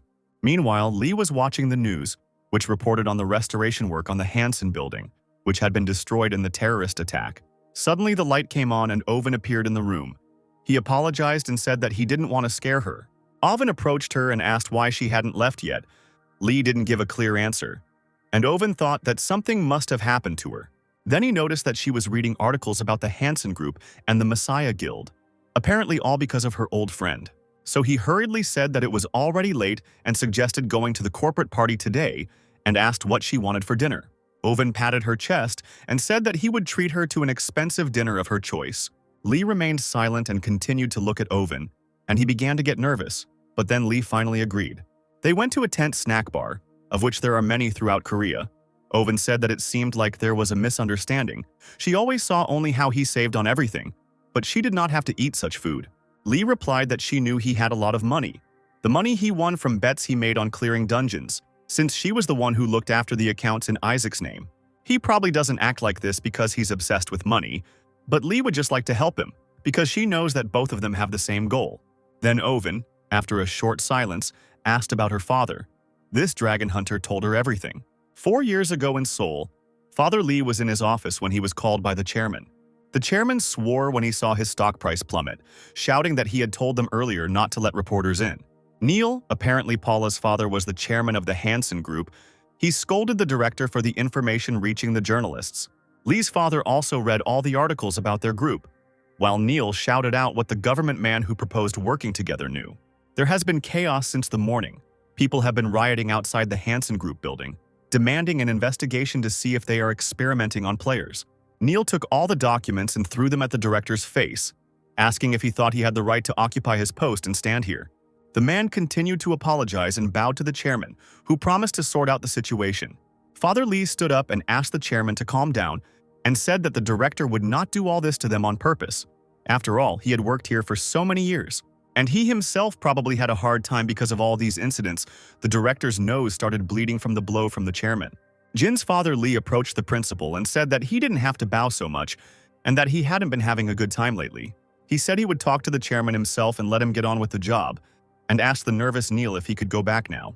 When the director left, Jin began picking up the documents that had scattered all over the floor while Neil shouted that you can't be too nice to your subordinates. If you indulge them, they'll start to think they can make a mistake next time, Neil said. Jin was silent for a moment and then asked if he could give him some advice. For old time's sake, Neil, a little embarrassed, asked if he was going to nag at him again. But Jin told him that this was an unpleasant situation. On the contrary, it could turn into a good opportunity. Neil asked if he was saying that this crisis was their opportunity. Jin replied that that was not what he was talking about, and asked Neil what he thought was the biggest problem with working with the government and the Messiah Project. The biggest problem, no matter how you look at it, is the players. They just yawned, and then one fine day they had an awakening. Neil complained that they pretended to be the best and did not listen to their superiors. The chairman said that if they were a little less valuable, he would have found a way to get them to do the same. Jin replied that he was absolutely right, but at the moment, there was a certain Lei among them. Which is the biggest problem just at this time? Lei was standing below.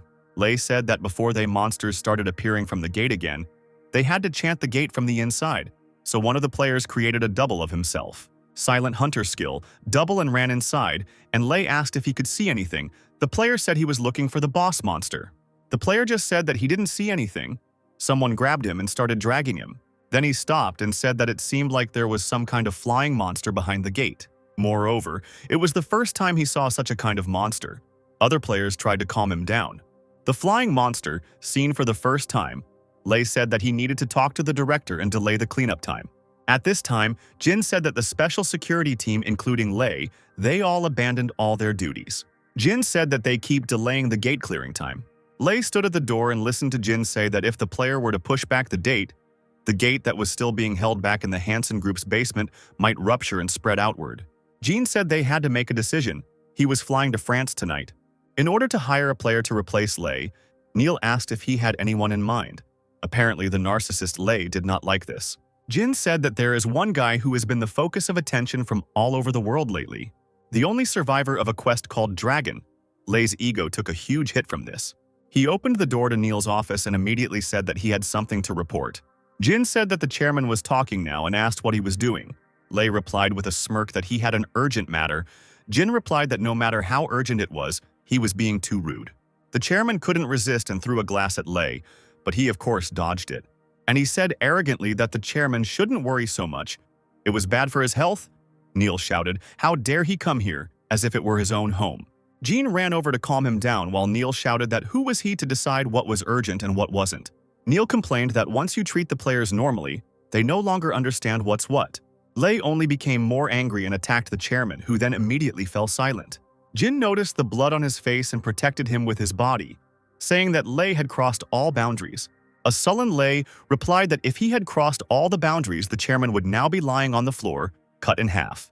Then he said that now there is a different generation, and it is the chairman and the director who do not understand the situation here. And also, all the members of the security team guarding this building are under his command, and he doesn't think that there is an idiot among them who would want to help them. The bastard said that if they said any more nonsense, they wouldn't get off with a light cut. Jin didn't answer. Lei said that since they were very busy people, he would say quickly. Lei sat down at the table and said that there was a problem at the gate on the 4th underground floor. A flying monster that he had never seen before appeared. Until they determine what danger lies beyond the gate, they cannot continue clearing it.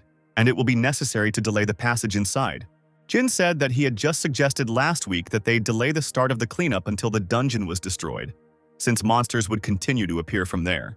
He asked how much more time he needed, and Lei brazenly replied that he himself did not know because it was unknown. Then, Lei said that he had told them everything he wanted to, so he was leaving. And at that time, Paula was just about to enter the building. When Lei left and Neil continued to shake and sat down at the table, he told Jin to do what he had said earlier. He told Jin to get everything ready and head out right away. Jin replied that he would do so and that he would return with a contract. Already in the car, Jin was asked if the chairman had given his approval.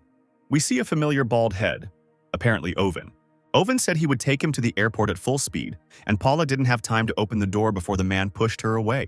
Suddenly, one after another, the others ran, and one of the players said that there was a civilian here. The player said that he had no time to explain everything, and if she wanted to live, she needed to leave here right now. He just extended his hand to Paula, but suddenly he was crushed by a huge troll. Suddenly, Lei came down and asked Paula who she was. Of course, Paula recognized him, but she didn't answer, and Lei went down to her, when suddenly the player crushed by the troll activated the immortal fighter skill. He has spent his magic powers and his health is slowly recovering. Lei approached him and told him not to waste his energy, then said that he would be leaving for a while. There were already trolls running all over the building. Lei took out his sword, ready to attack. But then Paula used the Flame Knowledge Source Master skill and attacked first. Players started saying that she was that rare class of mage. Lei said that he had never seen such a skill before. Suddenly, one of the trolls ran straight up to Lei. Of course, he killed him with one blow.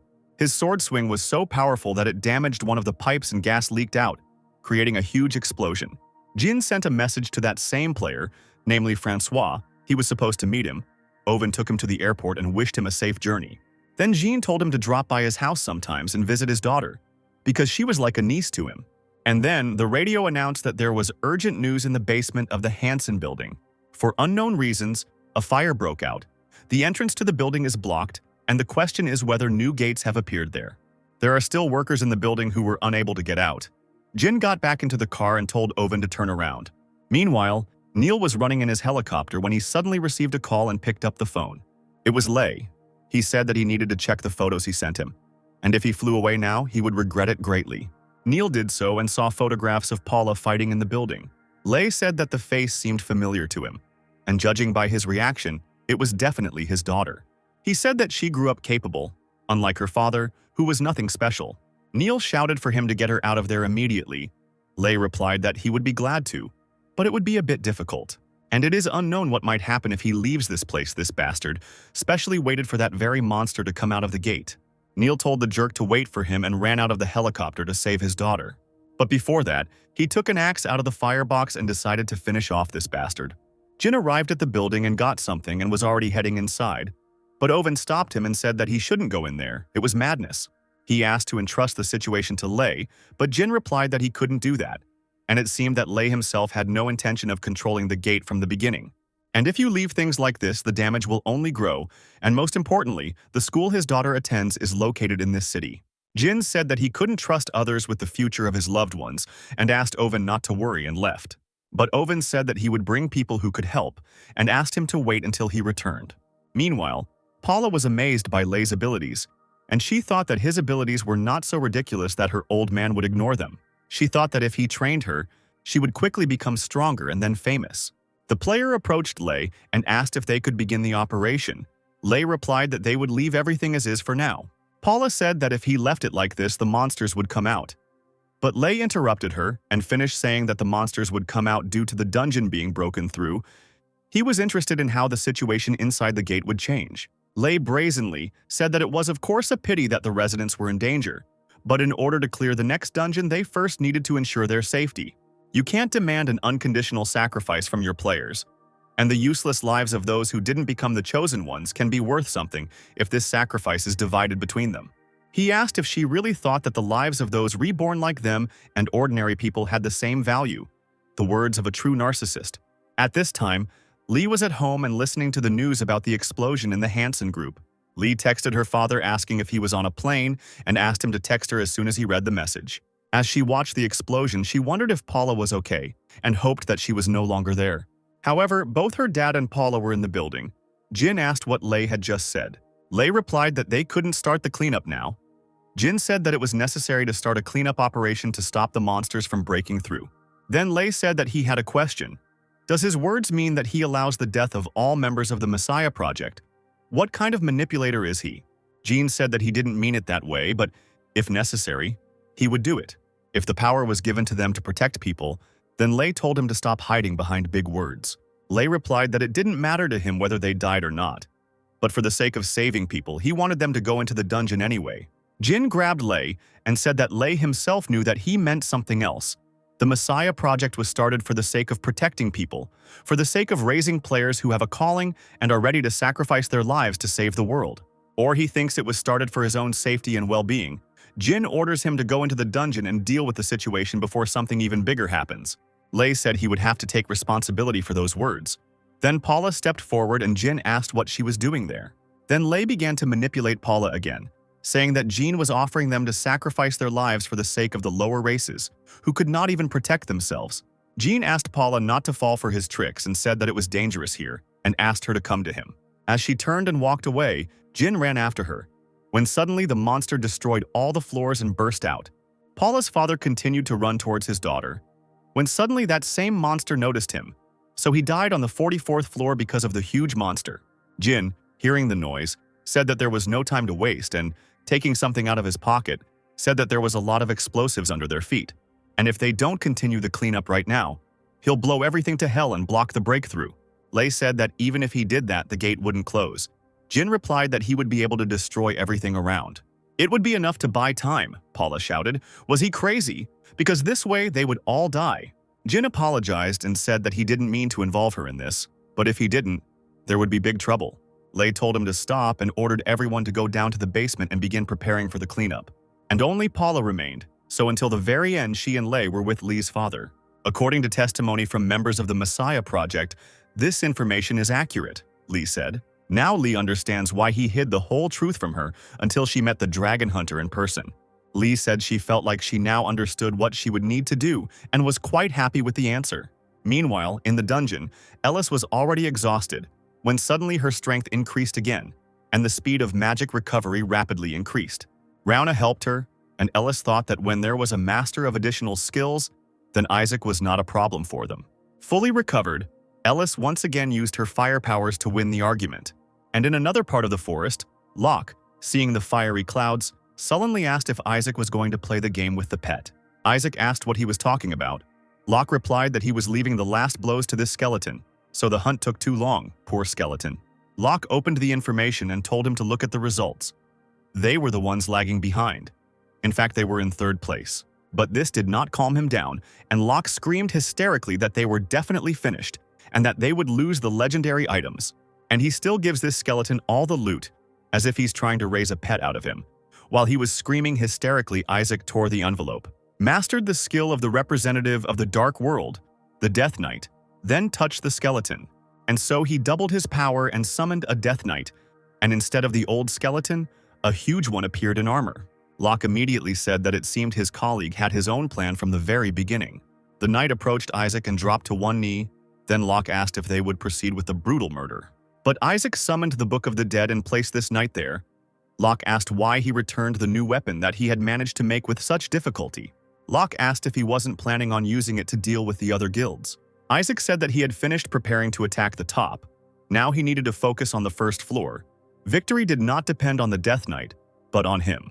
And Jackson said that it looked like the monsters were scared and that's why they started running away. Ellis, on the other hand, was doubtful and asked if he saw anything strange here, but he naively said that they probably knew that they would not be able to resist him. Unless, of course, the monsters had high intelligence and chose to run away to avoid being caught. But this situation was different from what she had seen before.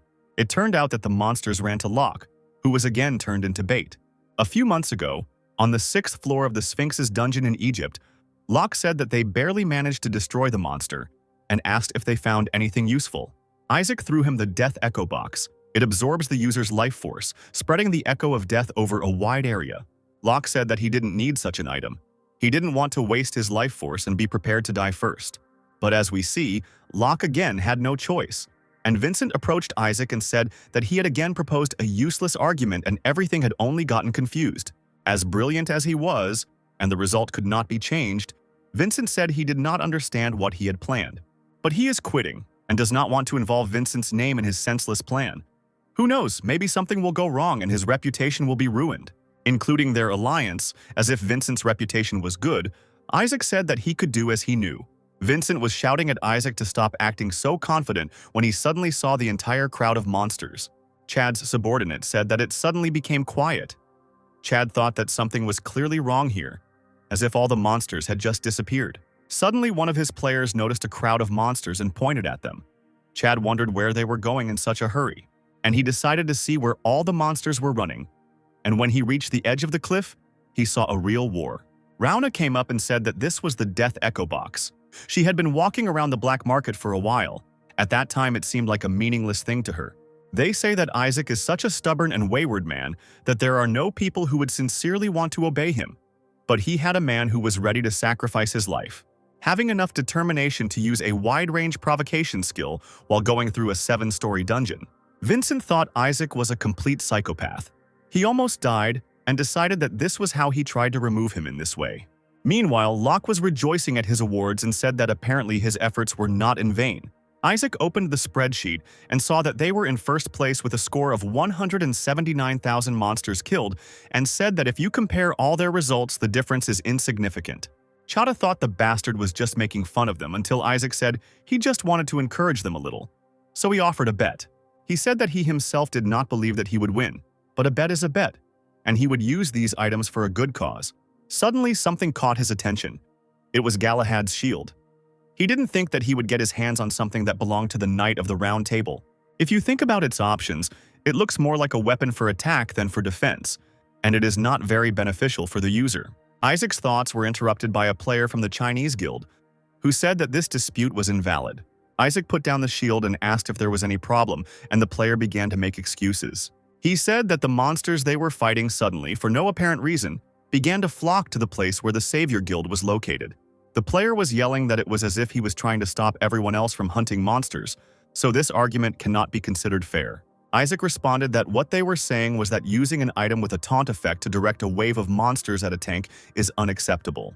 Okay, this item had an effect on the entire map, and it may have caused interference for the others. Then Isaac said that he had a question for them. With this monster-filled place that formed after using the item, is there a guild that could handle them? Then Isaac apologized and said that he felt like he had gathered them here and was scolding them, and that they shouldn't be so upset. He opened a message to all players, stating that the remaining 4 of the 10 days of the Scorch quest had been completed, thus opening the gates to the next floor. The survival quest was completed ahead of time, and other players began to rejoice, all thanks to Isaac. Isaac approached the Chinese player and said that he would consider there to be no further objections to the bet. In the real world, the dragon hunter Francois was in the desert, thinking that just a few years ago this place produced the best wine in the world, and now it had become so abandoned. His subordinate asked how much longer he would wait here. Francois replied that he himself did not know, and added that the damn idiot had left the gate in this place, and all he can do is just stand and watch. The man asked him not to be too upset, because he did everything he could. The fact that the players of the Messiah Guild were able to enter there is also a result of his hard work, and the public will someday recognize his merits. Francois replied that it was not the matter. He himself no longer knew what he felt. A few years ago, a Korean appeared who wanted to meet him. If only he had put everything aside then. And he went to Korea, and now it might not be Lei inside. But him, these were the thoughts that were in his head. Francois said sadly that in the end, he turned out to be as much of a hypocrite as the rest of them. The man shouted that everything was wrong. He knew that it was wrong, because he had served him for so many years. Whatever choice he makes, the world will eventually know what kind of person he really is. And in the dungeon, the battle continued. They passed the 2nd floor of the dungeon, the 3rd floor, and also the 4th floor, and the 5th. So the doors to the next floor opened, and Chad was the one who opened the doors. Earlier, a Chinese guild player said that they would finish clearing the 5th floor tomorrow. The next floor is the last one, where they have to pretend to help Isaac. He asked, as planned, they will go up to the 7th floor and all together attack Isaac. Traitors, he could have killed them all more than once, but he did not do it. And they continue to make their dirty plans. Rauna replied that given the fighting strength of the Savior Guild, they couldn't handle Isaac on their own at the moment. Chad also said that it was true. Even if they managed to destroy it, the losses on their side would be too great. Besides, it is unknown what kind of dragon will be on the 7th floor, Chad added. Then he asked, he doesn't want them all to sacrifice their lives for the sake of Isaac alone. If they could get rid of Isaac here, that would be the best option, Chad thought. Or you need to find at least his weak spot. The most important thing is to survive and get out of the dungeon. When they first entered, everyone received a notification that they needed to destroy the boss monster in order to proceed to the next floor. Suddenly, everyone froze in fear when they saw a huge dragon that was on this floor, which is strange. Surely everyone was wondering why the dragon, which should be on the 7th floor, appeared here. The Chinese player thought that there was nothing to even plan for Isaac, and was angry that the dragon appeared on the 6th floor. While this may be even better, the red dragon is enough for Isaac to spend a significant portion of his strength on it. Isaac noticed his intense gaze and asked if he wanted to tell him something.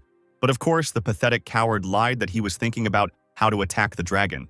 And he added that naturally his guild would also join, and said that Isaac would be in front and they would be behind. It's too easy to understand what's going on in their heads. Each of them is pursuing their own goal. But if they want to stay alive, they will have to give up their plans because on the next floor, a monster much more terrible than this one awaits them. Of course, Isaac and Locke stepped forward, and Isaac decided to call upon his Book of the Dead, and Locke happily asked if it was finally time for a new weapon. Isaac replied that he would do so. Isaac resurrected the Death Knight from the Book of the Dead. He resurrected the Skeleton Warriors from the Book of the Dead. The same formidable knight appeared, and he called Isaac commander and asked him to give him orders. Locke was shocked that this knight could speak, which meant he had consciousness. Isaac said that his first task was to fight this lizard and show his strength. Suddenly, another demon said that the summoner should give him some task too. Isaac told him to just watch for now, pointed at the knight and said that he was currently performing in a one-man show. The knight said, "How dare that damn magician talk to the king in such a tone?" The magician asked. "Some pathetic knight doesn't dare call him a damn magician. We have never seen such a squabble before, cool." Even with the Lich, the Death Knight does not split into two, which upset Isaac. There will probably also be a Skeleton Knight added here, who was originally a Death Knight. Locke shouted that how much longer would Isaac wait? The other guilds had already started the battle, and indeed, the magicians were already attacking the dragon with fireballs. Rauna was shouting for them to tie him up so that he wouldn't fly away. They continued to strike the dragon, and the mages tried to restrain the dragon by freezing the dragon's wings, but its tail was free. The dragon's tail almost killed Ellis, but Jackson ran to protect her with his shield. However, it turned out that others were not so lucky. The dragon's tail killed the rest of the players. Rauna thought it would be difficult to defeat him, but then she activated the recovery skill and saved the players. And then the players immediately began to attack the dragon. Chad was able to make a couple of hits, but of course it was not enough. The dragon began to breathe fire, and the Chinese player suggested that the Messiah Guild retreat for now. Chad shouted what he was talking about, and the player replied that they couldn't count on winning. First, they needed to reload their equipment. Then, in a short skirmish, they would figure out the dragon's weaknesses. Then Chad told him to stop talking nonsense and think about attacking while he had the opportunity to fight on the ground. Once the dragon spreads its wings, about half of their forces will be unable to do anything and will silently watch. But if anyone ends up participating in the battle, they will be the first to pay. Chad said he didn't care about Isaac. The main thing for him now was staying alive. The player got scared and asked him to calm down and put away his sword, while he scolded him in his thoughts. Suddenly, a Death Knight walked past them and used the Death Chain, taking it out of his armor. The knight swung with all his might and grabbed the dragon's neck with such force that it started bleeding. Everyone was so surprised because the knight was able to hold off a huge dragon single-handedly. As the players silently watched the knight hold the dragon, Rauna shouted out why they were frozen in place. Rowana ordered the mages to attack the dragon. Chad also did not stand aside, and his players attacked him. The humans looked like bugs compared to the dragon. The Chinese player thought it would be crazy if they continued to attack him. And then the Death Knight jumped onto the dragon's head and with just the smell of his sword cut his eye. Isaac realized that the knight had wounded his eye to limit his vision, then moved into the line of sight of the damaged eye, dodging the blows. And now he is aiming for wings. In this he is similar to Isaac, the same strategic mind and cruelty. Then the magician appeared and asked how long they would just stand and watch. He asked if the army of death wasn't waiting for a fight. Isaac replied that he just wanted to test their effectiveness by finishing off this lizard. And only in the morning the battle with the dragon finally ended. Locke said that it was a difficult battle, and Isaac approached the dragon's corpse, thinking that after all, an adult dragon is very different from a cub. 5 guilds spared no effort in the attack and did everything possible. But the damage was still quite significant. Then the other players approached Isaac, and Locke became nervous. Chad said there was one problem left. There was a monster stronger than this one waiting for them on the next floor. But they've already suffered a lot of damage, Chad said. Apparently they want to use Isaac again. Chad told Isaac to distribute the Savior Guild players among the other guilds, since he could summon more skeletons and replenish the fighting forces. Isaac wondered why he wanted to split his army on the 7th floor. Locke also didn't understand what the players from the other guilds were up to again. However, Isaac agreed to send his players. Chad responded that this decision was worthy of his reputation, whatever that meant. Isaac added that he had a condition. They would split into 2 squads. He and his partner and the Messiah Guild would be on the same team, and the rest will be on another team. This news did not make Vincent and the other players very happy. Chad thought that Isaac was choosing to enter the tiger's den, and he would have to change his plan. Isaac extended his hand and asked if he agreed, adding that he thought that would be enough. Vincent stood there, and then Shakira said that if he had something to say, let him say it. And he asked her what she thought Isaac was up to. Shakira said that it doesn't matter now, and it's unknown what will appear on the next floor. Then, Vincent asked if this meant that she was ready to rush into any life-threatening place if he ordered her to. Vincent assumed that Isaac had divided the camp to get rid of them, the trash, and saw no other reason. Shakira also thought that Isaac decided to get rid of them, but still they entered the next level. Only Isaac and Locke remained. Locke said that they were the last ones and it was time to go to the next floor. But Isaac replied that they still had business here. Then Isaac walked up to the dragon and Locke happily asked if he had decided to do it. He couldn't do anything with the needle snake because of his low level. And with the baby dragon, we had to abandon this idea in order to find material for the weapon. But now he could do it. Isaac used the skeleton warrior skill and summoned a dragon. And while the rest were on the Dragonland, on the very top floor, everyone was shouting that it was necessary to prepare for battle. The ground was covered in clouds of smoke, but it was slowly dissipating, and Ellis tensed as the monster approached. Suddenly, out of the fog appeared not a dragon at all, but a monster that looked like a man. Ellis thought she was lucky since it wasn't a dragon, and she didn't have to be afraid, and she threw a fireball at it. Then she told everyone to pull themselves together, but the owner of Excalibur tested their hostility and dispelled the fireball. Then the owner of Excalibur began to battle them, and all of their stats decreased by 25%. A huge monster ran up to Ellis and attacked her, but Isaac ran up to her faster and protected her with a shield. Isaac then pulled out his sword and tried to attack the monster, but he managed to dodge. Excalibur's master checked his hostility, and all of Isaac's stats decreased by 25%. King Arthur's ring begins to resonate with Excalibur, so the decrease in indicators is cancelled. Isaac thought that Excalibur was causing memories from his past life to pop into his head. And judging by his memories, this item should have appeared much later, the Dragon Hunter, who at that time owned a Balmung. Several times he was on the verge of death because of the Dragon Knight and his sword, but then he cleared the dungeon and the sword passed to him. However, for some unknown reason, the hunter was never able to use it. Now Isaac understood what the reason was. Most likely, King Arthur's ring is the key that determines the owner of the sword. The Dragon Man attacked Isaac, but the rest of the messy guild players also attacked him first. But of course, they couldn't kill him so easily, and Chad's stats dropped, and the Dragon Man cut his sword into 2 pieces. And when Chad was ready to die, Isaac ran up to him and protected him with his shield. Isaac said that he would cover him, and he should go on the attack with his players. Locke asked what he needed to do, and Isaac replied that they were dealing with the Dragon Man for now. Let him take the others and deal with the situation upstairs. And then everyone raised their heads and saw a cloud of fire. Rauna raised a large barrier to protect the players as the massive black dragon landed. The master of the dungeon, the black dragon, appeared. The poisonous fumes of the black dragon gradually penetrate the field. The player's life force is slowly decreasing. Now everyone understands who the real master of this dungeon is. Chad realized that there was no point in attacking the Dragon Knight from the very beginning. It turns out that the main blow fell on everyone else. He looked at Isaac, who was protecting him, and thought that no one was covering him from behind. Isaac had just saved him, and he was already thinking about how to kill him. Chad thought that once the purge conditions were met, he would stab him in the back, that bastard. While Isaac and Chad continued to fight the Dragon Knight, the dungeon boss, a huge dragon, struck the people with its flames. Isaac's skeletons and the rest of the players, led by Locke, fought the dragon to the last, and they managed to kill him. Rauna shouted to everyone that before leaving the dungeon, they first needed to take care of the wounded.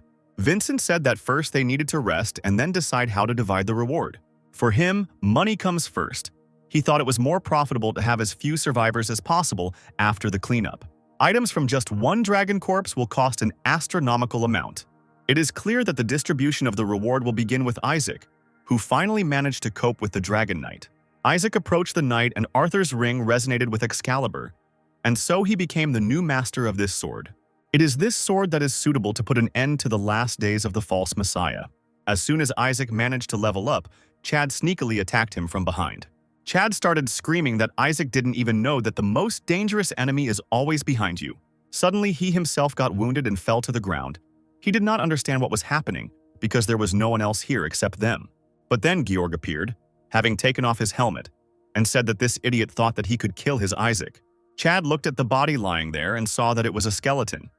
Isaac used the skill deception, with which you can create a double and switch places with him at any time. Then he started shouting how they dared to deceive the guild of the Messiah and asked where Isaac was. Chad turned to see Isaac, who was saying that they were just like him, always predictable. And now he had a reason. Georg came up and with a crazy look said that now he could deal with him. Suddenly, the gates of hell appeared from underground. This is Georg's skill, and the doors of the gate opened. Chains flew out of the gate, binding the enemy and causing additional damage. Isaac thought there was no point in him looking at Chad's memories. He already knew what kind of relationship he had with Paula and Lei. Finally, the time came for an all-out war with the Messiah's guild. Owen sat in his office and read about Isaac's success. They finally reached the 8th floor, and if they could clear it out, only the 9th floor would remain. There is only one dungeon in the world with 9 floors, and once it is cleared, this game will end. Suddenly, there was a knock at Owen's door, and Lee entered the office to tell him that she was going to go. Owen noticed that she had a guitar case with her, and getting nervous, said that when this business was over, they would have a big corporate party this time. On the 8th floor of the dungeon, a notification came that they had destroyed 222,222 monsters. Then Isaac called his skeleton soldiers. All the skeletons lit up with light. Locke thought that the skeleton warriors had destroyed 220,000 monsters, and for one death knight, approximately 40,000 heads were needed as a sacrifice. As Locke continued counting, the death knights had already appeared in front of Isaac. "Not bad," Isaac said. And Locke thought with amazement that this guy could rule the entire world single-handedly. Isaac said that it was still not enough, and took a hammer from the armory and threw it on the ground, telling him to take the weapon and stand in line behind. And now Isaac is ready for war. He has been collecting so many weapons and monsters all this time, just for this moment. Lei was in his office looking at his empty round table, calling everyone they saw worthless bastards. He thought that their peace and salvation still depended on him alone, when suddenly he saw a glow. That's probably what Lei thought. But he saw Jin rise to his feet and only glow even brighter. Then, instead of Father Lee, a life-size figure of Isaac appeared, and then Lei sat down at his desk, and Paula came to him, informing him that all preparations were completed, and Lei thanked the Master Archer for coming. However, the Master said that he did not wish to cooperate any longer, but the matter had to be completed. Paula said that the Sword Master's apprentice Sakura also agreed to help them. The news showed that the Savior and Messiah guilds had entered into a cooperation pact. Also, the Dragon Hunter agreed to participate with them. And today, all the heroes have gathered together to save the world. At least that's what people think. Reporters reported that residents of the city gathered behind the security line to wish the heroes a speedy return. The players continued to arrive one after another, and Isaac appeared with his subordinates. Dragon Hunter Francois, Vincent, and Shakira were already waiting for the guys at the very entrance. And finally, the Messiah Guild arrived with the Master Archer, and Lei approached Isaac, and the two strongest players met. Already in the dungeon, Jordan thought that he was finally in an 8-story dungeon. He needed to clear it out, and only the 9-story one would remain to be passed. And he was lucky to be here with the Masters. He thought it was such an honor for him that he couldn't hold back his tears. At least someone in the Messiah Guild was sincerely trying to save the world. Locke was worried that everything would be okay, when Francois came up to him and said that he was worrying too much and suggested making his face simpler. Otherwise, it looks like he's going to die. Locke pretended not to know him, but Francois knew Locke was wearing a mask and told him so. And Shakira told Vincent that wasn't he the one who said that Isaac would use them and leave them. She said he probably thought it was some kind of strategy, and she added that, whatever the case, Isaac trusted them. He even sent them to meet with the Messiah's Guild, and also brought them here to this important place. Vincent thought that even though he didn't trust them completely, it seemed like he was sorry to lose people. Lei told Isaac that, as they had agreed, the first floor would be cleaned by the Messiah's Guild. Then they both turned and were about to leave, as Lei said that he thought, and it seems they missed one detail. Lei said that there was no need for each guild to take on a certain floor, and as soon as Isaac turned to face him, Lei stabbed him with a spear. This monster did not hesitate with his plan, and pierced Isaac with the Spear of Longinus. Lei said that from today onwards, the Savior Guild will leave this world. He took out his sword and swung it at Isaac, but one of Isaac's skeletons ran up first and protected him. Locke also ran to Isaac and tried to hit Lei, but he was able to jump away. He immediately asked if Isaac was okay, and as soon as he tried to approach Isaac, Paula activated the barrier above Isaac. Now there is no way to approach Isaac as long as Paula holds this barrier. Paula then ordered her mages to attack Isaac to finish him off. However, all their blows were reflected, weapons were sticking out on the ground, and everyone who was nearby fell to the ground. The blows were parried by the dragon hunter, who came up and said that he had of course foreseen that this would happen. But they really did cross the line. Paula thought that the dragon hunter had sided with Isaac. She ordered her subordinates to attack Francois and told him to prepare himself because the Messiah Guild had become his enemy. Paula thought he wouldn't be able to do anything unsurprising anyway, so she froze his legs so he couldn't move. However, Francois used the skill of a stern fighter for life, the dragon scale, and only Jordan and his friends did not understand anything because they believed that they came here to save the world. But then one of the players from the Messiah Guild shouted for them to stop standing there rooted to the spot and start fighting. From now on, players who go against the Messiah's Guild will face death. But Isaac's former friends did not understand what to do. However, the others also did not understand why they would simply attack the other players, but they still decided to obey the order. Vincent fought with Shakira. He shouted what was going on here, and Shakira replied that we saw that they were all going to be killed. The player asked if they thought they wouldn't be betrayed, and said that scum like him did it all the time. Vincent and Shakira were finished off and passed out. The player thought they were holding on for a long time, fighting so many enemies, and when he was about to kill them with his sword, Locke ran up and hit him, saying that he did not dare to swing at his people. Locke started shouting that even though they were weak and even though they were stupid, Locke didn't know how to raise the spirits of his players. He said that despite their shortcomings, they were a guild first and foremost, and the Messiah players began to attack him. Of course, Locke easily dealt with them and said that they were nothing and quickly defeated them. But there was little time left. Isaac was still surrounded by a barrier, and the spear was in it. And when Locke was distracted by Isaac, a bunch of players started running to him, who appeared out of nowhere. He thought that it was over.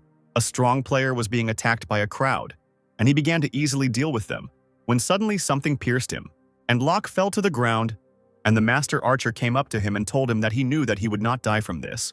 Locke rose and tried to strike him, but the archer jumped aside and shot 2 arrows at him. He then activated the silent hunter's cunning skill, and the arrows began to glow.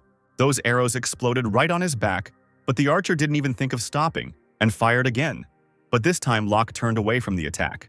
The archer said that to be honest he didn't think he would be able to dodge at that distance, although if he had died from that, the guy would still be alive. The archer then ordered the Messiah player to kill him, and everyone attacked Locke at once. There were indeed many of them, but with Ken, he had found himself in situations even worse. One of the players approached Clay and said that most likely everything would end soon. The deputy head was currently fighting a dragon hunter, he added, and the master archer with Isaac's assistant, but most importantly the master destroyed all the skeleton warriors. And now all that remains is to wait for the barrier to be unlocked and check if Isaac is alive. And then it will all end. Even if this bastard is still alive, he still won't be able to do anything. Lei said that all this was uninteresting. Then he ordered him to go back and help the deputy and the archer. And the darkened Lei thought that he was so terribly disappointed in him. Turning to Isaac, he thought that he would be stronger. At this time, Locke was already full of arrows, and blood continued to flow from his wounds and from his mouth. But Locke pulled them all out and said that he couldn't kill such a strong guy with such toothpicks. The archer said that even after such an attack he was still standing on his feet. The archer thought that this meant he had not dealt him a fatal blow and decided to act more forcefully. Suddenly he noticed that he was taking something out of the armory and thought that he was going to use the weapon. But Locke took out his candy bar, thinking that he had lost too much blood, and soon its limit may come. But the pine tree is not yet hopeless. I fully understand the archer's bewilderment. The archer said that he apparently underestimated him and decided to shoot him again. The moment when the shooter is unprotected is precisely now, when he has no arrows in his hands. The archer was surprised that he was running straight ahead and not even dodging, but Locke did not stop. Locke received another arrow and the archer used his skill and blasted Locke once more. However, this did not stop Locke. He continued to run, and having hit the archer, he broke the shield that Sakura was holding. Apparently, she had been hiding next to the archer all this time. That's right. She used her Shadow Strike skill, which allowed her to remain hidden all the time. Sakura asked if the teacher was okay, and asked for permission to give him the finishing blow. The archer did not think that he had been suffering all this time to strike extraordinary strength, but only from the blow, his arm was broken. But when Sakura came to kill him, she noticed that he was smiling, and turned around to see that the archer had been knocked down by a sword. And Locke told her that everything was going according to his plan, a phrase Locke had wanted to say for a long time. George took off Hades' helmet and threw it on the ground, then everyone could see it. The archer lay on the ground and thought that he must have gotten old since he couldn't foresee this. Sakura immediately dropped her katana and hugged her teacher. She began to cry loudly. Loku felt sorry for her too, but a bastard like Georg didn't care about their feelings and killed Sakura. Then Locke started shouting at him about what he was doing, and Georg calmly told him to pull himself together and said that they wouldn't thank him if he took pity on them. On the contrary, this girl was just waiting for a chance to finish them off, and she could shove her pity somewhere far away, said Georg. Then Locke thought, what was he thinking? Because war is still war. This is a war that encourages killing for some item or skill to end the damn game.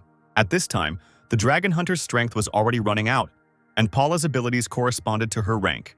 However, the protection of others is another matter. How stupid it is that all this is because of Isaac, who has nothing to do with it at all, thought Paula. Paula decided that he had long since overstepped his bounds, and now she would put an end to him. Francois remembered the day when he saw Lee, and they talked about the new 7-story dungeon. He said he felt embarrassed that even he, who is called a hero of France, had delayed clearing the 7th floor in order to save his life. Then Locke shouted that Isaac's goal was the same as his, so he must choose a side. And he added that if he continues to run away despite the fact that it is shameful, he will either become a real hero. Locke confidently stated that it was natural. A real man would die and still become a hero. Remembering Locke's words, Francois perked up and activated the tenacious fighter's skill, Battle Cry. Then, with his weapon, he launched a huge blow towards Paula, and the player was able to dodge it. And having reached him, the player and his partner plunged their swords into Francois. They were already rejoicing in their victory, but he said to turn around and they saw Paula fall. Paula thought she was going crazy because she had put up a barrier in front of his blow, and when she fell unconscious, the freezing magic spell was cancelled. The player shouted at Francois how dare he attack Paolo and swung his sword at him. But before he could do this, he and the other players were chained and dragged to the gate. Meanwhile, Jordan and his team continued to help others instead of attacking. However, as Michelle tried to heal the injured man, another player ran up to her and Jordan punched him to save Michelle. Jordan asked if she was okay and reminded her that he had told her to be careful. The wounded man begged to be saved because he did not want to die. But before Michelle could do anything, the player died. Michelle asked why they had to point swords at each other. They couldn't even unite. She didn't understand why they had to kill each other. Jordan himself didn't understand it. And when he turned around, he saw Paula falling and that Isaac was still alive. Locke remembered how before entering the dungeon, Isaac said that the Spear of Longinus, this spear alone was much more dangerous than Lei's strongest skill, and it would be sheer suicide to fight him, said Isaac. And George said that they should think it over then. George suggested using Hades' helmet and cutting off the bastard's head. And if there are problems, you can use their skill of deception and get away. Locke thought that in this case, perhaps they will win. However, Isaac said that Lei was not affected by their skill. He had a clairvoyant skill like the Eye of Anubis. The Eye of Isis, the Eye of Isis, the metropolis of all living things, which governs the whole world, can detect any deception. So there was only one way left. Isaac decided that he would be bait. Isaac recalled that Lei was a terrible perfectionist. As soon as he showed weakness, he would definitely immediately pull out the Spear of Longinus. Once he was sure he was defenseless, Paula would immediately lock him inside a magical barrier, Isaac said. And then they will want to deal with the members of the Savior Guild, who were left without their leader, and the Dragon Hunter. Before entering the dungeon, Isaac told Locke that he entrusted his life to him. Locke could already imagine Isaac thanking him for being such an amazing comrade, someone he could trust with his life. Isaac apologized to Locke, and he immediately blushed and said that they were comrades after all, and there was no need to apologize. However, Isaac was not apologizing for this. He sank his fangs into Locke using his bloodsucker skill, and thus restored his health to the maximum. And Locke, who fell to the ground like a piece of paper, immediately activated the skill of a stern fighter for life. And the priest began to curse Isaac out loud. But Isaac said that he had told him that he trusted him with his life, Then he went up to Francois and thanked him for his help. And then he got ready for the real game. Lei, of course, was already waiting for him and said that everything should be exactly like this. He thought he had been waiting for this moment for a long time, his only rival, and was already waiting for Isaac to show him. Isaac summoned the Book of the Dead and thought he had no more reason to hide his powers.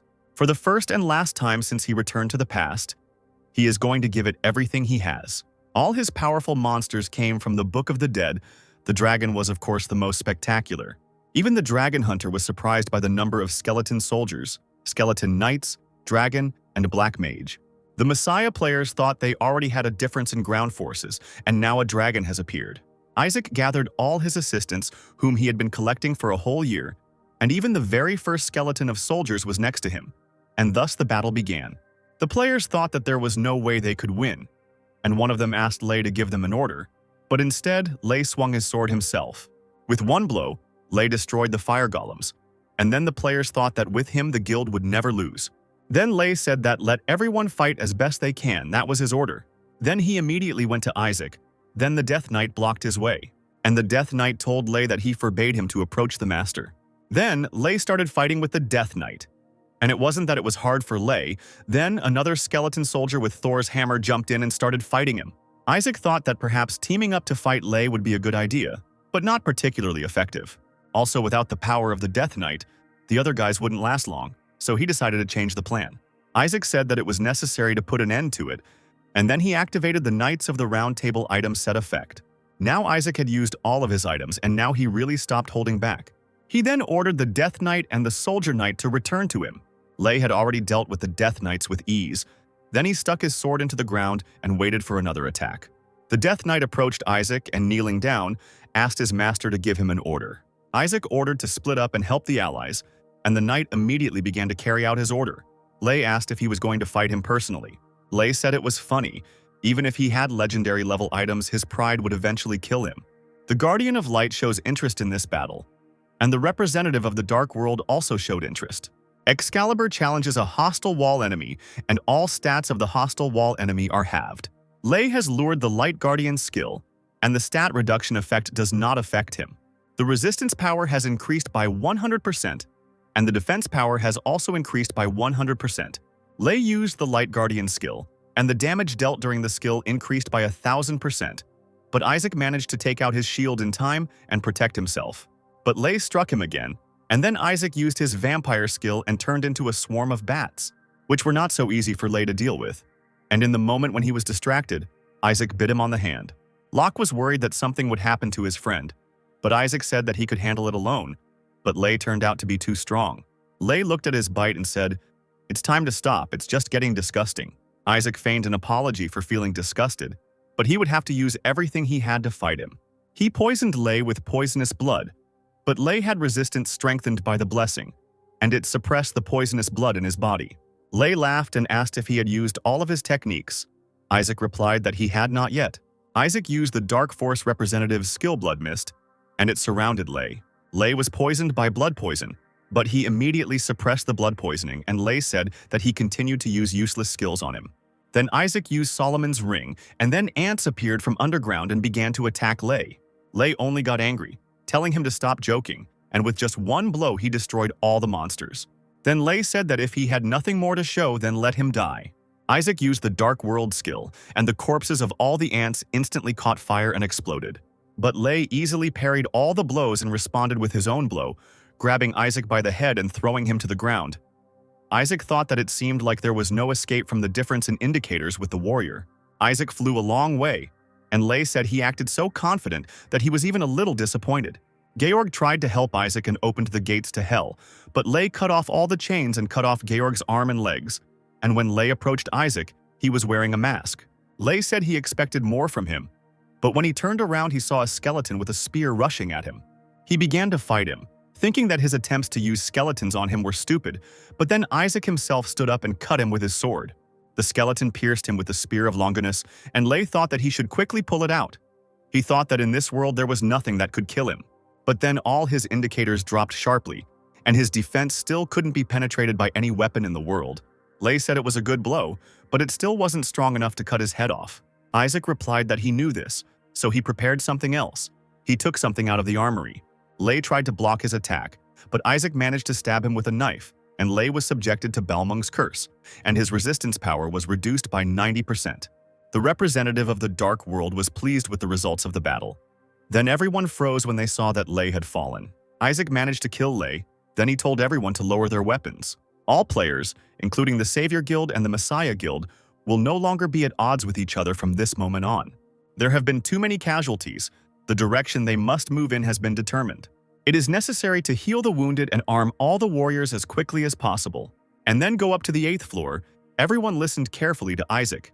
The only enemy they should think about with their swords is the monsters that are upstairs. Of course, Jordan was one of the first to throw down his axe and said that he too would no longer fight, since they had not entered the dungeon to die. Michelle also said that there was no point in them fighting each other, and then all the players dropped their weapons. On the 8th floor, Locke asked if they could trust the guys from Messi's guild since Paula was still alive. Especially these security guys who are very loyal to Lei, Locke said. Isaac replied that if they were truly that loyal, they would still be fighting. But they had laid down their arms. Their loyalty was not that strong. Locke agreed, but still added that the problem was whether they could be trusted to fight together. Isaac replied that it was not so important because they had comrades and allies who would never betray them. After about 2 months, the dungeon was finally cleared, and reporters were already waiting at the entrance, ready. Everyone immediately noticed that Lei was no longer with them, and Isaac went up on stage and said that the great hero Lei had met his end inside the dungeon.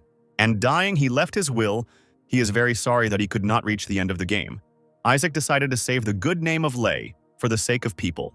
Isaac said that the dying Lei said the following words: "The day will come. He, the guild savior and messiah, someday they will get to the boss of the 9th floor, and they will put an end to this game." Owen looked at the news in his office and thought that finally this day had come. Isaac continued to say that Lei had a tremendous will and they would always remember him. Apparently, Isaac decided to leave Lei in people's memories as a hero who was going to save this world. Then he walked down from the stage and Paula followed him, but suddenly Lee called her. Lee asked if she could now tell her the whole truth about how her father died. And after that, perhaps, then they will be able to trust each other. Afterwards, Ken took Locke to a diner, and Locke complained that after that battle, he could have taken him to eat beef. Ken told him to start ordering food already, and Locke asked if he was sure he was going to pay for it. Then Locke thought that he wanted to get away with it, but he just wouldn't leave him alone. And he started ordering everything on the menu. Then Owen sat down with them. This is the first time Ken sees him. Owen asked Ken if he had thought about what he would do after the game was over. Then the first order arrived, then another one, and Owen continued trying to talk about plans for the future when all the players lose their abilities. Ken replied that he heard that Owen founded Pandora and was preparing for the chaos that would come after the game ended. Owen replied that it was true, because all the players would become unemployed after the game ended, and so that they do not go down the wrong path, he will provide them with new jobs. This is how they will be able to maintain peace throughout the world. Locke, who was already eating heavily, said that he thought Owen wanted to set up a fund and take all the money for himself. And he got a hit on the head for his words. Owen said that now he can calmly clear the 9th floor and return from there alive. Ken said that he finally sees the end of this game. Owen replied that he had been thinking about it lately too. All this happened thanks to a creature that they didn't even know about.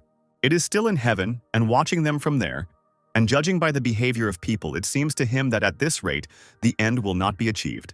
Especially a character like Ken usually doesn't listen to what is said to him and doesn't strive for completion. Owen asked what choice he would make. Ken replied that he would log out of the game, log back in, delete characters, and start over. Owen laughed and said that was exactly what he thought, but Locke couldn't understand anything. Then Owen pretended that someone had urgently called him and quickly ran away from the establishment. And Ken also lied about needing to go to the bathroom. Locke seemed completely out of it while he was eating. And it was only after they had both left that it dawned on him that they had left him alone. Blue, dungeon, and monsters appeared at the same time, giving people abilities, after which players appeared. In the minds of people, there were two concepts about the Radiance. They took it for an all-powerful deity capable of resisting monsters, but it was also for them a catastrophe that would destroy the world. One part of the people who carefully studied this strange phenomenon. I assumed that this could be a simple entertainment of society or special people. Among the 6 lights, the most famous were the following: the one who made contacts with different aces, who could grant the power to control destructive magic with the help of spells, the fighter for life, endowed with extraordinary strength, the silent hunter, and so on, were also representatives of the dark world. giving power over curses and dark magic. In order to catch Lei, Ken chose a representative of the dark world. Following his path to the end of a long road, Ken managed to get revenge and now has only one goal left: to put an end to this game. The news said that the director of Hansen Group left her post. Oven watched the news. Oven thought that Secretary Lee should be fine and decided that Lee could handle it. Paula came with Lee to say goodbye to her father. Apparently, Lee decided to give her a chance. Let's go back a little, where Paula, with tears in her eyes, said that Lee was right, and all this happened because of her. Paula begged on her knees for Lee to forgive her. On the one hand, she sincerely apologizes, but on the other hand, she caused a lot of pain to Lee and the others. Back to the present. Lee said she thought a lot after that day about whether she could forgive her, and it seemed she couldn't. Lee said that she didn't feel like she could do that right now. And Paula was surprised that Lee was trying to forgive her, despite everything she had done. Paula looked up and saw Lee holding a business card. Lee said that if she truly regretted her actions, she should prove it with her actions. Lee suggested that Paula come to them in Pandora, a company that was created by the will of her father, in preparation for the unrest that will begin after the game ends. Lee said that if she still has those she cares about, then they can take care of their future together, and maybe someday their relationship would be the same. Lee told her to think about it and then call her. In the news, Oven and everyone else listened to how, finally, for the sake of clearing the last dungeon, all the players gathered in front of the gate to put an end to this game, this time for real. In the car, Georg mocked Locke when he noticed that he was nervous. Locke, of course, succumbed to Georg's provocations and began shouting that he had never been worried in his life. Isaac thought that he must have been overexcited, although anyone would have behaved the same way after all. This is the last floor of the last dungeon. Even Isaac, who is Ken, who almost died there, is a little worried. And yet he was interested in what was behind that door in front of which he was killed last time. The beginning. All the players entered the dungeon after Isaac, and Locke looked at Isaac in surprise, thinking that he was telling the truth then. Not long before, on the 8th floor of the dungeon, Locke complained about his back after the battles and Isaac praised him for his work. Locke said that the 8th floor was so hard and he could imagine what it would be like on the 9th, and asked if he knew anything about the next dungeon.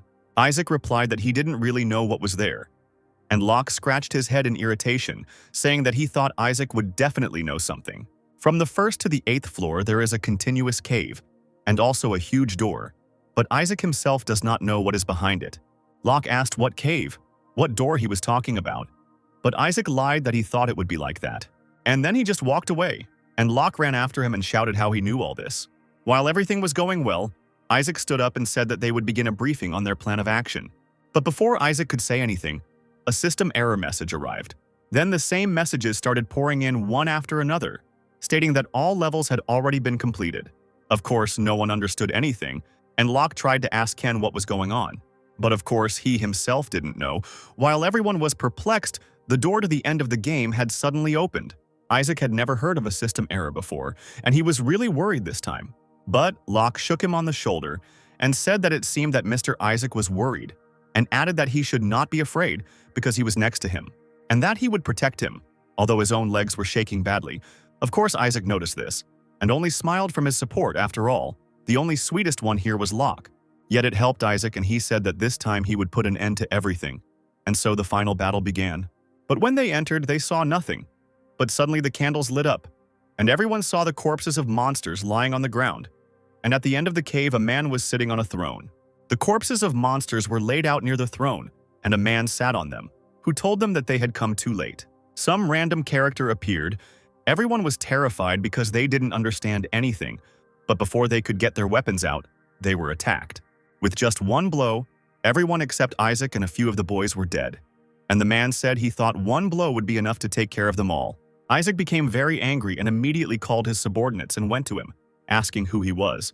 But the man just said it was funny, and with a snap of his finger, a huge wave of energy appeared. Isaac managed to raise his shield to protect himself, but everyone else disappeared, or rather died, in an instant. The man turned to Isaac and said that he was such a pathetic little bug, but he was acting like God knows what, and asked how he dared to interfere with his fun. "You can't end it so quickly," he told the men, and asked if he should call him Isaac or his real name, Ken. Ken asked how this idiot noticed him, and the strange man replied that he had nothing to say to such a pathetic creature. And he told Ken to screw him next time, and raising his finger, Ken hit the ground with all his might. So Ken died again, and the game started again. Ken was brought back to life once more. The man asked how he could come to life again, since he was already familiar with this feeling. He asked if he had experienced something like this before, hadn't he? Apparently, he had turned back time.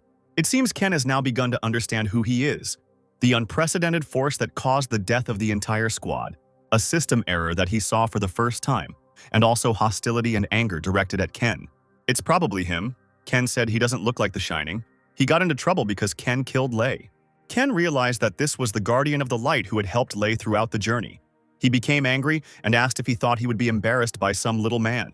The Guardian of Light said that Ken was being overly impudent, although it might spoil the mood a little.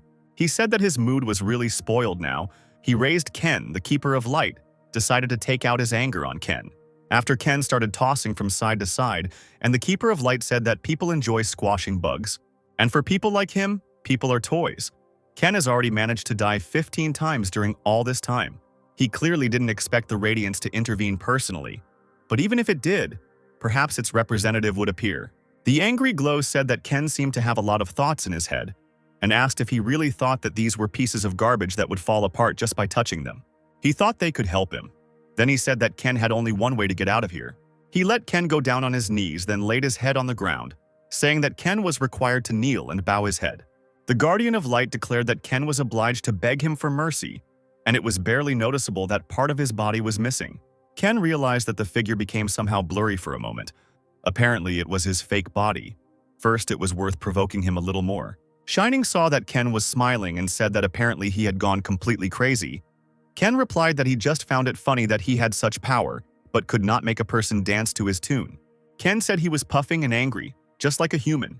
Then the Shine got even angrier and said the bug just wouldn't shut up. He stood up and said that Ken could start begging him, but that wouldn't help him anymore. And now he would die over and over again. The glow literally erased Ken, and when Ken opened his eyes, he was in some strange space, and he saw light. A representative of the dark world descended from the heavens and appeared right in front of Ken. Ken said he was a little late, and the dark world representative asked if Ken knew he was coming. Radiance said he looked pretty relaxed. Ken replied that this psycho was so crazy on the outside, and he knew that the Radiance would not sit still. The Radiance responded that he knew that it was not in vain that he chose Ken. Ken asked what he could offer him right now. The glow pointed to his heart and it lit up. The Radiance said that for now he could only give this. Ken replied that this would be enough. The Radiance said that he must have many questions, but first urgent problems needed to be resolved. Then they would talk to Sana. The Guardian of Light was angry that this bastard was trying to provoke him. And when he tried to summon him again, he couldn't do anything. Apparently, he was running out of strength. Then Ken came to life again. Only now everything was different. The Keeper of the Light realized that another Radiance had also intervened. The Keeper of Light took over and asked if he was proud that his representative had helped him. And he added that it wouldn't change anything anyway. Ken didn't agree, and he took out his sword, and the war began. Ken managed not only to repel his attack, but also to respond to him. Now they can fight on equal terms. It didn't seem to him that the cycle was getting shorter and shorter, and his appearance was also being lost. But the Guardian of Light said that this was not the end yet. But he himself understood perfectly well that his strength was running out. And Ken said that his assumptions turned out to be correct. And when the Keeper of Light turned around, Ken dealt him the first blow, in the shoulder. The power that comes out of his wound, and also this strange reaction, and several times his body became somehow cloudy. It turns out that his body is limited in the use of power. It gradually falls into disrepair. Even for the Shining, controlling space and time is not that easy if its powers are limited. Ken summoned the Art of Hell and chains bulged out from it, binding the Keeper of Light. He had to hold out until his strength gave out, Ken thought, as the chains caught fire and he broke free. The Guardian of Light said that he recognized his insight, and he had long wanted to meet him in order to kill him, because he had interfered with his fun. All he could do was to be reborn in a spiritual body. He wanted to play with him a little and then finish him off. But now he has changed his mind. He is going to kill Ken before he loses his powers. Ken noticed that his spirit was different from what it was before, and the Guardian took out his spear and pierced Ken with it, saying that he was just about to pierce his heart. Suddenly, a stern fighter for life met Ken, and in exchange for life, he transferred part of his power to him. Then, Ken took the spear in his hands and calmly took it out, and said that it seemed like he had allies. Ken pulled him towards him and hit him with all his might, saying that it seemed like he was only doing whatever he wanted. Then, the Silent Hunter looked with an indifferent gaze at the Keeper of the Sacred Light and gives his powers to Ken. Ken said that otherwise the other lights wouldn't hate him so much and hit him again. The one who hears the sound of all things glances sideways at the Keeper of Light and transfers part of his power to Ken. And huge thorny plants appeared from the ground and tied him up. The guardian of the sacred light was truly angry and said how dare they treat him like that. The Lord of the Source of Wisdom transferred some of his power to Ken, and a pentagram appeared under the Keeper of Light. After the big explosion, the Keeper of Light could no longer stand. Ken approached him and told him to pull himself together. And he added that this would not work. He took his sword and pierced the Keeper of Light. Ken said that he was putting in so much effort that he was speechless. Then he asked the Radiance how he could face death, and said that it was the first time he had felt this. Then the Keeper of Light said that this was the complete end, and begged him to show mercy just once. Let me remind you that earlier he said that Ken would leave here only if he begged him for mercy. But Ken couldn't do anything, and the Keeper began to beg him and promised that he would never appear here again. Then Ken couldn't stand it any longer and asked the other Radiants what they were going to do now. After that, a black hole appeared, and in it were all the Aurori that helped Ken. One of them told Ken to leave the punishment to them, they would handle it themselves. Ken asked if he was by any chance the tough fighter for life, and the Radiants replied that he recognized him immediately. He said that he had failed in his last life, but he had succeeded in this one, and added that if Ken didn't mind, they would deal with the bastard themselves. After all, he is not the only one who has any claims against him. He did something incredible, so the punishment will be merciless. Ken said he could do whatever he wanted, and the tough fighter said she would tell him the details. The representative of the Dark World said that she could finally tell him everything. It turned out that it was a girl, not a guy. She said he must have a lot of questions and asked where to start. Radiance said that we should start from the moment when Lei killed Ken. She said that he already knows that the world is in Lei's hands, in addition to the monopolization of power, abandoned dungeons, and the appropriation of objects. There were no exceptions even for ordinary people if they did not obey him. He acts as if he thinks he is a king, no, even a deity, and the Radiance was not happy with this behavior either. Besides the Keeper of Light, of course, after long discussions they made two decisions. Play the game from the beginning and choose a player who is able to resist Lei and reach the end. Ken asked why they chose him. Radiance replied that a player who has a great desire to take revenge on Lei and has the skills to do so. It was very difficult then, because even for them it was not easy to preserve the memories of one person, to turn back time and space. Ken asked how that crazy glow could continue this, and he could only control this dungeon. His actions did not affect the outside world in any way. But this time it was an exceptional case. Not only did the Radiance personally descend and contact the player, but it also interfered with the flow of time. But thanks to this, a small gap was created, and they were able to help Ken at least a little. Although they would have found a way to help him deal with it anyway, he may have foreseen their intervention to some extent. Ken replied that it was just one of the hypotheses, and luck was on his side. Then Ken asked what would happen to the Guardian of Light now. The Radiance replied that he had lost the rest of his power, and then they would place him in this deep hole. Ken asked what they would do with this world where the game ended. Radiance replied that she hadn't thought about it. Maybe everything would go its own way, just like before, when they started interfering in the affairs of the world, and asked if that wasn't enough. Ken said that they only cause damage. Radiance laughed and said that they have always been like this. They don't even think about cleaning up after themselves. But he has nothing to worry about. People will find the answer themselves, as they always have. Radiance said that she asked Ken just in case if he feels sorry for his abilities, which he will soon lose. Ken said that he had already achieved his goal, especially since he had loyal comrades in this life. He had nothing to regret. Siania said that she understood and it was time for her to go, and asked if he had anything else he wanted to say to her. Ken surprised her by thanking her for everything she had done for him, and that if it weren't for her protection, he wouldn't have been able to get revenge. And he added that he had nothing more to add, so she could get lost. And the Radiance, before leaving, said that she would give him one last gift. When she disappeared, light appeared everywhere and everyone slowly began to rise. Locke ran up to Ken and asked if he was okay and where that guy had gone. Then everyone received a notification that the game was over. Vincent looked at Isaac in shock and thought how he was able to destroy that monster. The item's effect wore off and they were removed from the users, and then Ken's mask disappeared. And now Vincent realized that Isaac had been Ken, his former subordinate, all this time. Locke's mask also disappeared, and in a panic he began to scream about what was happening here. Ken no longer listened to him and went to the Dragon Hunter and said that he had one request. Now they finally came out of the dungeon, and in front of the press, Francois said that after many sacrifices and efforts, they managed to reach the 9th floor and kill the boss. They finished the game, but their savior Isaac, who was quickly leading them, and his colleague died during the clearing of the dungeon. Just before he died, he told him his last words. "When this game ends, there will surely be chaos in the world, for which it is necessary to prepare." And for this he had a capable person in mind. Then Owen came up and said that he was the director of the Pandora Company, in order to be prepared for the disasters that will come after the end of the game. Spaniel Isaac, director of the Hansen Group Gene, who died in the fire, as well as Chairman Neil, contributed to the creation of his company. Owen said that he promises to do everything to maintain peace throughout the world. 6 months later, the girl said they had checked his application to the Gambler Employment Support Fund. Financial support will be transferred to their account during the day today. The man thanked them with tears in his eyes for their help, because he could not find work when the dungeons disappeared. The girl replied that the Pandora Company makes a lot of efforts for people like him. When suddenly a man in the next window hit the table. He shouted why they weren't putting him in such a difficult position. And he was told that unemployed people like him were given benefits. And if you sell the existing items, they will also pay for them. The worker began to explain that he had criminal records in his file, so the process takes longer. But the man did not stop and shouted for them to give him money. Then Locke appeared behind him. The man tried to hit him, but Locke calmly grabbed him by the shoulder and threw him to the floor. Locke said happily that he should have listened when he offered to talk.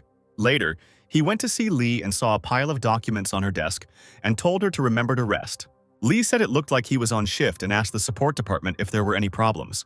Locke proudly replied that he had caught one idiot, but he had dealt with him quickly, since he was the protector of the world. He started waving his arms, showing how huge the man was, and said that his abilities were gone, but his reflexes remained. Locke joked that he even missed those times, and Lee decided to tease him and suggested that he could join the mission. Of course, Locke replied that that was not what he meant and asked where Ken was now. Lee continued to mock and said that at the very least she was wasting her energy where it was much harder than here. Now they show us where Ken is, and Georg said that they have sorted everything out here. These guys turned out to have quite a few items that they had been hiding all this time. There are no abilities, and these idiots continue to buy items. It's almost finished here, and you can leave. They returned to the city and gathered in Owen's office. He praised everyone for their work. Owen took out the photos and said that this man still had a bunch of items. Locke asked if there were still rumors that there were still items that retained their properties. Lee said that there are rumors that some organizations are collecting items from all over the place to eventually sell them in Pandora. Owen said sadly that they would have to take care of it, and the expenses were just growing and growing. Ken asked how much he needed.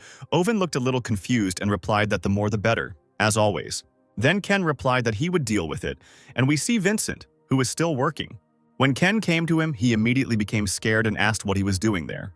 Kim apologized for not being able to stop them, but Vincent said that everything was fine and she could go. Ken said that he knew for sure that he came for money. Vincent started shouting that he thought that it was possible to burst into his place and ask for money. Then Ken responded that many organizations did not take long to start providing generous support to such a hero, and it would be a shame if the hero turns out to be. He appropriates all the funds, falsifies reports, and generally indulges his own selfish interest in every possible way. Vincent started shouting that he was talking nonsense and that he also had no evidence. Ken asked what if he had them. Vincent wondered why the hell he suddenly showed up and started threatening him. But he didn't believe that he knew about the existence of his secret safe. He said that Ken was bluffing, and now he had no abilities. Vincent called his guards and shouted that he thought if he brought 2 scumbags, he would immediately turn tail. The 2 scumbags are apparently Locke and Georg, who are stronger than him. Of course, the guys easily dealt with the guards. Locke and Georg moved the table and found several accounting reports. Ken praised him and told them to take everything in the safe and photograph all the documents. Now they have Vincent on the hook, and then Vincent very happily donated a lot of money to Pandora. Georg said that they were told the location of the next mission. The estimated departure time is midnight, but it could still change. Ken replied that it meant he would have to work, and standing up, he said that he still had some things to do, so they would see each other there. Locke finished his speech and went out to Ken, asking what happened to him. Ken suggested that he go get something to eat, but Locke asked incredulously if he was going to leave him alone like he had done the last time. Ken said that if he didn't trust him, then he should just drop the whole thing. How sweet. While Locke was saying that he would go with him, Ken noticed his old friends in the hall, who looked happy and smiled. They went to a restaurant and Locke asked if it was too much and Ken told him to order whatever he wanted, no matter the price. Locke looked at him incredulously at first, but then he ordered food. Ken stood up and said that he needed to step away for a while. He left, and Locke continued to eat happily. And then it dawned on him, and he stood up and shouted that this scoundrel had abandoned him again. He approached the worker and asked if he had seen such a cheeky guy. The worker replied that he had just left. Locke had already started cursing at Ken with all sorts of words when the worker handed him a note from Ken. In the note, Ken wrote that he had urgent business to attend to, but he had already paid for the food, so he could take the rest with him. Locke even burst into tears from this. In the evening, Paula came to Lee and greeted her, saying that they hadn't seen each other for a long time and apologizing for disturbing her at work. Paula thanked her for the offer, but said she wasn't sure people would forget so easily all the things she had done. Lee said admitting one's mistakes and getting on the path to correction is not an easy thing for anyone. And now she is taking her first steps in this direction. Lee told her not to be afraid because she will help her on this path. And if she begins to selflessly help people and opens up to them, people will definitely believe in her sincerity one day, just as she believed in it. Already in the morning, Lee went into Owen's office and said that she wanted to introduce someone to him. Paula came into the office and introduced herself and said that she was glad to meet you. Owen was surprised, so he responded a little late, reciprocating. Lee put the documents on the table and Owen whispered if that meant she had succeeded. Lee ignored him and told him to take a quick look at everything and make a decision after lunch. Owen sighed and said that she continued to act indifferently towards him, as always. Having seen the report, he asked to call Locke to him, and when the poor fellow just entered, documents flew in. Owen shouted that he was aware that people here are trying to make money, and he spends it all on food. They spent $2,000 on food alone this month. Locke replied sweetly that people need to eat, and if you work hard, such a big appetite will awaken. But Owen continued to yell at him for his appetite. Locke said he would try to eat half as much, but Owen shouted that he would eat a quarter of his previous ration, and poor Locke sadly walked out of the office. Afterwards, Owen's phone rang and he picked up the receiver to ask how his friend was doing. Francois replied that thanks to the people sent from Pandora, things had become calmer in France, plus the information Ken had sent had been very helpful. Thanks to Ken, they managed to shut down the entire illegal trade in items. He will soon send everything to them, and asked if there was any more information. Owen replied that Ken was very helpful to them, but added that what bothered him was that sometimes Ken knew too much about everything. Francois asked what he meant, and Owen said that Ken's information was too accurate, as if he had seen it all himself. But Owen added that Ken is a nice guy, so he is not too worried, but still feels like he is hiding something from him. Francois just laughed and said that Ken should do what he wanted and suggested that they go out to eat together. Owen asked if he was treating, and Francois shouted that he always paid and asked him to say hello to Ken. Back to Ken, the Duke asked what these guys had done that made them turn to him for help. Ken replied, illegal sale of items, kidnapping, torture, dubious experiments, and so on. In general, nothing good, and it's time to end it. They went down and Ken ordered Georg to cover him, and this psycho started shooting with a machine gun right at people. Ken, of course, dealt with everyone easily, and when they entered the barn, they saw that exhausted people were sitting in cages. Then he got really angry and took out his knife and dealt with these freaks in an instant. Georg took out his radio and transmitted that the situation was under their control, and they were painting over the reinforcements. He also ordered that an ambulance be sent as soon as possible, because people were on the verge of death. Then Ken said they had more work to do. He had discovered the location of their base, and asked if everything was ready. Having received a positive answer, he ordered to leave immediately. When he turned around, his eyes glowed the same blue color that he had before when he used the Eye of Anubis. It turns out that the Radiance made more than one gift to Ken, resurrected all the players, and left Ken's abilities to him, so he continued to use them to save people. The end. Dear YouTube viewer, please don't forget to leave your comment, because I tried a lot for you. Thanks for watching.